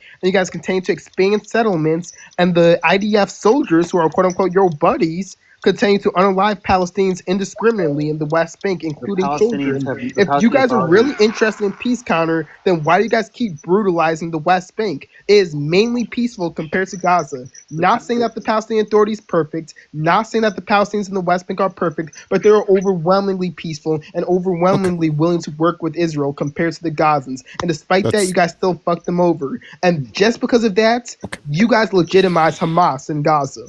All right. Number one, the Palestinian Authority has relatively no control over the streets in the West Bank. That's first of all. The Palestinian Authority security forces don't even show their faces in Tulkarm and Jenin and Nablus because they know that they have no power and that the young armed groups would, unalive them in clashes. That's number one. Just like ICE here. Please, I didn't interrupt. Hold on. I didn't interrupt anyone. Please. I'll go to DJ next. Next, the reason we are in the West Bank is because of right now. It's not annexed as part of Israel territory completely, but as of right now, it's operated under Israel, under Israel has sovereignty. Israel has sovereignty over this land, and the reason that we're there in such force, I'm talking walls, I'm talking checkpoints, is because during the Second Intifada, every single day people were coming from these areas and blowing up civilian centers in Tel Aviv and Jerusalem. If it wasn't for that, we wouldn't need those barrier walls. We wouldn't need the checkpoints, and we wouldn't need to do nightly raids. But you know what? Okay, hold on, guys. Guys, listen. Please don't interrupt when somebody has a timer. Please. That's all I ask. Now, it's going to go to DJ because DJ tried to jump in there. Go ahead, DJ. No, I just And then, joined, but, yeah. and then two puffs after that. Go ahead, DJ. So would you, are your parents also dual citizens? No. How many, they're not? So do they live here or there? They live in the United States. Oh, okay. And if, okay, no, because you're there. You weren't born in the United States, though. Oh, I forgot what I was going to say. You put me on the, I can come back to you. No, I got it. So do you vote here? No. You've never voted here? No, I don't. How many, is everybody in Israel also an American citizen? Is everybody in Israel? No, not even close. Not even close. No? Because I've heard quite a few people I would say get that, my actually. guess. My guess would be around 8 to 9 to 10% of Israelis are American citizens. Yeah? Yeah. Oh, okay. But Yeah, I mean- you never saw anything, any children getting targeted, right? You're all over the place, and no, I haven't. Okay. Let me a quick question. That's fine. Two puffs had her hand up. Go ahead, Tony, real quick. Well, if you never saw it, then how did you, punish these guys of yours? She asked a very specific question. She said, "Have I ever seen any Children. violence against children?" No, but what I have seen is one of my soldiers going into a West Bank home and just breaking a mirror for no reason, or throwing a dresser over for no reason when there was no justifiable cause for it. And as a commander, I punish things like that. Now, what did he get? Let me get a follow up. Was he punished for going into the home? No, we were already in the home. Under what authority? We were rounding up people who were committing T attacks. Okay, so you had like a warrant. How does that work? It doesn't work like that. We knew for a fact that one of the leaders of the Jenin brigades, lived with his family, his mother and father and 2 sisters in this house. It was in Tukaram, and we went in. You don't need a warrant for that, and we arrested him. And after we already had him in handcuffs and he was already out of the house, the soldier started to trash the house, and I punished him for it. What was the name of the person? What are you, out of your mind? You think I'm going to give you that? Well, I'm just trying to figure out where the T attack occurred, what the evidence was that was provided. The name of the person who we arrested. Yeah. I'm trying to see if this is actually a T group. He went by, I forgot his name, but I remember his kunya. His kunya was, I think it was Abu Bashar was his kunya. Okay, I'm just gonna make a note of that. Akunya is a nickname. Akunya is a nickname. It's father of also his son. kind of your justification. Well, you think it would be more memorable if it was your one and only time? It was my one and only. I arrested hundreds of people. Two puffs. Well, two puffs wanted to go. So two puffs, please go ahead. Okay. Connor, I'm gonna come out and say this, all right? I'm gonna tell you the same thing that I told my husband. My husband is a Marine. He fought in Iraq and Afghanistan. Your government tells you things to prepare you for war. Your government tells you that these people are bad people because they need you to be the soldier. Your job as a soldier is, when you come home and you're no longer a soldier, is to look into exactly what happened. Exactly what your government lied to you about. Now, my husband thought for so many years that he was fighting the good fight until he comes home and gets called several names from people and finds out, no, that wasn't exactly what we were over there fighting for. It was for oil and land and money. So your job, now that you are out of that, is to look at what your government has lied to you about and understand that you are fed propaganda to be a soldier. No. Yeah. Okay. No, I'm going to like, real quick, I would just confirmation. Is this the guy, Connor? No. That's not the one. Abu Bashar was probably 28 years old. Okay, because he was also known as Abu Bashar, but this was there's probably Palestinian 1,000 Abu Bashars in the West Bank. Yeah. Now, was that person a Palestinian Authority member? No, he was a member of the Jenin Brigade. Jenin Brigade. Jenin Brigade. It's a young armed group, obviously in Jenin. Okay. In the refugee camp. All right, go ahead. Yeah, and sorry. What did she? Now I forgot. What did she say? Well, she was just saying she was propaganda to be a soldier. soldier. Right. I'm sorry. Yeah. Yes, right. Just because I was a soldier doesn't mean that we were not privy to what we were doing and who we were dealing with. I know for a fact that people that I arrested in the West Bank were bad people. Now, when I served at checkpoints in the West Bank, I became very, very, very friendly, first name basis friendly with most everyone that I came in contact to, because people did patterns in terms of their travel. The people that I dealt with from a day-to-day basis, we became friends. I delivered a couple Palestinian babies. I performed CPR on many Palestinians. It's not like I have any hatred for Palestinians, and it's not like I didn't know what we were doing when we did have to make arrests or go on nightly raids. These are people who would fire on our forces. These were people who would, persecute Palestinians if they had any support for the Palestinian Authority or Israel. Okay, my bad. I was gone for a little. So wait, this was and thank you, Baba B, for the caps. I appreciate it. So wait, you would go after people who had support of the Palestinian Authority? Is that what you just said? No, I'm saying that the young armed groups in the West Bank would go after any Palestinian who raised vocal support for the Palestinian Authority or for the State of Israel. Oh, I see. So they're just all a bunch of criminals.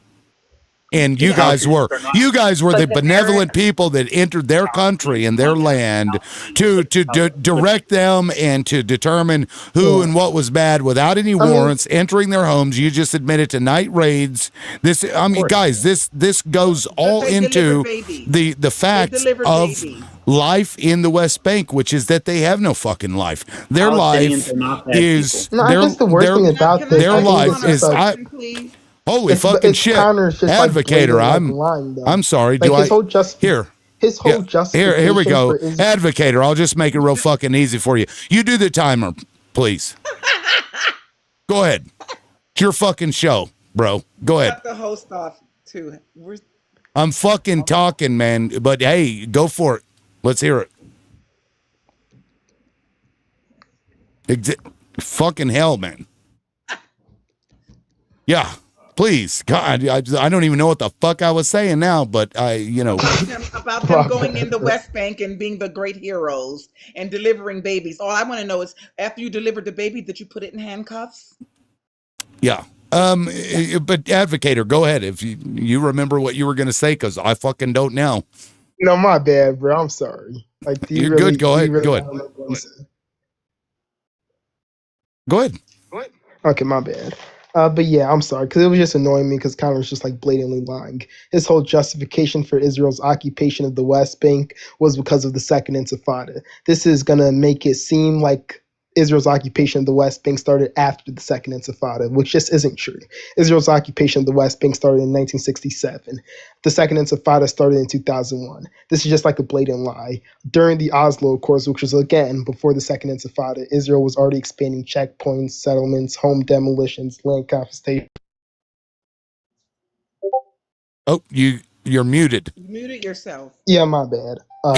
So yeah, they were already doing home demolitions, increased checkpoints, increased settlement expansion. They were doing this all before the Second Intifada. So it's just not true that the Second Intifada is before the occupation. The occupation isn't a response to the Second Intifada. The Second Intifada is a response to the occupation. Yeah. That's just the first point. And keep saying that you punish soldiers, and that may be good for you, but that is overall not what happens in the West Bank when it comes to Israeli citizens. 94% of settler violence cases get closed with no indictment. Hey, is anyone curious to know what a checkpoint actually was like there? Oh, it's rough. Yeah. Rough isn't even the word. Yeah. It's not even the word. It's a one lane. It's one checkpoint for people coming east, people going west. The line, it's not like a double lane highway. It's one line, and the hours and hours in unair conditioned vehicles, all the women all covered up, of course, and it is absolute it's brutal. It's brutality. Like across the street. Like across the street, right? Wherever they decided that fence, that wall was going to be. So if you live across the street from your sister, and the family gets together all the time, and then they decided that they were going to build the wall to keep bad people out. Come on. They put it straight down your road. So now if you want to go across the street to see your sister, you have to go 4 miles at least out of the way. Get on a line. Sit This is and just to wait go about for- your business. This is just And all about- controlled yes. by Zionists. It is all controlled by Zionists. 100% absolute. It is brutal. It is oppressive. It is emasculating. They Yeah. are not allowed to have any weapons of any kind at all. If there's a rumor that somebody has a pew-pew, the forces go in, give you 5 minutes. I will never forget it as long as I live. They had 5 minutes. She had 5 minutes to get, I don't know, 15 of her children. Now they have all kinds of babies because they don't know how many will survive. They don't know how many of their Is children. this video what it looks like? Because that's disgusting. Yeah. I don't know. I can't see. I can't see it. But the checkpoint? The checkpoint is literally brutal. Well, let's Brutal. ask Connor. Connor, is soldiers- this similar to what you were manning when you were there? Absolutely not. The checkpoint was the checkpoints Where? ran for 99% of the time. The checkpoints ran relatively smoothly. Was very little hassle unless there was a problem. Oh yeah. Can you show us some then? Can you show us some? As long as they all Let me see. obeyed. Let me But see wait if a they- minute. Where was Here we your go. checkpoint? Here we Where go. was your Let me. checkpoint? Here, listen. Hour or so. I don't think anyone who doesn't have to endure this on a day-to-day basis would ever understand what it's like. We ask one of the workers to film his crossing for us. Once inside, more hold-ups and queues, and more frustration. Israel maintains that these security measures are essential to prevent potential attacks. There are many checkpoints across the West Bank. This is Kalandia, the main entry point in and out of Jerusalem from Ramallah. There's always heavy traffic, and people are fed up. Every day they tell us they will find a solution. When are they going to find a solution for this?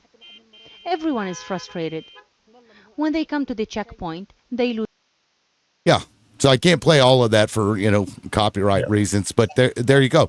This is the reality of the people that Connor oppressed on a day-to-day basis. And I say that, Connor, because whether you agreed with it or whether or not you thought that it was appropriate, you engaged in it. You oppressed these people. That's what you did. The video that you brought up is the main entrance in Jerusalem, and it's probably around the time of Ramallah, Ramadan, when everyone's trying to get there, when Israel allows hundreds and thousands of worshipers to pray at the Al-Aqsa Mosque with freedom of worship. Allows. Wait, one second. Hold on. No. I want to point something out. You said that Israel allows them to come. Listen to the language that he just freely, without any fucking restriction whatsoever. That is the normal language for you, Connor. I want to point that out. The reason You I say allow that- them. Yeah, the reason I say that is because there's many countries around the world that don't allow for religious freedom. The religious freedom of. Wait, please don't interrupt. I'm not interrupting anyone. Can I please get this out? Yes, please. The reason I say allows is because you're dealing with countries in that region that do not allow religious freedom. Okay, when it comes to Israel, Israel took control of the holy sites that Islam has in 1967, and what did it do? It transferred custodianship over to Jordan, and then today, very, very, very, very few Jews can walk up onto the Temple Mount to their holiest site in Judaism. But the third holiest site in Islam, which is the Al-Aqsa Mosque and the Haram al-Sharif, the Al-Aqsa Mosque and the Dome of the Rock, is able to be accessed by hundreds and thousands of Muslims whenever they want. And the only time that Israel enforces security measures or limitations is when provocateurs go up there and set off fireworks or throw things over into the Western Wall complex, so that the Israeli police have to come up and come up to the worshipers so that people can take videos and it can go on international media. You're talking to someone who knows what goes on in these places. I don't just watch. Wait, you guys should be proud of yourself. Please, I'm almost done. I'm landing. Let's let him land his plane, Tony. Go ahead. I'm landing. Go ahead. If you just watch Al Jazeera or you just watch TikTok or Instagram stories, you're going to see videos that make it sound like things are really, really, really bad. Talk to Palestinians who are from East Jerusalem. Talk to Palestinians who live within Israel.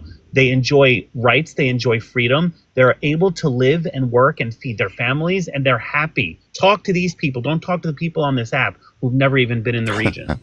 Yes, no, I agree. Connor? If you want to pay, if you're a plantation owner and you want everybody to see you, you say, don't talk to the slaves. You don't want to talk to the slaves. No, you want to talk to the people in the big house.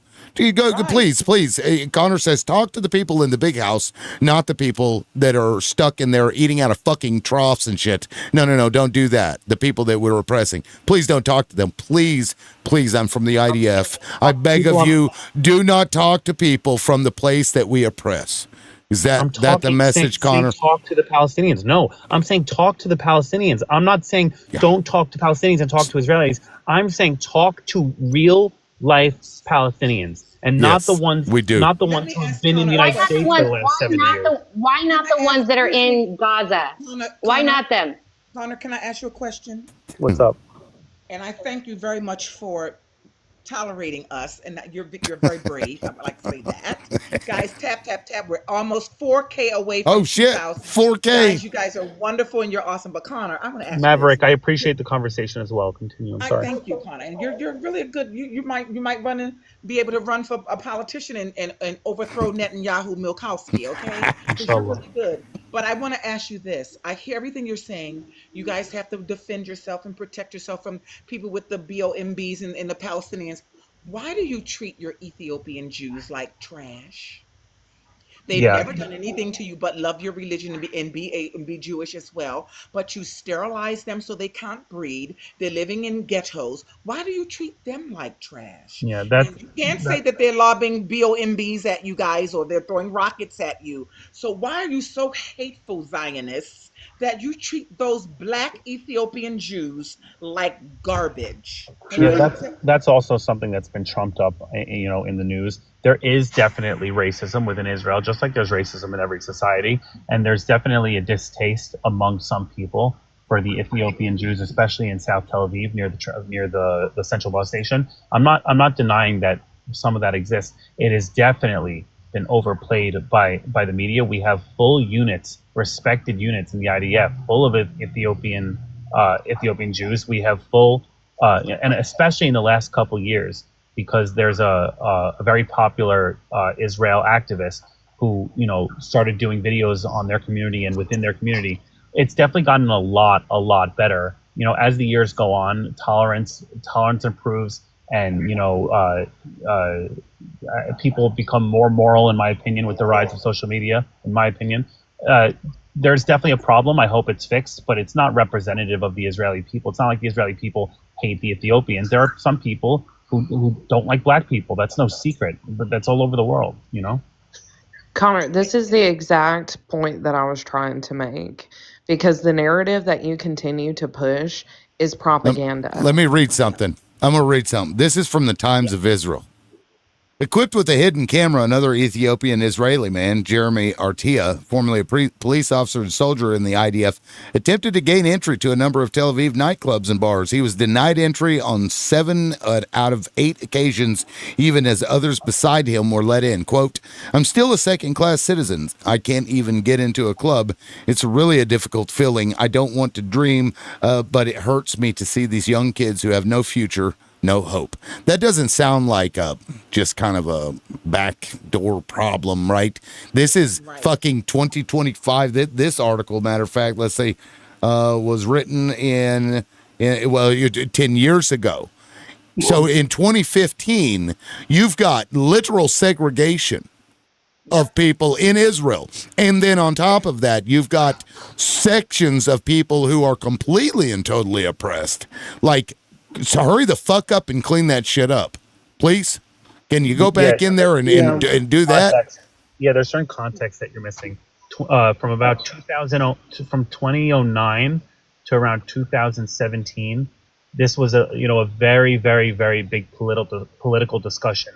With one side very, very, very pro bringing any refugee around the world who's Jewish to Israel, and half saying no, it's okay, Jews can live, whatever. The Ethiopian issue inside of Tel Aviv. Wait 1 second.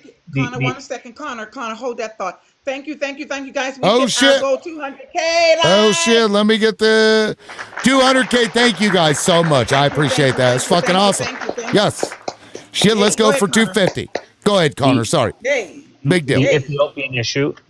Congratulations on 200,000. The Ethiopian issue in Tel Aviv was a big one. It has really drastically improved in the last 3-4 years. Okay, so yes, it's a problem. And Maverick, I really do appreciate that question because it's central to a lot of Israelis. But it's definitely on the mend, and hopefully one day it won't be a problem, and people won't treat anyone differently because of color. But I won't sit here and lie and say that there aren't Israelis who treat people differently because they're black, because I'd be lying to you, just like anybody in the world, in any country would be lying to you if they said something like that. No, so what is up with I've seen the videos, but that's probably maybe out of context. What's up with all the spitting on Christians? What is that? I don't know. I've never understood that. Very, very, very, very, very calling Jesus the N-word. Yeah, very Jesus a black But I mean, N-word. that seems more weird.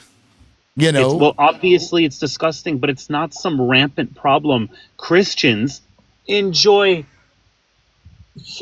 amazing religious freedoms that Christians can walk in the steps of Jesus in Jerusalem, and if they walk 100 times they're not going to get spit on. If they walk 2,000, don't believe in Jesus. No, listen.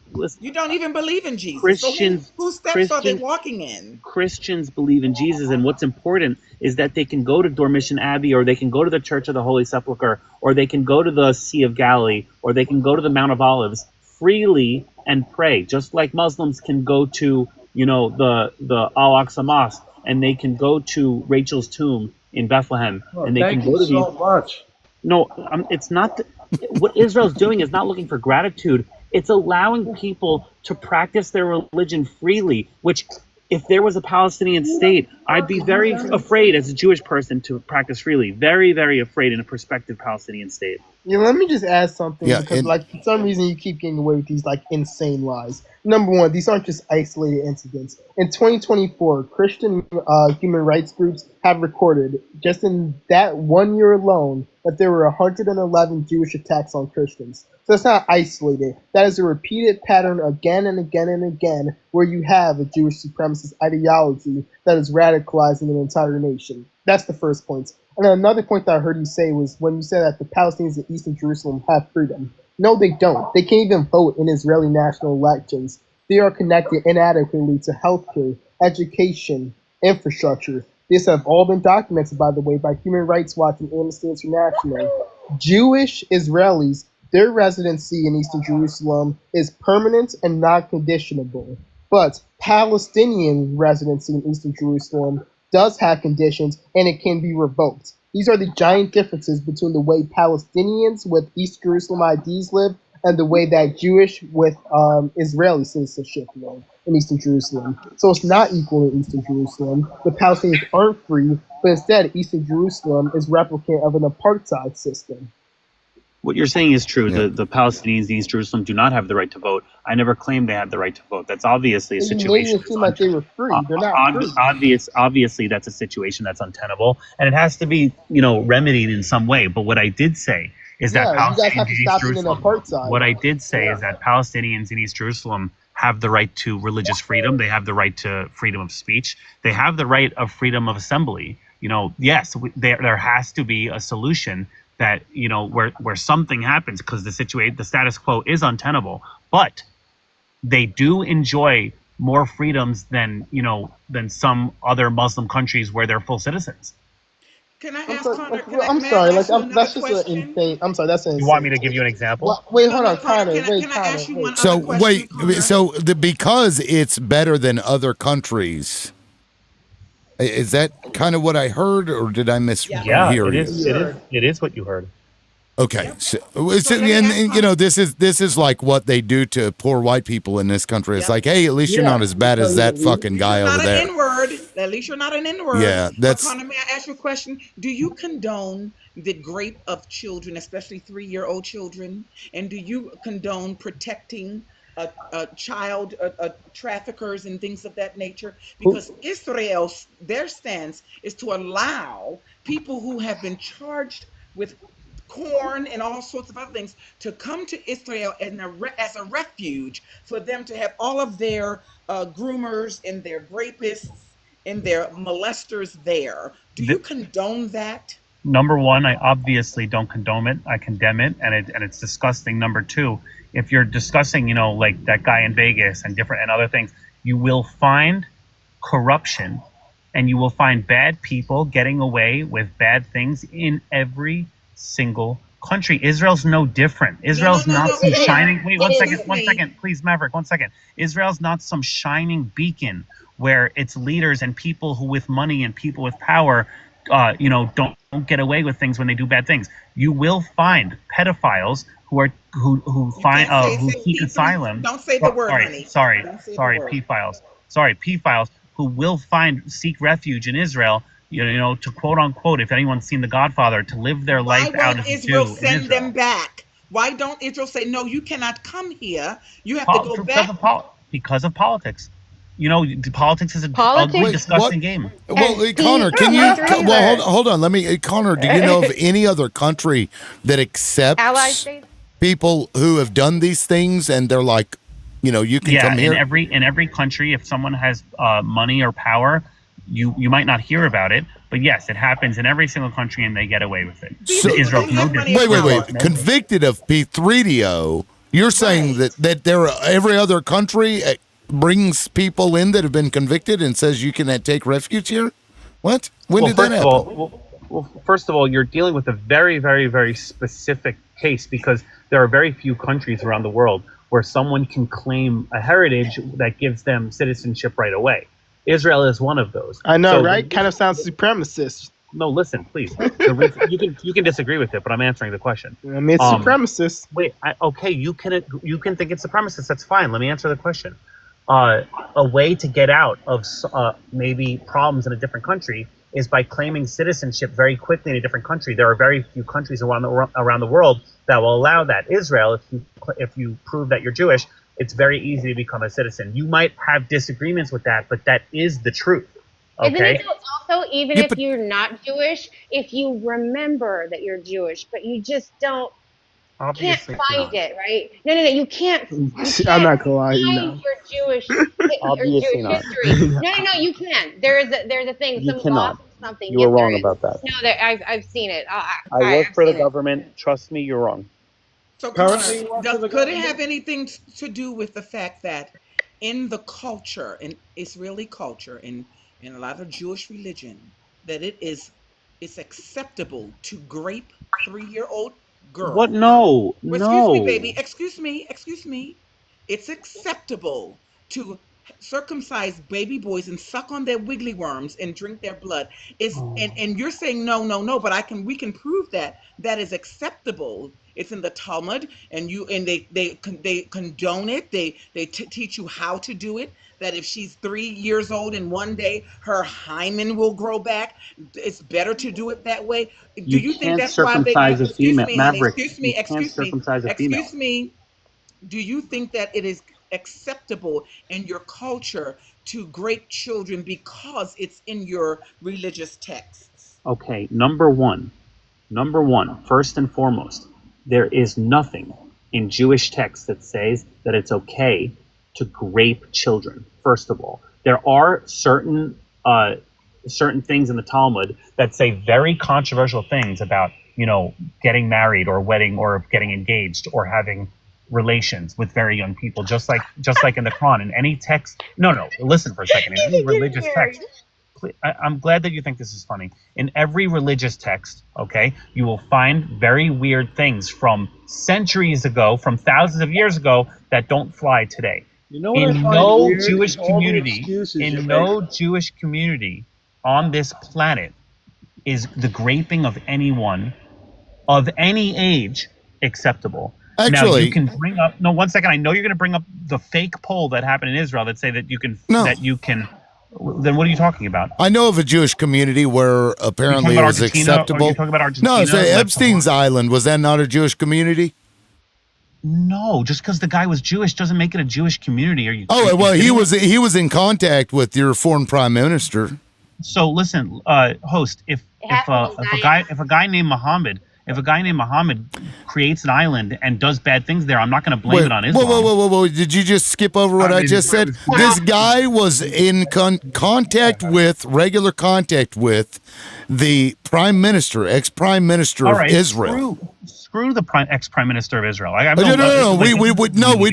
No, you can't just wash away the fact that this guy was the prime minister and had direct dealings with the guy who created an island where, in fact, it was acceptable on that island to grape people. So that makes it a Jewish community? I don't know. Let's see. The guy was Jewish, the foreign prime minister for Israel, Jewish. The fucking, he was Jewish. He was actually Jewish. This conversation is turning into a pretty disgusting conversation. I'm going to excuse myself. No, I hope you agree. all have a good one. I agree. Yeah, because in this point, he would have to then defend the indefensible. Exactly. That's what just happened. Now, look, I appreciated Connor in a lot of ways, honestly. I mean, Connor, if you can still hear me, I've had a lot of people up here. You are probably my favorite a person that I've come across that is on that island. But I understand why you wouldn't want to have that conversation, because you cannot defend that in any way whatsoever. And the fact of the matter is, whether you call it a Jewish community or not, the guy was Jewish. He was in contact with foreign fucking prime minister of Israel, who's also Jewish. You can call it a Zionist thing, but the Talmud, I don't know, Zionist, whatever. But they engaged in this shit. They used sex to get other people into a position where they had something over them and could control them. Yeah, I'd like to see if he'd control himself if an American had an island over there doing the same shit. You know what I'm saying? Like if he'd be all over us like white on rice. Right. Yeah, and okay, Jules. So that doesn't make it a Jewish practice. So this is where it does get into Judaism, because the interpretations of the Torah in the fucking Talmud, it does say, and we just read it earlier. We read it. Yeah, no, it was here, and I'll read it again. This is, I guess, a translation slightly different than the other one, but I'll just read it here again. Rava said that this is what the Mishnah is saying. An adult man who engaged in intercourse with a minor girl less than 3 years old has done nothing, as intercourse with a girl less than 3 years old is tantamount to poking a finger into the eye. In the case of an eye, after a tear falls from it, another tear forms to replace it. Similarly, the ruptured hymen of the girl younger than 3 is restored, and a younger boy who engaged in intercourse with an adult woman renders her as one whose hymen was ruptured by wood. And with regard to the case, etc., etc., you get the idea. What's a hymen, by the way? The hymen is the inside of a female vagina. It can break. A virgin. Yeah, it's basically But some virgins won't have hymens because you can rip it, you can tear it in other ways. It's not like, and this was something ridiculous back in the day where they didn't understand that and would believe that she was soiled to use their terminology, when in fact it just through the natural course of activities would break. Of course, here I am. I've got a couple of women on here. Sorry, one of y'all may be able to explain it better than me. But Tony, tell your wife to give you a visual aid tonight and show you. This is where it was. Right. Yeah, ask her. She'll teach you. Probably happily.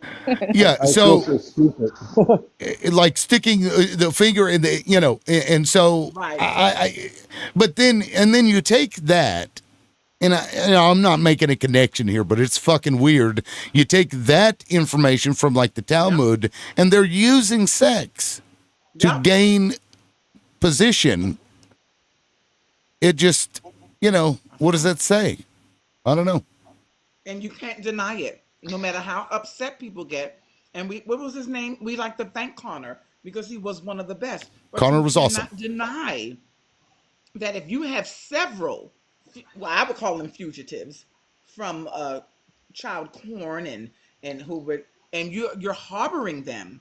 Maybe it's because that society does not mind the raping of children, and because it's in those texts that it's okay, that it's no big deal, right? Then maybe that's how you all feel. And he was up here quite a while talking to us patiently, so yeah, I got respect for him a little bit. Yeah, I hope he comes back, and it sucks that was informative. And understanding that is a very touchy subject, but I mean that what I said was not untrue. It was true. Like, is that a Jewish community? I don't know. That you could call it just a sick You're not fuck. saying that, right? Yeah, I mean, but it's yeah. Anyway, quack like a duck. Yeah. Right. Thank you, Red Knight. I appreciate that. And Ni Hao Ma. I appreciate the cap and the popular. Thank you so much, guys. Now I'm gonna have to reset.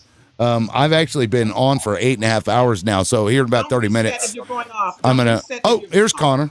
Here's Connor. Yeah, I'm gonna reset the.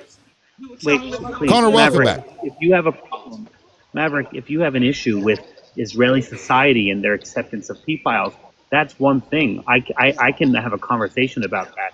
But where I had a problem just now is this transformation into dissecting 1,000-year Jewish texts that are obviously taken out of context and disgusting these days, and taking Jewish people who've done bad things and saying that is representative of Jews, or that's because the Talmud says that it's okay to do these things, and this is Jewish communities. You guys are wrong. You guys are wrong about this, and that's where it turns anti-Semitic. Criticism of Israel is not anti-Semitic. I have no problem with criticism of Israel. If I were not Jewish, if I were not raised in Israel, if I were not born in Israel, I would probably have problems with Israel because of things I read on the news. I'm not saying it's anti-Semitic, but the conversation turns anti-Semitic when you say that Epstein's child is a Jewish community because the person was Jewish. I didn't say that, Connor. No, I know the host did. Wait, what did I say?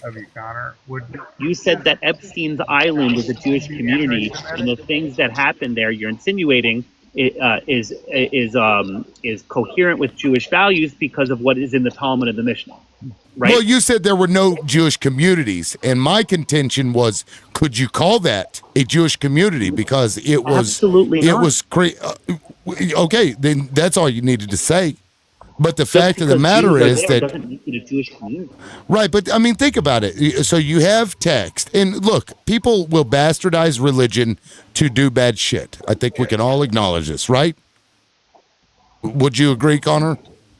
If you want to open up the Quran and read bad things, you'll find bad things. But I'm not going to go doing that. I'm not going to go doing that because that's not representative of Muslim people. So please don't do that to my people, please. Well, can you show me in the Quran where it says that you can, where they've interpreted? I'm sure I can find hadiths and things in the Quran that will be equal or worse, but I would not do that because that is not. I'm not going to do that to Muslim people or Islam because I respect Islam. You bringing up the Mishnah and Talmud over here refuse to identify the bad parts of your own religion. Please, it's just 1 second. Just please 1 second. It'd be one thing if in a different conversation if the conversation were about religion and things in religion that are not good, then yes, I would agree with it. But if you are going to bring this argument in terms of pedophiles going to Israel, then you're obviously, please, sir, please. Hold on, great. You're obviously doing it for a reason, and you're trying to show that there are Jews who think that this is okay, and you are wrong about that. Jewish people, as a whole, let me. That brings up a good point. Do you believe that there isn't a single Jewish person that looks at the interpretations of the Torah and abides by that? Obviously, there are more than a single person who will see that and say it's okay to do it, but that's irrelevant to the conversation. So that it isn't irrelevant because Aaron brought this up, and if you didn't acknowledge that this does happen and that some people do this and that it's wrong, you didn't do that. Instead, you dropped. There are people. No. The reason I dropped. The reason I dropped is because you brought up Epstein's Island and you were calling it a Jewish community. I was asking if it was. At least that was what my intention was. You were inferring that it was, because if you want me to replay it, if you want me to verbalize what was said, you said, well, could you call Epstein's Island? And I said, no, you can't. And you were like, well, there's this person, and this person was Jewish, and this person was Jewish, and this person was Jewish. So what you're doing there, okay? You're not there are thousands of bad Jewish people in this world, okay? I'm not saying that every single Jewish person is good, but to say that just because Jews were together doing bad things, that's a Jewish community and what you're inferring Connor, hold on. Hold on. Okay, Connor, you said that there isn't a single Jewish community out there that engages in that. That's what you said, and that's what I was responding to. And then I said, Epstein's Island. Is that a Jewish community? I don't know what you would call it. I don't know even the sick fuck. I don't know. Right, but you said there were no Jewish communities, yet there was several Jewish people who did in fact appear to engage in that behavior. And did they use the Talmud to excuse it? I don't know. And so you might infer from what I was saying, but that wasn't my implication. I was rebutting a statement that you made, which was an absolute statement that there are no Jewish communities out there that engage in that. Do you see what I'm saying? That's bullshit. Yeah, there are. Well, that was my point. That was my only point. If you want to take a fringe group of 200 people somewhere that might be lunatics and call them Jews, that's up to you. I don't call them Jews, and Jewish people wouldn't call them Jews. And I stand by what I said, that there are no Jews on this planet that follow the Torah, that adhere to the religion, that think that raping of anyone. That's not true. Are you here to lionize? It's not true. And you cannot make that statement, Connor. That is not true. You know, there are sects out there that are Orthodox that still practice the circumcision and sucking on little babies' wiggly worms. You know that there are people who will take that Talmud where they say is for them to take a 3-year-old girl and break her hymen because it will grow back. You know damn well that you probably have hundreds of thousands of people, men for sure, who will take it and use it and find little children, even if it's their own flesh and blood, their daughters, and do those things that book has given them license to do. So for you to say that doesn't happen anywhere is not true. And the Epstein Island was a community because he was in contact with the government of Israel. Can you say that he wasn't in contact?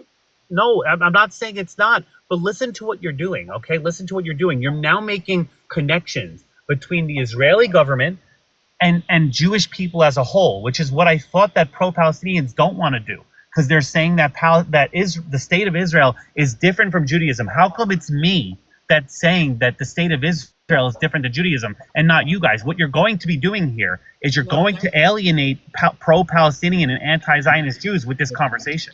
Wait, okay, so I want to make hold on. I want to make a point here because what we're referring to is a religious text, not people.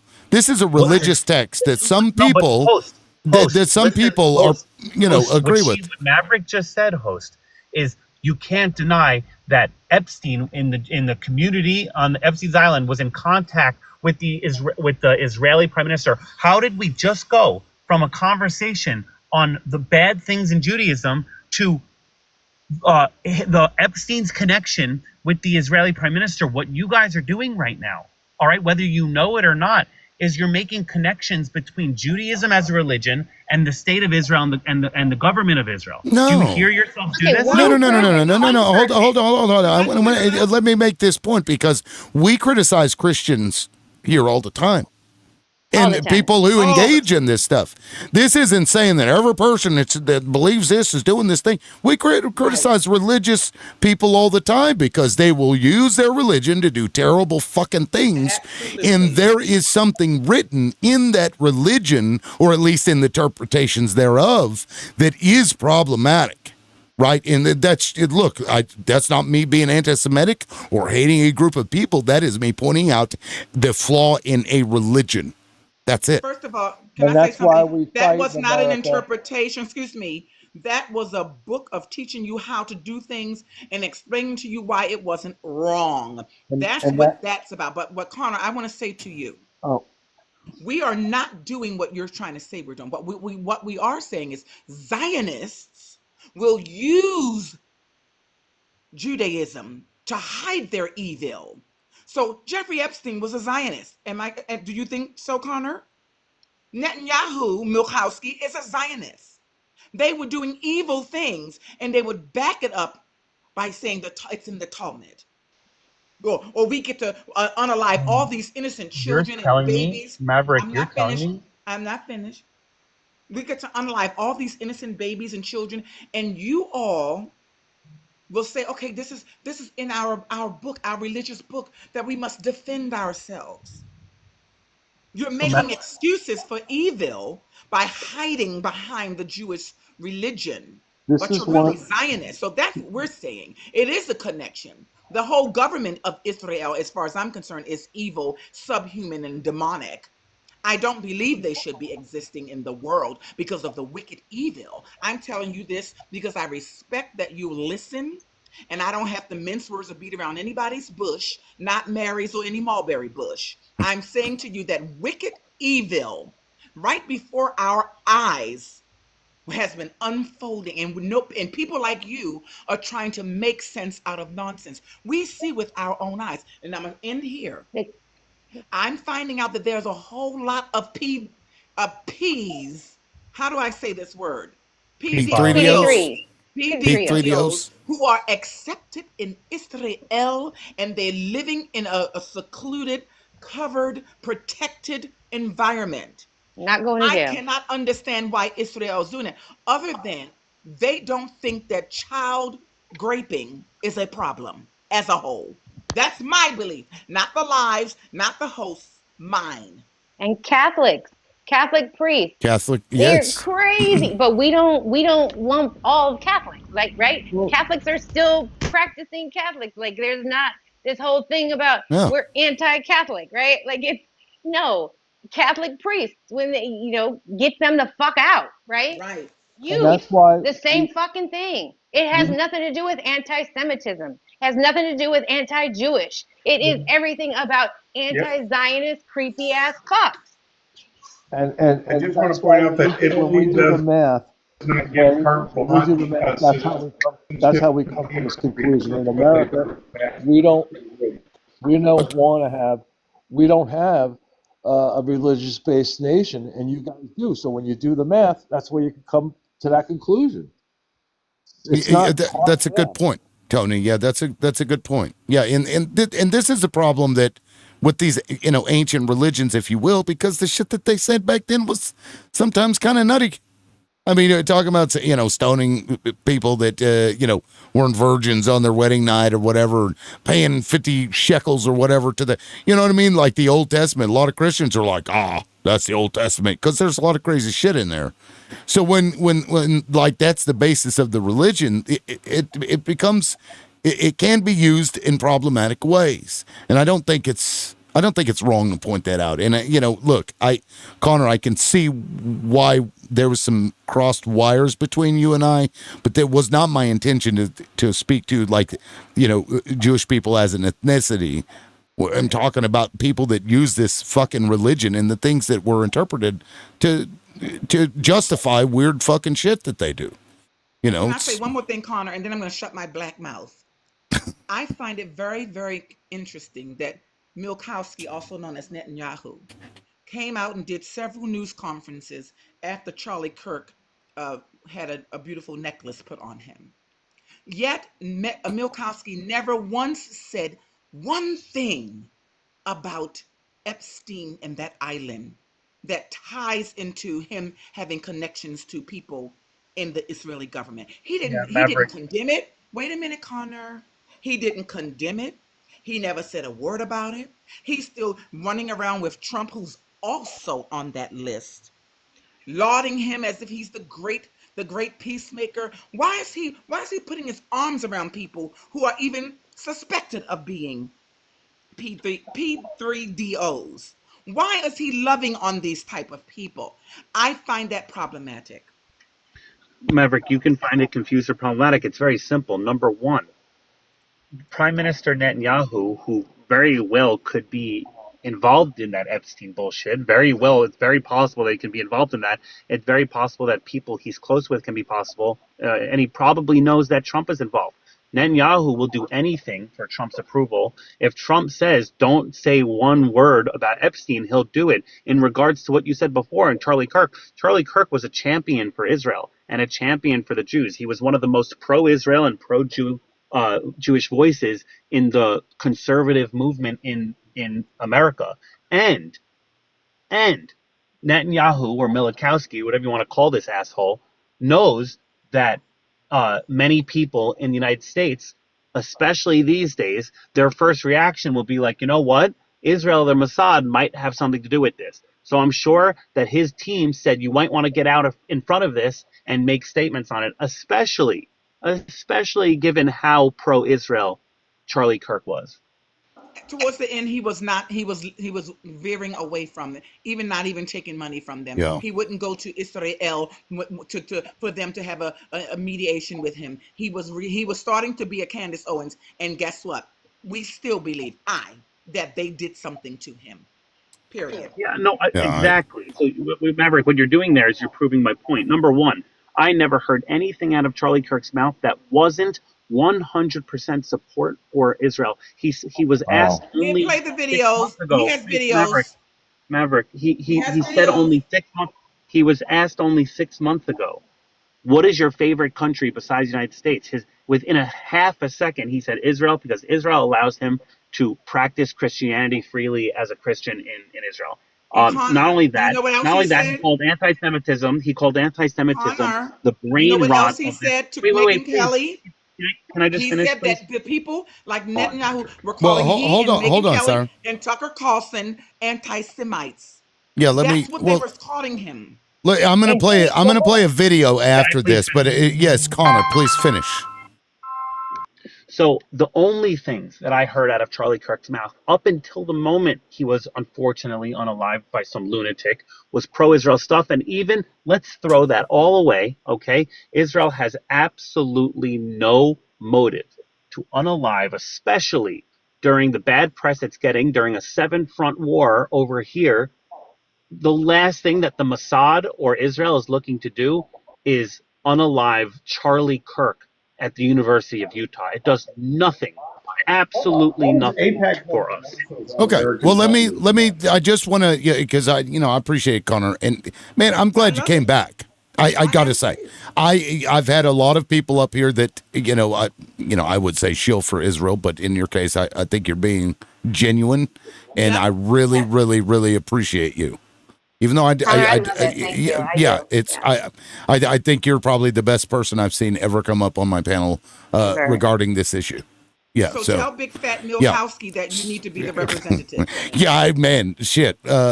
Connor for fucking Prime Minister. Yeah. So. Let me play this video here. This was pretty commonplace what he's about to say towards the end of his life. Yeah. Netanyahu now has an emergency government and a mandate to lead. I'm not willing to go so far that saying that Netanyahu knew or there was intelligence here, but I think some questions need to be asked. Was there a stand down order? Was there a stand down order? 6 hours? I don't believe it. Israel's the size of New Jersey. When I took a helicopter ride from Jerusalem to the Gaza border, it's 45 minutes. Wow. 6 hours. They're live streaming the killing of Jews. was did somebody in the government say, stand down? That is a legitimate, non-conspiracy question. The whole country is the IDF. The whole country is. Yeah. And you're trying to tell me that they're going to concerts and kibbutzes? Yeah, so that's one, and I've got several here from him. Please play them, because Connor said he hasn't heard anything.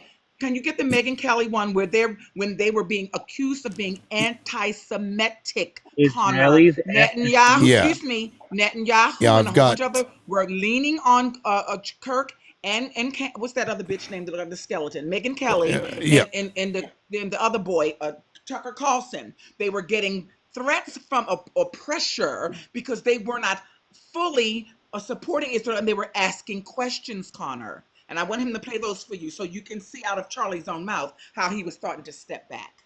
Yeah, I've got so many fucking videos. Might take me a second to find it. I need to. Oh, here we go. Here we go. So this is so important, Megan. I got tech. Okay, sorry. Go ahead, Connor. I found one. Thank you. So that video was taken of Charlie Kirk, a couple months after October 7th, 2023.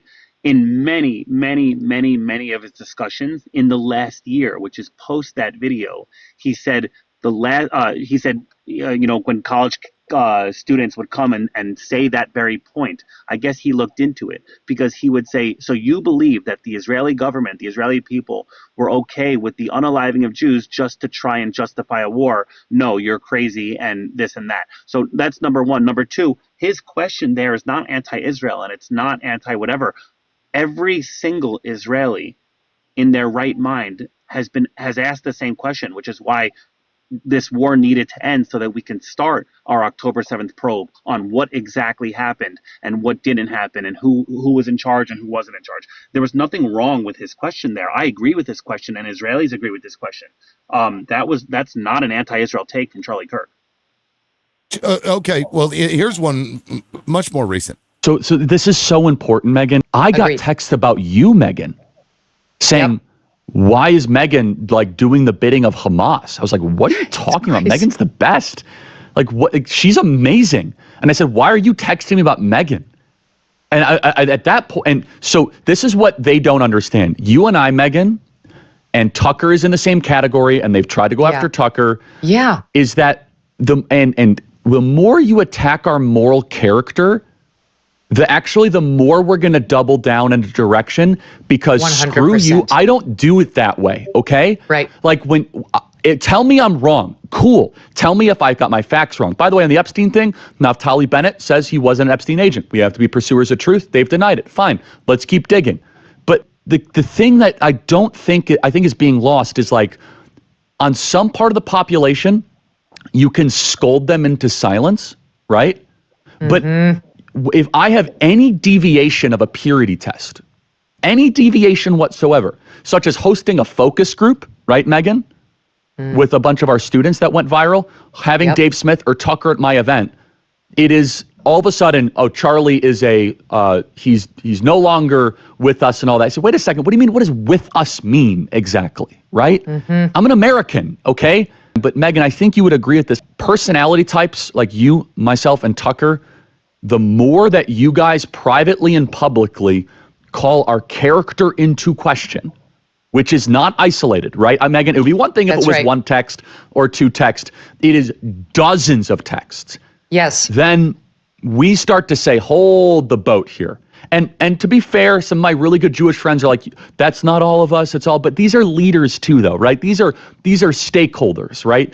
And so, look, I'm afraid, because again, I want civilization to win. I want the West to win. It's like I feel the connection to Israel, but at the same time, simultaneously, when the hostile reaction is that now Megan and Charlie are enemies, right? Boy, I'll tell you, like you're not gonna, I wouldn't say lose, but you will weaken and just basically deflate two of your strongest advocates if that continues.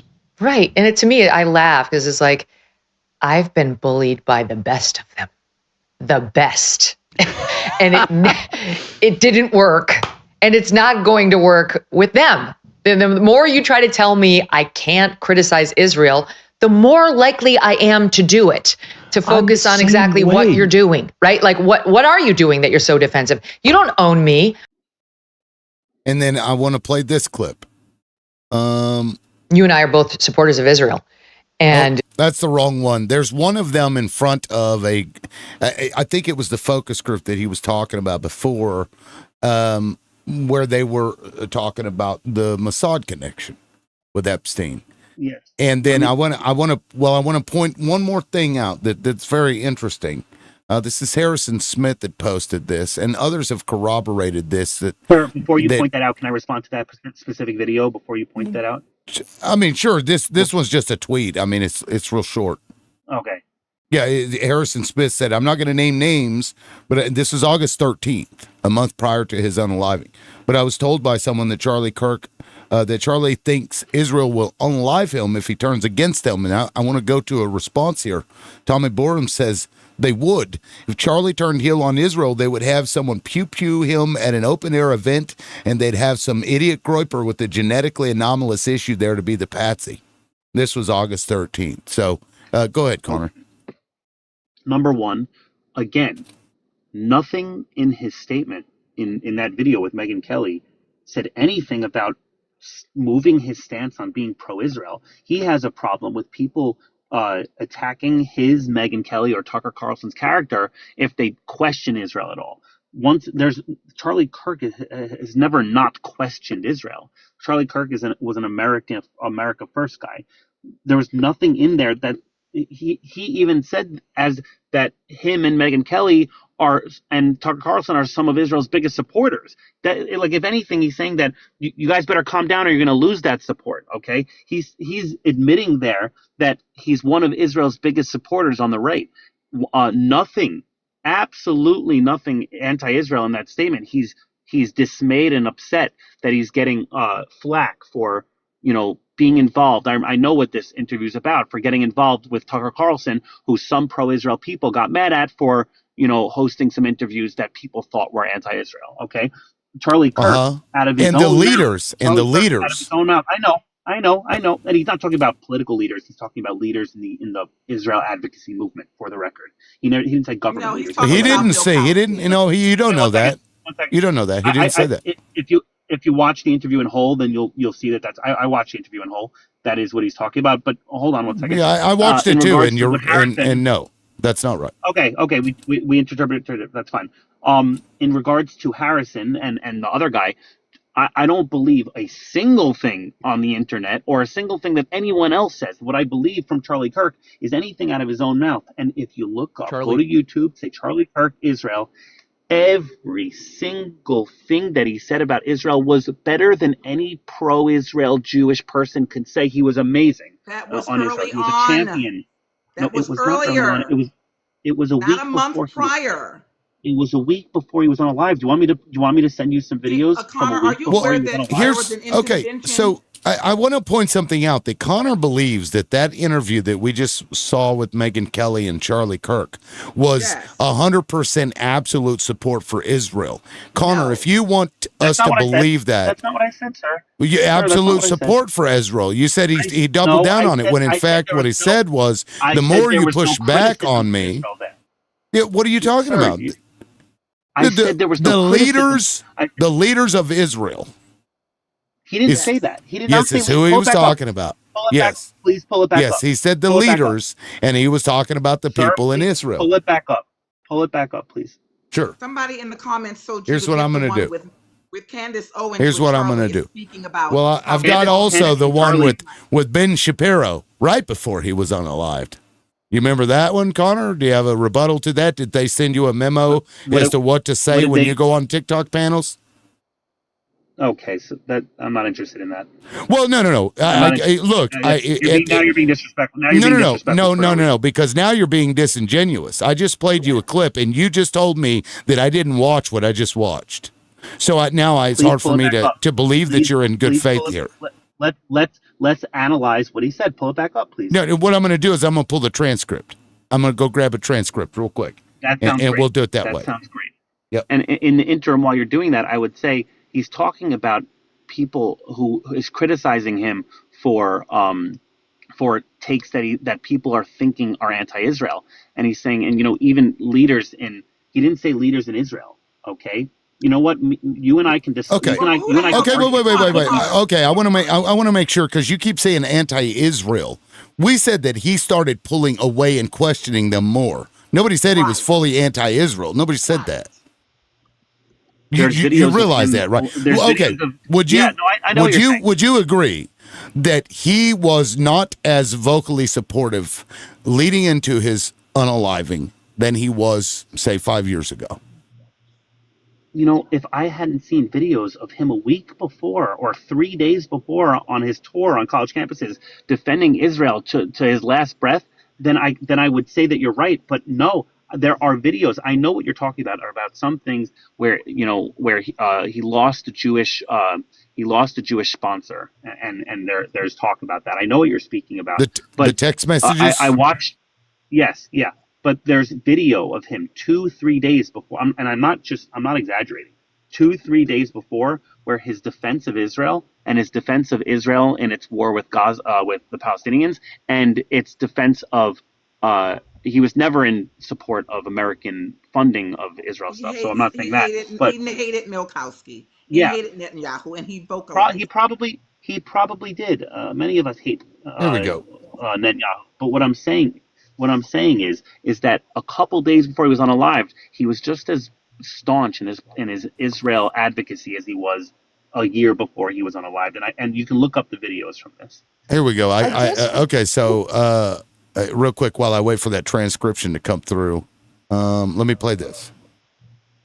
And that's what she says they found on his hard drives, he was into this form of porn, off the internet. But separately, they say he had at least 1,000 victims of his. No, okay, but 1,000 victims, unless we are to believe he personally was after every one of those victims, there has to be some other bad guys still alive that are powerful that did something to these children. Why are we not impaneling a special prosecutor to find every single one of these powerful people that went after these kids? What?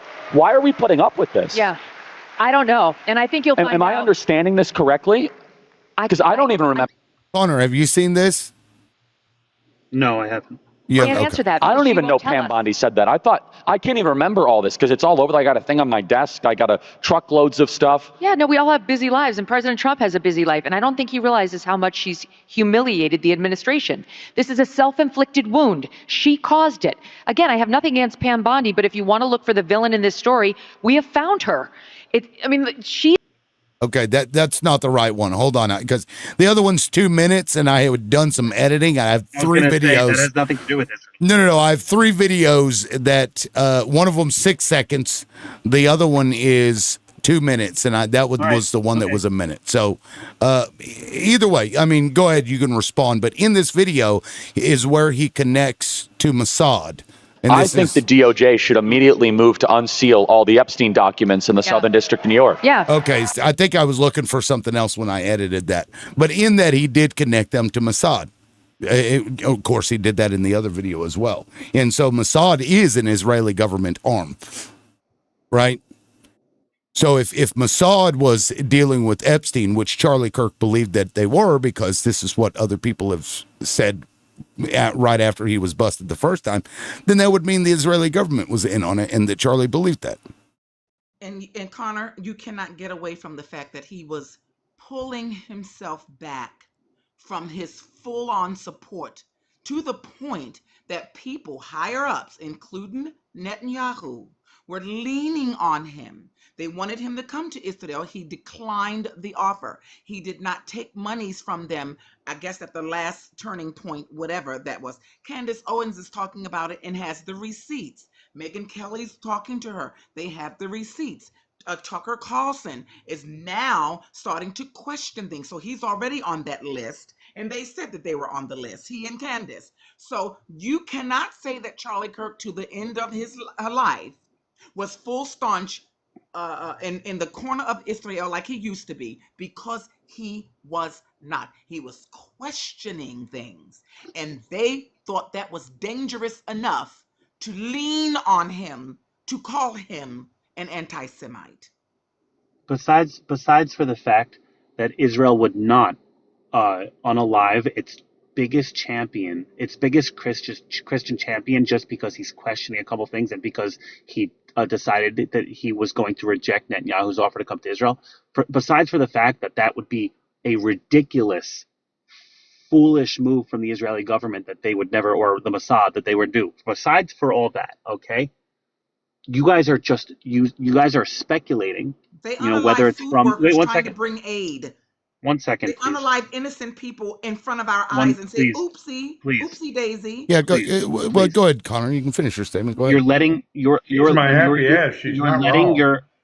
letting your anti-Israel bias, your hatred of Israel. No. cloud This is your- stuff that has your absolutely thinking. been reported by national media, by international media. You don't get to say I it's appreciate- biased when it happens. Right. No, you don't get to say it's I'm doing my biased best when to it not actually interrupt it. happens. Okay. Yeah, guys, let him finish. And then I'm going to Hey, go to you don't great wanna and be powerful. interrupted, then don't spew something bullshit. Well, yeah, let's not interrupt. He's been very good about making his point pretty clear. And then I'll go to you, Great, afterwards, because you haven't said much in a while. So go ahead, Connor. Finish your point. You're going off speculation, and Candace Owens, who's going down all that. I don't even watch her videos, but I know the gist of what she's saying. Everyone knows her feelings about Israel, and about what has gone on the last 2 years. Only people with these lunatic conspiracy theories with no actual proof is saying that the Mossad or Israel had anything to do with this. Okay, so please, it'll with my time, favorite topic. maybe you guys will grow out of this, but it has nothing to do with Israel, and none of you can show proof, which is why it's crazy for you to come on here and spit it as fact. Wow. Oh, may I? Liberal. If I knew I was joining into my favorite topic, I would have had some popcorn. It was great next, Lib. Great was wanted to speak. I mean, I just go want ahead, to Great. point out a few things. So we shouldn't believe that Israel targeted and took out a humanitarian aid truck that was simply trying to deliver food. What was this, about 10 months ago? We're not supposed to remember that every single time that there's been a humanitarian aid drop, that what are they? I'm guessing Far Eyes somehow see these people and just look at them really, really hard. If you catch my drift, I'm trying to. You're breaking up a little TikTok bit. Guidelines here. Yeah, you're breaking up a little bit, but we can hear you good now. What are you trying? Okay. You're breaking up, honey. Yeah, you're breaking up pretty bad. You know what? Just let JD take it. I'm going to go ahead and bow out because my signal's bad. Okay. Yeah. Thank you, Great. Sorry about that. JD, you wanted to say something? Yeah, first off, again, this is my favorite topic whenever we talk about the pothole conspiracy theories on Tyler Robinson and if he was an agent of the Mossad.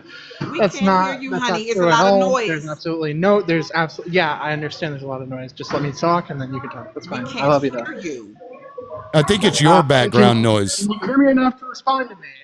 Well, it kind of comes in and out because there's a lot of background noise. But I mean, go ahead and try to make your point. I can hear him just fine. Yeah, JD, go ahead. He might be trying to move into a different area. Quiet place. Yeah, maybe he's going to a quiet place. I'm just a little confused because, this whole discussion of Tyler Robinson and was it Israel, was it not, I don't feel like is useful right now. When what's more important is that Israel, for the past 2 years, for not just the past 2 years, since its inception, has been encroaching on West Bank land, has been encroaching on trying to seize Gaza, and has been leaving them in an open-air prison. And then on top of that, just in 2024 alone, they had the most seizures of land since the 1993 Oslo Accords, in which they seized around 12.7 square kilometers of land. They also legalized money outposts in the area. They accelerated settlement growth, so they were settling Israelis into new housing units in the West Bank. that is literally taking land that does not belong to them. They are occupying the area and trying to forcibly remove Palestinians out of their homes. And you can't just say, oh, it's because of Hamas. The Hamas isn't in the West Bank, so why are they encroaching upon the West Bank? Why are they seizing land in the West Bank? Why are they doing this? And it's to take that land for its natural resources, and as well, because since Israel's inception, they have wanted all of this land. They have wanted all of the land. He's going to say not all Israelis. Not all Israelis, but the Israeli government and the Israeli government since its inception has wanted this. So I don't think that Israeli citizens should be harmed. However, I think that the Israeli government should not be in control. I think they need new government, and as well, in addition to that, what needs to happen is that Israel should not. I don't believe in having an ethno-state. I don't like. There shouldn't be an ethno-state with the goal of having 80% Jewish people and 20% Arabic people. That shouldn't be. And they should give the Palestinians back their homes that they took in the Nakba in 1948. 100%. Yes. Well, yes, they should give all of the land back. They should give all of the land back. And just call it Palestine. They only owned around 7% of the land. You could just call it Palestine, and all the Jewish people stay there if they want to. They can leave if they want to. Don't kick them out. Treat them as citizens. They only seized around 7% of that land before the Nakba. Right. They only rightfully purchased around 7% of that land, and then the rest was given to them through Britain and the UN. Now, we may have moved on, but I got that transcription finished. I have an AI thing that transcribes stuff. So I don't even remember what the point was, but just so that it's read, let me do that. Here we've got, well, hold on. I can't, because hold on. Let me download it as a PDF. That may work better. And okay, Billy Button in the comments is completely correct. If this was happening to farmers in South Africa, Trump would be giving them asylum. Like, if this was a different group of people, Trump would be helping them. Yeah, so right here, I'm going to start at the very beginning. So this is important, Megan. I got text about you, Megan, saying, why is Megan, doing the bidding of Hamas? I was like, what are you talking about? Megan's the best, right? So then you go down here, and that was kind of the context of that. He said, yes. Then we start to say, hold the boat here. And to be fair, some of my really good Jewish friends are like, that's not all of us. It's all, but these are leaders too, right? These are stakeholders, right? And so, look, I'm afraid. Right, can you hear me now? Because, again, yeah, we can hear you. Give me a second. I want civilization to win. I want the West to win. And then they go on to say, I'll tell you, when the hostile reaction is now that Megan and Charlie are enemies, boy, I tell you, you're not going to, I wouldn't, hold on. There was more. I laugh because I've been bullied by the best of them, and it didn't work. It's not going to work with them. The more you try to tell me I can't criticize Israel, the more likely I am to do it, to focus on exactly what you're doing, right? And then in that moment, Charlie agreed. He said, right. So I'm not sure what the point was for me to look that up again. I don't remember because I think we kind of moved on. But said that they were not criticizing Israel, and they were definitely criticizing Israel. Yeah, because they said the more you tell me I can't criticize Israel, the more likely I am to do it. So I mean that's pretty clear.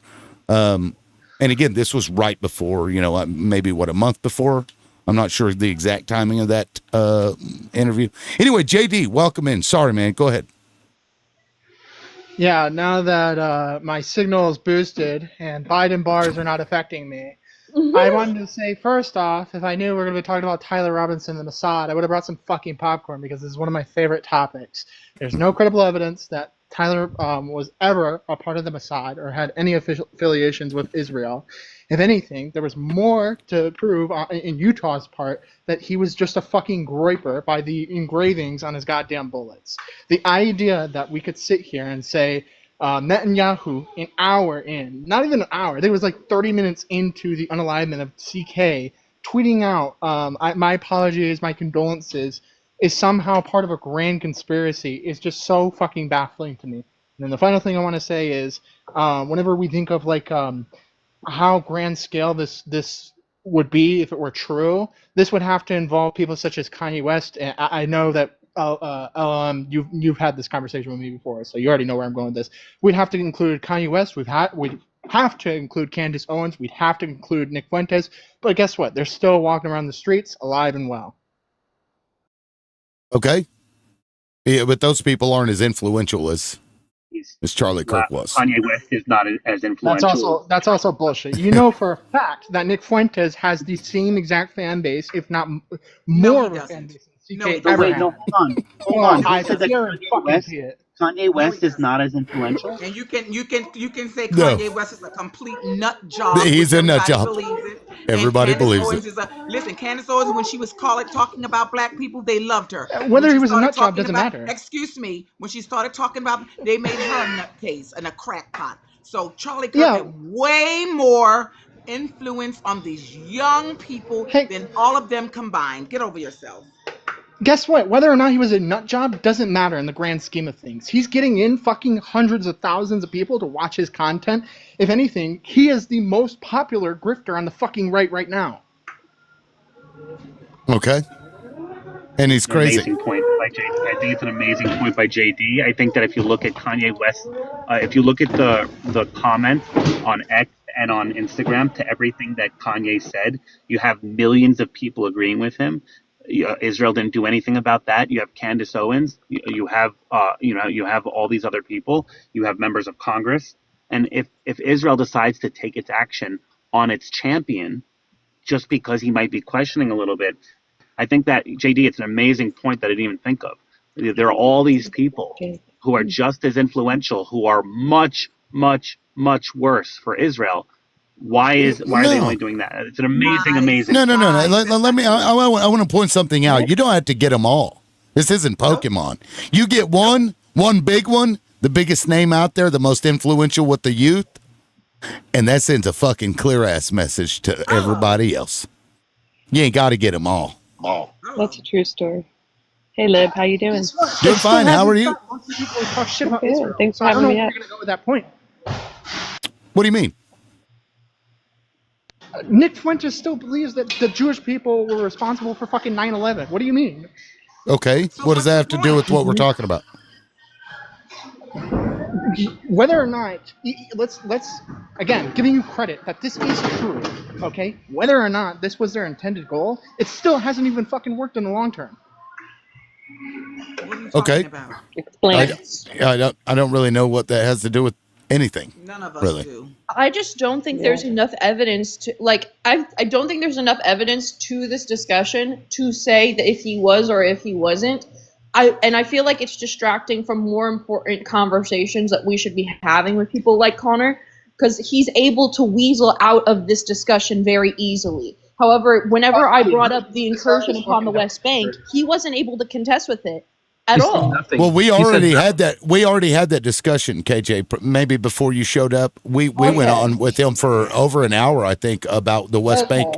In fact, he was in the West Bank as an IDF soldier, and we called him out for those things. Called him out. Why were you in the West Bank? Yeah, right.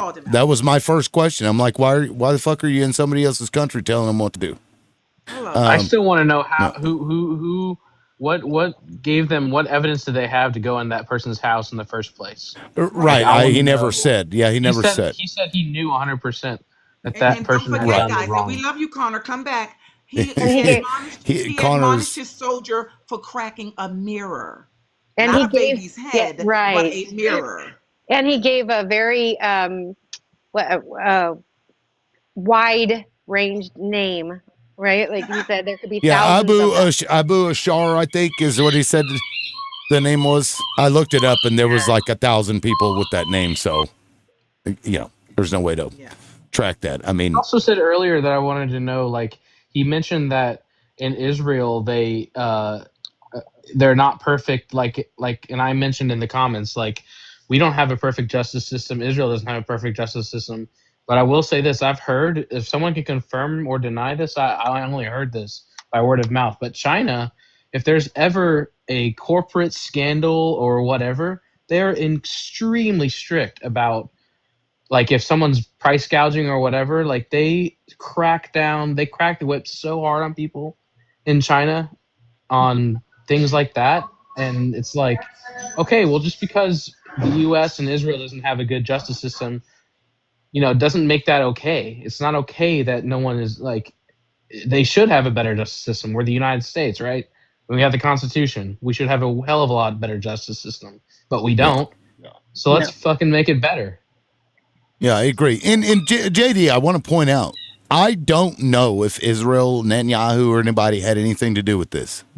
It's possible that it's some crazy fucking dude who had committed no crimes at all, and then all of a sudden he went after one of the biggest targets in the United States, Charlie Kirk, and pulled off a shot, and then went to Dairy Queen afterwards, didn't have a single just show of emotion on his face.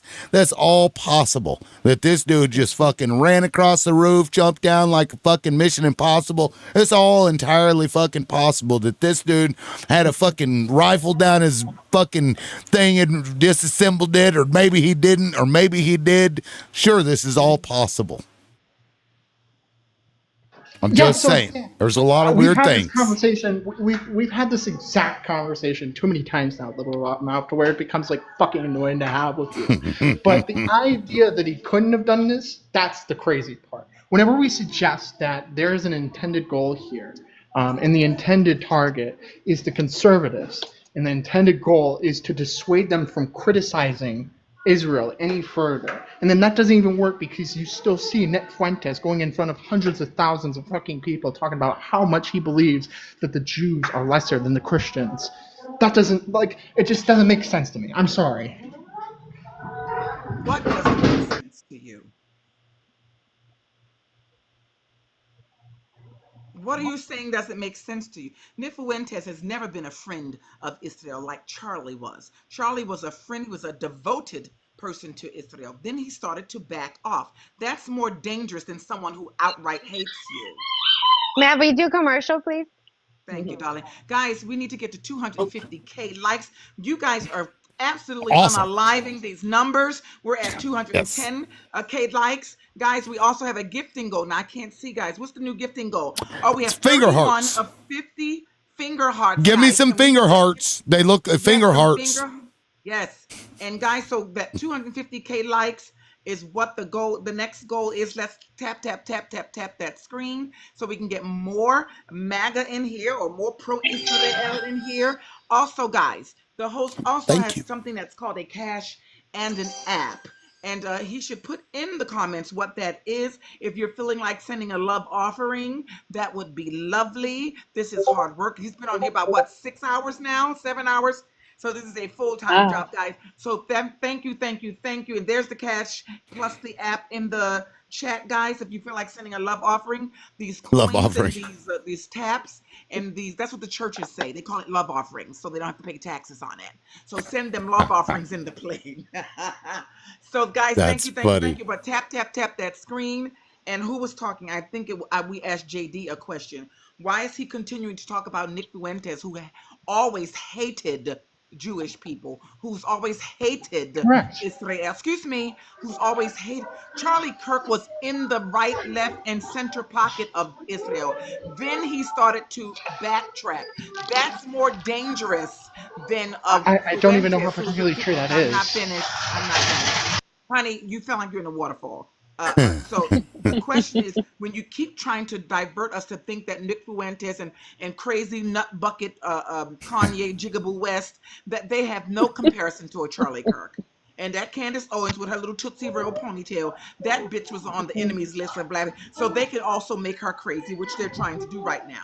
They have nothing compared to Charlie Kirk. He was the darling of that movement. And then he started to back off.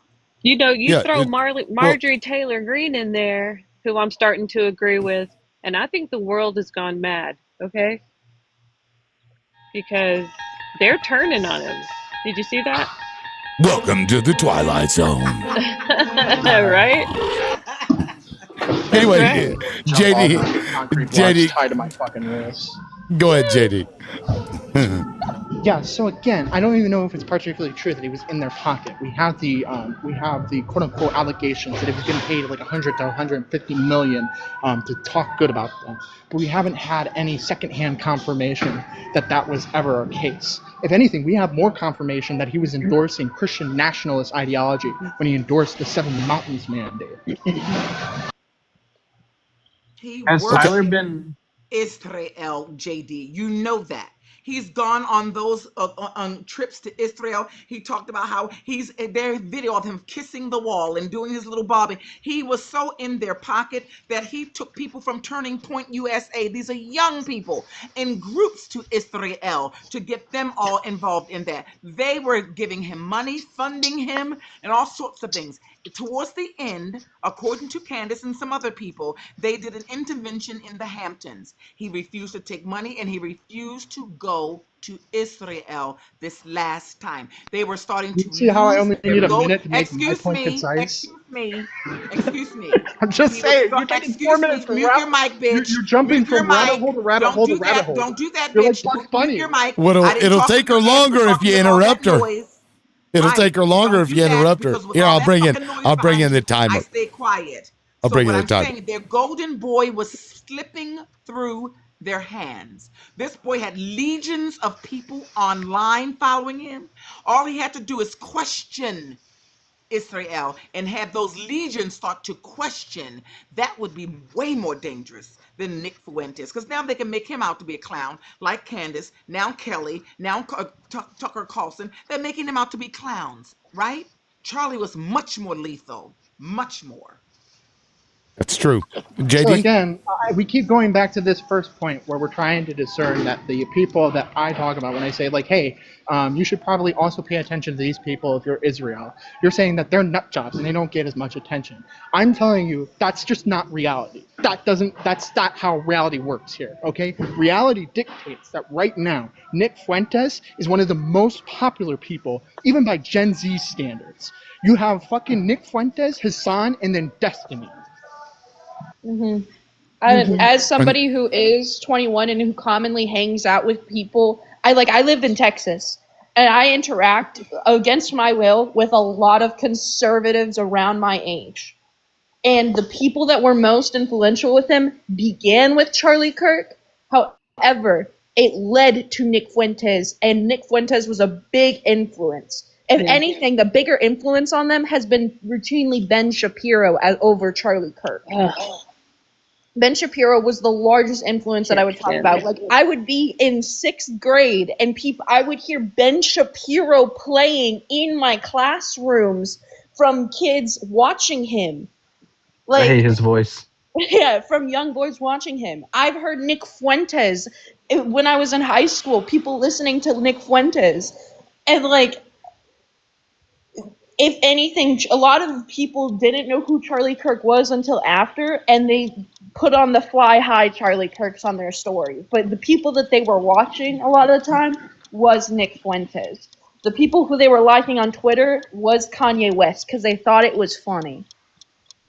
Yeah, I want to point out that Fuentes is so influential that he had to go and try and hijack Turning Point USA's debates. That's how influential, to the degree that Charlie Kirk was, that he literally had to try and coattail off of Charlie Kirk to gain numbers. And it actually backfired, and he kind of went in hiding because every time he comes out in some kind of way, somebody shows up to his house and tries to unalive him. Your body, this has happened multiple times. Man. Yeah. When he did that, people freaked out, went to his door. Dude had a fucking, I believe it was a pistol in his hand. I remember saying that. The millions of people who agreed with that tweet? And do you remember all of the people that Turning Point USA is all across the country in all of these fucking colleges and shit? Fucking influential liberal. You think Fuentes is more influential than Charlie Kirk? All you literally have to do is get one fucking clip, and then there's like thousands of new people on his fucking page. True. No, but I think Nick Fuentes is trying to ride the wave of Charlie Kirk. Absolutely, he all is. all of them are. They're all playing their own. I think that's true. So is Era KKK. Fucking Christian nationalist piece of shit. So is Erica. They are all. Did you just come in here and knock something over? Because I don't remember this being in the floor before. Me either. I don't Hey, remember you gotta that pay shit some either. tolls, Missy. Yeah. You tell him. Rents due. Nene, is that Nene? Yes. Tell him like it is. How much is rent? Craig, you gonna pay for both of you? I'll pray for both of us. I promise. Hail Mary, Why full of did grace. this just glitch out? I can't. I don't know. She's having. Please. I'll take two. I'll take two. I'll take two. Yeah. Nene, are you okay? She's lit. Are we all lit? All right, Nene, that was fun. Thank you. Yeah. Time for nappy time. What the fuck? Cryptic, welcome in. Time for eggnog. You fuckers drive me crazy. I love it all. Yeah. Oh, is Goat Boy back? Goat Boy's back. Hey, Goat Boy. Come on up. Don't be a bad boy this time, okay? Bad boy. I love it. Hold on. Goats are bad. Oh, shit. I'm an idiot. Is there No, new I'm evidence about Tyler Robinson being the shooter? Is there new evidence about that or any type of story? Not that I've seen. I mean, Well, where are the it's parents now? We don't have any parents. Well, they've yeah. been paid, I'm sure. Of course. Quite handsomely. I'm sure. Probably Yeah. have a nice little house in Israel that they took from a Palestinian family. Yep. They found the best olive tree and they kicked a Palestinian family out and moved them in. Right. There might This be a is little our tight olive tree. since, 2,000 years ago. 85% of Gaza is destroyed. So. And isn't it funny that they don't want us to talk about 50 years ago or 60, but they will tell us about 3,000 years ago. Every time. Well, 3,000 years ago, my people, that wasn't you. And the funny part about all that argument is that Palestinian people are native to the Levant region. Like they were there too. Yep. They were there. And Gaza was always theirs. They don't want They you to have- know that. I think what's even They more have funny more- is they want to have religion be an ethnicity. Right. They have more like DNA ties to the land. If we're gonna talk about DNA ties, they have more DNA ties to the land than Ashkenazi Jewish people do. Well, you can't get DNA in Israel unless you go through Right. some You got vigorous- there's a court. You got to go through the court system to get it. Yep. Yep. And they don't want you to know they're Europeans. Pure Europeans with no ties to the land. let's see. Colonizers. They don't know what the fuck they're doing. They don't. They don't know what the fuck they're doing. I'm like, that voice sounds familiar. What? Well, this one will sound familiar too. Listen real close. He's going to teach you something today. Lore. That's L-O-R-E. That's how you Oh, spell boy. lore. I fucking heard that. I couldn't stop laughing. I'm like, this man just spelled the word lore to a group of fucking 4-star generals. What the fuck? L-O-R-E. Hey, somebody clap for me. I got it right. I don't know. It was weird. I did it. Yeah, basically.